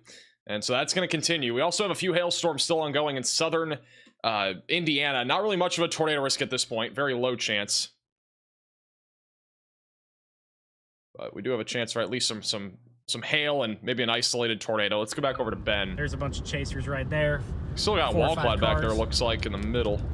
We'll get our bearings on this thing, and then if it's gonna drop, we'll if it's gonna drop, we'll do what we just did, and we'll get right up on it again. that tornado, that possible brief tornado crossed right in front of us there. So if you're just now tuning into the stream, we're near I-70 just to the southwest of Effingham, Illinois. We have a tornado warning. We did have a tornado. There's a couple brief tornadoes on this storm. As we came up to the storm, we were over in south central Illinois to start, but as we came up to the storm, there was a brief little needle reported. And then, bro, if somebody else says, if he says to breeze again. Now we're just going to get out ahead of it. I'm going to go about another mile or two out here. We'll get out ahead of the storm a little bit. It's headed right towards Effingham, and man, the structure on it is still insane now that I'm out ahead of it again. We were just under the mesocyclone inside of the Bears cage. I didn't see any intense rotation. I think the storm kind of recycled a little bit there. Bottom right of your screen is the rotation. The velocities are weaker over the last couple scans here. Recycled a little bit there, and now it's cycling back. Yeah, looking behind me, there's kind of a broad base with some broad rotation, but just give me a couple minutes here, guys, and I'll get the car turned around and we'll get a look at this thing. We're just getting a little bit out ahead of it here, so we'll let Ben get out in front of it. Tornado warning does continue though for Effingham. Again, if this storm continues to shrink, which it has been over the last several scans, it might not live much longer. The cloud tops are at 35,000 feet. It is a shrinking supercell, which is definitely a good sign. Hopefully it continues that way as it moves into a fairly populated area in southern Illinois. We still have a severe thunderstorm warning just to the west of the Mississippi River Valley. This is west of Clarksdale in Mississippi. This is again in eastern Arkansas. Damaging winds up to 60 miles per hour will continue. Line of thunderstorms is also approaching Jonesboro, Paragould, and also near Cherokee Village, and this is going to continue to produce at least a level of gusty or damaging winds over the next couple of hours. Back over around Shreveport in northwestern Louisiana, East Texas, mostly just strong storms, nothing really too severe as of right now. The tornado watch does expire in 5 minutes, so I mean that's some good news down here. Tornado threat is definitely lower. Back over south and east of Waco, we have a continuation of another line of thunderstorms that's developed, and this is going to continue to produce the threat of some significant damaging winds and the potential also for some large hail as this goes down to the south in the direction of College Station, Round Rock, and Austin. And then also south of San Antonio, we do have a storm here that's still continuing to produce really significant severe weather. This is our most significant storm right now across the board for both hail and wind, producing 2-inch sized hail and 70-mile-per-hour damaging winds south of Karnes City and near Three Rivers going towards Beeville. So generally speaking, this is not even in a risk area, and it's doing some of the highest numbers that we've seen today for both hail and wind. So pretty impressive stuff there. We also have a severe thunderstorm warning back over here near Woodson, Throckmorton, and north of Albany, and also north of Abilene. That is producing damaging winds up to 60 miles per hour, and also some half-dollar sized hail. That is a continuing threat as of right now. If you want some crazy structure, guys, big time mezzo with a lowering under let's it, go to guys. Storm Runner Media. This is the structure over here near Albany, Texas. Structure shots keep going crazy. Lupe, thank you for the super chat. There's no way somebody just super chatted $5 with the Debris name. There's no way.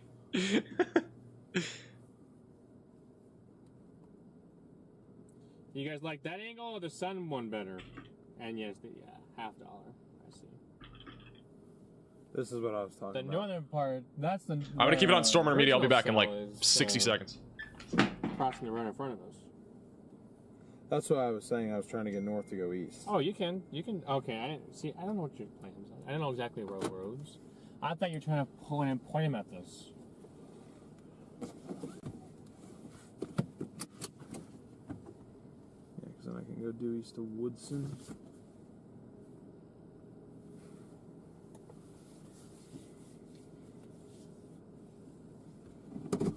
See, there's lightning strikes in there.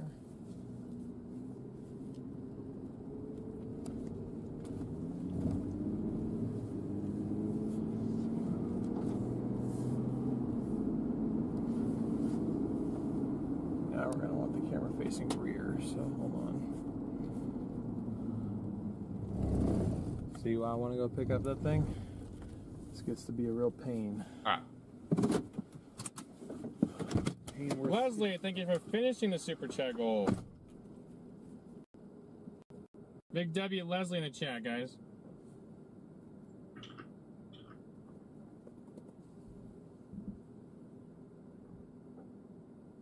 Thank you also to Dane for the $5 super chat. Breeze, freeze, debris, Lakers in 5.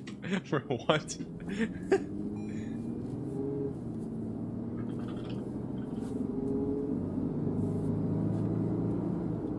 Birds up here going crazy.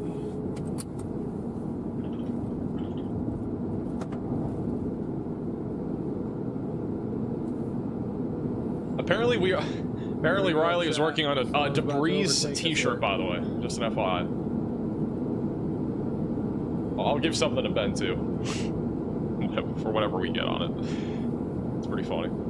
So the $half size, the bottom one's $half. Back to our 3-cam view. Ben actually has a view of the storm again. Let's go back to Ben. This is the storm back over here in Yeah, I'm gonna go up the road Illinois. just a little bit so I don't have lights blocking the view. Pretty good view of the supercell again. Might have a, I don't think we have a tornado, but we definitely have at least some rotation still aloft. We could get another tornado out of this. Moving into Effingham over the next few minutes, going up towards Green Creek in Lilyville. Guys, this is impressive. Where do I was find your not Discord? expecting There's a link this. in the description. Incredible storm here near Effingham, Illinois. We should have a view right in this little nook. Right in there.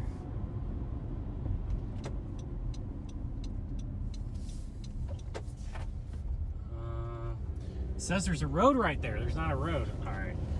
I'm kind of getting sick of this right here, so I'm just gonna in this FedEx area. There we go. This will be much better. Right back here. No lights to deal with.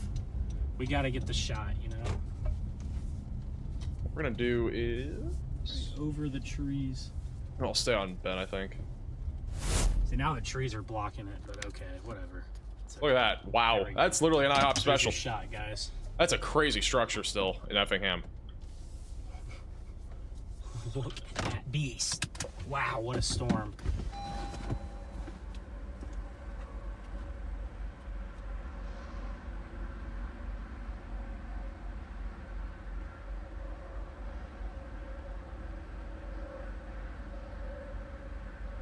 Unbelievable.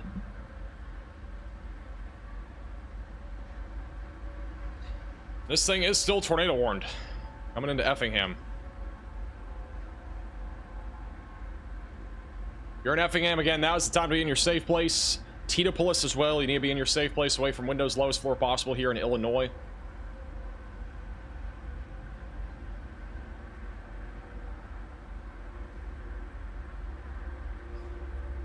Crazy structure.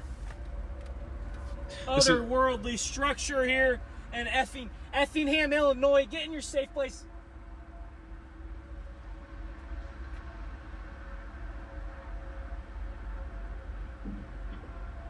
I just messaged Ben Debris.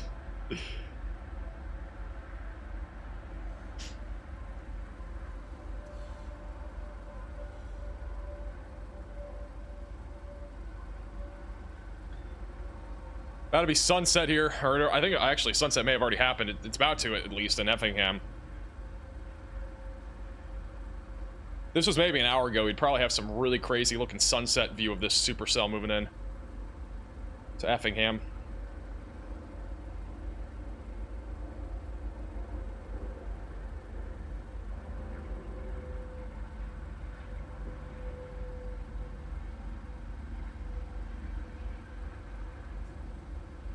There we go, guys. That mezzo is right there. It's right behind the trees there.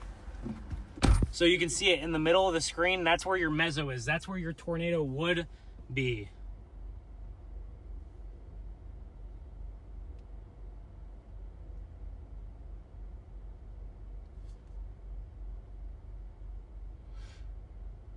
All right, guys, I'm going to get out ahead of this again. It doesn't look like it's producing a tornado. So how about this? How about we go out ahead of it and just get this insane structure here? This is back over to Storm. This is over to Storm Intermedia. They're back over in Texas on some pretty cool structure. They were. We're gonna keep them bottom right of your screen. Ben Williams, bottom middle of your screen again in Effingham, where we do have a tornado warning. The rotation again has been pretty weak recently. And we are in a radar hole, so we don't have the perfect view of this. If we were to have a tornado, though, it would be on the northwest side of Effingham, basically paralleling our 5770 corridor here, heading up into the Green Creek and Lilyville areas in the next 5 to 10 minutes. So if you are in this area, make sure that you are in your safe place, once again, away from windows, and get on the lowest floor possible and an interior room of your home or building.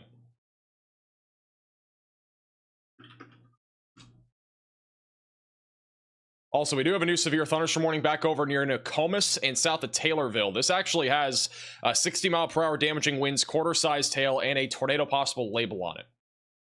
So that's moving into Rosamond, west of Pana, and near Ullman. And so that'll be, again, tracking northeast, just south of Decatur. We'll have to keep an eye on that for a low tornado potential. And we have a storm north of Godfrey. That one should be pretty much just wind. I mean, I don't think we're going to see much of a tornado risk out of that.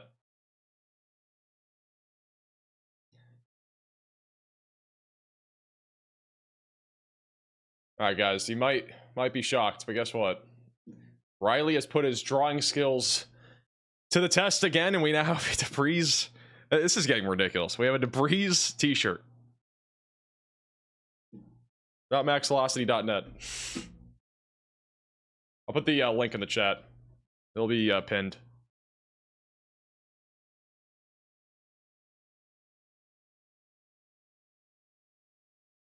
It's also the top link in the description.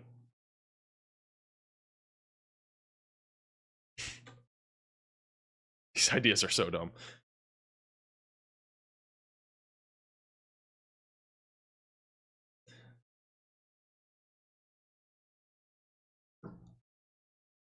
T-shirt stocks are going up. Let's go back over to let's go back to Ben. I just dropped my water bottle. Super Jackal life set. I need to get better bearings. Ben's view of in the storm of Effingham right now. Get loud.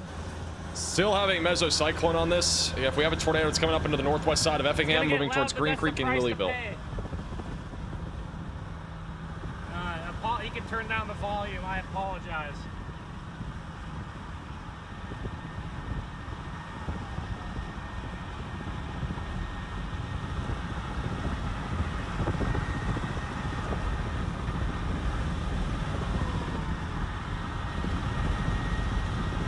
Right through Effingham on the interstate. We're in the wind tunnel.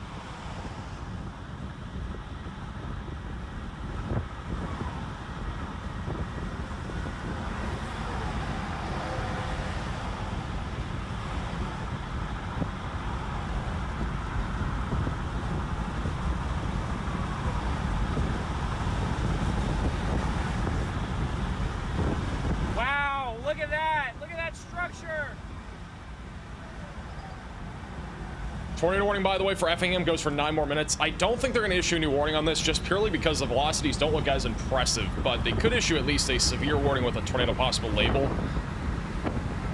Nonetheless, though, if you are in Effingham, continue to stay in your safe place. Again, there have been very low clouds here. There's been a wall cloud pretty much the entire time.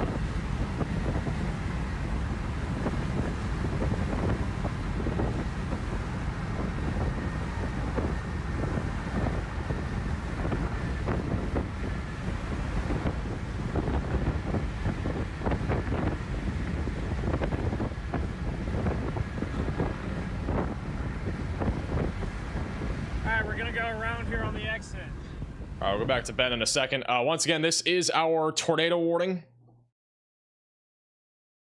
Back over here near Effingham, Illinois. It goes for 8 more minutes. I think what will happen is that they'll probably issue a new severe warning for this area. The velocities don't look as strong on radar at this point, but Woodbury would probably be the main area in the track of this. Toledo, Bradbury, and eventually Timothy and Greenup. So I personally don't think the tornado risk is really there anymore with this, but it could continue to at least produce a low-end tornado risk as it moves to the east-northeast. Odds are still very low. Light is making it hard to see. But this is what Ben is looking at now. Again, there's like, it's dark now, so it's gonna be hard to see anything, but structure's still pretty crazy. All right, I'm gonna get back. I'm still getting into position here. We're gonna get ahead of this thing.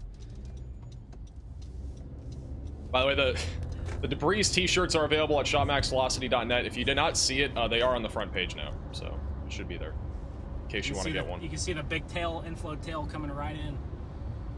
What a beast of a storm.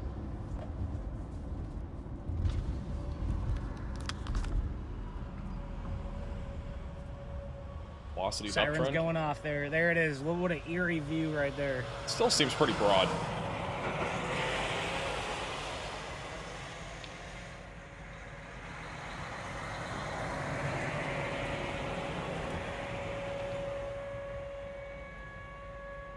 Jonathan for the super chat. Still rotation on this thing. I think overall the rotations we Actually, the tornado sirens you can audibly hear here on the north side of Effingham. Tornado sirens don't always go off in some places. Sometimes they literally just don't work. Affecting our little storm here. Still looks like a little bit of a lowering back there. The velocities again on radar have been pretty broad recently. Look at that tail cloud right there on the right. Shout out to Brand with the $10 super chat. Just bought the Debris t-shirt for the loss. Appreciate it. Anyway, Anto for the super chat.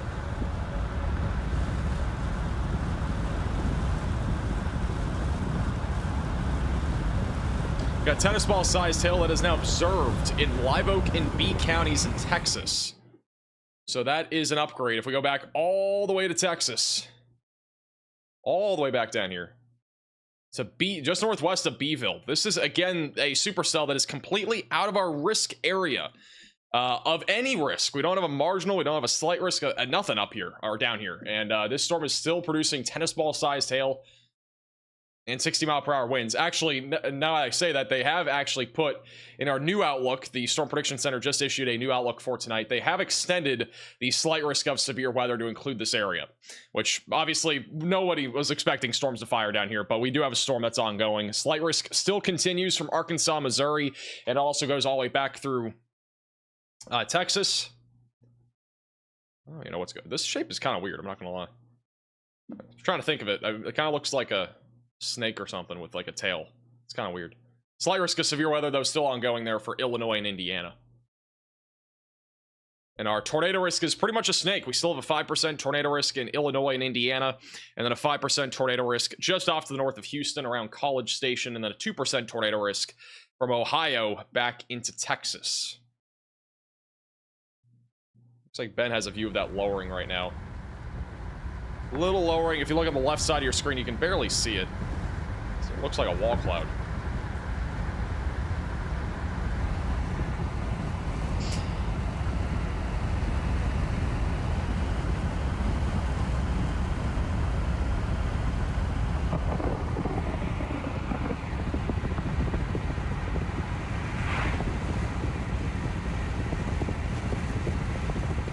We are really in a radar hole on this supercell right now. It's been moving pretty slowly.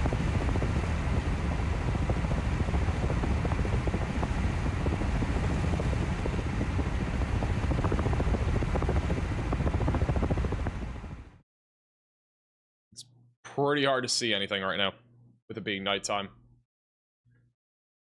Hey, Ranger for the super chat. I'll see if we can do that. See if we can do that.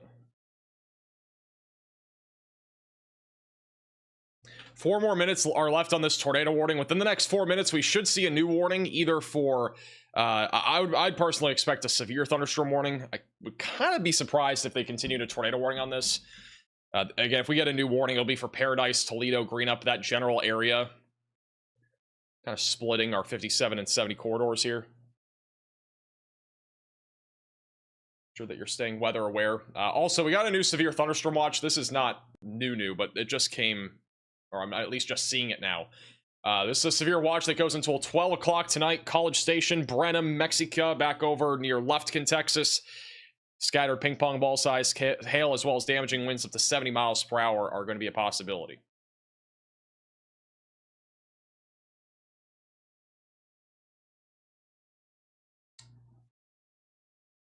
Oh, a beautiful sunset bottom right of your screen. That's back over near Abilene, Texas, where we do have a little bit of severe weather over there with the storm under media. All right, we should get a new warning here at any moment. I'm going to go back to Ben until we have a new warning. Again, middle of your screen is still that lowering here near Effingham. Thank you, Brooke, for the $5 super chat.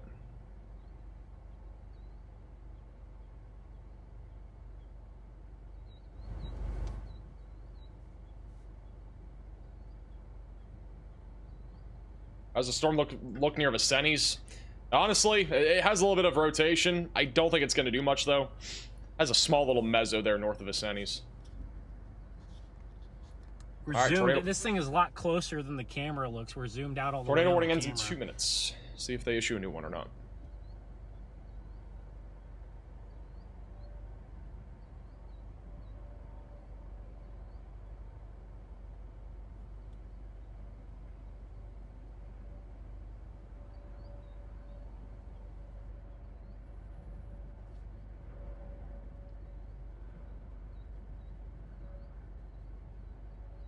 Huge shout out to Julie with the $50 super chat. W's in the chat for Julie. Really appreciate that.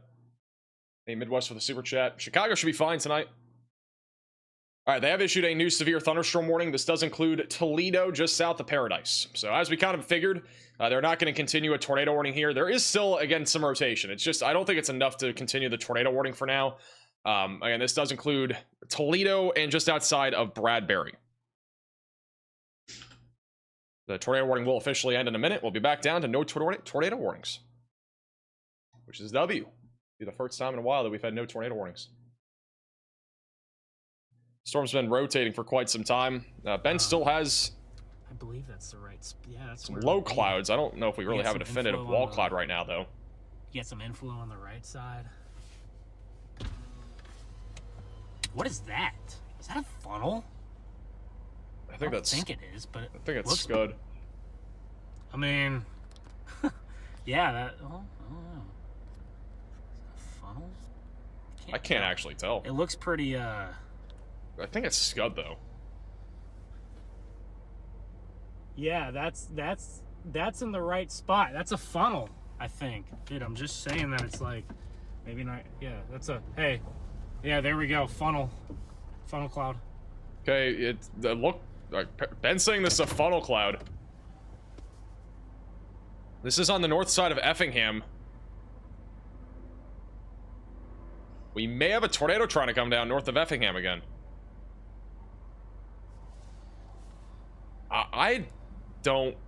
He's saying it's a funnel. It is coming down in the right spot, so I mean, this could technically drop.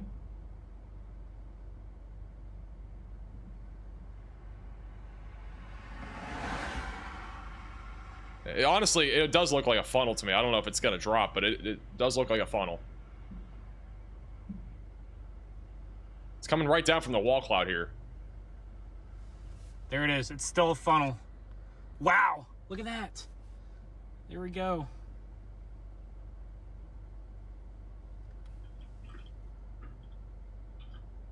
It was about halfway down, so it may or may not have been touching the ground, but confirmed funnel here about halfway down. We still have a little bit of a funnel right there.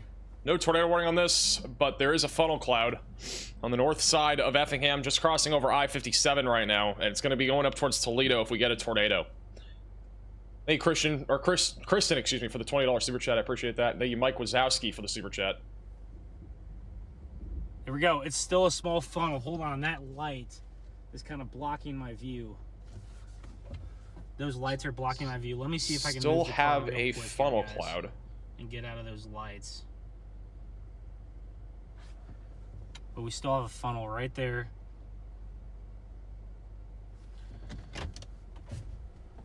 Be above that light on the left. It might have lifted by now.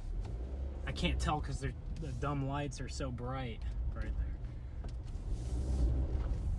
Hey, Obi, for the super chat. I think if anything, for severe weather in Indiana, it'll be mainly hail. Low tornado risk still. Let me turn around and just... I'm gonna let him turn around real quick. Again, this is a storm that we're talking about here, going up towards Toledo, just to the southeast of Stewartson, again, north of Effingham. There is at least a funnel cloud in the last couple minutes. The velocities, again, we're kind of in a radar hole, so it's not easy to see it, but there is at least a little bit of rotation still. It's been broadly rotating for quite some time.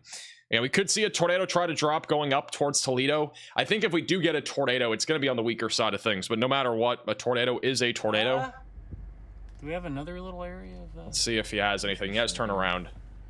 I don't see anything clearly here. Oh, well.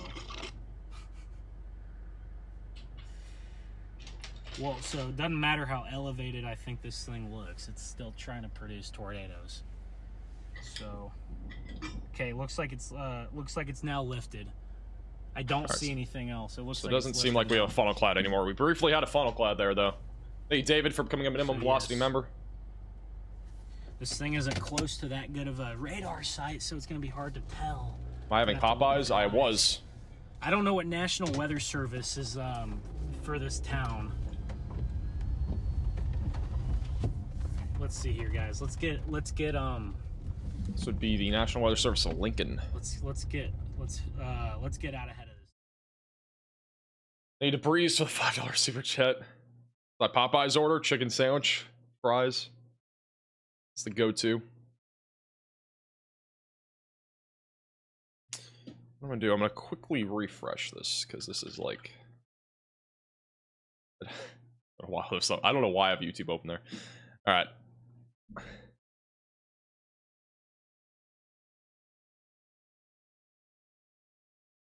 Just trying to get the radar to go smoothly again. All right, back over near Effingham. That's again the storm that had a funnel clad. It is rotating still. We're keeping a close eye on it. Back over west of Pana. This storm is still rotating a little bit, moving to the northeast towards Assumption. Not really expecting a whole lot of a tornado threat, but mainly a hail threat. Ping pong ball sized hail possible with this storm as it goes up towards Route 51. In southeastern Indiana, we still have one severe storm left over. That is near Mount Vernon and also just north of Lancaster. That's continuing to produce half-dollar sized hail and 60-mile-per-hour damaging winds. Currently tracking to the east. We have multiple other storms as well that are ongoing here. The wind shear is pretty low in this area, so I don't really think we're going to see much of a tornado risk, but we'll continue to keep a close eye on those storms. We also got a line of thunderstorms heading right towards Memphis right now. An entire line of thunderstorms heading right towards Memphis. The main concern here will be damaging winds up to 60 miles per hour. The tornado threat should be on the lower side of things as this comes up towards Memphis, Tennessee. Continue to stay weather aware if you are in this area. And yeah, we're going to continue to see damaging winds. Back over into the Shreveport area, we did have a tornado watch. That has now been fully canceled, so we no longer have a tornado watch. Back over south of Waco, we have an entire line of thunderstorms that's developed just north of Austin, near Cameron, west of Centerville, and also west of Palestine, with mainly damaging winds. There will be a potential as well for hail up to the size of golf balls. We've already had a lot of that type of hail fall back over near Killeen and as well as near Waco, and this will continue to push in the direction of Round Rock, College Station, Madisonville, Crockett, Wells, Rusk, and Jacksonville here over the next 30 minutes. I think lightning just struck in front of Ben. Okay, we're now on this due north road. We probably want to get east. I want to go back 2 seconds here. Anything else in store for us? Yeah, it was right. Big time lightning now. Like a mile in front of him.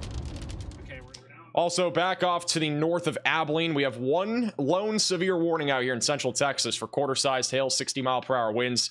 Bottom right of your screen, storm intermediate is on this. It's a pretty low precip supercell, but there will be a potential for hail as this thing comes up towards them here over the next little while. And we also have the... Let me try to get that camera on here. Sanitary. Oh, do I not have it? That's unfortunate. I want to get this camera on here. Hey, is Hayden watching? Is he listening? I need the camera. Good, Hayden.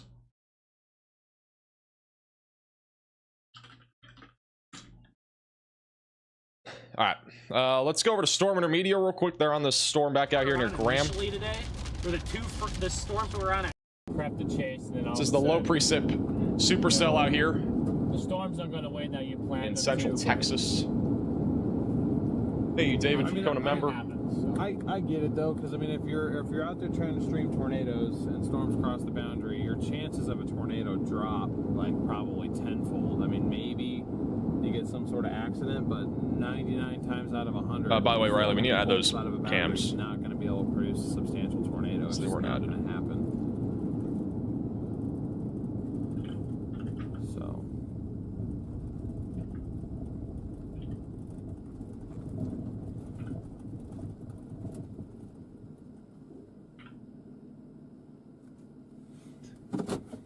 All right, let's do this. Boom. Cool. Oh, why is it twice? Wait, what happened? Oh, I see now. Hopefully that works. All right. Huge shout out to Heather with the 10 gifted memberships. W's in the chat for Heather. Really appreciate that. And also thank you, Natalie, for the 5 gifted memberships. W's in the chat for both of them. Got to gift a membership. Make sure to thank them in the chat. We still have severe weather also back up in the Texas Panhandle. This back up near Pampa, Canadian, going towards Wheeler, Texas. This should fall apart before it makes it to Oklahoma, but ping pong ball sized hail and 60-mile-per-hour winds are possible in the near term as this area of storms continues to push down to the southeast. We don't really have a whole lot of severe weather in Kansas right now, just a line of storms currently falling down to the southeast. Mainly going to be talking about some damaging wind potential if any of that is severe. We also have a bunch of severe warnings now being issued in far western Mississippi. This is mainly going to be for damaging winds. So, generally speaking, I mean, again, our tornado threat not 0 right now, but it is definitely a little bit lower than before. We still have a slightly more elevated tornado threat if any storms can get going out in front of our line back over near College Station and Lufkin, but I think the chances of that right now are pretty low.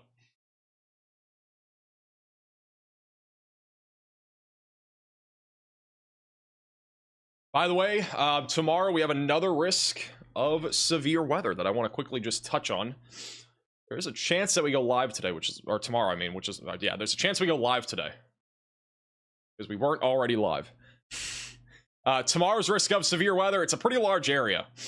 Don't make the size scare you though. I know this is a really large area and it's pretty similar to what we literally just saw yesterday in terms of the area of severe weather that we're gonna be talking about, but this is anywhere from New York and Lake Erie all the way back into the southern plains where scattered damaging winds, large hail, and the potential for a few tornadoes is possible. I think our tornado risk tomorrow is pretty low. I'm gonna check out the models here in a second, but our tornado risk right now is a 2%. On a relatively large or small area. It's localized right near the Mississippi River Valley and just east of it for Kentucky, Indiana, Mississippi, Tennessee, and Arkansas. So there is a chance again for maybe a couple of tornadoes.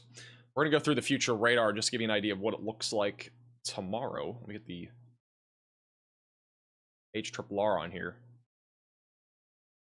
Show you guys what it looks like for tomorrow.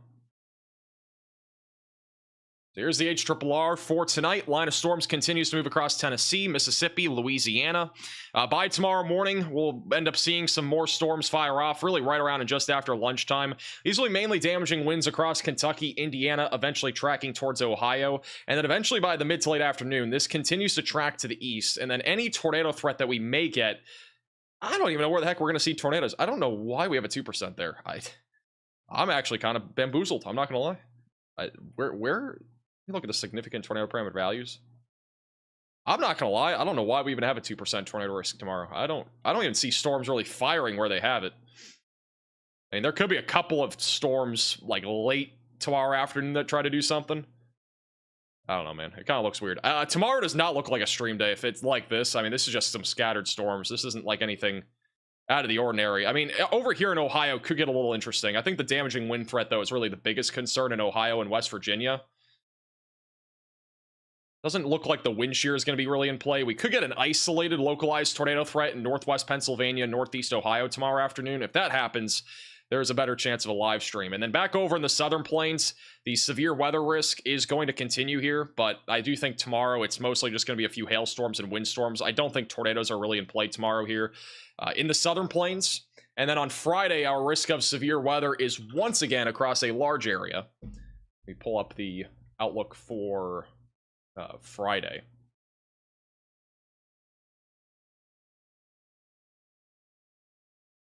Why am I looking at Nebraska?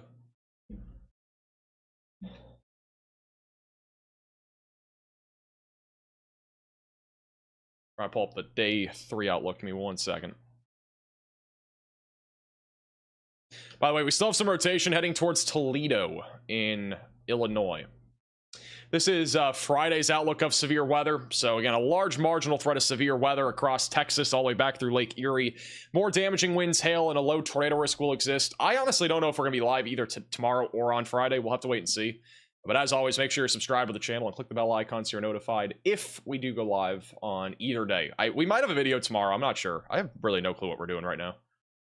We're just kind of, I guess, vibing. We're just going with the flow, going with the vibe. You know what I mean? Thank you, Kyle, for the $20 super chat. Will those storms make it to DFW out west? This line should fall apart. I don't think it's going to make it. I mean, if it made it, some gusty winds, a little bit more rain on top of the rain we've already seen, but I don't really expect any severe weather to make it to the Dallas-Fort Worth area. Literally, the only severe storm is this little baby storm here that Storm Intermedia is looking at right now. That's what it looks like. Oh, I didn't know we had sound up there either. Not really much. I didn't realize that we could do that. Where'd you think we were pulling sound from? Well, yeah, no, we can pull this. This microphone isn't as good as this one is. So I try to use... Oh, I didn't know that. I'm going to try to switch back, guys, because I don't understand why. I was wondering we lost like 50 of you. It's because we had no sound. That was nice. A little lightning right there. This is a very interesting weather pattern coming up. Got two large... This is by Tuesday of next week. We got 2 large low pressure systems. One over the Rockies, and then one back over here on the East Coast, and you got your Omega block right here. That's actually kind of crazy. I don't know the last time we saw something like that.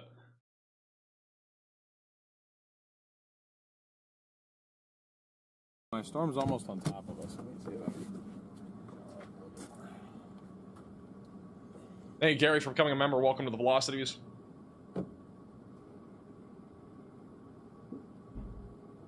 It's back over in Texas near Albany. Quarter-sized hail, 60-mile-per-hour winds is coming. Whatever hails in, it's going to pass just to our north. It's going to pass to the north? It's in this. It's in that purple pot right up here. Okay. Radar says The chat has such a dirty mind, it's insane. Such a dirty mind tonight. I was like, because I thought that was a ranch road. I knew. By the way, this is one of the radar mega cyclone ports looking at this storm. This is from Senerty Ranch. Actually, a really pretty view here as we approach sunset, just south of Windthrust, northwest of Jacksboro. Thank you, Alan, for the $5 super chat.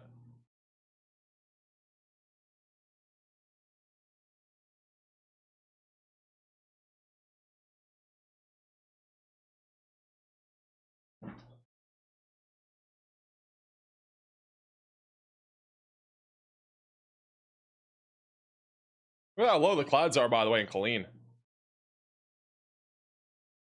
They are very low to the ground.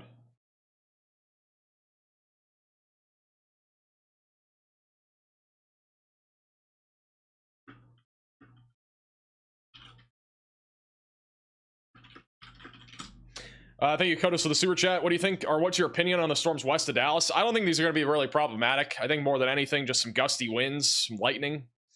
Very low risk of damaging winds and hail. I mean, the only storm that's actively producing any level of severity would be this right here. This is, again, a view of that line that's coming in. It's honestly a pretty beautiful area of storms. I don't think this is going to be much of anything severe, though. Thank you, Jen, for the super chat. Do we get an t-shirt? I don't think so. Thank you, Kylie, also for the super chat. I just got a Debris shirt, my first purchase. Appreciate that. Once again, if you want to get a Debris t-shirt, they are available at shopmaxvelocity.net. It is the top link in the description below, or you can just look it up on Google. Also, shout out to Kat with a $25 Venmo donation, saying thanks to all that you do. I appreciate that.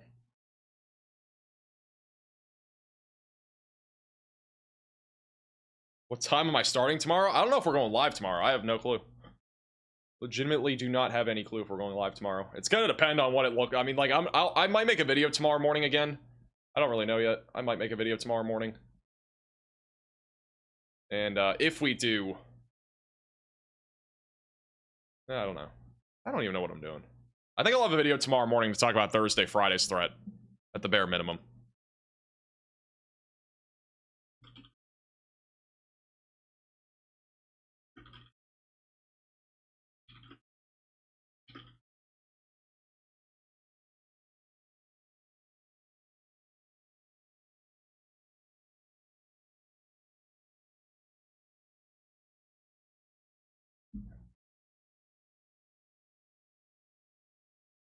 We've been live, by the way, for 34 hours in the last, I think, 7 days. Yeah, we've been live 34 hours in the last 7 days. That's pretty crazy.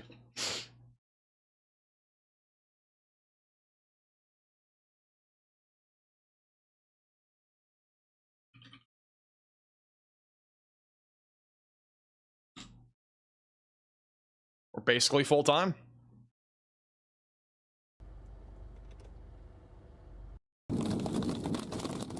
Storm Media, I think, might be punching the hail core of this non-severe storm now. It's pretty tiny for hail. Nothing like yesterday out here in central Texas. hail damage to cars is expected. I don't know if that's hail that big.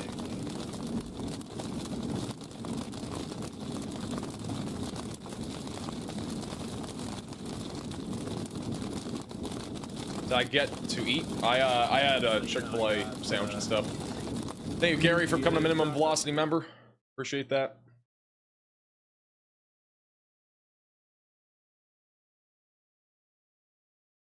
I say Chick-fil-A, bro. I keep saying Chick-fil-A. I had Popeyes. Same thing. It's basically the same thing, but honestly, Popeyes is probably better. I tagged you in a post or Twitter or post. I cannot read. I tagged you in a post on X. Really interested to see your opinion. Is it about chemtrails? I got tagged in something like that earlier. Let me see if I can pull whatever this is up.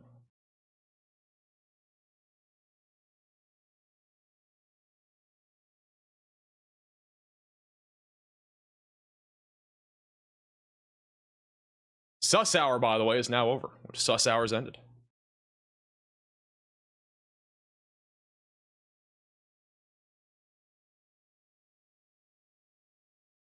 This is from Waco, Texas, from Ninja Rules. We got some mammotus clouds. Look at that. These are Dippin' Dot clouds. Oh, Carrie, I see what you're looking at. Yeah, that's like April 30th of 2025. Was that this morning? It could have been a brief tornado from the video that you sent.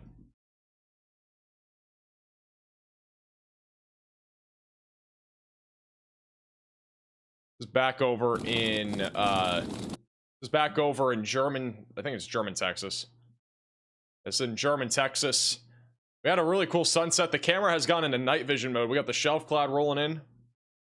It's a strong line of thunderstorms that is moving in.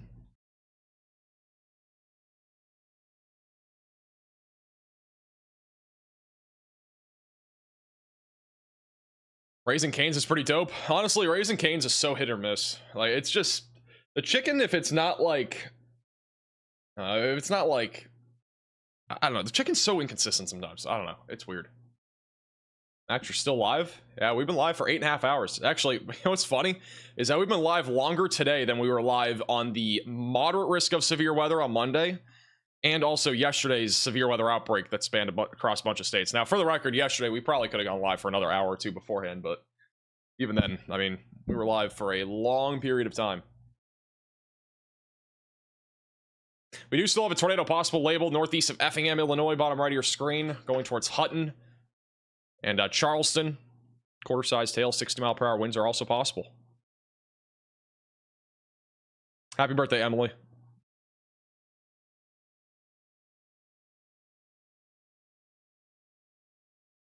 All right, well, our shelf clouds rolling over top. We'll put that buttock on the bottom middle. Still got some scattered severe weather across Illinois and Indiana. The tornado watch goes for another hour in about 30 minutes or so. Back over near Pana in Illinois, going towards Assumption. There is still a storm here that has a hook on it, but I think more than anything, this is more of a hail threat. Still producing ping pong ball sized hail, and there's also a tornado possible label on it. Damaging winds up to 60 miles per hour will continue to move to the northeast as this eventually goes towards Mount Zion.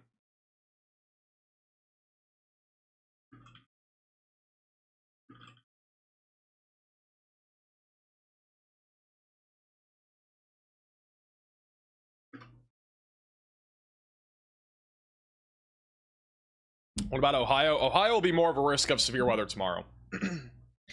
What's tomorrow's outlook? We just went over it like 10 minutes ago. If you scroll back on our stream a little bit, you can listen to the outlook. We also talked about tomorrow in our video today, which has way more details about timing and stuff like that.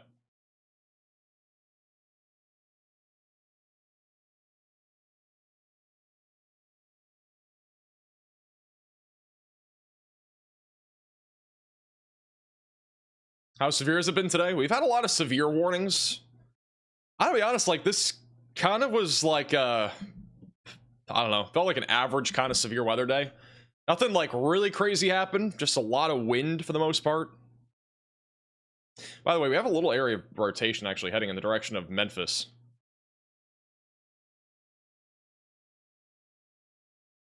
A couple little areas of rotation trying to develop here near Parkin. I don't really think it's much of a tornado threat, but we'll have to keep an eye on this. Back over Memphis, be ready for damaging winds, possibly a low tornado threat. Try to get Millington on here.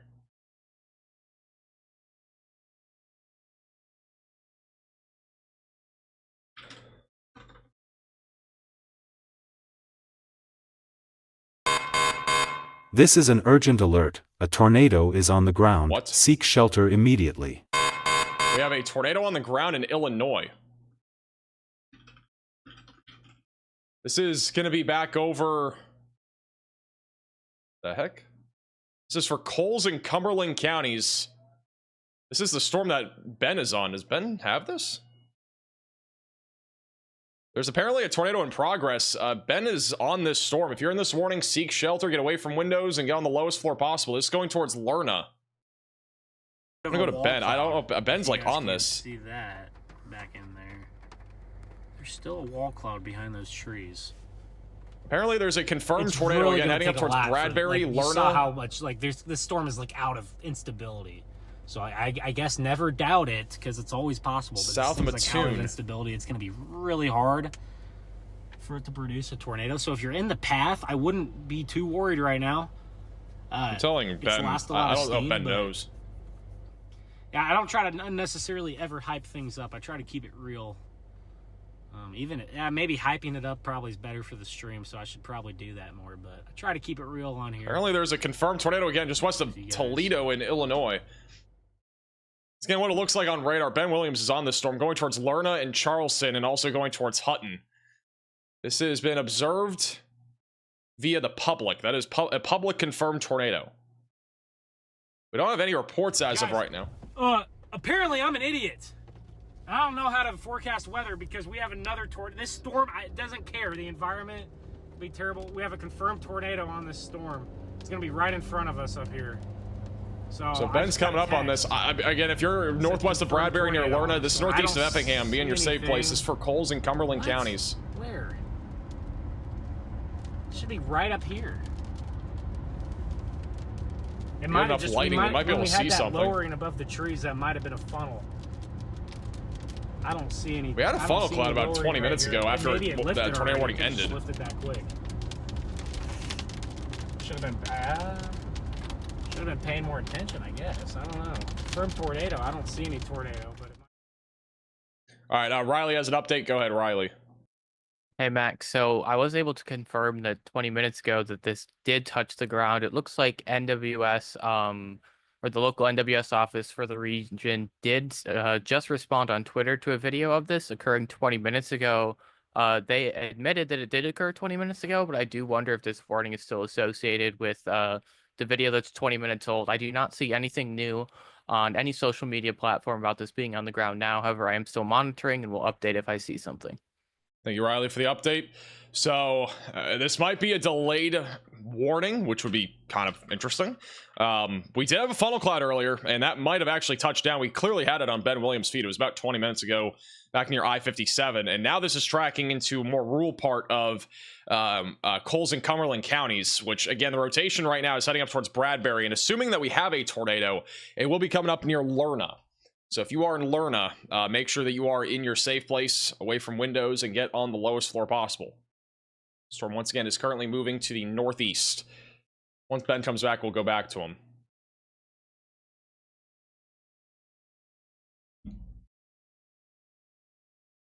I mean, there is a CC here. I don't think this is a debris signature, but there's... I don't see the velocities matching up. I mean, the velocities aren't even that tight. But if we had a tornado be near 121, if it is actually on the ground. It looked horrible. The rotation on this ago, if we did have one. And It's Ben who's on this confirmed tornado warning. I don't think that CC drop is an actual tornado. It's probably just contamination. Or something, I don't know. But now, the mezzo should be off on the right. If there's going to be anything, it should be to the right. I really didn't see anything down. We had a nice wall cloud there, but now we're getting northerlies, so we're on the backside of this storm here. Should be off to our right. Should be just to our north. Unless it's on top. Is it on top of us? No way. It could be on top. It could be on top of us, guys. I think Ben's going crazy. That would be crazy. Once again, if you're just tuning in, possible tornado northeast of Effingham. This is a confirmed tornado warning, apparently. Is it on top of us? I shouldn't. This is Ben I didn't Williams see on the anything storm. unless it's on top of us. think it would have been. It would have passed to Actually, our, I just saw. If we get any lightning, might be able to see it better. It looks. There's some trees there. It looked like there was at least low clouds. I didn't see any tornado though, at least from that lightning flash. This road, if I can even see it. This is a weird road. Okay, there we go. Just wanted to make sure I didn't drive into the ditch.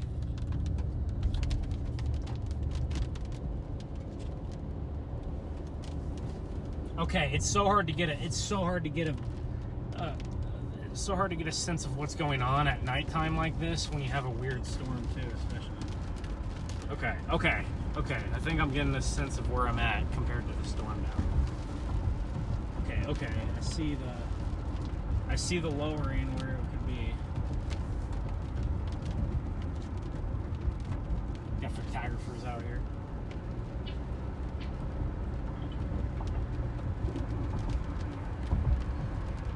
Wild that this thing would still be on the ground. I got a text that said it was on the ground, and I got another text that said it was from earlier, so I don't know who to believe. Part of me thinks that, you know, hey, it would have made sense for it to be earlier, but someone can go back and see if we had any evidence of a tornado while we were sitting there. So once again, if we have a tornado in progress, which I don't think we do, but if we did, it would be right up here west of Toledo. This would have been, again, from what Riley said and what I think too, is I think we had a tornado earlier. I just think they delayed the warning for some reason, and they've made it confirmed. So I don't know. But if you're in the warning, obviously take this seriously. It is a storm that's already produced at least 2 different tornadoes, if not 3. So this is actually a long history of producing tornadoes. It has a long history of producing tornadoes. All right. Riley has an update. Go ahead, Riley.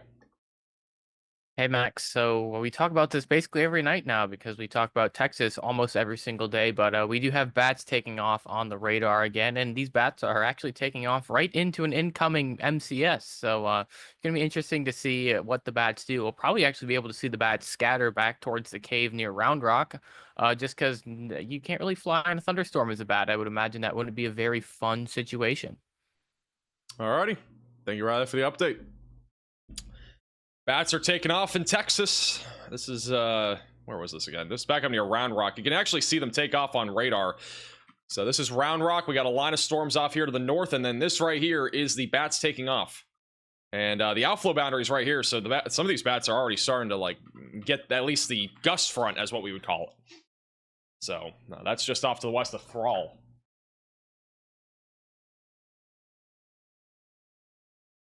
And so damaging winds up to $60.5 size tails possible as it goes down to the south and southeast. Low tornado risk across this line as well.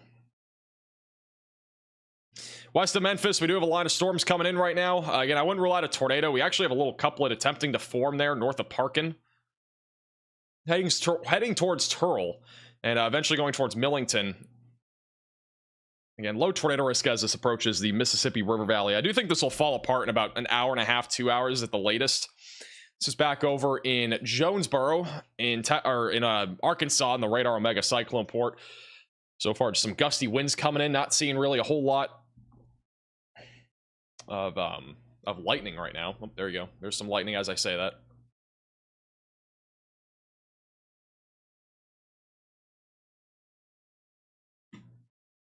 Back off to the south of Jonesboro. We also have a new damage report in Fair Oaks, Arkansas. Some trees were blown down on Highway 49 just north of Fair Oaks.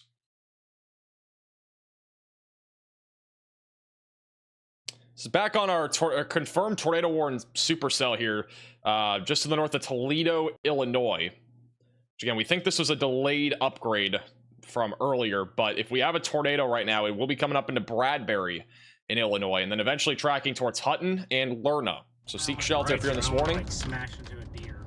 This is Ben Williams, who's coming up on this right now. Tropical forest of Illinois here. Lovely. I love it.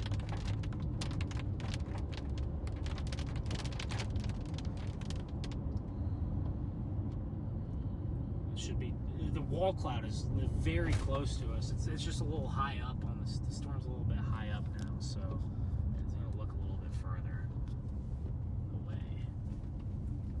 Ben Williams, is on this confirmed tornado warning. We're going to see if we can see anything right now. This is probably our best visual indicator because, again, we don't have really much of a radar view. We're between 2 different radar sites. Yeah, we get there a it is, right in decent front of lightning us. strike, we might be able Now to see it's- now it's something. moved off to the east. This thing Ben is Williams has still been on the storm structured literally monster almost all storm. afternoon. Dude, that's the thing. Someone behind me. I wonder if they're chasing this thing. Yeah, I'm looking at it, and it looks kind of intimidating, but that base is so flat.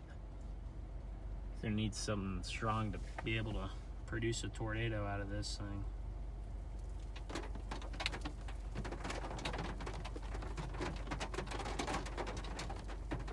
There's a little bit of a lowering, it looked like, up there at the top. I don't see a tornado, though.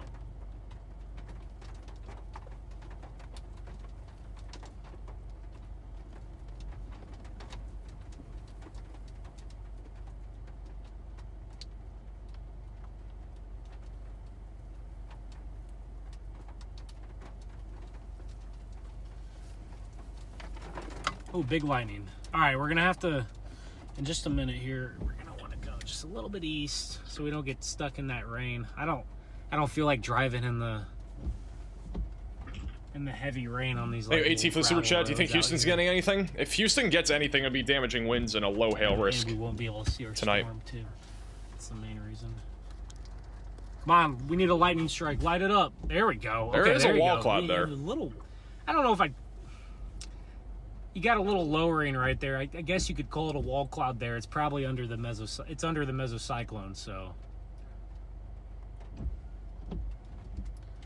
There's a wall cloud, but again, visually, what we're seeing is not a tornado. Let's go a little bit. We'll go. How about we do this? We'll go a little bit. The road network gets a little more interesting up here, so.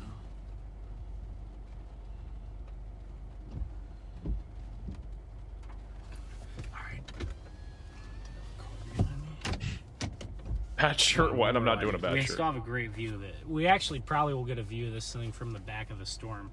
By the way, this is the this is a map of all the tornado warnings that we've had so far today. Most of them in Oklahoma, believe it or not. We had a bunch. We had one bunch with one of the storms, and we also had a bunch back over in Illinois. It's been pretty consistent, honestly, with our SPC outlooks for today.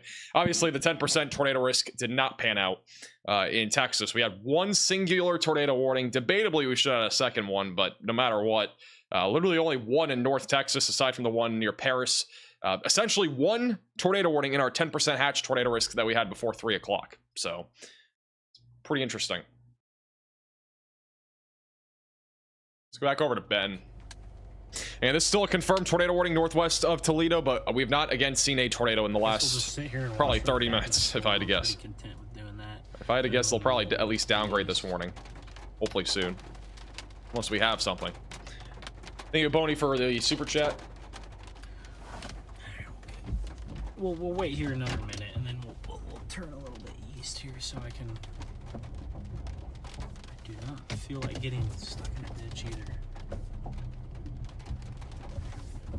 Ooh, big line.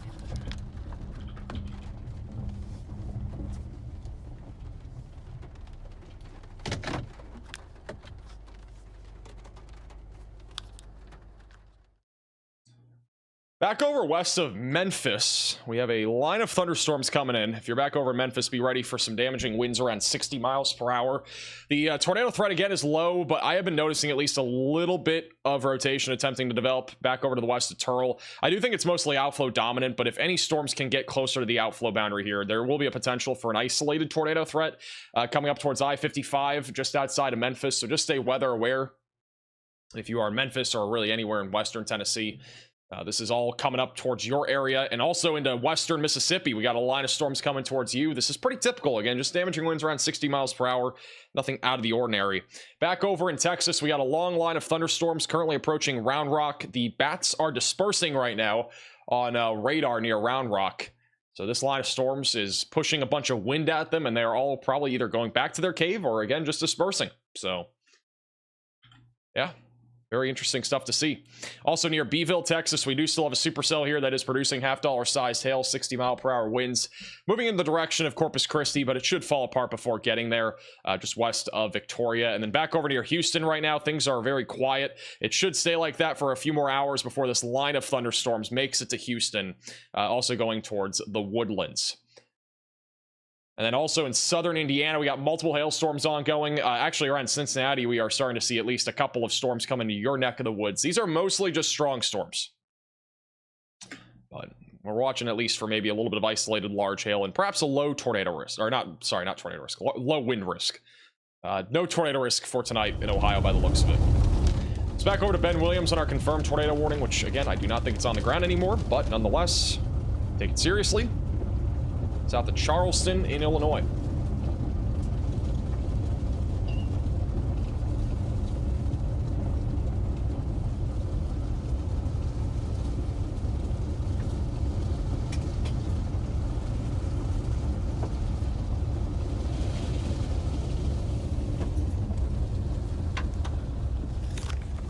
Got a little something sticking out of that cloud. I don't know if it's a funnel or not. There's something sticking down.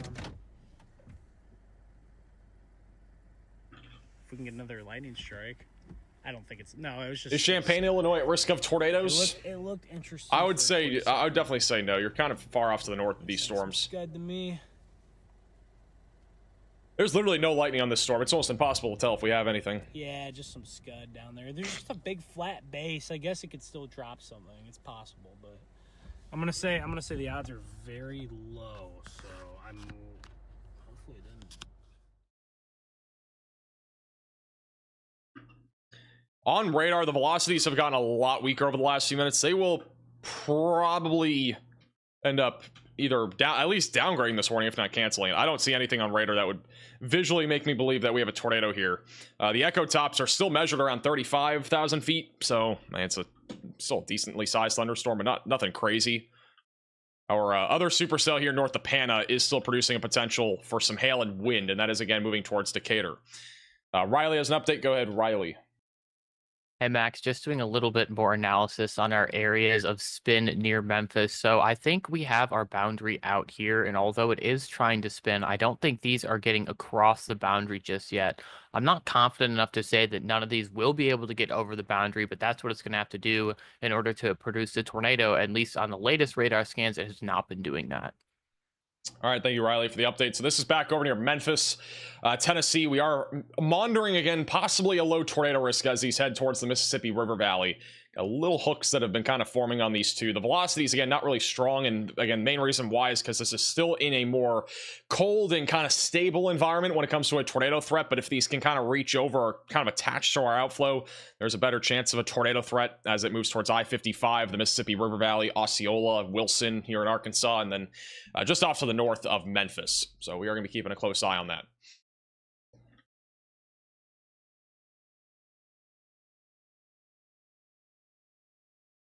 Yeah, the bats are definitely feeling an effect from that outflow boundary right now in Texas.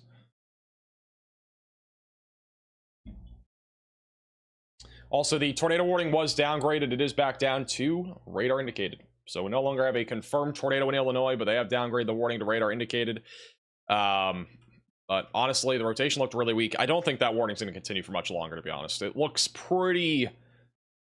It doesn't look very concerned. I'm not seeing a whole lot of rotation on this. The storm's been shrinking in size, scan over scan. There's a very low chance it produces another tornado heading towards Hutton and Charleston. Just continue to stay weather aware if you're in that area. The storm back over near Sullivan's been kind of interesting. This has been near an outflow boundary, but I don't think this is also going to become tornadic anytime soon if it were to. Bloomington, Indiana, got some strong storms heading your direction. Nothing severe. And then just south of Decatur, again, mainly a hailstorm. So nothing too crazy on those storms. Hey, JD for the super chat. Do I need to watch for hail in College Station?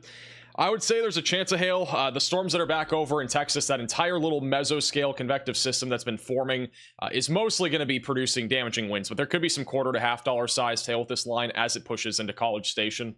So if you can, I would protect your vehicle just in case.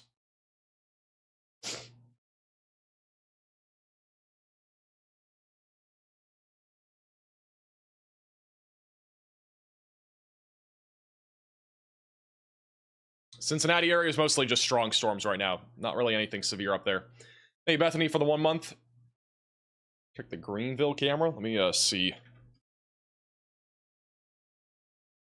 if I can pull it up on here.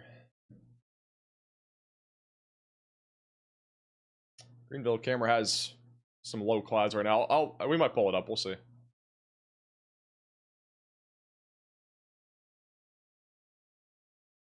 Any concerns for Kansas City tonight? No concerns for Kansas City. It's pretty clear out there right now. Kansas City looks nice.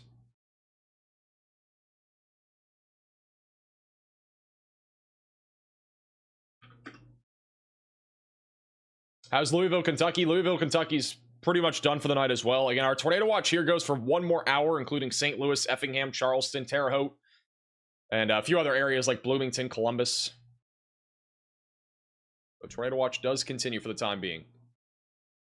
If you guys have any questions, feel free to let me know in the chat. We'll be just kind of chilling here until we get something else. Also, don't forget, if you're not already, make sure to follow us on Twitter and Facebook at MaxVelocityWX. The links are down below. Join us on our Discord server as well. The link is in the description.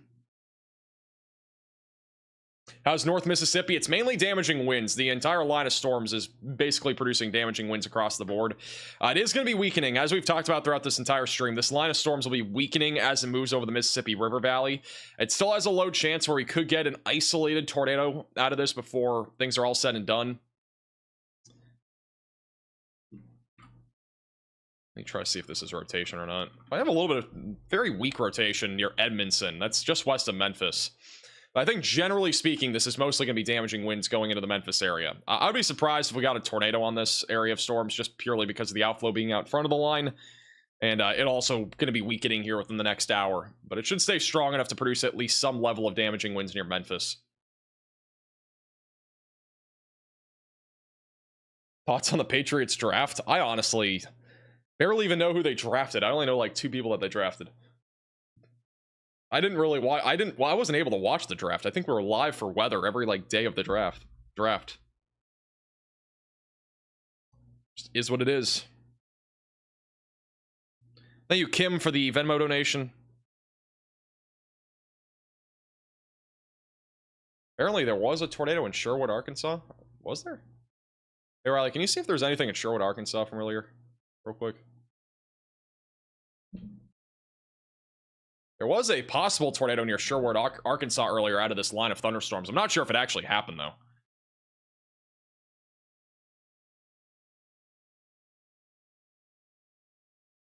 There was strong rotation over that area.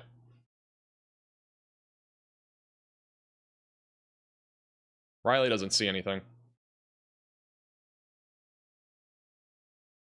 There needs to be a max velocity board game. It would have to be related to like cheese curds and I don't know what else. Weather stuff, just in general.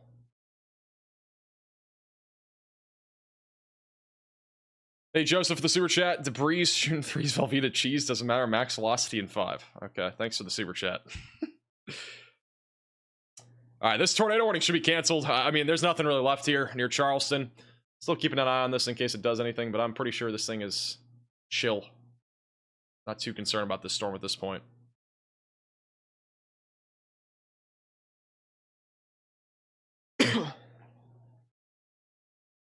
Sad parts of Oklahoma and Arkansas on our radar no-show hole. Yeah, unfortunately, there's a lot of radar holes. I mean, again, there's one big one here, too, and kind of in southern Iowa, northern Missouri. We got a huge one over here. This one's pretty big. I wish we had a radar, like, right there. Like, that'd be perfect. It would cover so many more things. Especially with today's event, for example. I mean, today that would have been perfect. Maybe not even there. I mean, you could put it, like, over here, and it'd be good, too. There aren't very many radar holes over in the southeast. It's pretty consistent. Ohio Valley's not too bad either. The biggest one really being central Ohio. Trying to think of any others that I know of. I mean, there's plenty up in the Dakotas, but though, you know, the population density is obviously way higher out here to the east, and I do think it's, you know, more needed to have radar sites in areas like Oklahoma and, you know, whatnot in Ohio. But I'd say if we were to get a new radar site, it really should be in like southeast Oklahoma. It would cover so many areas. Again, Arkansas, you got northeast Texas, you got southeast Oklahoma, bunch of population there, and a lot of storms. I mean, storms happen there all the time. It's not like in North Dakota, you get like a month maybe of storms. Like over in the southern plains, you get, you know, multiple months of storms. So Riley has an update. Go ahead, Riley. Hey Max, it looks like we may have had some convection actually managed to catch our boundary right as it comes into Memphis, right over the town of Edmondson, south of I-40. You can kind of see where we had extra convection pop up ahead of the line, and it sort of pulled that line towards the boundary. I'm not confident that it has caught the bound, or that the rotation area has caught the boundary, but it may have. So this is something to watch. Just a little early heads up that something could happen in Memphis.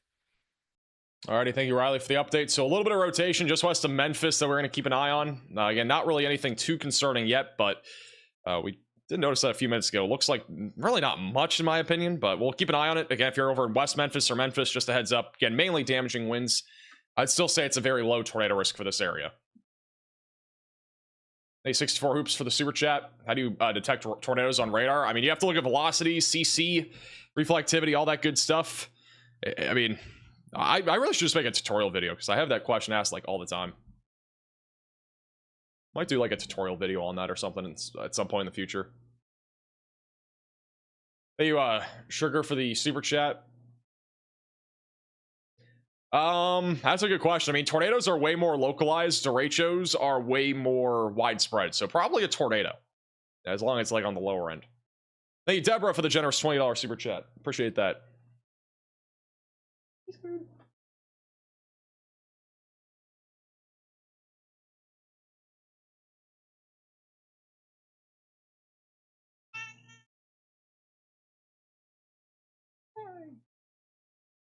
Got cheese curd. She does not want to be up here. What are you doing?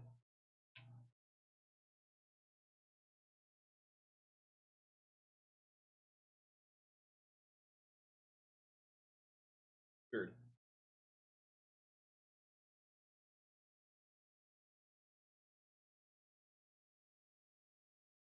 Been live for 9 hours. She wants attention.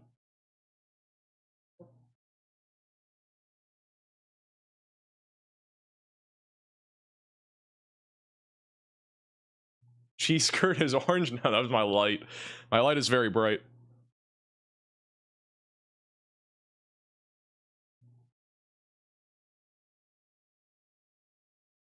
She's now my lap.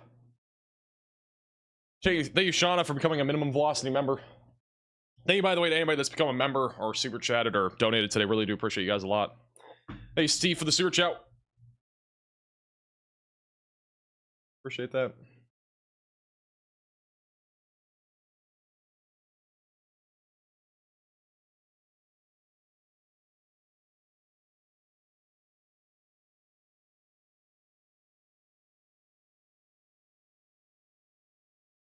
One second, guys. I'm trying to find... there was a new report that we just got, and I just lost it. Hey, Tip Canoe also for the super chat.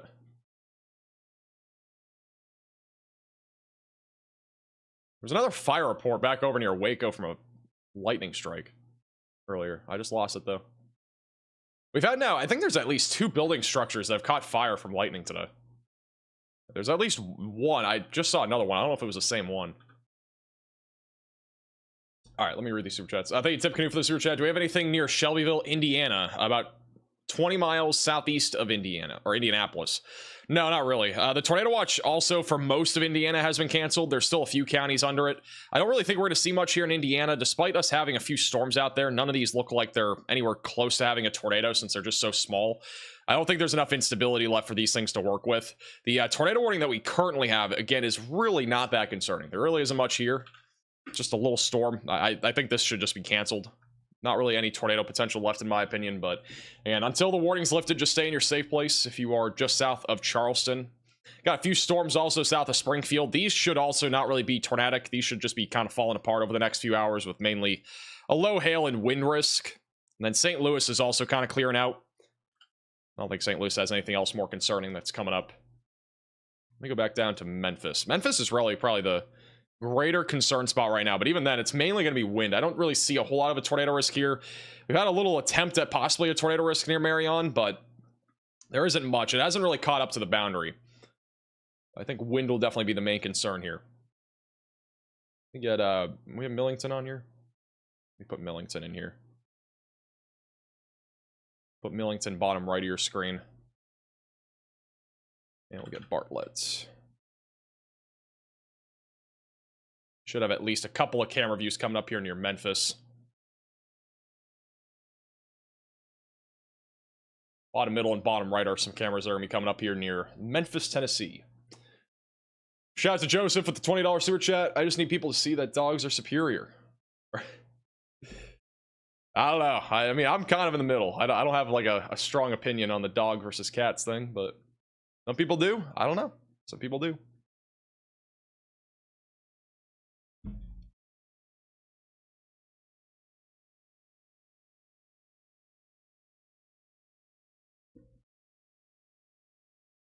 W's for cats. I mean, everybody's different.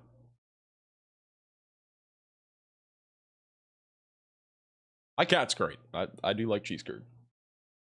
She's just chilling right now, right? She's chilling. I can't even like show. Let me get a photo.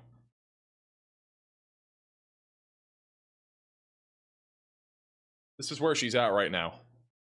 This is like there's like a desk thing, right? Like you got the desk thing, and then like the top of the desk, like she just hides in there. It's like a small little cubby where she goes. She's there frequently in streams. She just chills there. Well, the severe thunderstorm warning has been canceled west of Memphis, so that one's done. Really, the biggest concern area is back over in Texas, and this thing probably won't go for too much longer, if I had to guess. Mainly damaging winds. Hey, Jamie, for the $10 super chat, have you ever heard of corn sweat? You should check it out. Are you talking about, like, when the dew points rise from corn? Is that what you mean? I don't know if that's the actual term for it, though.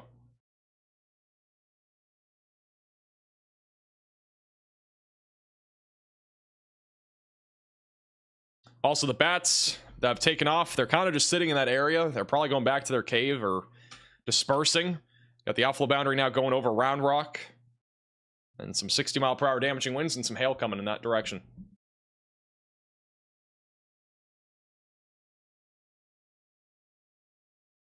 Also, tornado warning goes for 5 more minutes in Illinois. That is, again, for Cumberland and Coles counties, but it's northeast of Effingham. We don't think there's anything left with it, so probably will just be allowed to expire.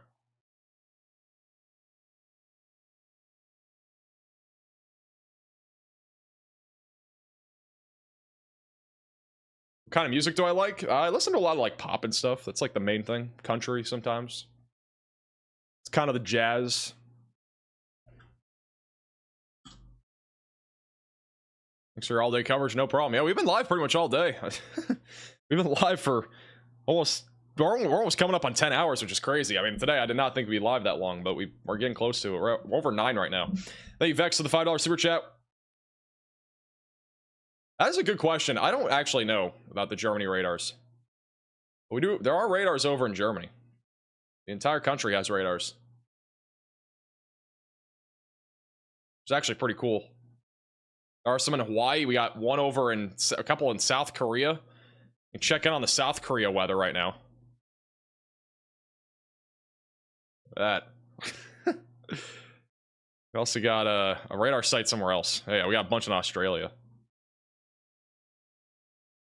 In case we ever need to talk about our weather over in South Korea. Got the radars there.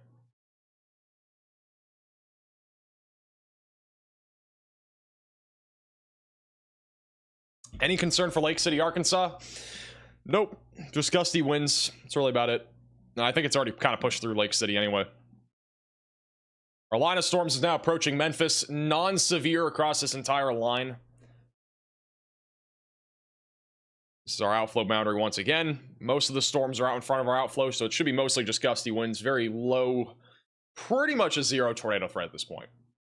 Pretty much zero.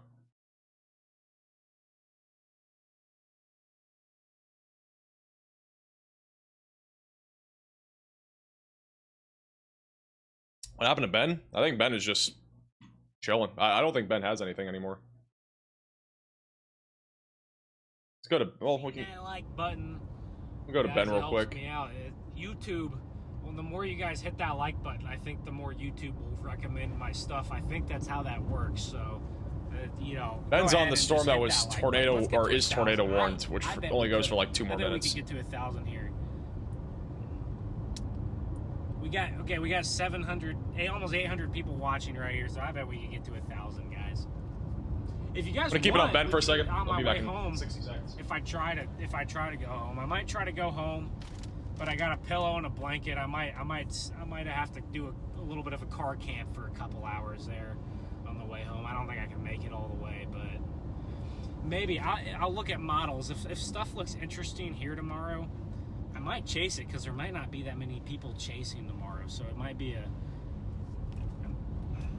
a decent chance to get a good stream in, but we'll see. I also don't want to just chase to chase, or just chase to do a stream. I want to actually see stuff. I don't want to stream nothing either, so maybe I'll just find a little cheap.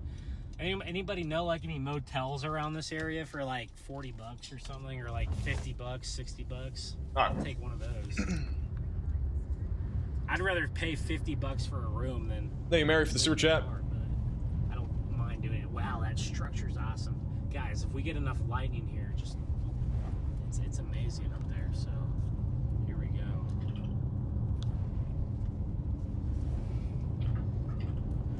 But if you haven't subbed to the channel and you're interested in this kind of stuff, make sure to sub to the channel, guys. I also have, if you want to become a member, I also have that.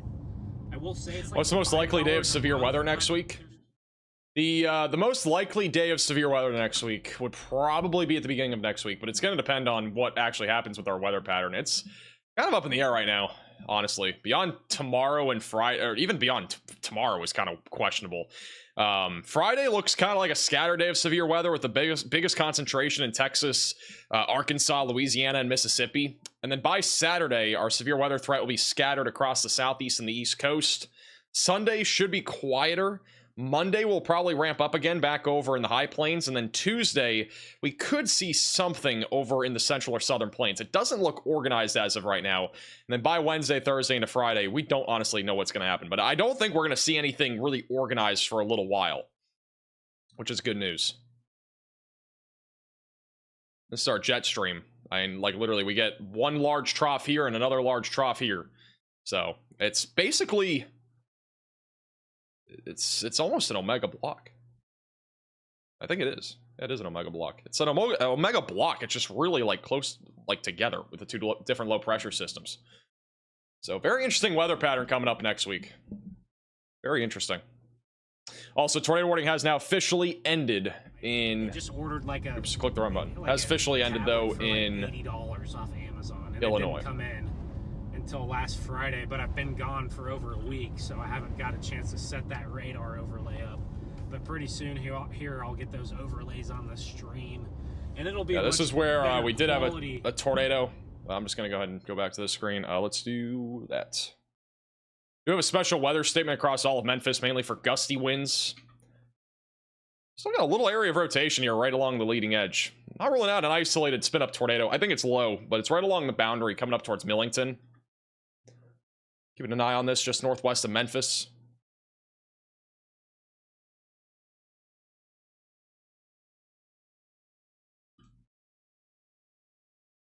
Apparently the Wolves win the series.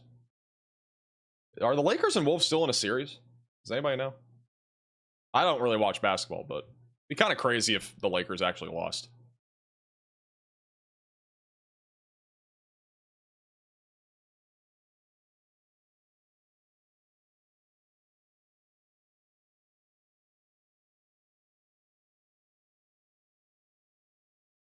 It's 3-1 in the series. Sheesh.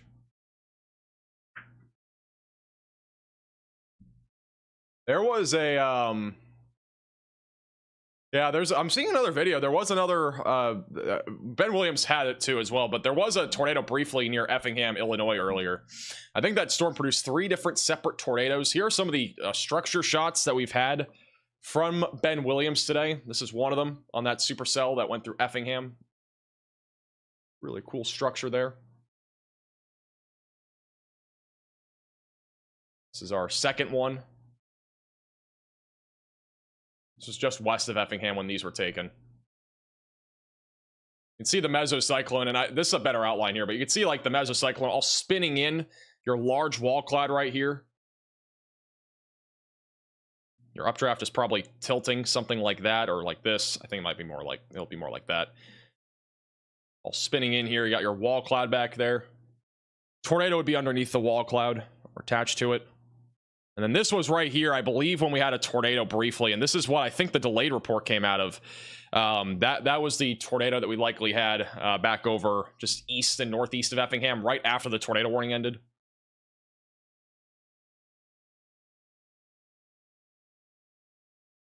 And then lastly, another structure shot here of that supercell. This one has a little bit better of a little look at that tilted updraft. So pretty cool shots there from Ben Williams.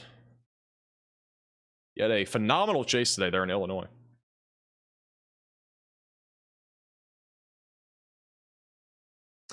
Thank you, Lindsay, for the $10 super chat. How is Charleston, Illinois looking for the night? I think you guys are kind of chilling. Again, there's no warnings at all now in Illinois or Indiana. We actually just got a warning south of Cincinnati. That's going to be for Independence and Florence here in Kentucky for quarter-sized hail and 60-mile-per-hour winds. It's actually going right next to the radar site, the little terminal radar site here. But yeah, generally speaking, the threat of severe weather is it's definitely going down, which is good news. Thank you, Chance, for the $5 super chat. My son wants to know if you play Call of Duty or Fortnite. I have played Fortnite before. I haven't played it in a while, though. I honestly really have never played Call of Duty. Very, very, very limited. And it was like way back when. Like, I have not played in forever. The only severe warning that we have out of our mesoscale convective system that's moving towards Memphis is all the way back down in Mississippi, west of Greenwood. That's going to be for damaging winds up to 60 miles per hour just east of Greenville. There was a 56 mile per hour wind gust measured at the GLH airport just north of Greenville. We just got another warning back over in Williamson County, Texas. I don't know where that is. We're going to have to wait a second. So we got this line of storms moving across Texas right now, mainly damaging winds. Not really any tornado risk at this point.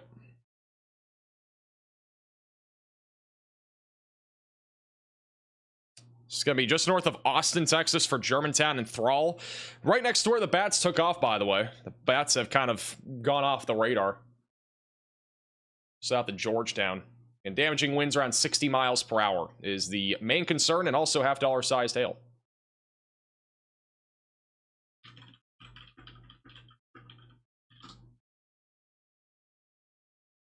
Hey, Brant, for the $5 super chat. Is Little Rock looking good tonight? I think Little Rock is good. Yeah, I think you guys are chilling.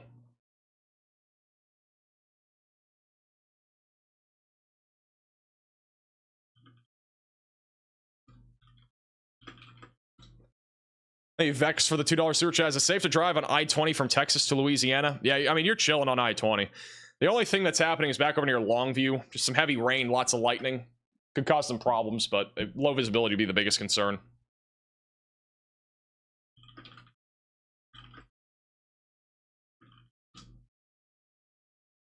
Does max velocity cover Australia? We do not cover Australia, no. Believe it or not. We cover the entire United States. We cover Canada. I guess we're kind of covering Canada whenever there's like significant severe weather. So.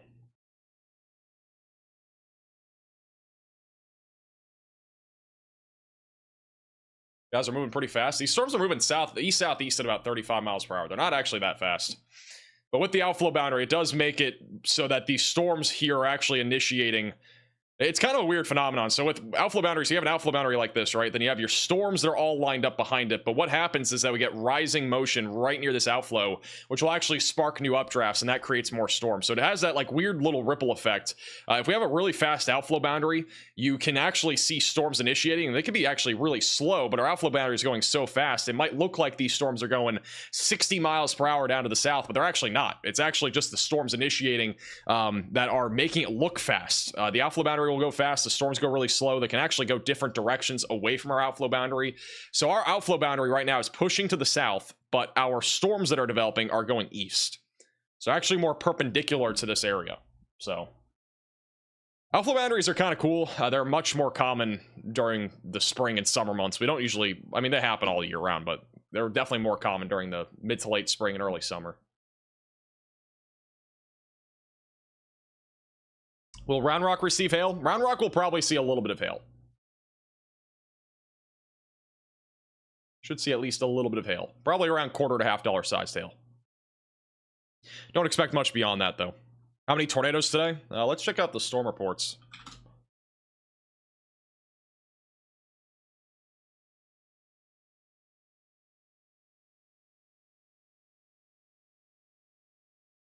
Well, first off, starting with yesterday, we had a ton of storm reports. I wanted to show you guys this anyway because this is actually like pretty relevant for yesterday. So yesterday we had no derecho. There was rumblings of there being a derecho. There was no derecho. The National Weather Service of Pennsylvania confirmed no derecho. But we did have a large mesoscale convective system that rolled all the way from Indiana back into Ohio and Pennsylvania. This created a large swath of damaging winds.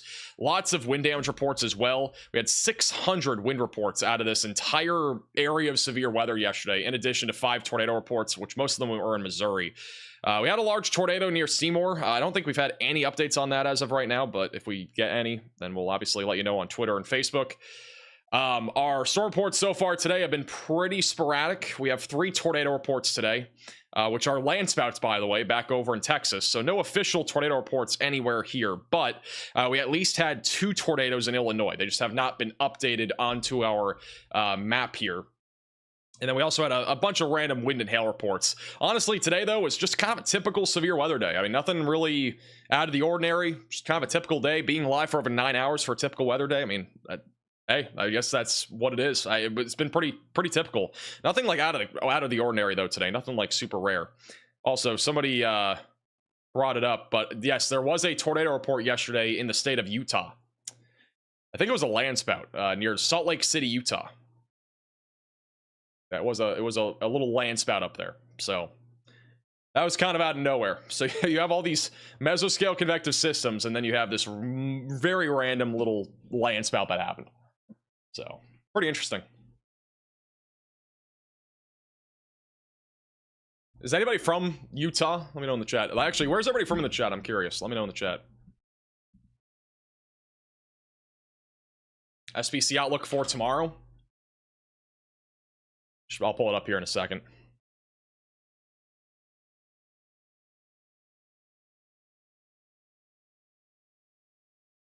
The SPC website takes forever to load now. What setting are you doing to see the outflow? I mean, like, it just depends on your DBZ values on your radar. My DBZ values are like 7 to 80, I think. So it clears out anything lower than that. But this right here is an entire... this right here is your outflow boundary. You have to look from the right radar site, too. If you're looking from Houston, you will probably not see it at all. If you're looking from the Round Rock radar site, you can clearly see the outflow right here.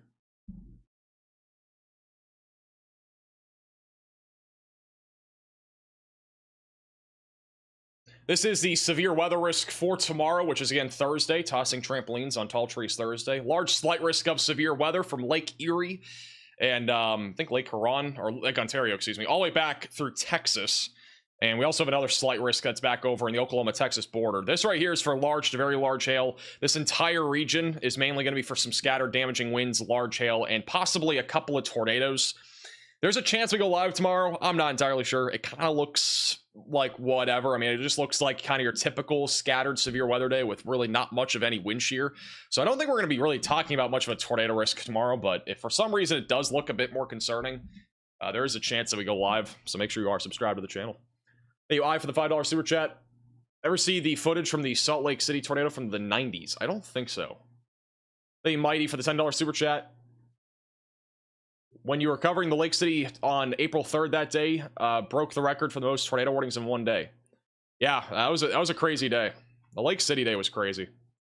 Honestly, the other day being live for that wedge tornado in Nebraska was probably the craziest thing I've ever covered, if I'm going to be honest with you. That was really crazy. It was low-key one of the craziest things ever. Hey, Mike, for the 5 gifts of memberships. Appreciate that. W's in the chat for Mike.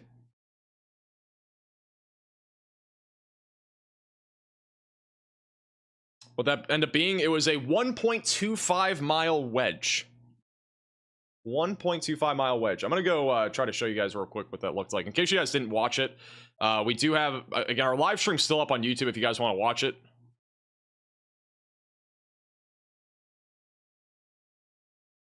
This is from, this was John McKinney's view of that wedge. And this isn't live. This was from Nebraska, though.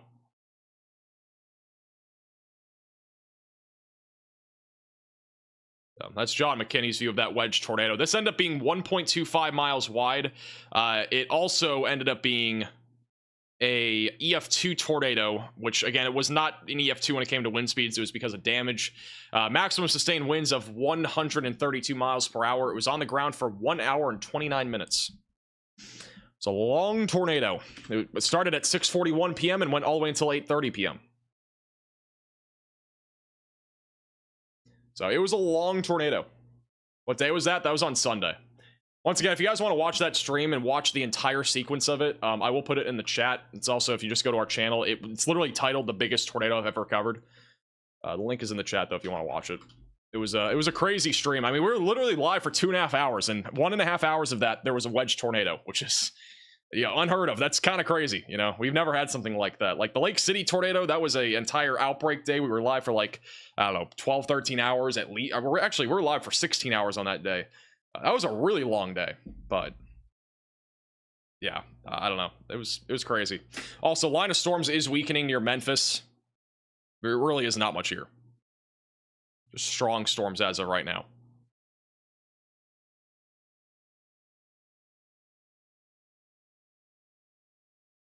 Thank you, Y2, for the $5 super chat.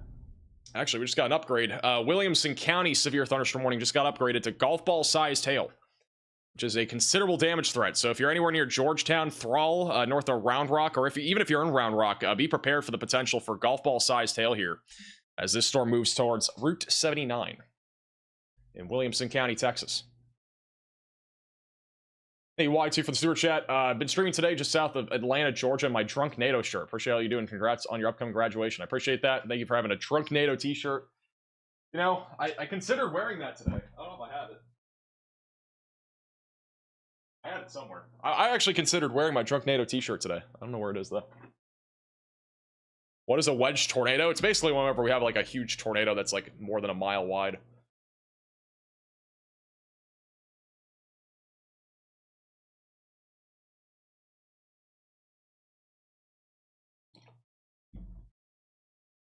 Do I like running? I don't usually run.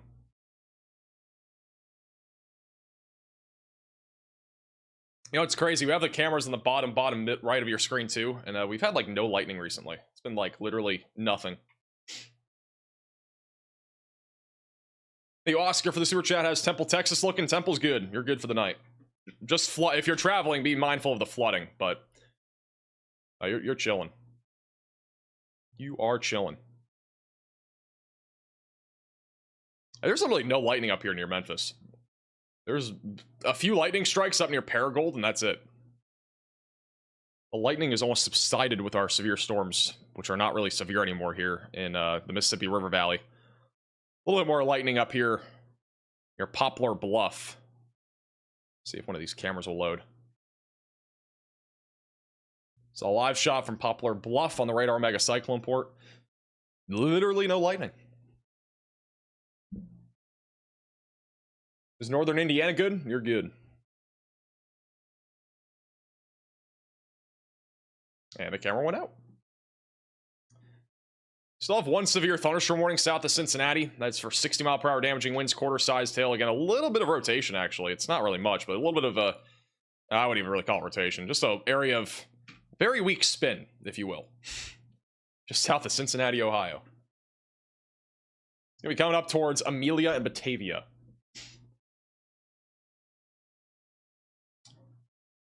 Thank you, Virgil, for the super chat. In Utah, a big city's Facebook page made a post auto-corrected tornado to Toronto. So that's what some people are jokingly calling them here now. Interesting. Thank you for the super chat. Anything for Southwest Kansas? Kansas is good. Still got a little strong... Well, I mean, there are storms coming towards you, but these are just going to be gusty winds. Nothing severe up there. This round of storms that was ongoing in the Texas Panhandle is also weakening out, and that line of storms that was trying to make it towards Dallas-Fort Worth is also going to fizzle out. So we might get a little bit more rain in the Dallas-Fort Worth area tonight, but nothing severe in terms of, weather. We have had some recent reports south of Temple of ping pong ball sized hail, according to fire department, and also more of that near CR 208 and CR 236 here within the last hour.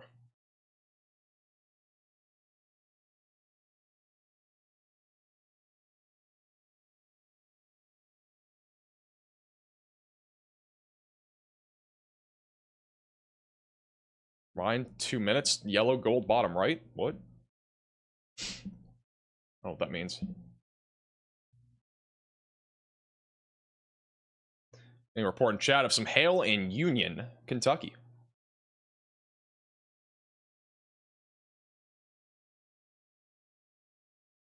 We see Cheese Curd. I don't know where she is. I think she just went out of the room. Cheese Curd. I think she just walked out of the room. Wait, let me see if I can find her.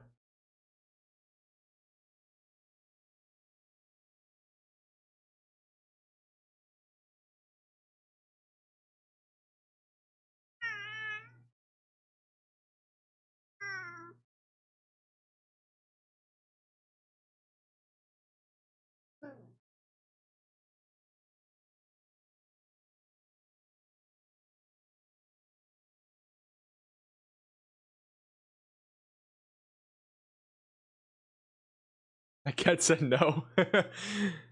She doesn't know. I don't know what her problem is. She has not been like had any attention all day today. She's just been kind of doing her own thing. Right. Ain't she scared? I'm past my bedtime to watch you. I appreciate that. Thank you, Joseph, for the super chat. Is this coming to Houston? This will come to Houston. I don't think it's going to live all the way through Houston, though. I don't think it's going to make it all the way to Houston. She's sassy. She is a little sassy. Are we getting Tyler Texas tonight? Yeah, you're getting Tyler.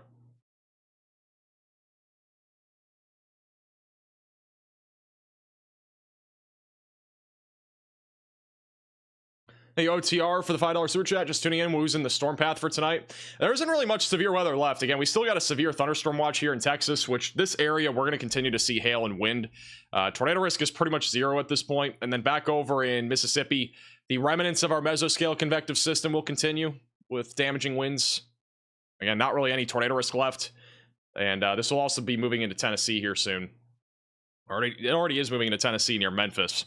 Actually got a couple lightning strikes near Bartlett. That actually might be the bright flash that somebody said in the chat.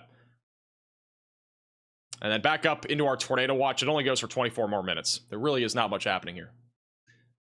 And we have that one little off severe storm south of Cincinnati. So generally speaking, again, our greatest threat was really earlier today. We're already past the peak for sure.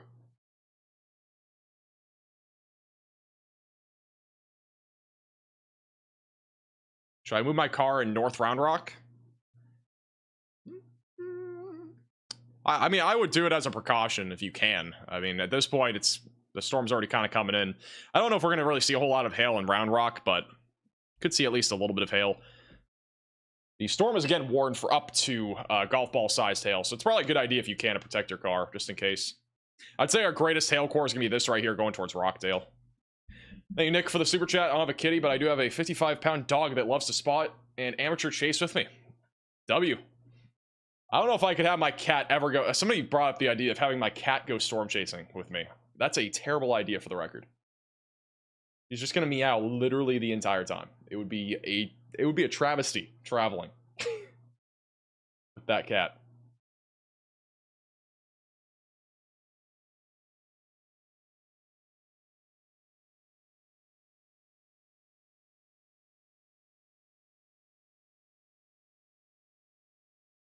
What time is College Station expected to get the storms? Really within the next 20 minutes. The outflow boundary is going to be pushing in the next 15 minutes, and then storms should initiate and hit your area really within the next 15-20 minutes. Damaging winds and hail being the main concern. She's spoiled? I wouldn't really say she's spoiled. Maybe a little bit, I don't know. Or she's a cat. It goes with like any dog or cat. They're usually spoiled to some extent. Most cats don't like car travel? Oh no, my cat hates car travel. It's a travesty.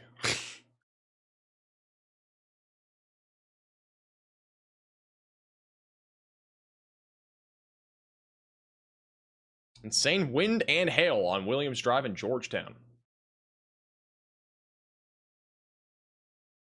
Got a new mesoscale discussion from the Storm Prediction Center. Risk of localized damaging wind gusts will persist with their eastward moving mesoscale convective system. This is back over again near Memphis, just outside of Paragould, and near Cleveland and Greenville.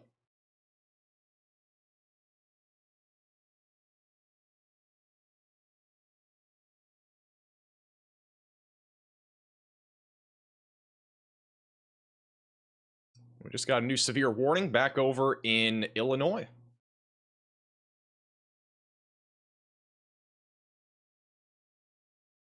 Thank you, Granny, for the 7-month membership from Plano, Texas. Plano, Texas is fine. Our new severe thunderstorm warnings back off to the west of Terre Haute. That is for 60-mile-per-hour damaging winds and half-dollar sized hail. By the way, that mesoscale discussion does not outline any tornado risk. It's literally just wind. So that is it for that area.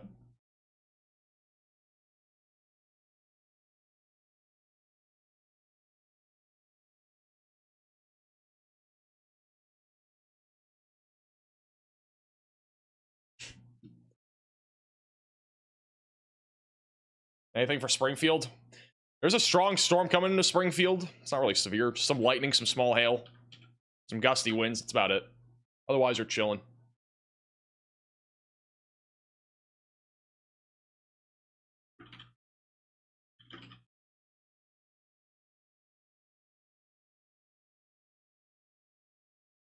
Let's go back down to Texas. Good old Texas. Everything's bigger in Texas, including our outflow boundaries and our storms. I have no water left. It's jocked. Severe storms for St. Louis today or tomorrow? No severe storms today or tomorrow for St. Louis. You guys are done. The tornado watch is still in effect, but there really is not much left up there.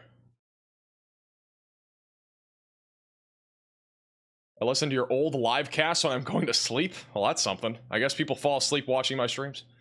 Hey, Forrester for the super chat. How's Austin looking? Austin's mainly going to be a wind threat, isolated hail threat. We are still seeing a westward extension to our line of storms here, so damaging winds and hail could become a problem near Austin in the next hour. I'd say it's a low risk, but since we are still seeing an extension to the west, we will have the potential again for maybe a little bit of isolated severe weather. Thank you, Union, for the super chat. How do you handle streaming for so long? I don't know. Honestly, I get used to it sometimes. Like during this time of the year, it happened last year too. I basically just got used to it.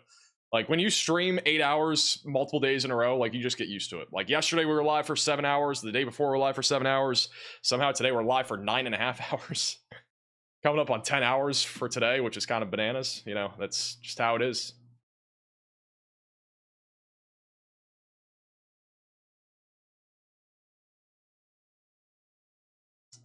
How's Boone, Kentucky? There isn't really much happening in Kentucky.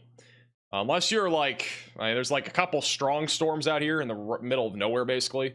Unless you're like Cincinnati, which is like the only place where we actually have a storm, you're pretty much done in Kentucky. Is the cheese curd curse officially reversed? We've had nothing significant the last few days. But I think it's possible that the cheese curd curse might be reversed. We just got a new warning for the new Richmond area just south of Cincinnati. That is mainly for quarter-sized hail and damaging winds around 60 miles per hour. Don't forget, by the way, if you guys want to pick up a Debris t-shirt, we have that available at shopmaxvelocity.net. It's another stream feature that is, again, Riley's drawing. We also have a collection of just the general drawing collection, basically, here, including our wall cloud classification with a juicy and non-juicy wall cloud. It's also available. I don't know. This is just ridiculous at this point. But if you guys want to get any of this, it is at shopmaxvelocity.net. The top link in the description below. One of the best ways to support our channel and what we do here. Also, if you want to support our channel above and beyond, another great way to do so is by becoming a member of the channel. It is the join button down below. It starts from literally a cup, not even a cup of coffee per month. Soda at a restaurant. That's literally all it costs per month if you want to become a member of the channel. Kind of crazy, I know. Am I gonna be live tomorrow? I don't know. Gonna wait and see. We'll probably have a video tomorrow morning if I had to guess. I think we'll at least have a video. Even though there isn't a whole lot to talk about in a video, we'll at least talk about what's coming up tomorrow, and then also Friday, and then also what's coming up as we go into next week. We want to touch a little bit more about what's happening next week. We got a really odd weather pattern coming next week. The Omega block pattern continues, but really a squeezed Omega block pattern. Thank you, Zach, for becoming a minimum velocity member. Thank you, Lori, for the super chat. Springfield, Ohio. Springfield, Ohio probably won't see much. We got a left splitting storm that could produce some gusty winds, but nothing severe. The only leftover storms that could become anything of a concern would be the ones near Cincinnati. We do have quarter-sized hail that's being reported in Ellesmere, Kentucky, just south of Cincinnati. That is near the intersection of Brightleaf Boulevard and Turkey Foot Road. Imagine if we could do these lengths of streams all the time. Like, imagine if we could just do it for any weather event, even if there's like 2 warnings. We were just live for every severe warning all the time. You know how crazy that'd be? It would never happen, but that'd be kind of crazy. Here's our tornado report from earlier. Delayed report in Effingham, Illinois. Brief tornado touchdown on the north side of Effingham at 8:14 p.m. Hey, Goodrich for becoming a minimum velocity member.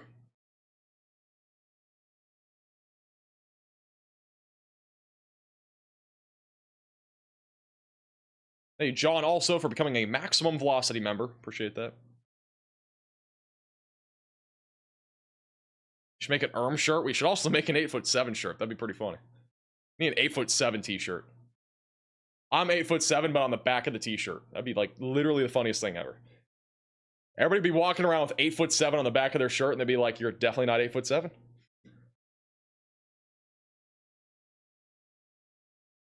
Should do a behind the scenes of how you go live and everything works. So we might try to do something like that this summer.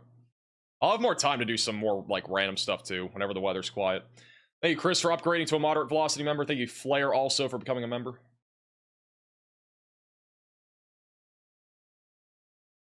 Am I worried about Tennessee at all? Not really.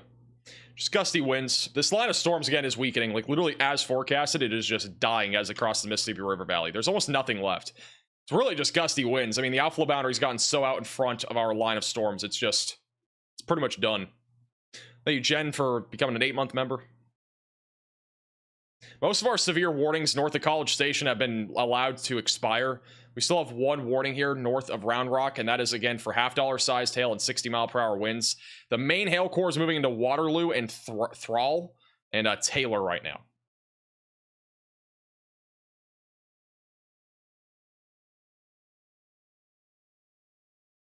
Any bad weather for Oklahoma? Not tonight. Tomorrow, there's a better chance for some quote-unquote bad weather. But we'll have a video. I think we'll have a video tomorrow morning talking about it. If we don't have a video tomorrow morning, then I don't know what I'm doing, because honestly, I kind of want to make a video tomorrow morning. There isn't really a whole lot to talk about. It's just more about like the general severe weather risk and then also what's upcoming next week.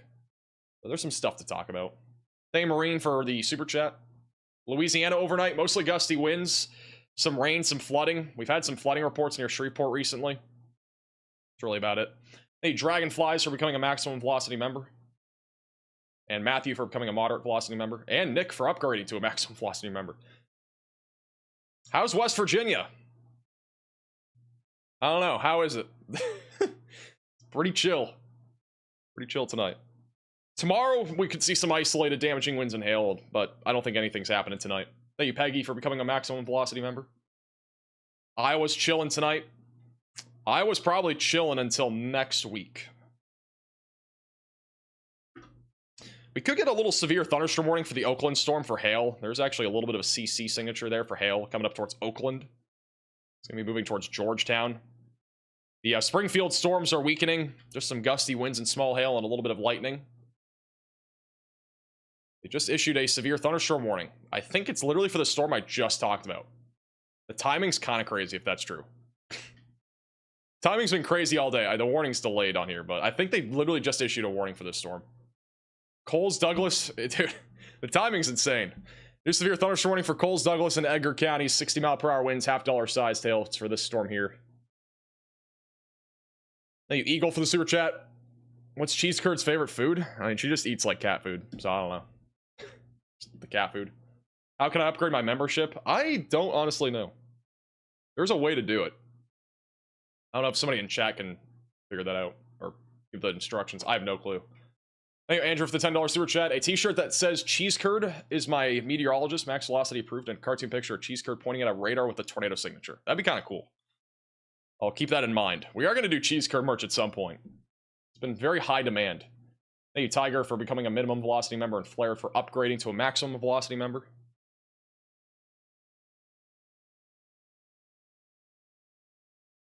Click his channel and then press upgrade on the top left. Apparently.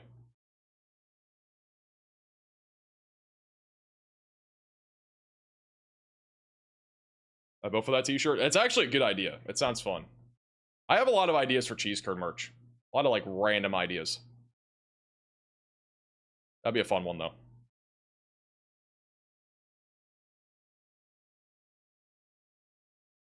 And my cat is coming out of the cubby.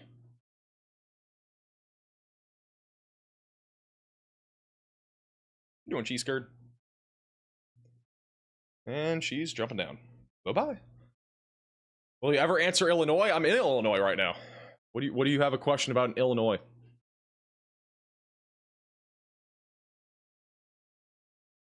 All right, Riley, you can go ahead. Go ahead, Riley. Max, this is the greatest thing we've ever relayed on the stream, but Fortnite Mobile is coming back to the iOS App Store next week. All right, thanks for the update. Really breaking news here on the Max Velocity Weather channel here today. Hey, Anton, for the $10 super chat. I don't think Cheeseker would enjoy this at all. Debris swimming all through the air. Thanks for the super chat. Thank you, text in the super chat. How's the Gulf of Texas? Bro, who calls it Gulf of Texas? It's like Gulf of rapid intensification. I think you guys are chilling down near the Gulf Coast tonight. We just got a new severe warning north of Crockett for 60-mile-per-hour winds and quarter-sized hail.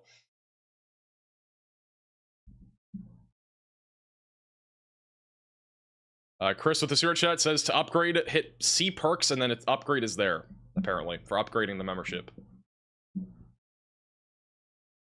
So there will be a major storm in the Google App Store. I mean, there might be a major storm. I need clarification. Is that like, did that just happen, or is that coming soon? The Fortnite thing. Next week. Thank you. Apparently it's next week. Breaking news.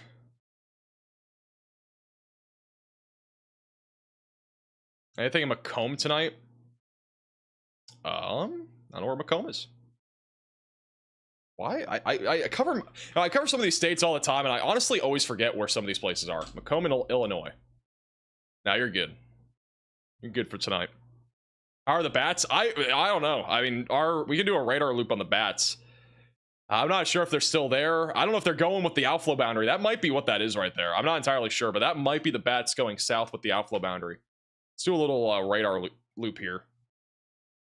So you can see the bats take off here near Round Rock right there. And so they might be getting caught in the outflow. It's hard to tell, though. That might be the bats in the outflow boundary, though, right now. In that green.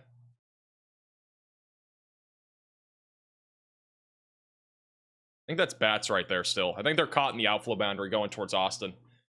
If you see some bats, you will know why in Austin. Thank you, Melissa, for becoming a minimum velocity member.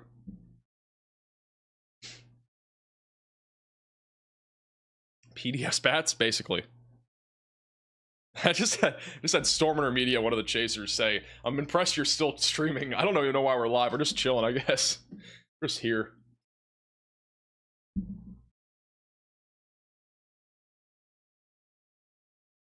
We got Bat NATO emojis. I forgot about that. We have Bat NATO emojis for members.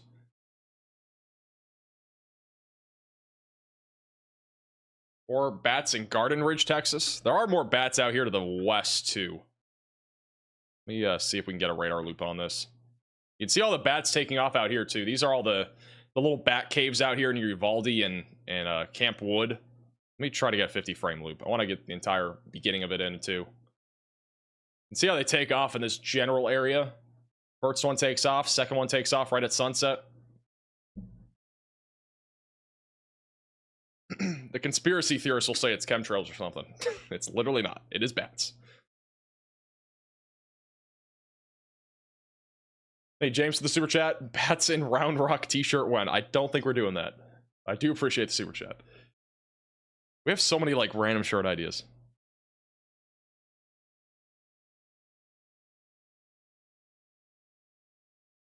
Have a good night, Tiger. Appreciate you becoming a member.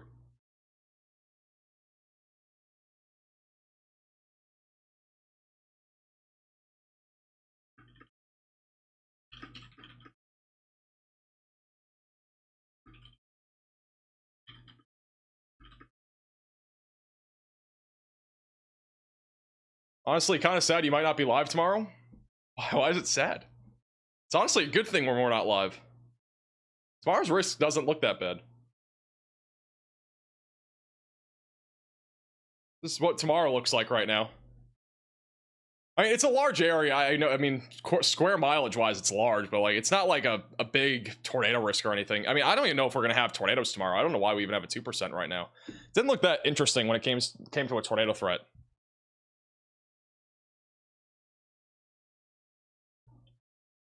You need a break? Nah, no breaks.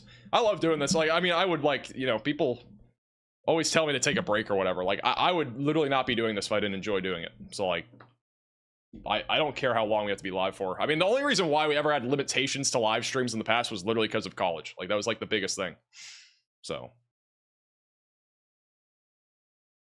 tomorrow's a sleepy day. I don't know about a sleepy day.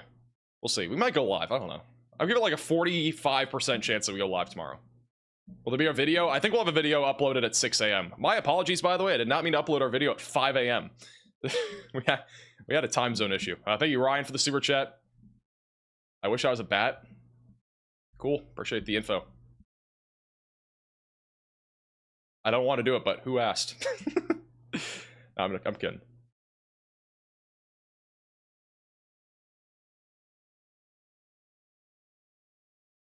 If I slipped you a 20, would it jump to a 60% chance? I don't think that's how that works. I'm not going to be bribed to go live. Thank you, Deanna, for becoming a moderate velocity member. I've always gone live just based off intuition. Like, I literally just go live if something I think interesting, like if something, you know, we need to go live for is happening. It's not based off of a scale or anything like that. It's literally just off my own intuition. Are we getting that Gulf Coast tropical storm? No, we're not getting it. There's no way. Quickly look at the latest GFS model, just in case we have a tropical storm coming in like 10 to 15 days, which again, will not happen. Yeah, the GFS model does not show it. If we go back to yesterday's run, it did show a little tropical storm. I think. Yeah, right here. This was spreading on social media yesterday, which I don't know why. I don't know why anybody was trying to, like, scare the crap out of people for probably a non-harmful little tropical storm anyway. But, I mean, this is, like, 12, 13 days from now. There's just no way that would even stuck on models. Especially in May. This is not, like, you know, August or September. But honestly, like, the next couple of weeks, they kind of look... I've said the word quiet in the past, but they don't look terrible for at least the early to mid portion of May. Like, we could have some stuff Monday into Tuesday in the Great Plains. Wednesday could be interesting, too. Thursday could be interesting. After that, it looks quiet again.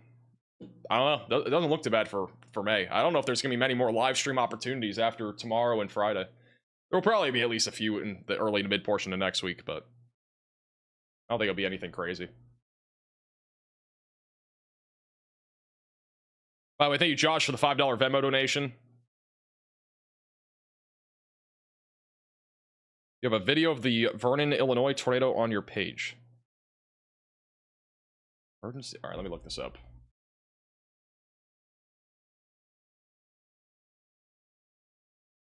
Just got a new severe thunderstorm warning in Texas. That's for Williamson County for 60-mile-per-hour damaging winds, quarter-sized hail.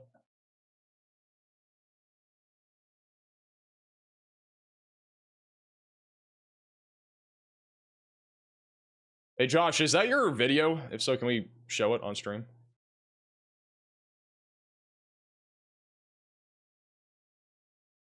Go live and show cheese curd? I don't think it's worthy of a stream.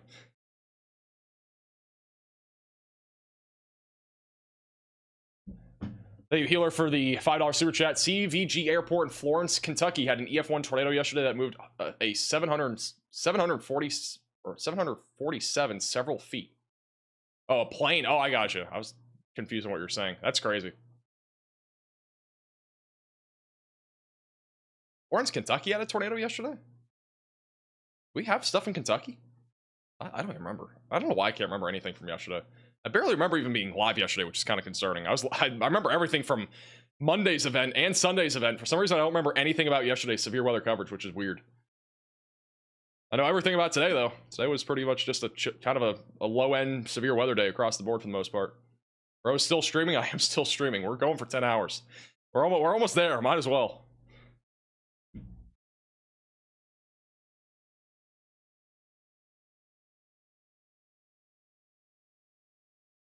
It's a video from earlier. This is emergency storm pursuit of the tornado near Vernon. Starting to wrap around. It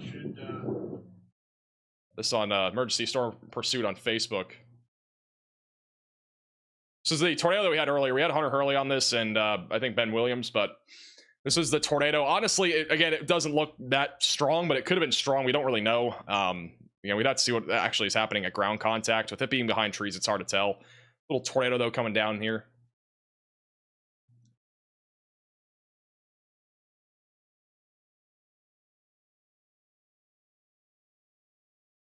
It's over in Quanah, Texas from earlier. This is kind of a cool little photo.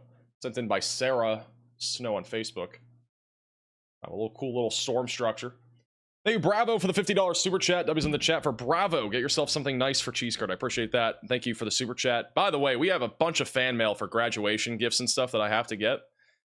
I don't know if we're going to be opening that on a stream upcoming or it's going to be a member stream, but that should hopefully come in the next few days. There's like a ton of packages that you guys sent. Completely off topic, but...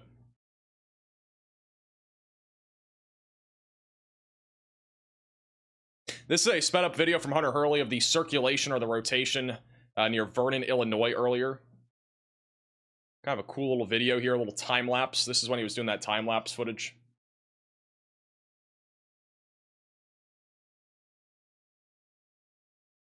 So, you can see the tornado, by the way, right there in the middle. Like, you can see it pretty clearly right here from earlier.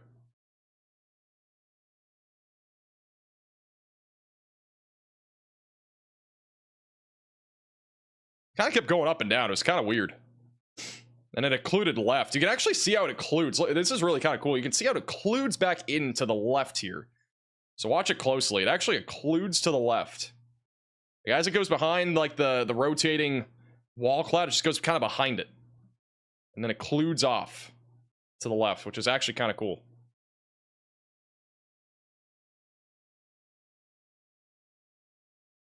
The amount of things I retweet with the phrasing of wow is very, very interesting. It's a high number.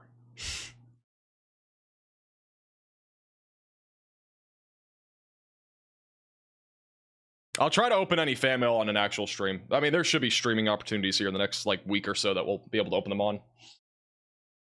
I don't think we'll do it on a member stream. We haven't done a member stream in a long time. It's been like a few months.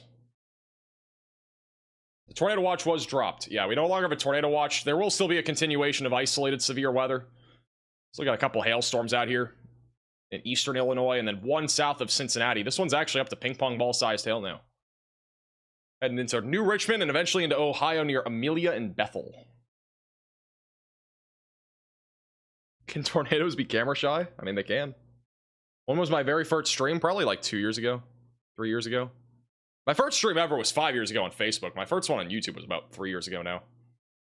Early April of 2022, I think. Thank you, Burn, for the super chat. Can you show us how to read velocities well? I mean, if you're looking at a storm like this, this is your velocities. The reds are winds going away from the radar, greens going towards the radar. This is not a rotating storm. There's really nothing rotating right now, so there wouldn't be anything to really have a good example on, but yeah, I couldn't even give you an example of like anything that's legitimately rotating right now. There's literally nothing rotating. There's literally no examples. But yeah, whenever you see like greens and reds pretty close together, really tight, that usually would indicate a tornado. This is wind, straight line winds. This is literally just divergence, nothing rotating there. So, were you camera shy? I've never really been camera shy. The only time I'm shy is when I'm giving a presentation in front of a classroom. That's the worst. For whatever reason.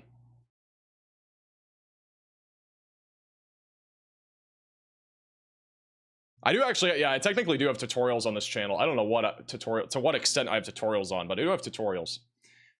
New severe thunderstorm warning for Houston and Madison counties in Texas. I believe it's this over here. It's not actually Houston, Texas, but I think it's the Crockett area. 60-mile-per-hour winds and half-dollar sized hail. It's this thing right here. Going towards Love Lady. Will I do a setup tour? We'll do a setup tour at some point. Have a good night, Duck. Appreciate you tuning in. If we do a setup tour, it'll probably be for members on the YouTube channel, and then for like people that aren't members, we'll probably have it on like Twitter and Facebook.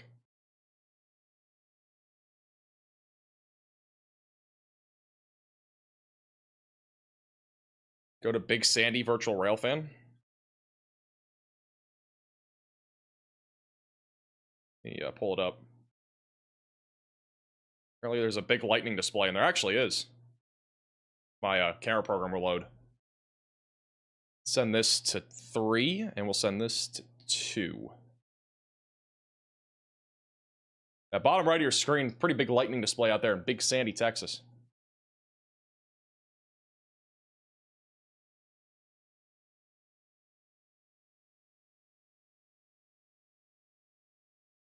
Did I build my PC? I didn't build my PC. I had somebody else build it. But I've had 2 computers built now. Just by one of my friends. Hey, you SMC for becoming a minimum velocity member. Welcome to the Velocities.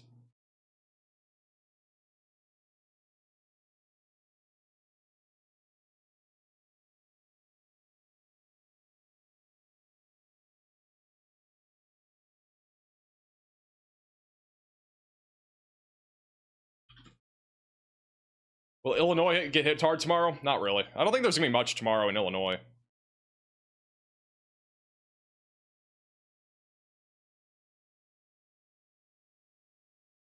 Don't really anticipate much up there in Illinois.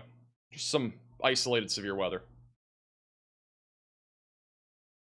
I don't think we're gonna have much of a tornado risk tomorrow. I honestly don't know why we have a 2% in this particular corridor. I haven't read the SVC outlook, but it didn't look that it didn't look concerning in this area. So I could be off, I don't know.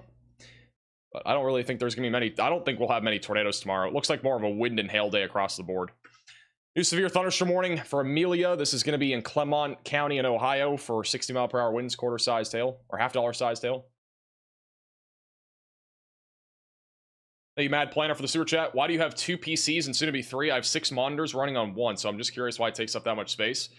Well, good question. First off, most computers are only supposed to have 4 monitors for. Second off, we want 2 computers dedicated to literally all weather stuff and all stream stuff, and then 1 for other stuff that would be unrelated to the actual stream. We need a Riley update on Fortnite? I don't think we need another update from Riley on Fortnite. I'm gonna be honest.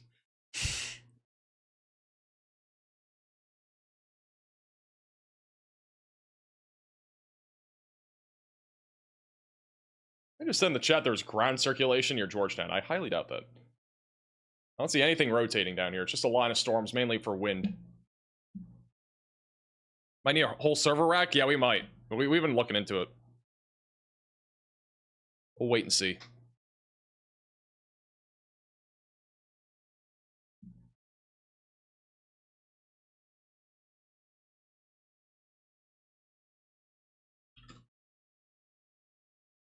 Do I play Fortnite? I have not played Fortnite in a long time. You just hit 10 hours? We did hit 10 hours on today's live stream. Now we're going for 12. Imagine. Going for 12 hours on today's live stream. Big train in Sandy, Texas. Got a big train intercept. Is Ben still live? What is Ben doing? This can't be live, right? No, he's still live, bro. This guy's still live in Illinois. He's just having his own, having a good time, I guess. I don't think he's on anything. He's just driving. He's gonna go to the virtual railfan camera. Ben's driving through some puddles. Got a PDS water intercept on the right. If you guys, for those of you who are new members, I'll post a blog. I'll actually post a blog tomorrow. Bro's probably just yapping about random stuff. It's back over in Big Sandy. We got a train intercept over here on the virtual railfan.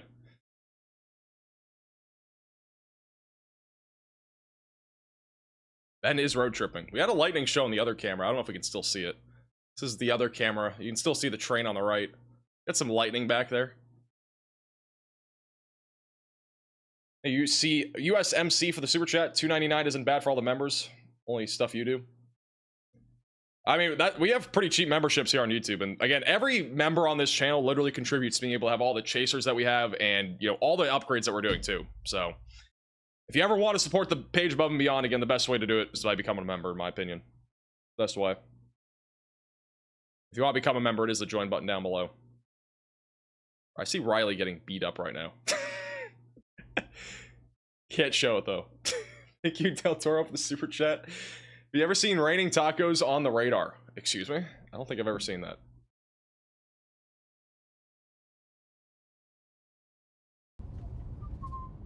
Here's what Ben is talking about. Ben talking about anything interesting?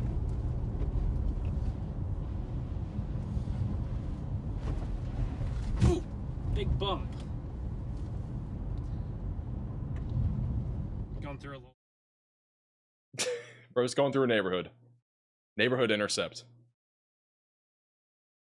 This is Riley's mood right now, by the way. 10 hours into the stream. He's not even checked in. He's checked out at this point. Thank you, Lindsay, for the super chat. Illinois looks pretty quiet tomorrow. Maybe some isolated damaging winds. Low tornado risk in the very southern half of the state. Thank you, Jacob, for becoming a minimum velocity member. And thank you, Julian, for becoming a member.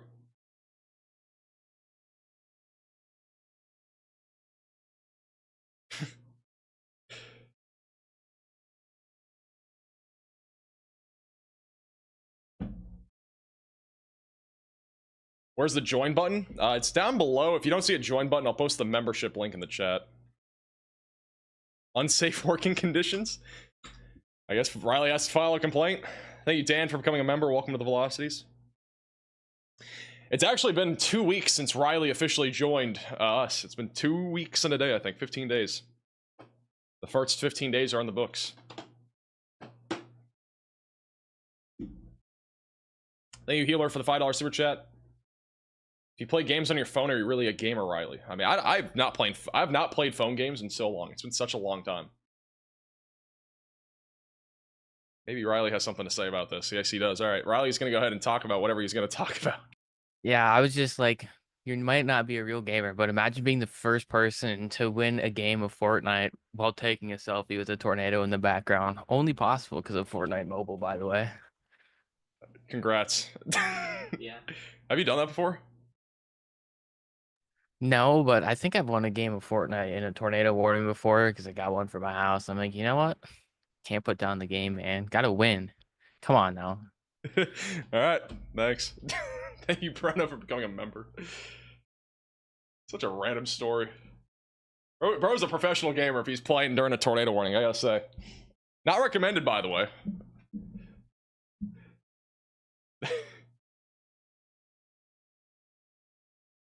I assume you won't make Riley stream when you stop today? I mean, we could. I don't think he cares. We're just chilling right now. Thank you, Scott, for becoming a member. There is still severe weather out there. We still have 8 warnings for the record. I mean, it's not like it's over. It's just a lot of wind and hail. Thank you, Husky, for becoming a VIP Velocity member. I really appreciate that.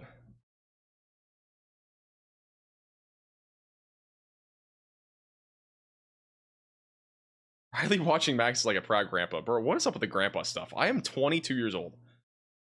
I'm a young and healthy 22 years old. Hey, Tatum, for the super chat. I've asked this question a few times. I'm curious, wasn't this year supposed to be record-breaking for tornadoes? I don't think so. I didn't predict that. The season doesn't really end. I mean, like, the peak of severe weather season in the Great Plains and really the Southern Plains within the next, like, 2 months. So, mostly April, May. Thank you, Marcus, for the super chat. Horizontal vortices doesn't really relate to tornado strengthening, I don't think. I don't think so. I don't think it directly correlates to strengthening.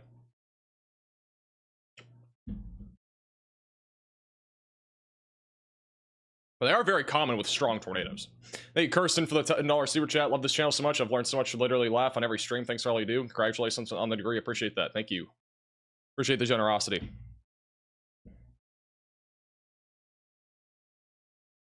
Great show, old man. Bro, there's no way we're calling me an old man. Being 8'7" as a grandpa is kind of crazy, though. I'm not gonna lie. Can we watch darts? We're not watching darts. Professional darts are entertaining, though. I gotta say, it's pretty entertaining. If I say so myself.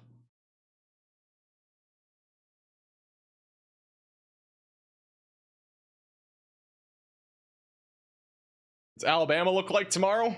Looks like Alabama to me. Looks like the state of Alabama. No, I think the main concern tomorrow, isolated hail and wind. That's really about it. I don't really think there'll be any tornado risk down there. Thank you, Mom, for becoming a member. Welcome to the Velocities. Thank you, Bruh, for the super chat. It's quite the profile picture. What's crazy is we can call ourselves Meteorologist Max Velocity in about 6 or 7 days. Riley looks like he's 16. Riley is like 55 years old. Just gave a crazy reaction to that. But I mean, he is. He's 55.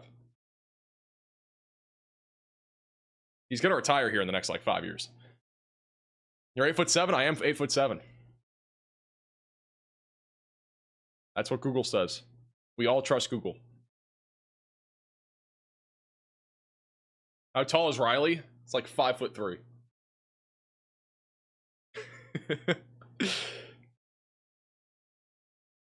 A new warning? Or no, we did not. Oh yeah, we got a new warning. Brazos, Houston, Walker, Madison County, 60-mile-per-hour winds.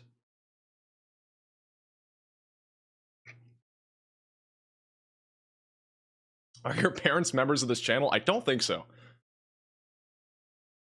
I do not think so. Here's your new warning.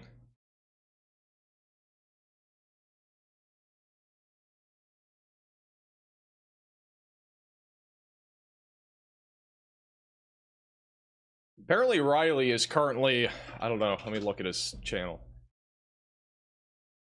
Riley is apparently 300 subscribers away from 19,000, or from 20,000.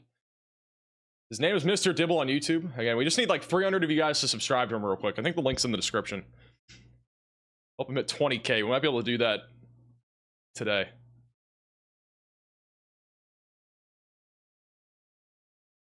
Texas? We're just talking about mainly a damaging wind threat here across southeast Texas right now.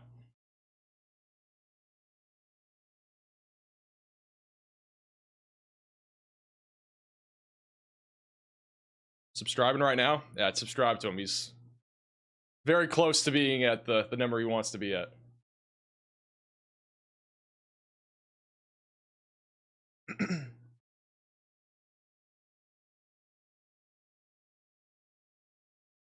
Are you seriously 8'7"? That's what Google says. Do we not trust Google? Is that what we're saying? If Google's saying I'm 8'7", I'm 8'7", you know? It's just facts. It's facts at this point.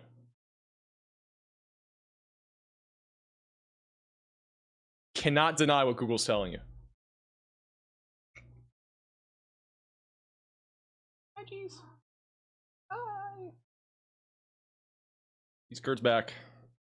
Back again.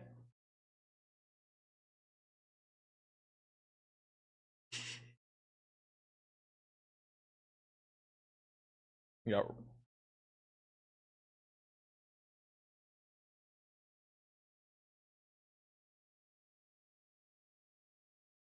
This is what Riley is actively drawing, by the way. You can't even read the top number. It's cut off the screen, but it says 80 feet and 7 inches. I just don't think that's true. It also says that's him. Hi.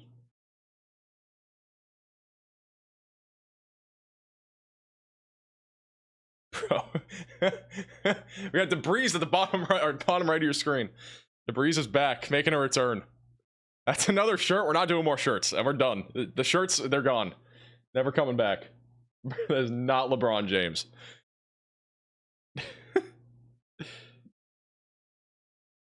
Hey, Michael, for the $5 super chat. You should get your PhD so we can call you Dr. Max.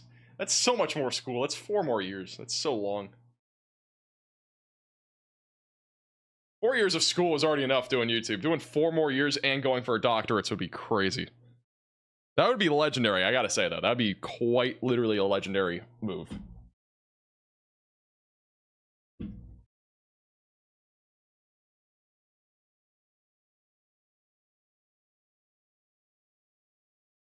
Does Cheese Curd tap on your shoulder when she wants something? She usually just taps on my arm when I'm sitting on my chair. And it's usually to go outside, by the way. It has nothing to do with food. It's literally the only thing she likes doing now is just going outside. It's literally it. It's so strange. She just loves it.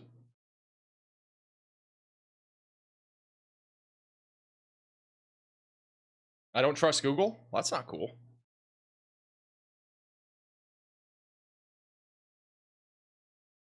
I trust Google. 8'7" sounds good to me. I need that last drawing in a shirt. No, you don't. You really don't need that. That's impulse buying. Bad impulse purchase. Does she have a favorite toy? I honestly... I think yarn is her favorite thing. Like, I'll literally just drag around a piece of yarn and she'll just go after it. She loves yarn.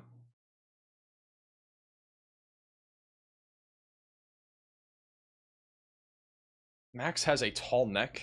Or a tall person neck. What does that even mean? What? Ben sure likes to talk. Is he still talking? For me, so I got finals and all that stuff, so I got to dedicate a couple days. This is so Ben though. I mean, dude, I talked about it all the time. He literally just talks and talks and talks. It's so funny. Go Cards. Go Blues. You just keep listening. Yeah, I guess since I'm from Missouri, I'm just kind of like a... I can't believe he's still alive. If I was gonna Ben has a degree in biology. Hotel, He also knows how to say debris. Lots of places in Effingham. Yeah, it's right on the interstate. I saw a billboard earlier that said Effingham had 17 hotels. Dude, Ben's so funny. Can't see at nighttime? Yeah, it just depends. I mean, if it's raining real bad, it's tough. Literally just yapping. But when it's not raining like this, it's pretty easy. Finals, what's... Yeah, I should all go to Ben's chat to say the word cheese curd and see how he reacts. And then I got some finals for my teaching classes that I gotta get done. I'm not doing a I'm not doing a full load. Dude, this guy. I'm only doing 3 classes right now, so go Packers. Packers had the draft in Green Bay the other day. Oh, why is this so funny? Bang! We hit 6K subs. Give us a link. 6K subs. Let's go. 6K subs. I'm sending the link in the chat. We're actually 6.1K. We're at 1,000 likes on the stream, guys. I appreciate it so much. This isn't my most liked stream by any means. I've had streams that were more liked. At least Ben's on a real road. Well, that's true. But I've never gained 500 subs in a stream, so this is the most subs I've ever had in a stream. So I appreciate you guys. Cheese curd, cheese curd. Why is everyone spamming cheese curd? Max velocities? Something to do with max velocity, I guess, right? Cheese curds? Cheese curd, cheese curd. Oh, that's so funny. How long does it take to get a shirt? I mean, there was so many orders for t-shirts that might take a week or two, but it usually takes only a few days to get it shipped out.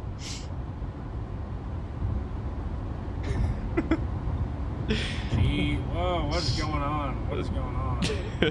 Bro can't have a normal conversation anymore. He can't keep yapping about whatever he's yapping about because now he sees cheese curd being spammed in the chat. Max raid? Am I getting raided by Max? Yeah, guys, spam the like button, please.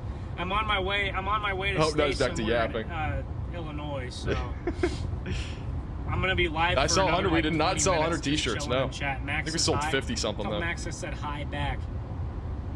Max, I want to play some video games with you again, man. We haven't got online in a while. I'm still alive. Dude, We're talking about personal stuff. Mods, don't even worry about it. Just let them raid me. I think it's funny. they're getting my chat rate up. Max, what? Timra? Max V is streaming you now.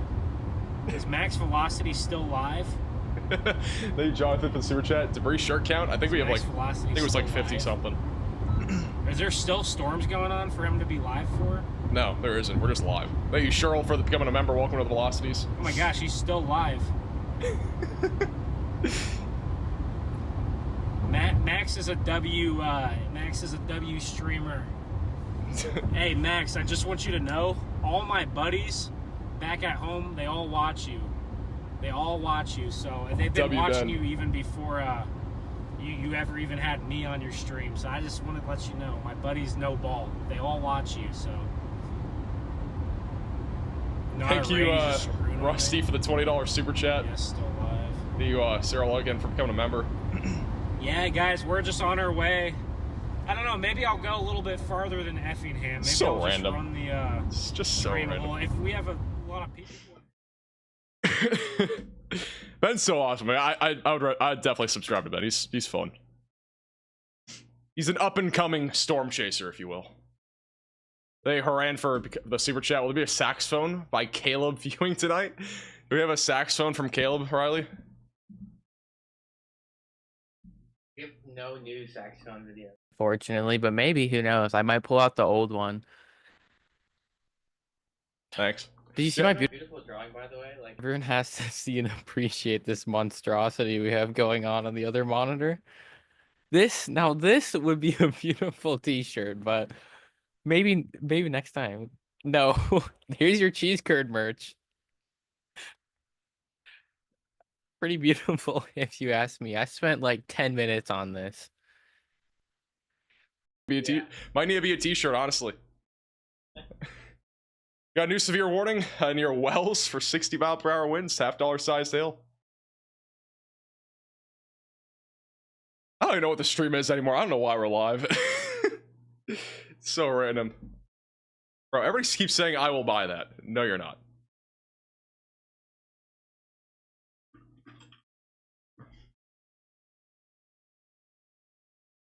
So got a severe warning east of Cincinnati for $half sized hail, 60-mile-per-hour winds. And towards Mount Orab. I would buy that, dude. Cheese curd merch has to be good though. Like we're gonna do like a good like actual release for cheese curd merch. It'll be good. Like, it'll be fun.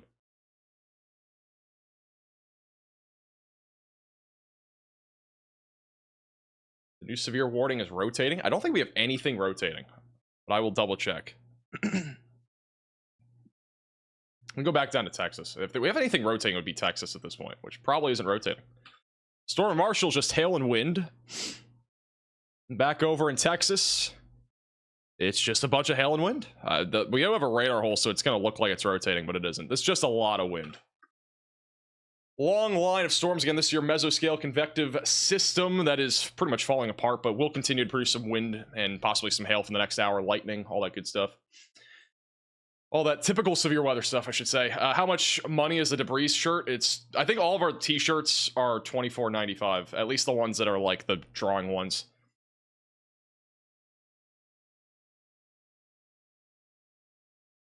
If you want to get one of those shirts, it's shopmaxvelocity.net. Thank you, Shelby, for the 10 months. I'm gonna need a picture of cheese curd holding curds. We could do that too. That'd be kind of funny. I love being live. I mean, we've been live for 10 hours and 20 minutes, and we've been live for over an hour, not really talking much about weather. It's pretty fun. Enjoyable. Thank you, Healer, for the $5 super chat. On the back of that cheese curd shirt, it should say front drawn by 55-year-old Fortnite champion. Thank you, Kevin, for the super chat. Drop the album. Do you guys know I actually used to be in an acapella group? I actually used to sing. Like, I was in like an acapella group in high school. Like, it was an actual thing, believe it or not.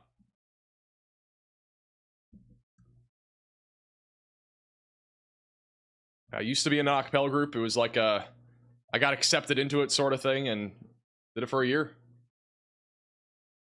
I'll have to release some videos sometime. I've never put videos out there about it or anything. Like, there are videos on YouTube that nobody probably knows about that are out there.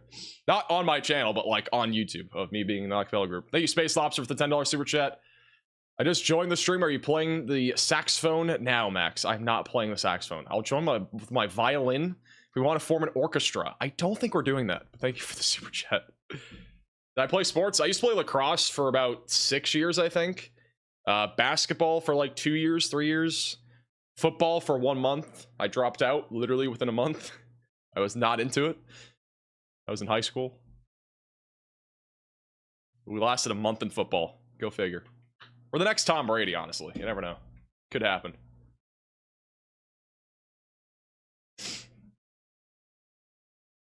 Have you watched your doppelganger Josh on American Idol? No, I have not. But I've seen people send me photos of it on Facebook and stuff, and I'm like, what is going on? It's so weird. Hi. My cat is still here, just chilling.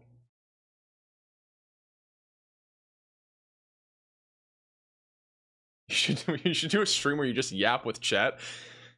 We used to do this all the time, by the way. I just haven't had like energy recently has just been so low with college and stuff, so I don't usually stay on late for streams. I usually just end when the weather's quiet. But like, we used to do this all the time. It's fun. Thank you, CC, for the super chat. Just driving the I-55 corridor between 6 a.m. from South Haven, Mississippi to Sikeston, back, and then to Paducah, Kentucky. Honestly, tomorrow's storms are gonna be so random and sporadic. It's just gonna kind of happen when it happens. I'll just keep an eye to the radar. I wouldn't be too concerned though. Just be mindful of wind. We're not gonna really have an organized line of storms tomorrow, really anywhere. If we got one, it'd be really back over in Ohio and Pennsylvania. Searching for New Hampshire high school acapella videos. I did not do acapella in New Hampshire. What happened to you being the next Tiger Woods? I mean, it could still happen. It'd be fun if me and Connor did a golfing match again this year. It'd be kind of fun. It was fun last time.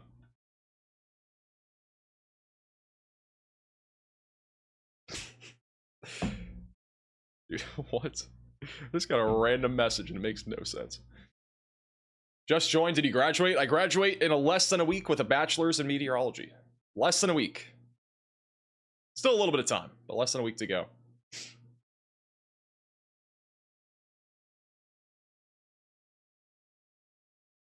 We need a storm chaser YouTube meetup. I mean, they have ChaserCon or whatever it's called every year. The National Storm Chasing Convention, I think that's what it's called. I was going to go to it this past year, but weather happened. Or this past February, but weather happened, so. Ben says you're only 5'7". There's no way Ben's saying that. Dude, if Ben's saying that, I'm going to his Culver's chat. named their food after his cat. Yeah. I am going to his chat.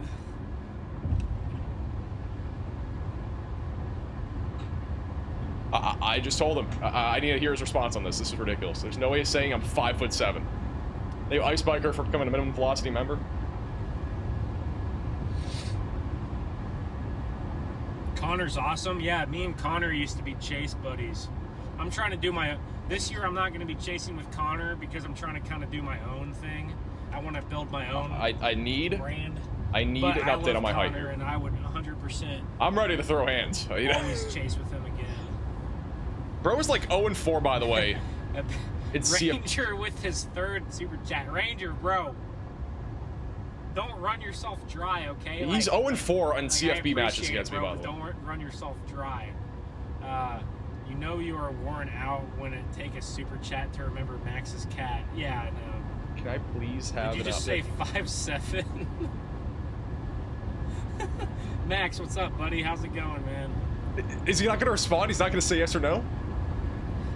Look, I want to say, guys, I was texting Max last night, and I told him, I'm like, watch out for Illinois tomorrow. I'm like, there's a 0% risk, but I'm like, the Storm Prediction Center, they're gonna upgrade to a 5% risk. I said Bro this didn't to Max respond. He last just night. laughed about it. That's crazy. I said it was a better target than Texas. I told him I was glad I wasn't in Texas, so that's how it went. So I mean, I kind of have the. Once again, I am 8'7" according to Google. I know. I will stand by that. I know what ball is. I know. I'm a ball knower. Let's just say that. There was a ball knower? Excuse me. I need to find this tweet. Mary, thank you for the $5. Everybody, W Mary in the chat. Thank you, Ranger, with the super chat. I appreciate that. The 5th super chat on the stream. We do our best to support chasers. What about Brandon Kopic? He's a nice guy. I like Brandon. Ends up becoming chaser. I mean, we get like 10K subs. Right now, we had a. If you guys were watching the stream, we had a tornado, a very weak tornado touched by.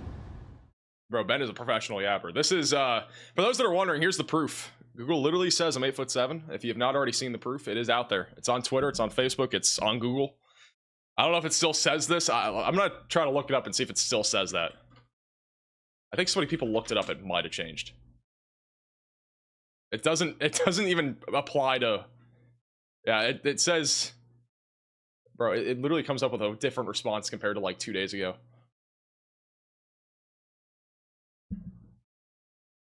What you guys like, because obviously I'm on the road a lot. I don't think there's like a second where I go to Ben's stream and he's not talking. I have my top 3. I think I know my top 3, but I don't know. What do you guys think? What is that stock? I think my That's a top great 3 question. would be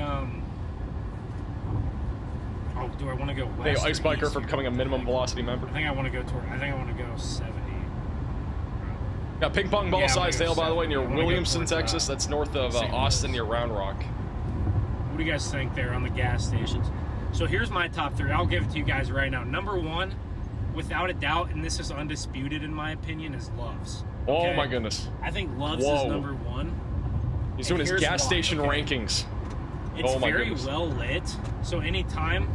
Dude, this guy, he could be a anytime it's professional nighttime, if reviewer I'm of driving gas at 2, stations. 3 in the He's morning, going into the lighting of the and gas I'm trying station. to go to a Love's because I know it's safe, you know.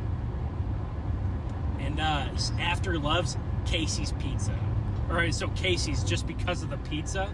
Oh my goodness. But now he's going I into just Casey's. like the vibe of Casey's, you know, like a Midwest. I like the This is so Midwestern funny. feel, like it's a Thank Midwest. you, Alejandro, for the $25 Venmo. Really appreciate I like that. the vibe of Casey's. What's number 3? I mean, Todd, Bucky's has hey, to be, thank right? you for the $20, Todd. Hey, here, because Max told you. Yeah, I would listen to Max too. He's a smart guy. Thank you, Todd. Did he say number 3 or did I miss it? What's Whip number Trip 3? is a good one too. But I would say Loves and then like you have like your Bucky's, you know. Okay, we got Bucky's Like in the top 3 Buc-ee's. apparently. So here's my thing with Bucky's. Like, okay, Bucky's is awesome. Don't get me wrong. But like every time I go to Bucky's, it's so packed out. Like it feels like I'm at like the supermarket. So bro's like, I don't changing his wanna- rating based I off don't the wanna have traffic. like a All right. supermarket feel when I'm like at a gas station. Like I'm just trying to get some gas, maybe get a quick snack, and I'm in and out. You know, go to a Now I will say, bathroom wise, Bucky's is the cleanest, best bathroom for sure. Thank you, Warren, for the Love's super is chat. always very clean. I never have issues in Love's. Casey's, on the other hand, Dude, this guy is so I've been in funny. some Casey's bathrooms He's so that, funny. He let's just talks about the most random I stuff. don't want to ever step foot into again. By the way, NATO Cash just came out for tomorrow. I don't know what the heck is going on here. This is like, this honestly probably sums up what tomorrow will be like. I do think the tornado threat actually will be the highest over in Pennsylvania. I don't understand why we have a 2% here. Everywhere else, I mean, pick your chasing target. You could go up here, here.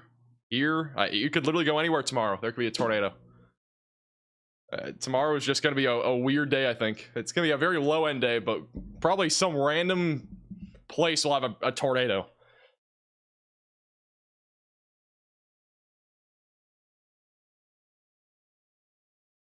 Circulation in Illinois? I don't really see anything. Tiny little mezzo near Stewartson. Maybe a small little thing going on near Monticello. Not really much, though. With Bucky's, it's like, okay, like This guy's still talking about Bucky's. I'm not trying to go to a tourist attraction. I'm trying to go to a gas station. So like, yes, Bucky's is like, it's big, it's nice, they have some good food, it's clean. Like, that's great. Todd again, bro. Todd. Dude. Todd. Still going about gas stations. Hey, I'll give you my top 3, all right? Number 3. This might be a hot take. Number 3. Actually, I don't know if I have a number 3. I have to think of a number 3. I'll give you number 1, though. Number 1 is Wawa. All right, Wawa has good food. It's decent as a place, has good food, bathrooms or whatever, but like it has good food. That's the best thing about it. Number 2 is Bucky's. Number 3 I can't even think of right now. I'm trying to think because in Florida, like I'm trying to think of Florida gas stations. I don't even know of any others. Like maybe Speedway, but I don't know the last time I went to a Speedway, to be honest. That's my top 3 though. Gas station. And Ben has lost connection. Hey Tyler for a 1-month membership. I appreciate that. Ben's cooked. He can't keep talking about his gas stations.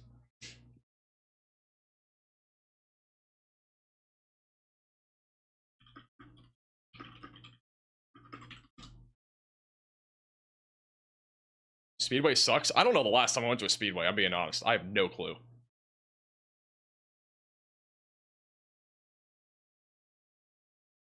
He broke his internet? I don't think he's They just on sell, cell connection. Chicken fried steak there. It's wild at that gas station. Still talking about gas stations. Wawa's in South Alabama. Sick. All right, guys. I need to find a place to stay tonight. We're just getting a hotel. I'm gonna tell him to talk about goldfish. Dude, I might just drive. I might just try to drive. Bro, lost connection again. It's cooked. All the way. Oh, nope, he's back. I might just do it. Like, I'm not gonna make it all the way to Joplin. I mean, like,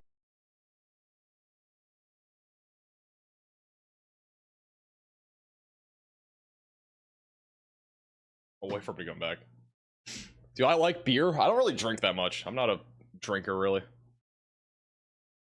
Hotel rankings next.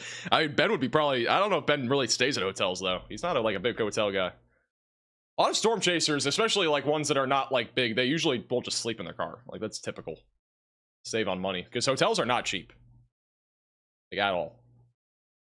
Theme parks, I mean, honestly, like if I'm ranking, like if I did a ranking on theme parks, I'd say I've never been to Universal Studios, so I have no clue, but like Busch Gardens is definitely like number 2, Disney number 1, just based off theming and the rides and stuff. Those are like the only 2 that I've ever been to, really. I've been to Canopy Lake Park in New Hampshire too, but like that's like I could say that's number 3. That one's pretty mid though. I've never been to Cedar Point. Airlines Airbnb rankings, bro. What? We're not doing Airbnb rankings. On that one supercell that produced those tornadoes, and that probably the best structure I've seen. Probably the best structure I've probably seen in a long. I know. I'm gonna go to Universal at some point. I've never been. Believe it or not, I've never been. Just kind of crazy. I'm not gonna lie.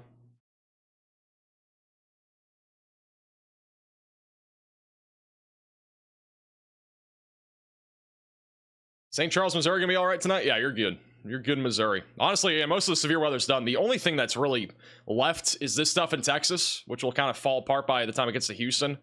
And then also back over just south of Cincinnati, we still have a hailstorm there going into Ohio right now. Or already is in, it's already in Ohio. It's this whole thing right here. It's little baby supercell out here, just east of Cincinnati.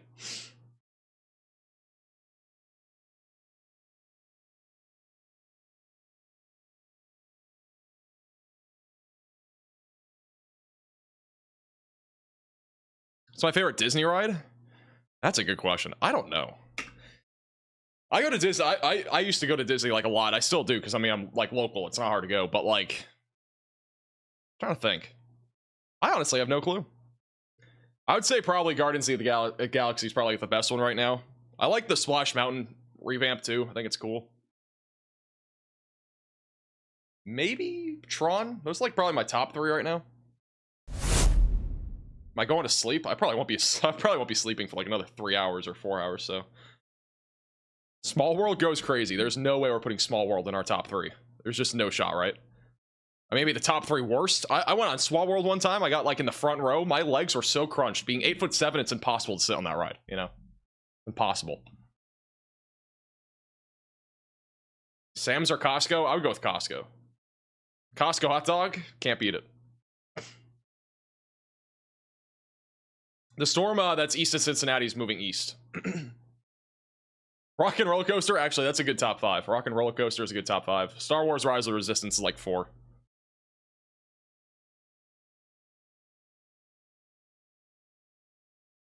Am I treating myself to a graduation trip?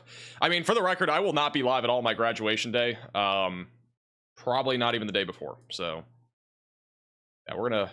I am taking... I mean, it's like a 2-day time frame probably that I will not be live at all. I think Monday, Tuesday is the time frame. I honestly don't even know. I didn't even know what day it was until like earlier. I forgot what day it was. I thought today was Tuesday, but it's Wednesday apparently. Favorite NFL team? I am a Patriots fan.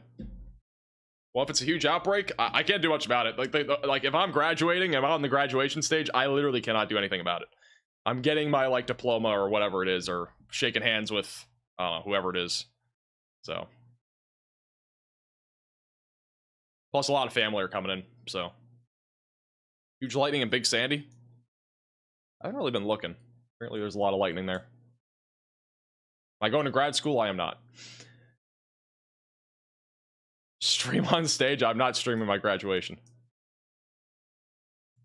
I will not be streaming it, again, mainly for privacy and stuff. Thank you, Tracy, for becoming a Maximum Velocity member. Really appreciate that. Yeah, I'm excited. I am excited. I'll officially be a meteorologist here in about 6 days. You were on this morning as well? I was. Again, I literally don't even feel like we've been live for almost 11 hours. It just doesn't feel like it. I'm just used to going live for long periods of time now. Like, it happens this time of the year. Like, you go live so often for multiple, hours on end, and you just get used to it. Thank you, Potato, for the $5 super chat. Feels weird to ask you about weather right now, but what do you think about Austin tomorrow? Austin, mainly an isolated hail and wind risk, low tornado risk. That's really about it. It's really just low for everybody tomorrow. Like, it's just going to be very sporadic. I think the one area that we could have a slightly more localized threat of severe weather that could be a little bit higher would be this kind of area here, where there could be a slightly higher tornado risk. back up near Cleveland and also Western Pennsylvania. So that'd be the main area to watch for.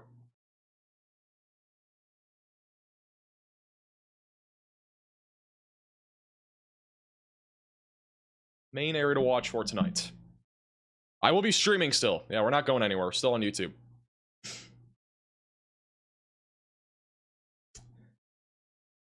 Alrighty, guys. Well, we're going to continue weather coverage, believe it or not. We're going to continue weather coverage with Riley. Riley's live on his own channel. We're going to all just redirect to his stream. You guys can keep listening to Riley. He's probably going to be talking about shenanigans too, or whatever. I don't know. Maybe talking about weather, actually. Who knows? But you guys can go ahead and watch him. You'll be redirected automatically on this stream to Riley. As a reminder, if you are new to the channel here, make sure to subscribe. Click the bell icon so you're notified as well. We'll have a video, I think, tomorrow morning and possibly a live stream. What you guys have to do, though, you don't have to go anywhere. Just stay on the stream. You'll be redirected to him. He'll be live probably for like an hour. Also, make sure to join our Discord server, link below. Also, follow us on Twitter and Facebook at MaxVelocityWX. The links to those pages are also in the description below. All right. If you guys don't get redirected for some reason, there will be a link in the chat to Riley's stream. Make sure to subscribe to him while you're over there. He is almost at 20,000 subscribers, so subscribe. And we'll see you guys all again in the next one, which might be tomorrow. I'm not sure. All right, have a great night. See you guys all again in the next one. Thanks for staying tuned to the shenanigans here in the last couple hours, and have a great rest of your night and stay safe.